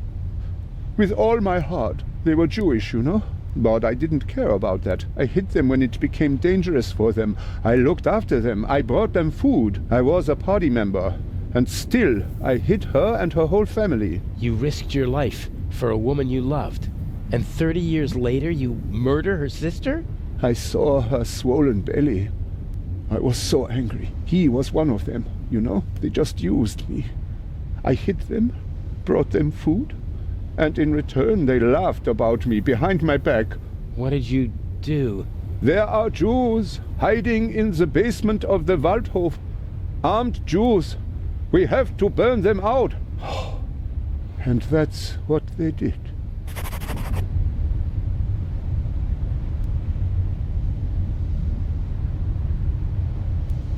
Come down from there. Why? So you can kill me? I'm not going to kill anyone. Or pack me off to an Egyptian prison? Or an Israeli prison. No.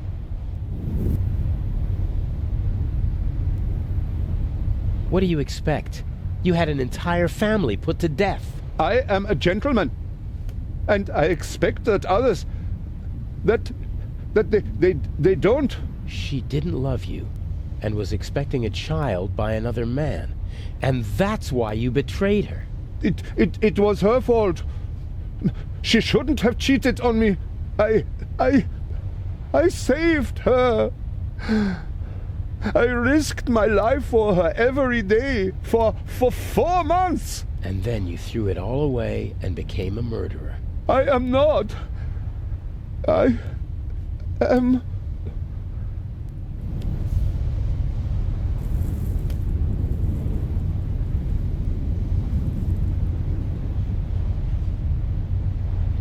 Yeah, well, the dead Baroness in the ship's hold proves the opposite.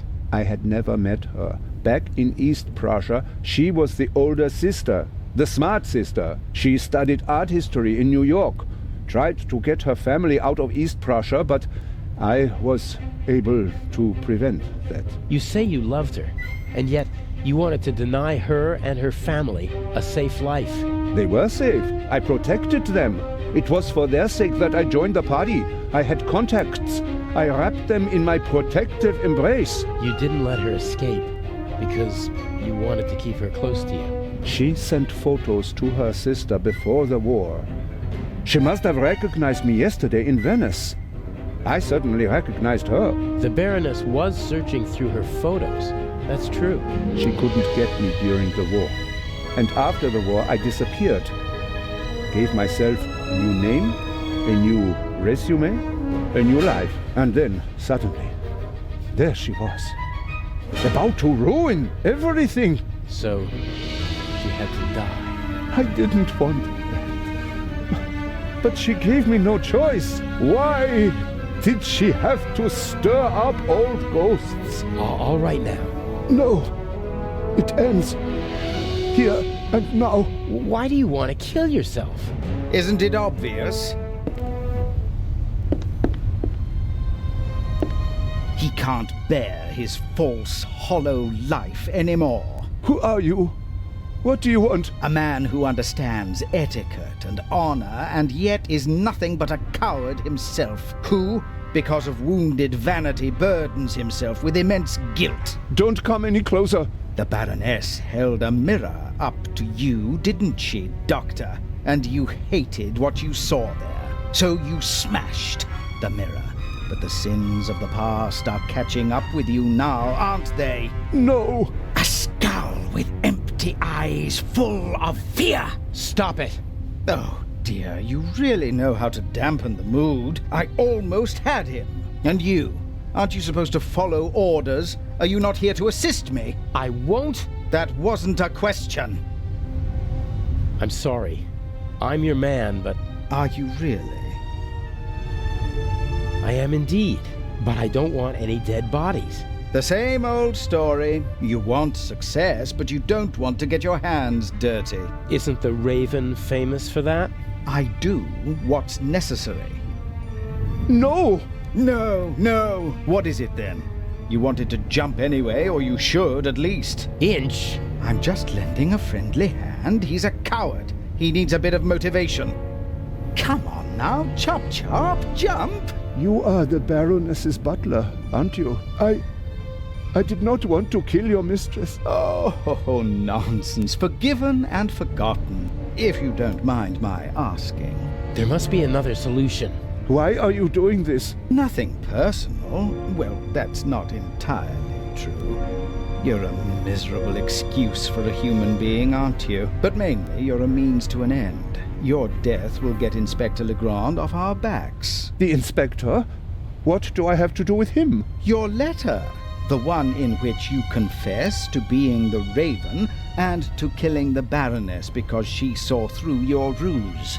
That's absurd. Indeed it is. But people will believe almost anything if it suits them. The press will love it. Bold Inspector Legrand saves the day again. Interviews, medals, urgent telegrams from the capital. Our dear friend won't be able to escape the limelight, and by the time the commotion has ended, I'll be long gone. You can't kill him. Why not? He's a bastard, his death will help us, and he's a witness. If we let him go, we'll both go to jail. All the same, we're not going to kill him. You got us into this situation, and as long as I'm alive, I won't let anyone be killed in my presence. No.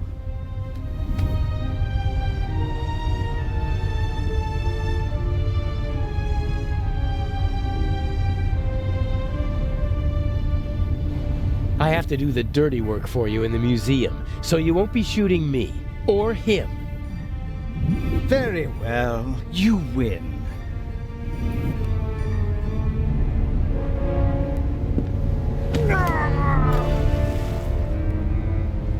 What? Never speak to me like that again, do you understand? I need you to steal the eye, but one day I could be overwhelmed by a feeling of hatred that will make me forget the eye. And there are worse things I could do than simply shoot you. I suggest you go back to your cell. You need to be fit for Cairo. I still have a confession to write.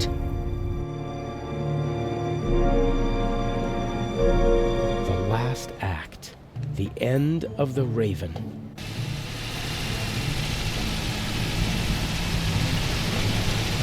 Part of me wants to abandon the whole plan and go back to Europe. What if something goes wrong and Legrand catches on?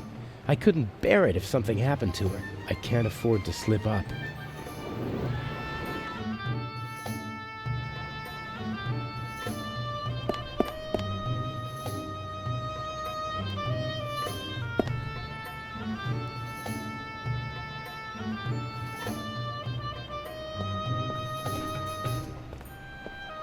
Mr. Jamal, I'm glad you could make it. Let's get this over with. Still angry on account of the good doctor? You disgust me. You'll be rid of me in less than 2 hours, and I of you. What happens next? My diversion worked wonderfully. The press has laid siege to the French embassy, and Legrand won't be able to escape them. He should arrive in a few minutes with the safe, and then he'll have to answer ridiculous questions from reporters all afternoon. That's why we're striking now. A regrettable necessity. I would have preferred to make my grand entrance this evening at the Garden. But yes, we will strike as soon as the safe is in the treasure chamber and Legrand has left. Have you already met your Mr. X? He's counting an envelope of unmarked bills as we speak. He put the blueprints under the statue of Imhotep. Blueprints? A sketch of the museum, not the kind you can get just anywhere. This one shows secret entrances, basements, and attic rooms that the resistance used during the war. That's what it was about. Get the blueprints. There's a basement below the treasure chamber. The entrance should be marked on the blueprints. Open it and give me a sign. What's the next step? You'll find out when it's time. But... will there be more deaths here in the museum? If you follow my instructions, no. If people are in danger, I'll call the whole thing off. I don't kill for fun, only when it's necessary. Is it ever really necessary? Sometimes. Revenge, for example, when one has been betrayed. All right then, I'll pay a visit to Imhotep and we'll meet in the basement. Good monkey. Oh, and by the way, the museum is closed to visitors until tomorrow. Then how... You'll find a way.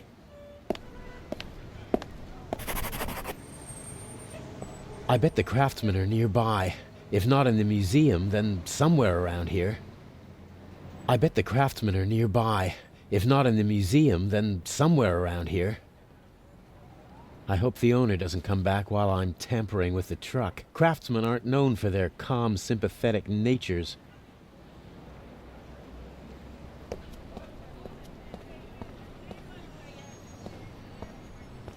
I have to improvise if I want to get into the museum.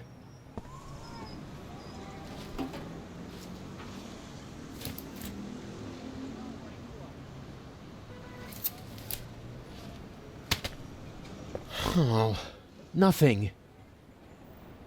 Do I need an umbrella in Cairo? Or could it help me get into the museum?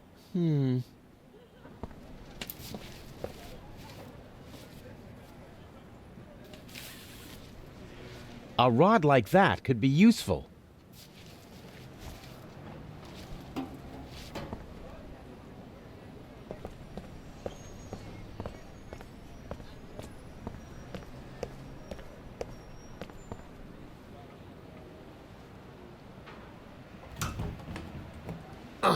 Locked. The door is closed, and I don't want to break the window. Someone might hear the sound and call the police. I bet the craftsmen are nearby. I bet the craftsmen are...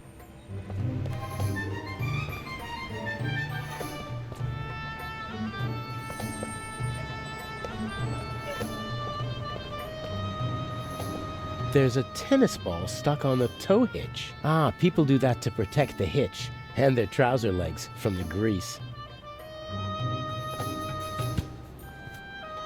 Got it! I bet the craftsmen are nearby, if not in the museum.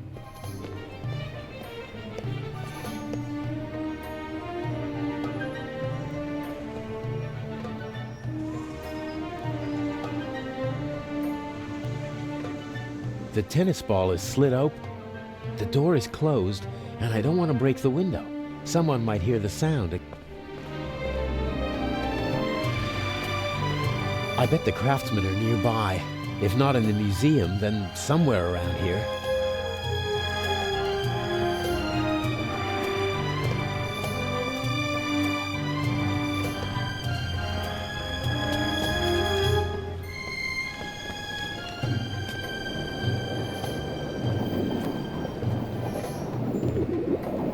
I don't want to crawl through stinking sewers just to get into the museum. There must be another way.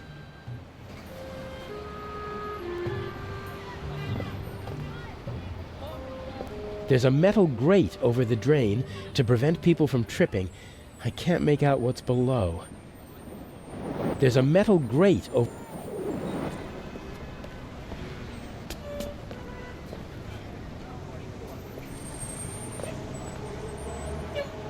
Today, the museum is officially closed for preparations for the big Eye of the Sphinx exhibit.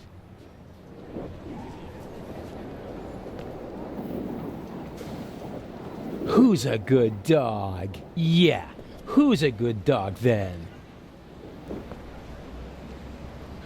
Yes, that might be just the thing. You want it?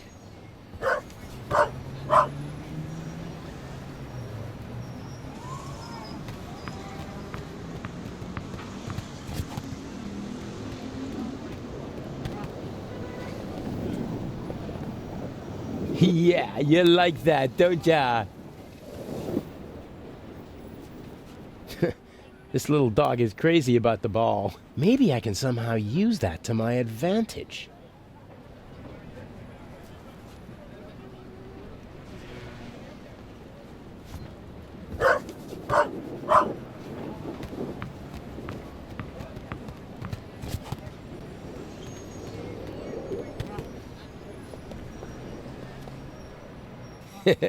Good dog.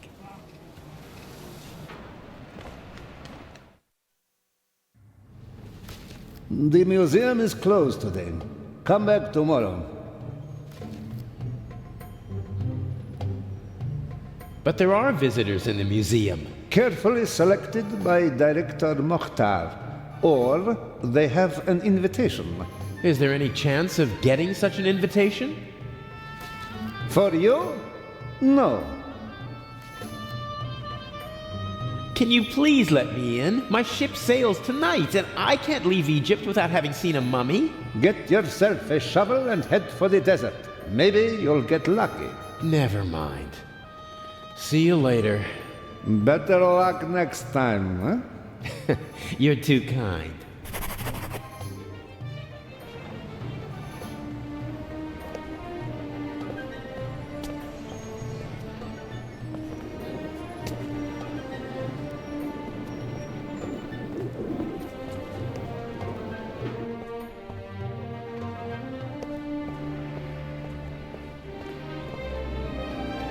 door is closed, and I don't want to break the window.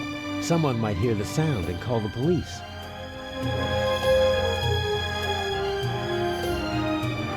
A thick wire... The door is closed, and I...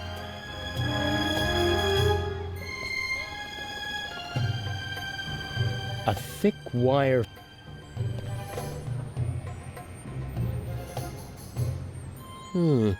I could probably reach the door lock with the rod, but how's it supposed to catch hold?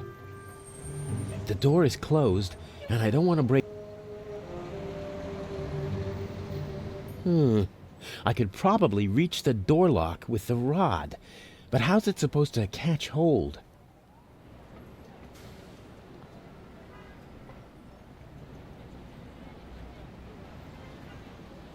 A thick wire frame.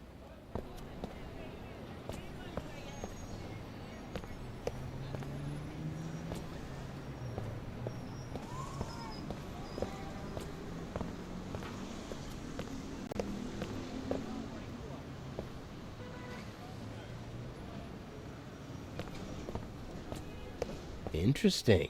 A fire ladder. Maybe I can get into the museum from the roof.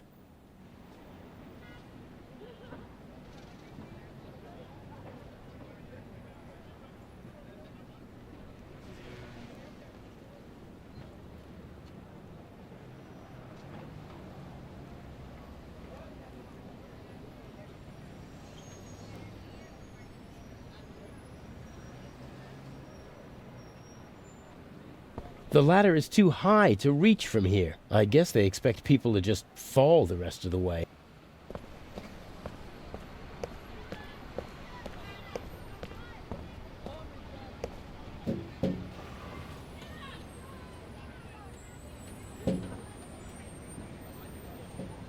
Nope. The handbrake is on.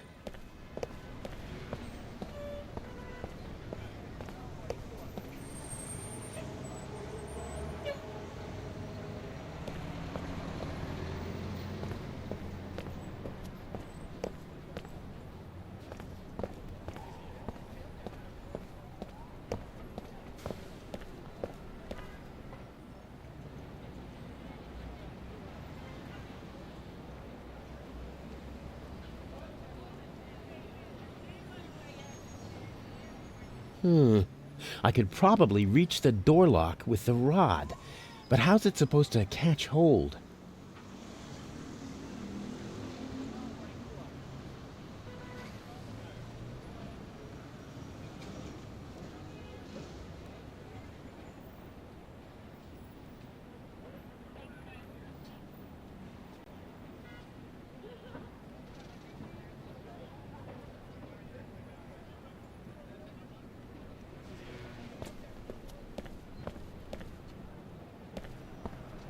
Interesting.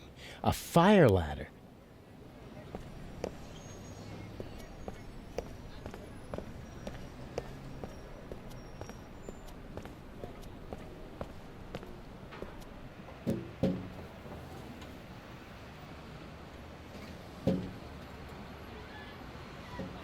Nope.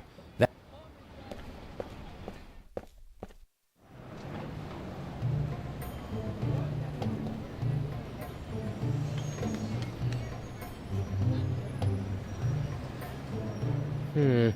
Maybe I can fish something out of the sewer with the wire. Nothing. I can't even touch the bottom. It was worth a try.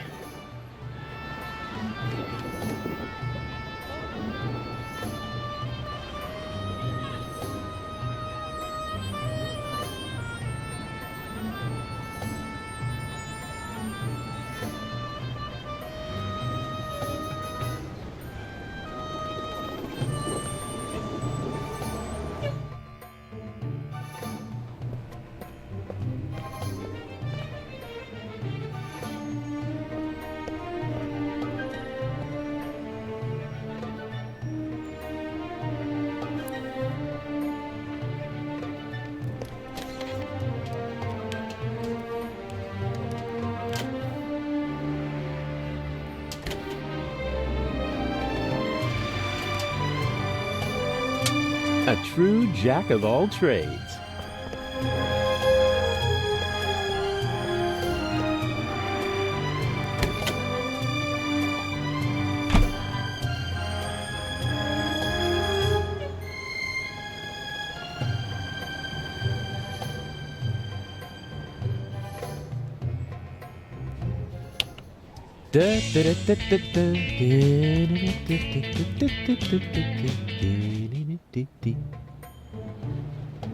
What's this? Wow, nice.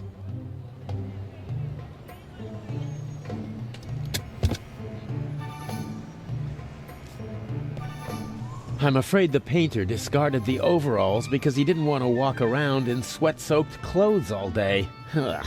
But what the heck? I have no choice. A handsome man always looks good, and the disguise works.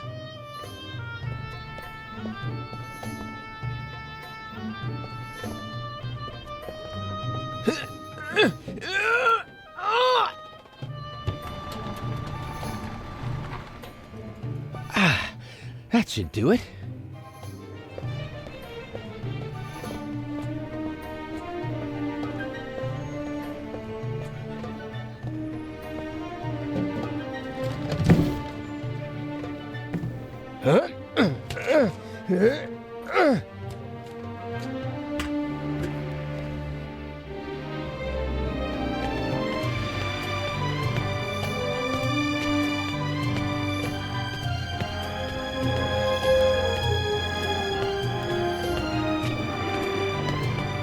There's a small room down there.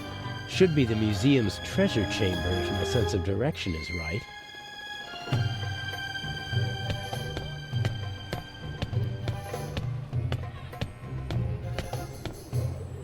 Huh, cold. I'd be surprised if they needed to use it often in this climate. Nothing out of the ordinary. Wait, what's this?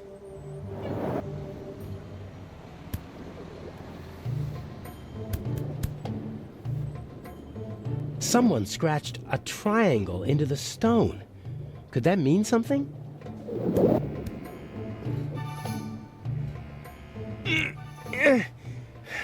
Won't budge.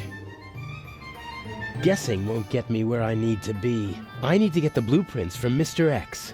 According to Inch, they show the secret passages in the building, and hopefully instructions for getting into them.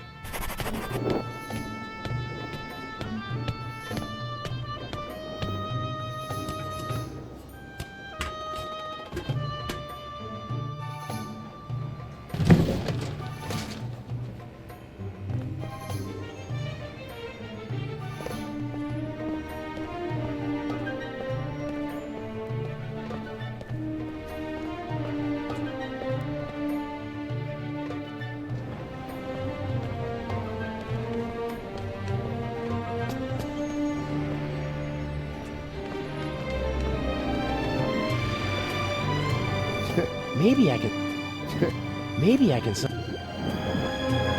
Next attempt. The museum is closed today. Come back tomorrow. Or are you one of the craftsmen? Of course I'm a craftsman. All right. Chamitz. Your company is not on the list.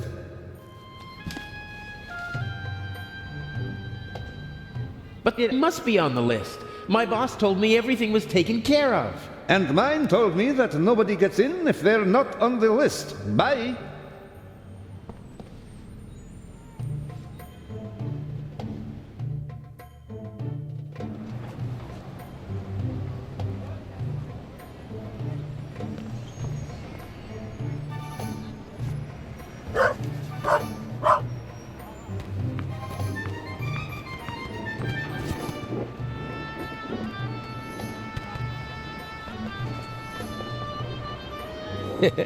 Good dog. This little dog is crazy about the ball. Maybe I can somehow use that to my advantage.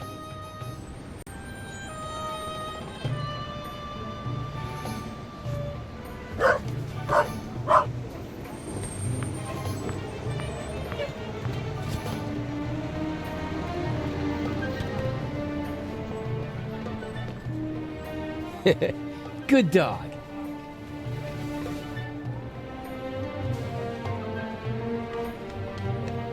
Well, who wants to become an accomplice in a burglary? Yes, who wants to be an accomplice? What are you doing? Come here, you...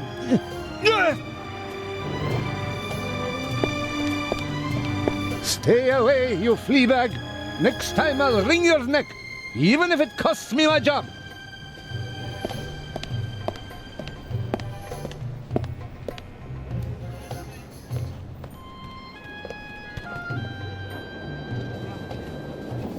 You made yourself an enemy, pup.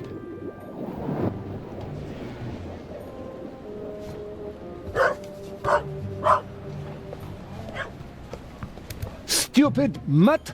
I'll get you this time.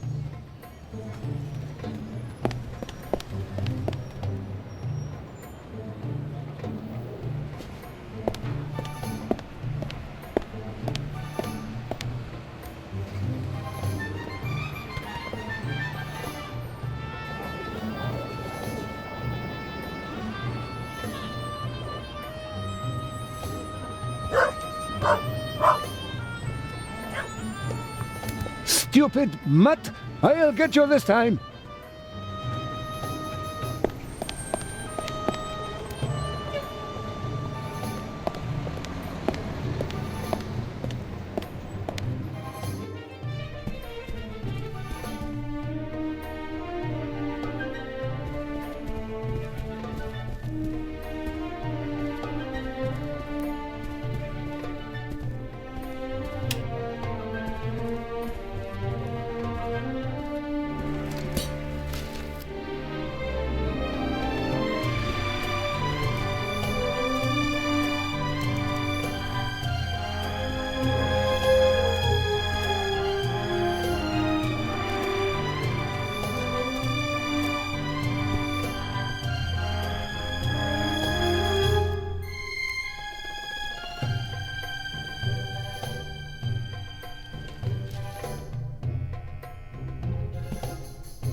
Oh, what the hell?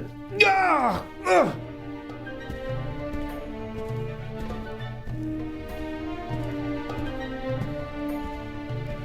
This is my chance.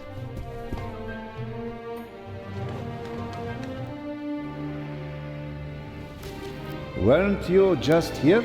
I talked to my boss again. He said we must be on the list. Your boss can come and see for himself. There is no Hamids. Uh-huh. My co-worker's handwriting. I can hardly make out a single word. Hamids. Ah, yes. Here. Here, put this on. Ah, many thanks.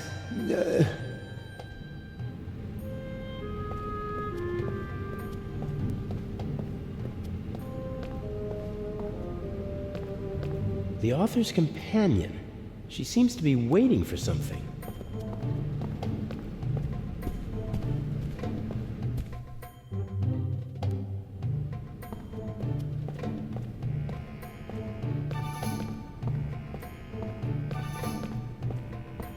I better stay away from her. There's always a risk that someone observant might recognize me, and I bet that the lady is a very good observer.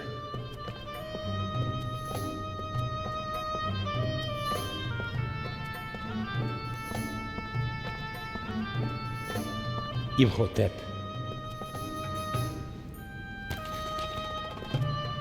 All right, I've got the blueprints. And since I'm a craftsman, it won't seem suspicious if I study them. Here's the treasure chamber. There's another room beneath it.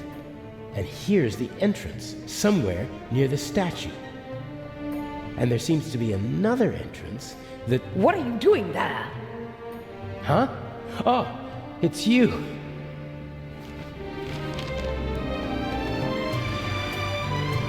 What's going on? And what happened on the ship?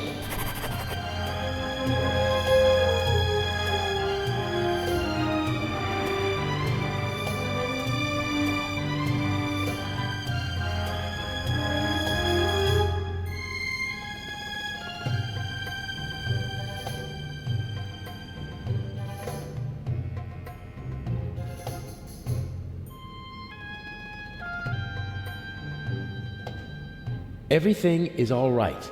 I was able to stop the doctor. What happened to him? Inch. You mean he... There was nothing I could do.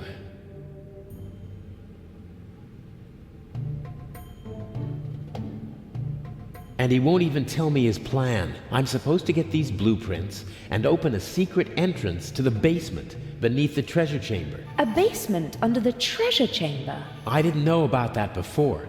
Inch somehow heard about it, and Mr. X took care of the rest. What's he planning? I don't know.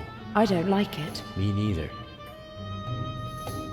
The blueprints show the basement below the treasure chamber, and two entrances. One of them is over there, but it seems to be closed. And the other? It's on the roof, and there are stairs from an attic down to the basement. And how are you supposed to get into the attic?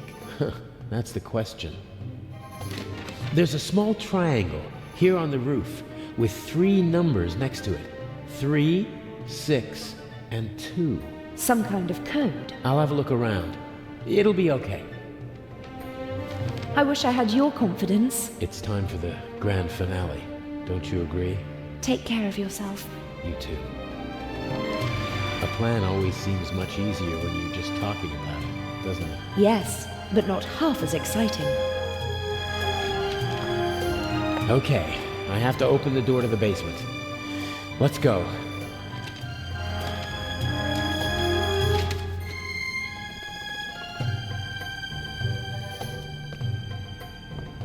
The secret entrance to the basement must be behind the statue. It's well disguised. Otherwise, it wouldn't have gone undetected for decades.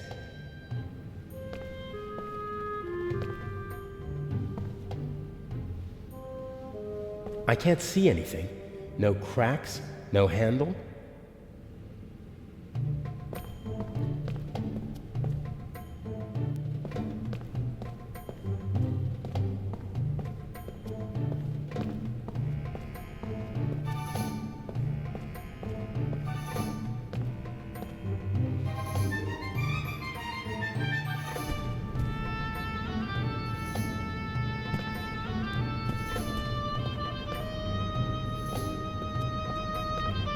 The blueprint shows a basement located directly below the treasure chamber. Why does Inch want to get inside? And how will he get into the treasure chamber from there?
The secret passage is somewhere around here on the blueprints, and so is the triangle scratched into the stone.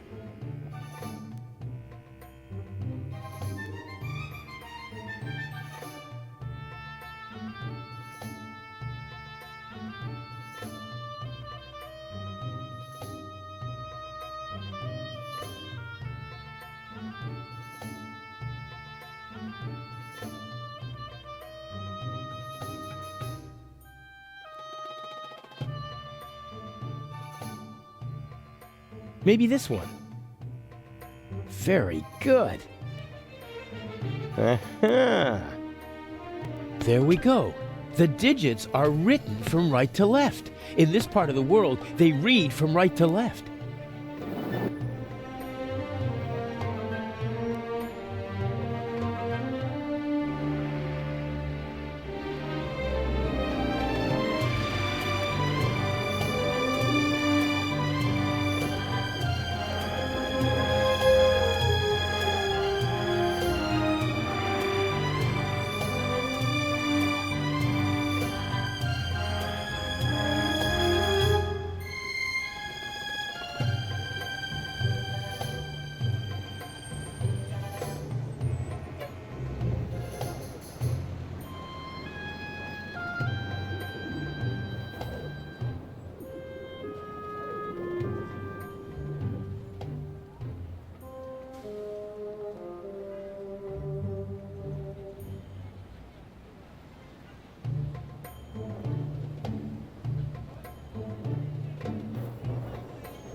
The secret passage is somewhere around here on the blueprints, and so is the triangle scratched into the stone.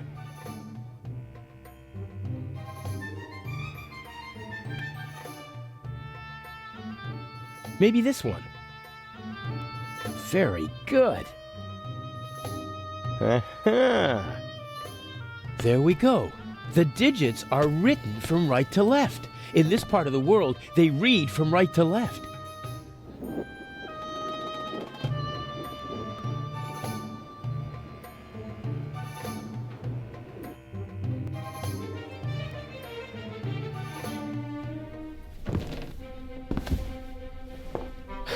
I'm in the museum. Well, sort of.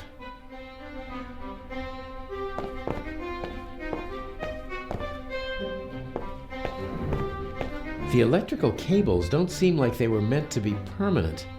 Probably they secretly tapped the museum's electricity. Maybe the bulb still works, but it's bright enough in here already. Old technical equipment. Inch said something about an underground that operated here in the museum during the war. There's enough light shining through the holes in the roof. I don't need to turn the lamp on. Maybe the bulb still works, but it's bright enough in here already. Could have been a radio installation. Would have been the perfect place for it, so high above the city. That's tar paper, I think. Maybe it's recovering all those holes in the roof. A big heavy roll of rough tar paper, probably put there decades ago and then forgotten. A big heavy roll of... According to the blueprints, the stairs lead from the attic down to the secret basement.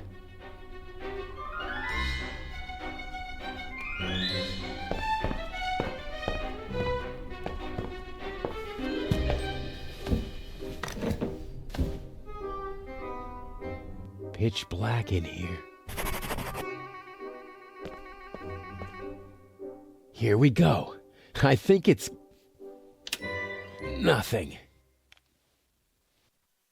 Here we go. I think it's...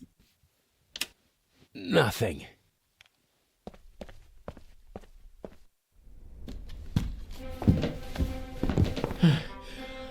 Oh.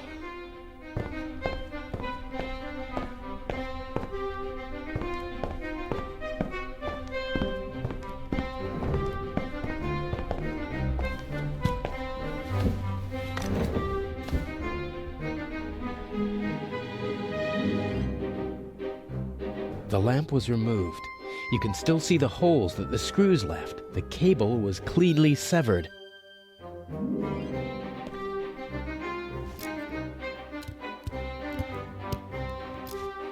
Okay, plus and minus are exposed.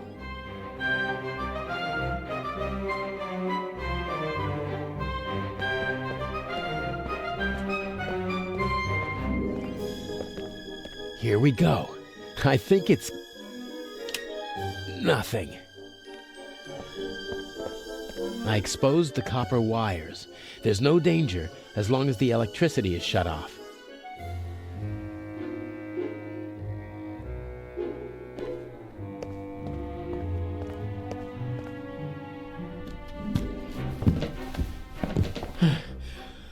Oh.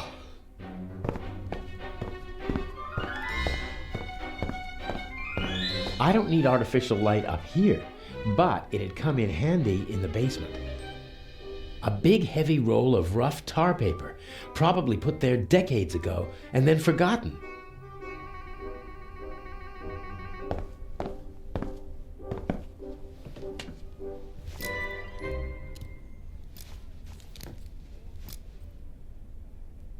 A big heavy roll of rough...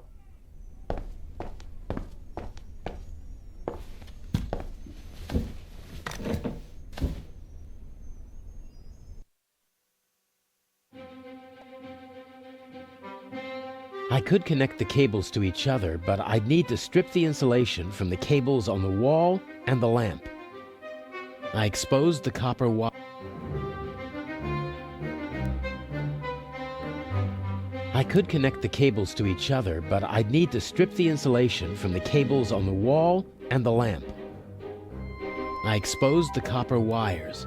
There's no danger as long as the electricity is shut off.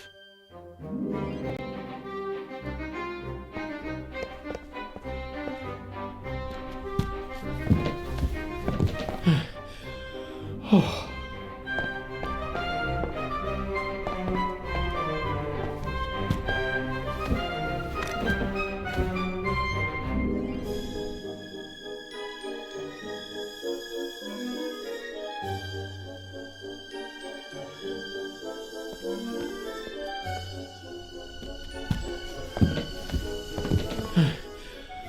Oh.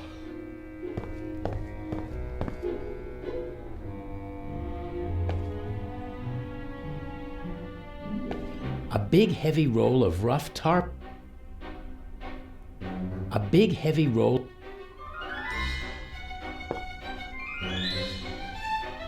I should be able to remove the insulation with this knife.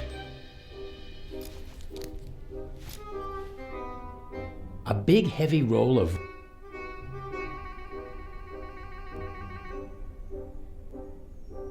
Every time I don't have the knife with...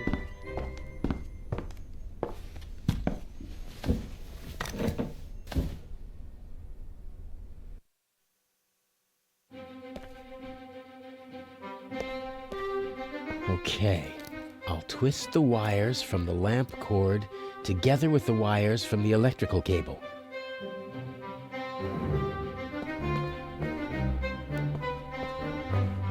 Let there be light! Damn! Something's wrong with the lamp. Something's wrong with the lamp. I think the contact is dirty.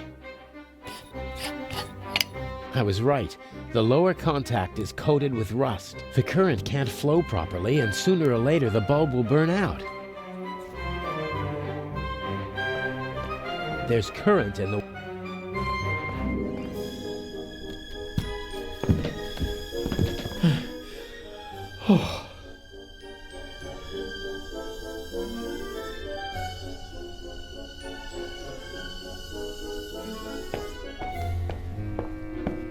A big heavy roll of rough tar paper.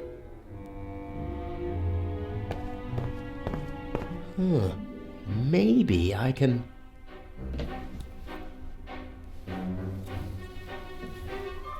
Yes, I can use it to rub the rust off.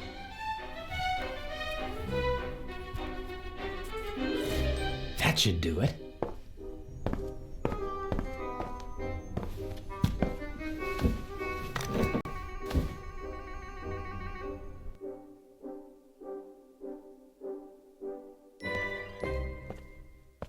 One more try.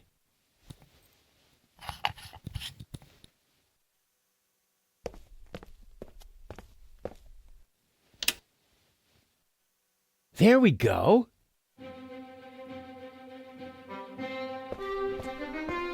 If it wasn't so dusty, I could easily imagine someone had been using it.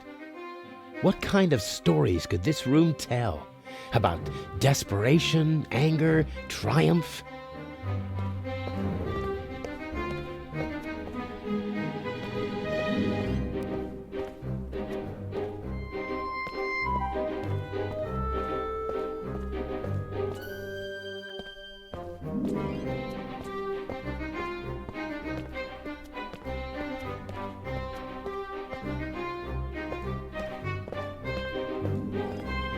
According to the blueprints, there's supposed to be a secret door here leading into the main hall. Huh, this must be the locking mechanism. Careful now. What the... What are you doing here? What if Inch sees you? No. I'm sorry. He caught me. You and your little girlfriend. You thought you could go behind my back? Inch, no. You deserve to die, here and now. But then I wouldn't get the eye. Don't hurt her, please. We'll see. Get moving.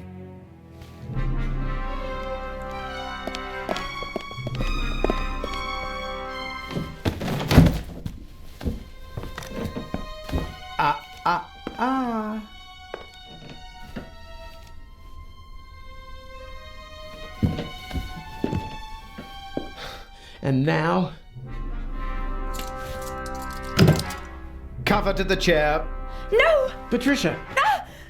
No! Enough! You have one and only one chance of getting out of this alive. Do what I tell you to do.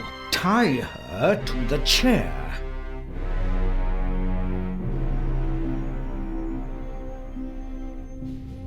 You can put the gun down. I won't try anything. I could choose to believe you, or I could keep the gun pointed at you and know that you won't try anything, if you'd be so kind.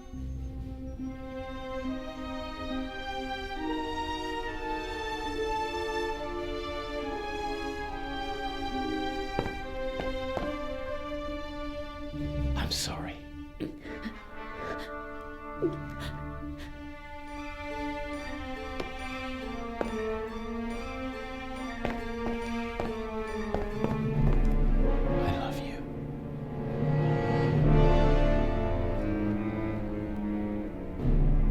Look at her. Remember this scene. If you try to screw me, then...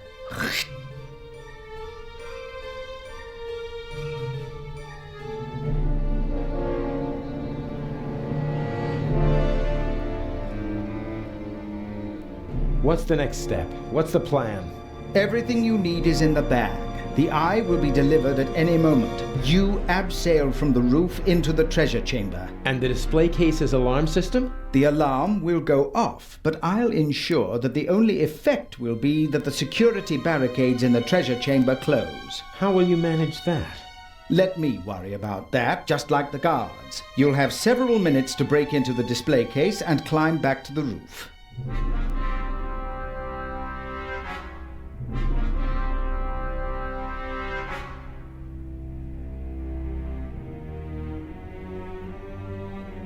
And once I have the jewel, what next?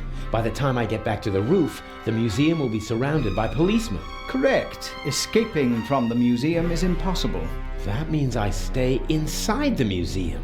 There's a bag in the basement with food and water for you and your girlfriend. I'm sure you'll find a way to pass the time for a couple of days. The police will search the whole city for the eye, but not the museum. And once the museum's open to visitors again, Patricia and I will walk out through the secret door in the main hall to our freedom.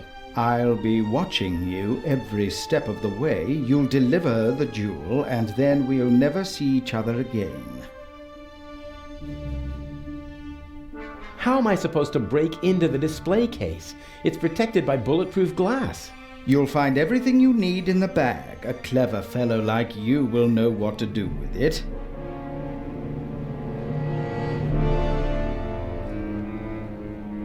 If we do everything you ask, will you let us go? I'm a poor loser, but a generous winner. How did you find out about our plan? By chance, I must admit. I hadn't anticipated it. I didn't think that you'd build up my trust for months just to betray me. You have to be patient if you want to steal the eyes of the Sphinx. A virtue youth normally lacks. It's a pity we have to go our separate ways after this little incident. I can hardly wait.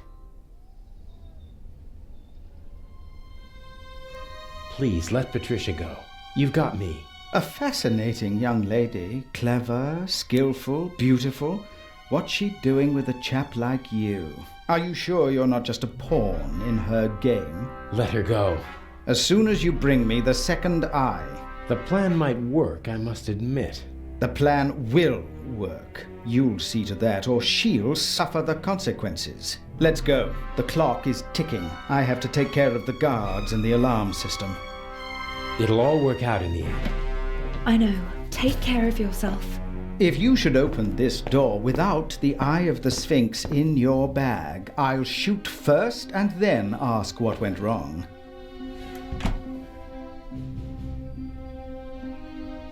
You're not planning on letting us go, are you? I need a scapegoat. Otherwise, the traitor would already be dead. He doesn't understand because he doesn't think like you. You messed with the wrong man, and now you have to suffer the consequences.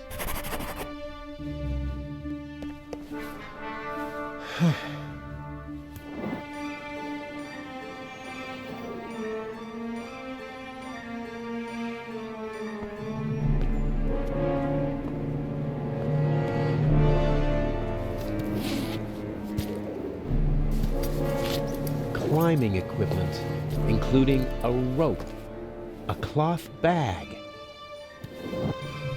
Huh? A pack of gum? Why did Inch put a pack of gum in a cloth bag? That's all. Climbing equipment and a pack of chewing gum. I'm beginning to feel under-equipped for this burglary. Looks like I'll have to improvise. There's nothing else in the bag, and I don't need the bag itself. Every time I don't have the knife... This is the same climbing equipment that I wore for the burglary in London, only the mask is missing. Does Inch want to make sure that the security cameras can see my handsome face? A good rope, and more than long enough. I'll leave it there until I need it. A good rope, and more than...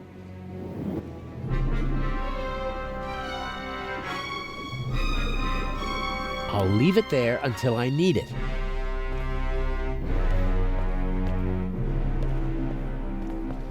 A good rope, and... Only one piece left.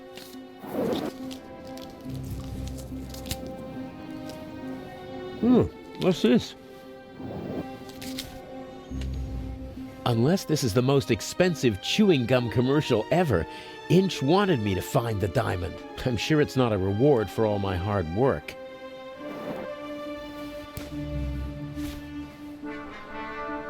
I'll leave it there until I need it.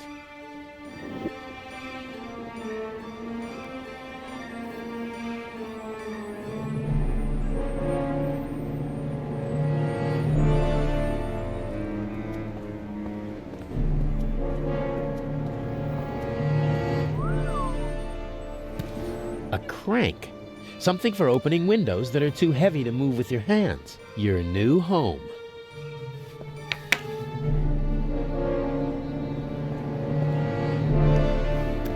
I can see the treasure chamber. There are several people moving around down there. I think the eye is being delivered.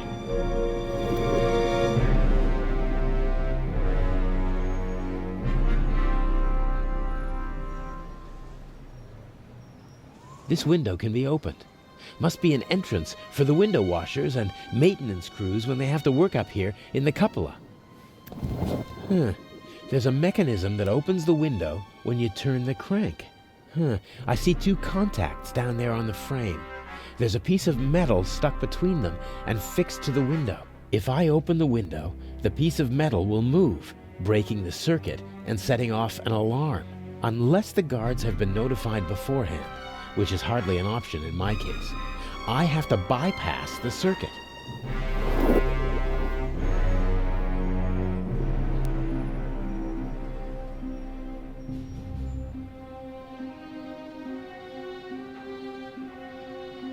How's that supposed to work? The contacts are on the other side of the window. I can't reach them. Somehow I have to get at the contacts of the alarm system and override the circuit. Only then can I open the window safely. The diamond isn't bad. Not flawless, but very big. Would it be good for an engagement ring?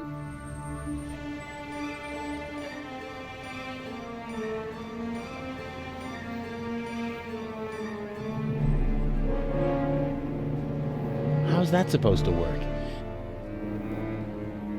Somehow I have to get at the contacts of the... Somehow I have to get... Somehow I have to get... Somehow...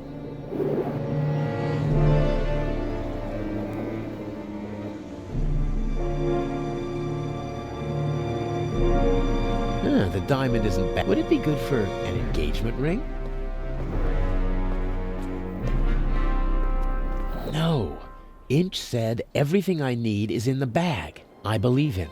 He wants the jewel. Until he gets it, he won't put any obstacles in my path.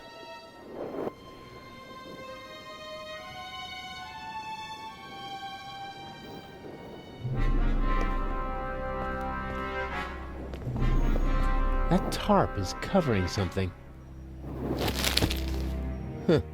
Bucket, rags, squeegee, tools of the trade for window washers. Probably didn't feel like carrying their equipment up to the roof every time, so they stashed it here. I don't need the squeegee. The bucket? Not really. This rag, on the other hand, I could wipe away fingerprints with it.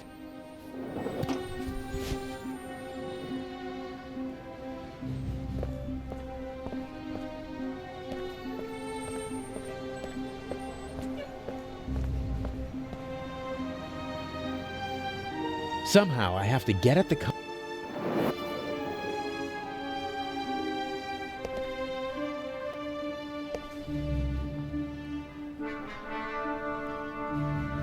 The diamond isn't bad. Would it be good for... That really isn't my job.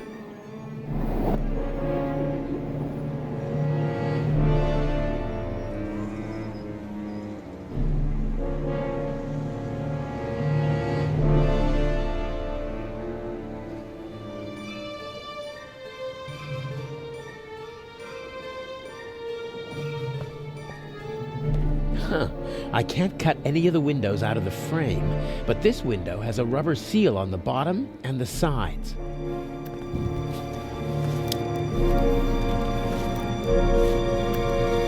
The roof of the museum is now officially drafty.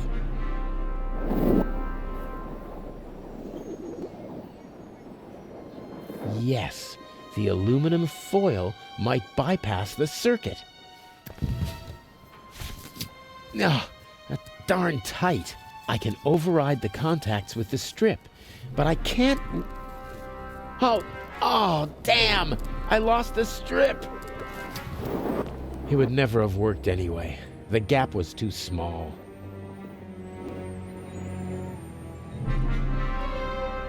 What's that supposed to do? Rags don't conduct electricity.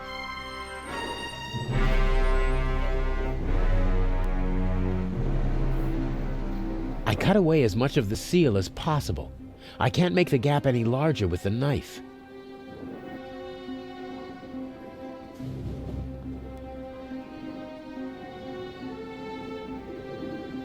The diamond isn't bad. Would it be good for... What's that supposed to do? Somehow I have to get at the contacts of the alarm system and override the circuit. Only then can I open the...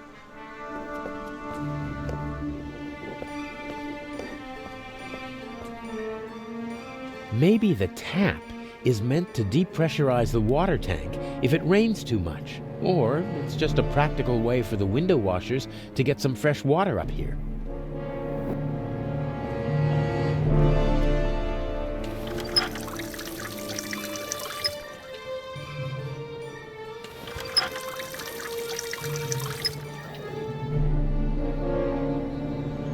A small rag.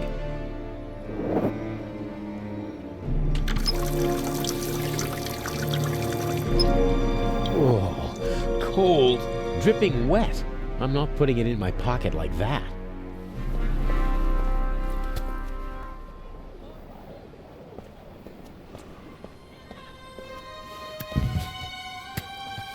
Okay, I'm in. And now back and forth and away we go. Got it. The wet rag is lying on the contacts.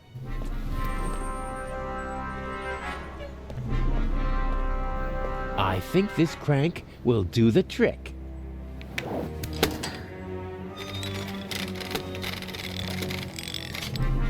Excellent. No alarm.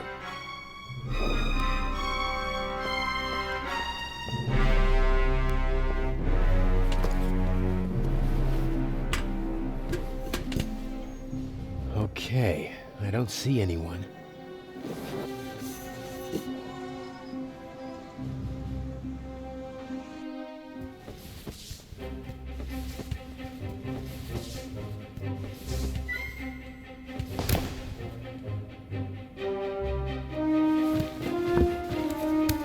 Such an attempt would fail here. The display case is bolted to the floor and weighs several hundred kilograms. What's that? A camera? The latest model. It's called video surveillance. I've heard about that. The images are recorded and can be viewed again later. That's right. Images from all three cameras are recorded in the guard room. Wow. As I've said, we've spared no effort and no expense. I think I've seen enough here, but I'm interested in something else.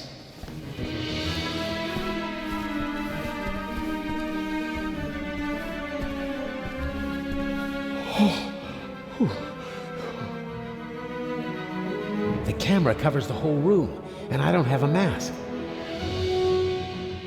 If I go down there now, my face will be on the cover of every newspaper in the country.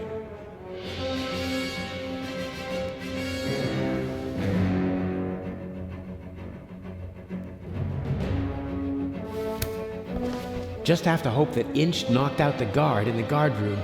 If not, he'll be on his way to check the cameras soon. Here goes nothing.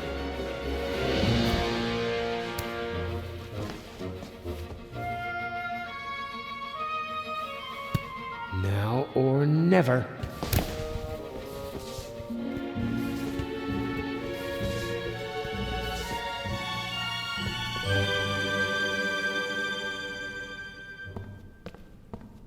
Someone could come back any moment, and then I'll have another problem. I need to hurry.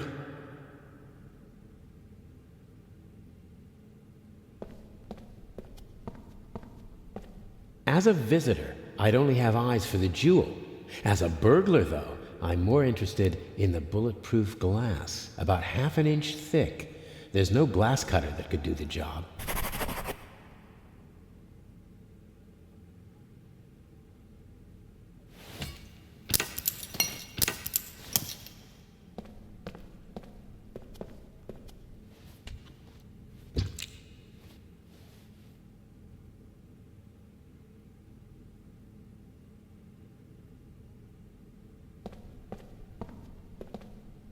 Even if I can't break into it, at least I managed to deface it.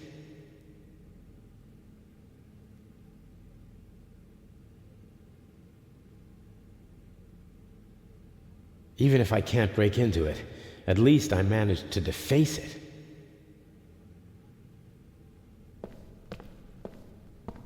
I'll press the diamond into the chewing gum with the tip towards the window.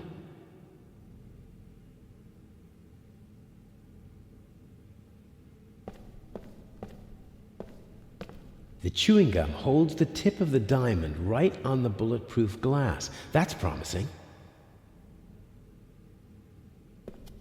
When I'm so close to my goal, never. The chewing gum holds the tip of the diamond right on the bulletproof glass. That's promising.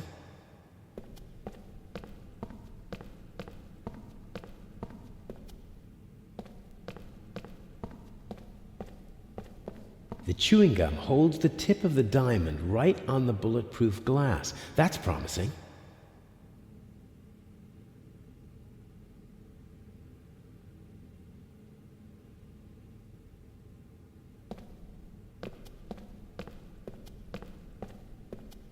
The chewing gum holds the tip of the diamond right on the bullet.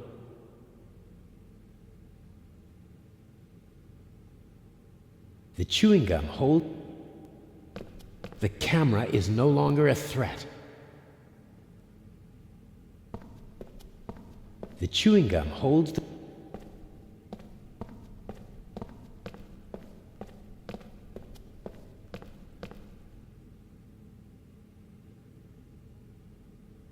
This cordon doesn't apply to burglars.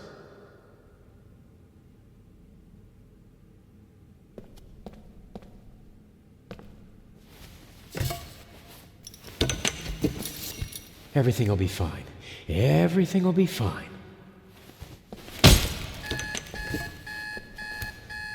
No, no! He wants to lock me in. But why? He doesn't have the jewel yet. What is he... Oh, no!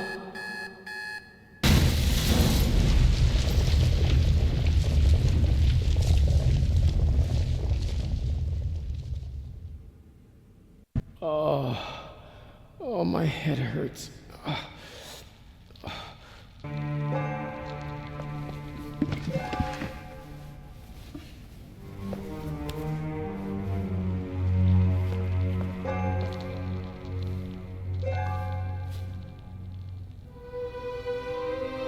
The sarcophagus protected me from flying debris. The ancient Egyptians knew their stuff. Constable Oliver. He's totally focused on the hole in the floor. He's up there, Robert. I know it. Maybe. Go to the guard room and open the gates. Tell the director. Zellner, don't do it. It's too dangerous. I've got everything under control. Sorry, Constable. He's unconscious. He'll wake up with a headache in a few minutes. There was no other way.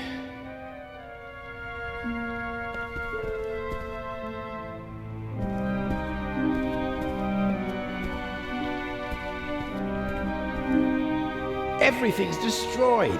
Priceless works of art, centuries old. Nothing is sacred to Inch. This is the opposite of a clever burglary.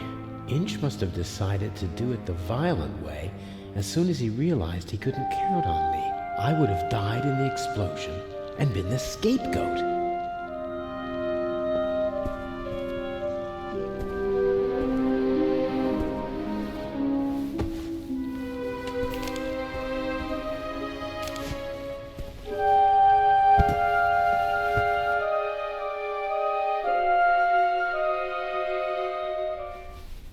How did you do it? How did you plant the message on the safe in the train? How did you know that Gebhardt killed the Baroness and the demolition charge below the treasure chamber? How did you manage it all? Even if your arm isn't lame. Oh, it is, believe me. I needed help, it's true. A messenger boy to replace my arms and legs. A messenger boy? Ah, Adil. This could be interesting. He's quite talented, but unreliable. He has a mind of his own plans. Don't you, Adil? I never wanted blood to be shed, but it's time to make an exception. He only forgot one thing. I keep things firmly in hand. Always. End of story.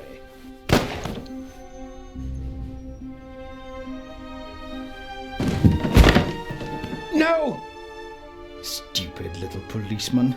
He shouldn't have messed with the Raven. You aren't the Raven! The Raven would never have shot a defenseless old man! No, he wouldn't have. But now he has. At least that's what everyone will think. Why does that matter? Who are you?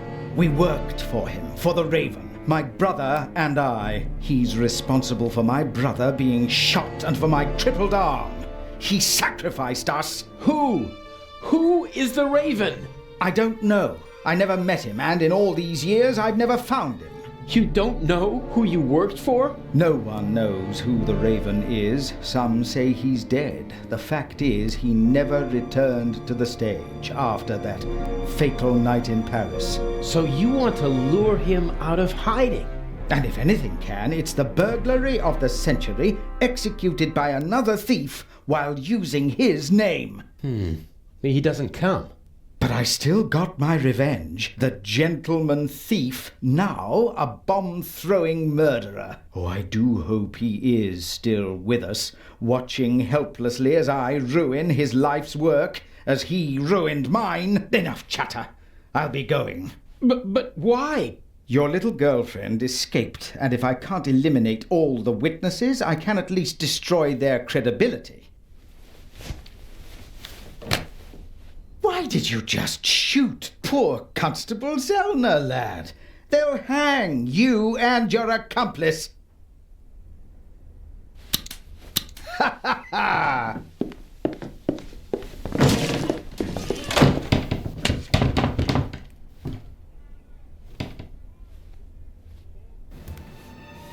You've met your match, Raven. You hear me? Wherever you are, I beat you. Good evening, Mr. Inch. The eyes of the Sphinx, if you would be so kind. You? That's impossible! The jewels, now!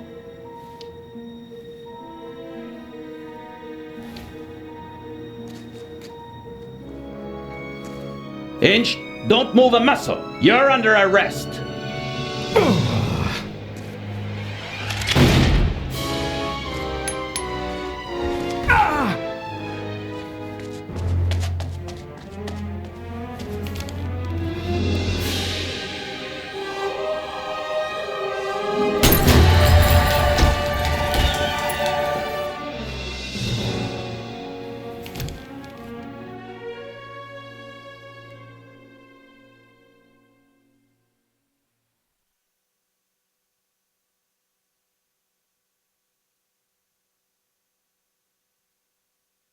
A master thief who stole 2 cheap figs and then fell to his death.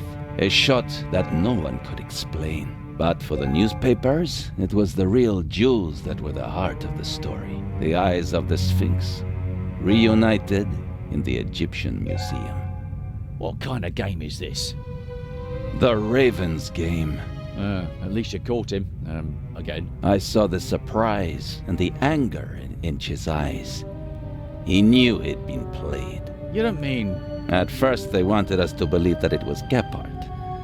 And now we're supposed to believe that it was Inch. He's still out there. So then, who is the Raven?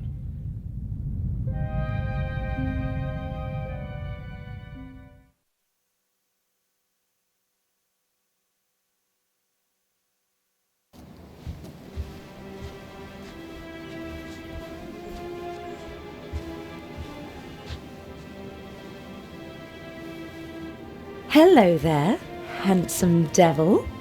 Hey there, pretty lady. Don't! My father will be here any moment. Did you tell him about our engagement? She did.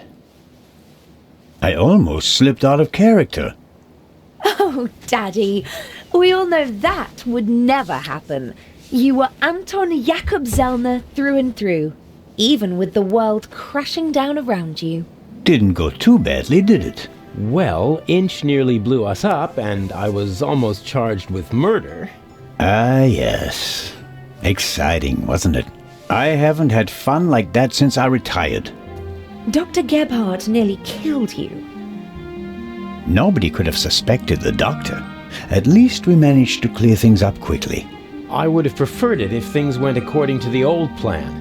We would have swapped the jewel aboard the ship, and Alex wouldn't have been kidnapped by Inch. And I'd have preferred it if you hadn't given me a nasty bump on my noggin. And what would your excuse have been for staying on board if I hadn't? Hey, I improvised. Good point. I was afraid Inch would realize you were wearing a bulletproof vest. He was too confident. After he foiled your plan, he thought he had everything under control.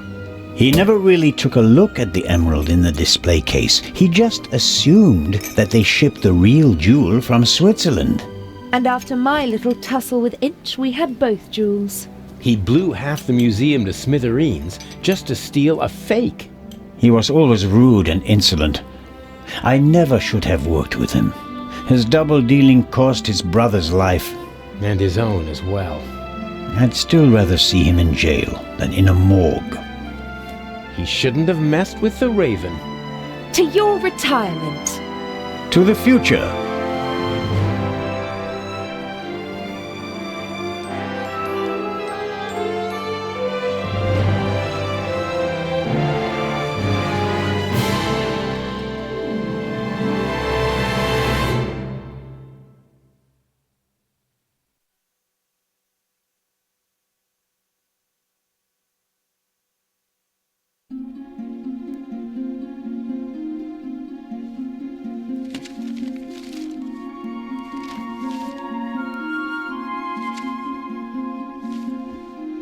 Finally.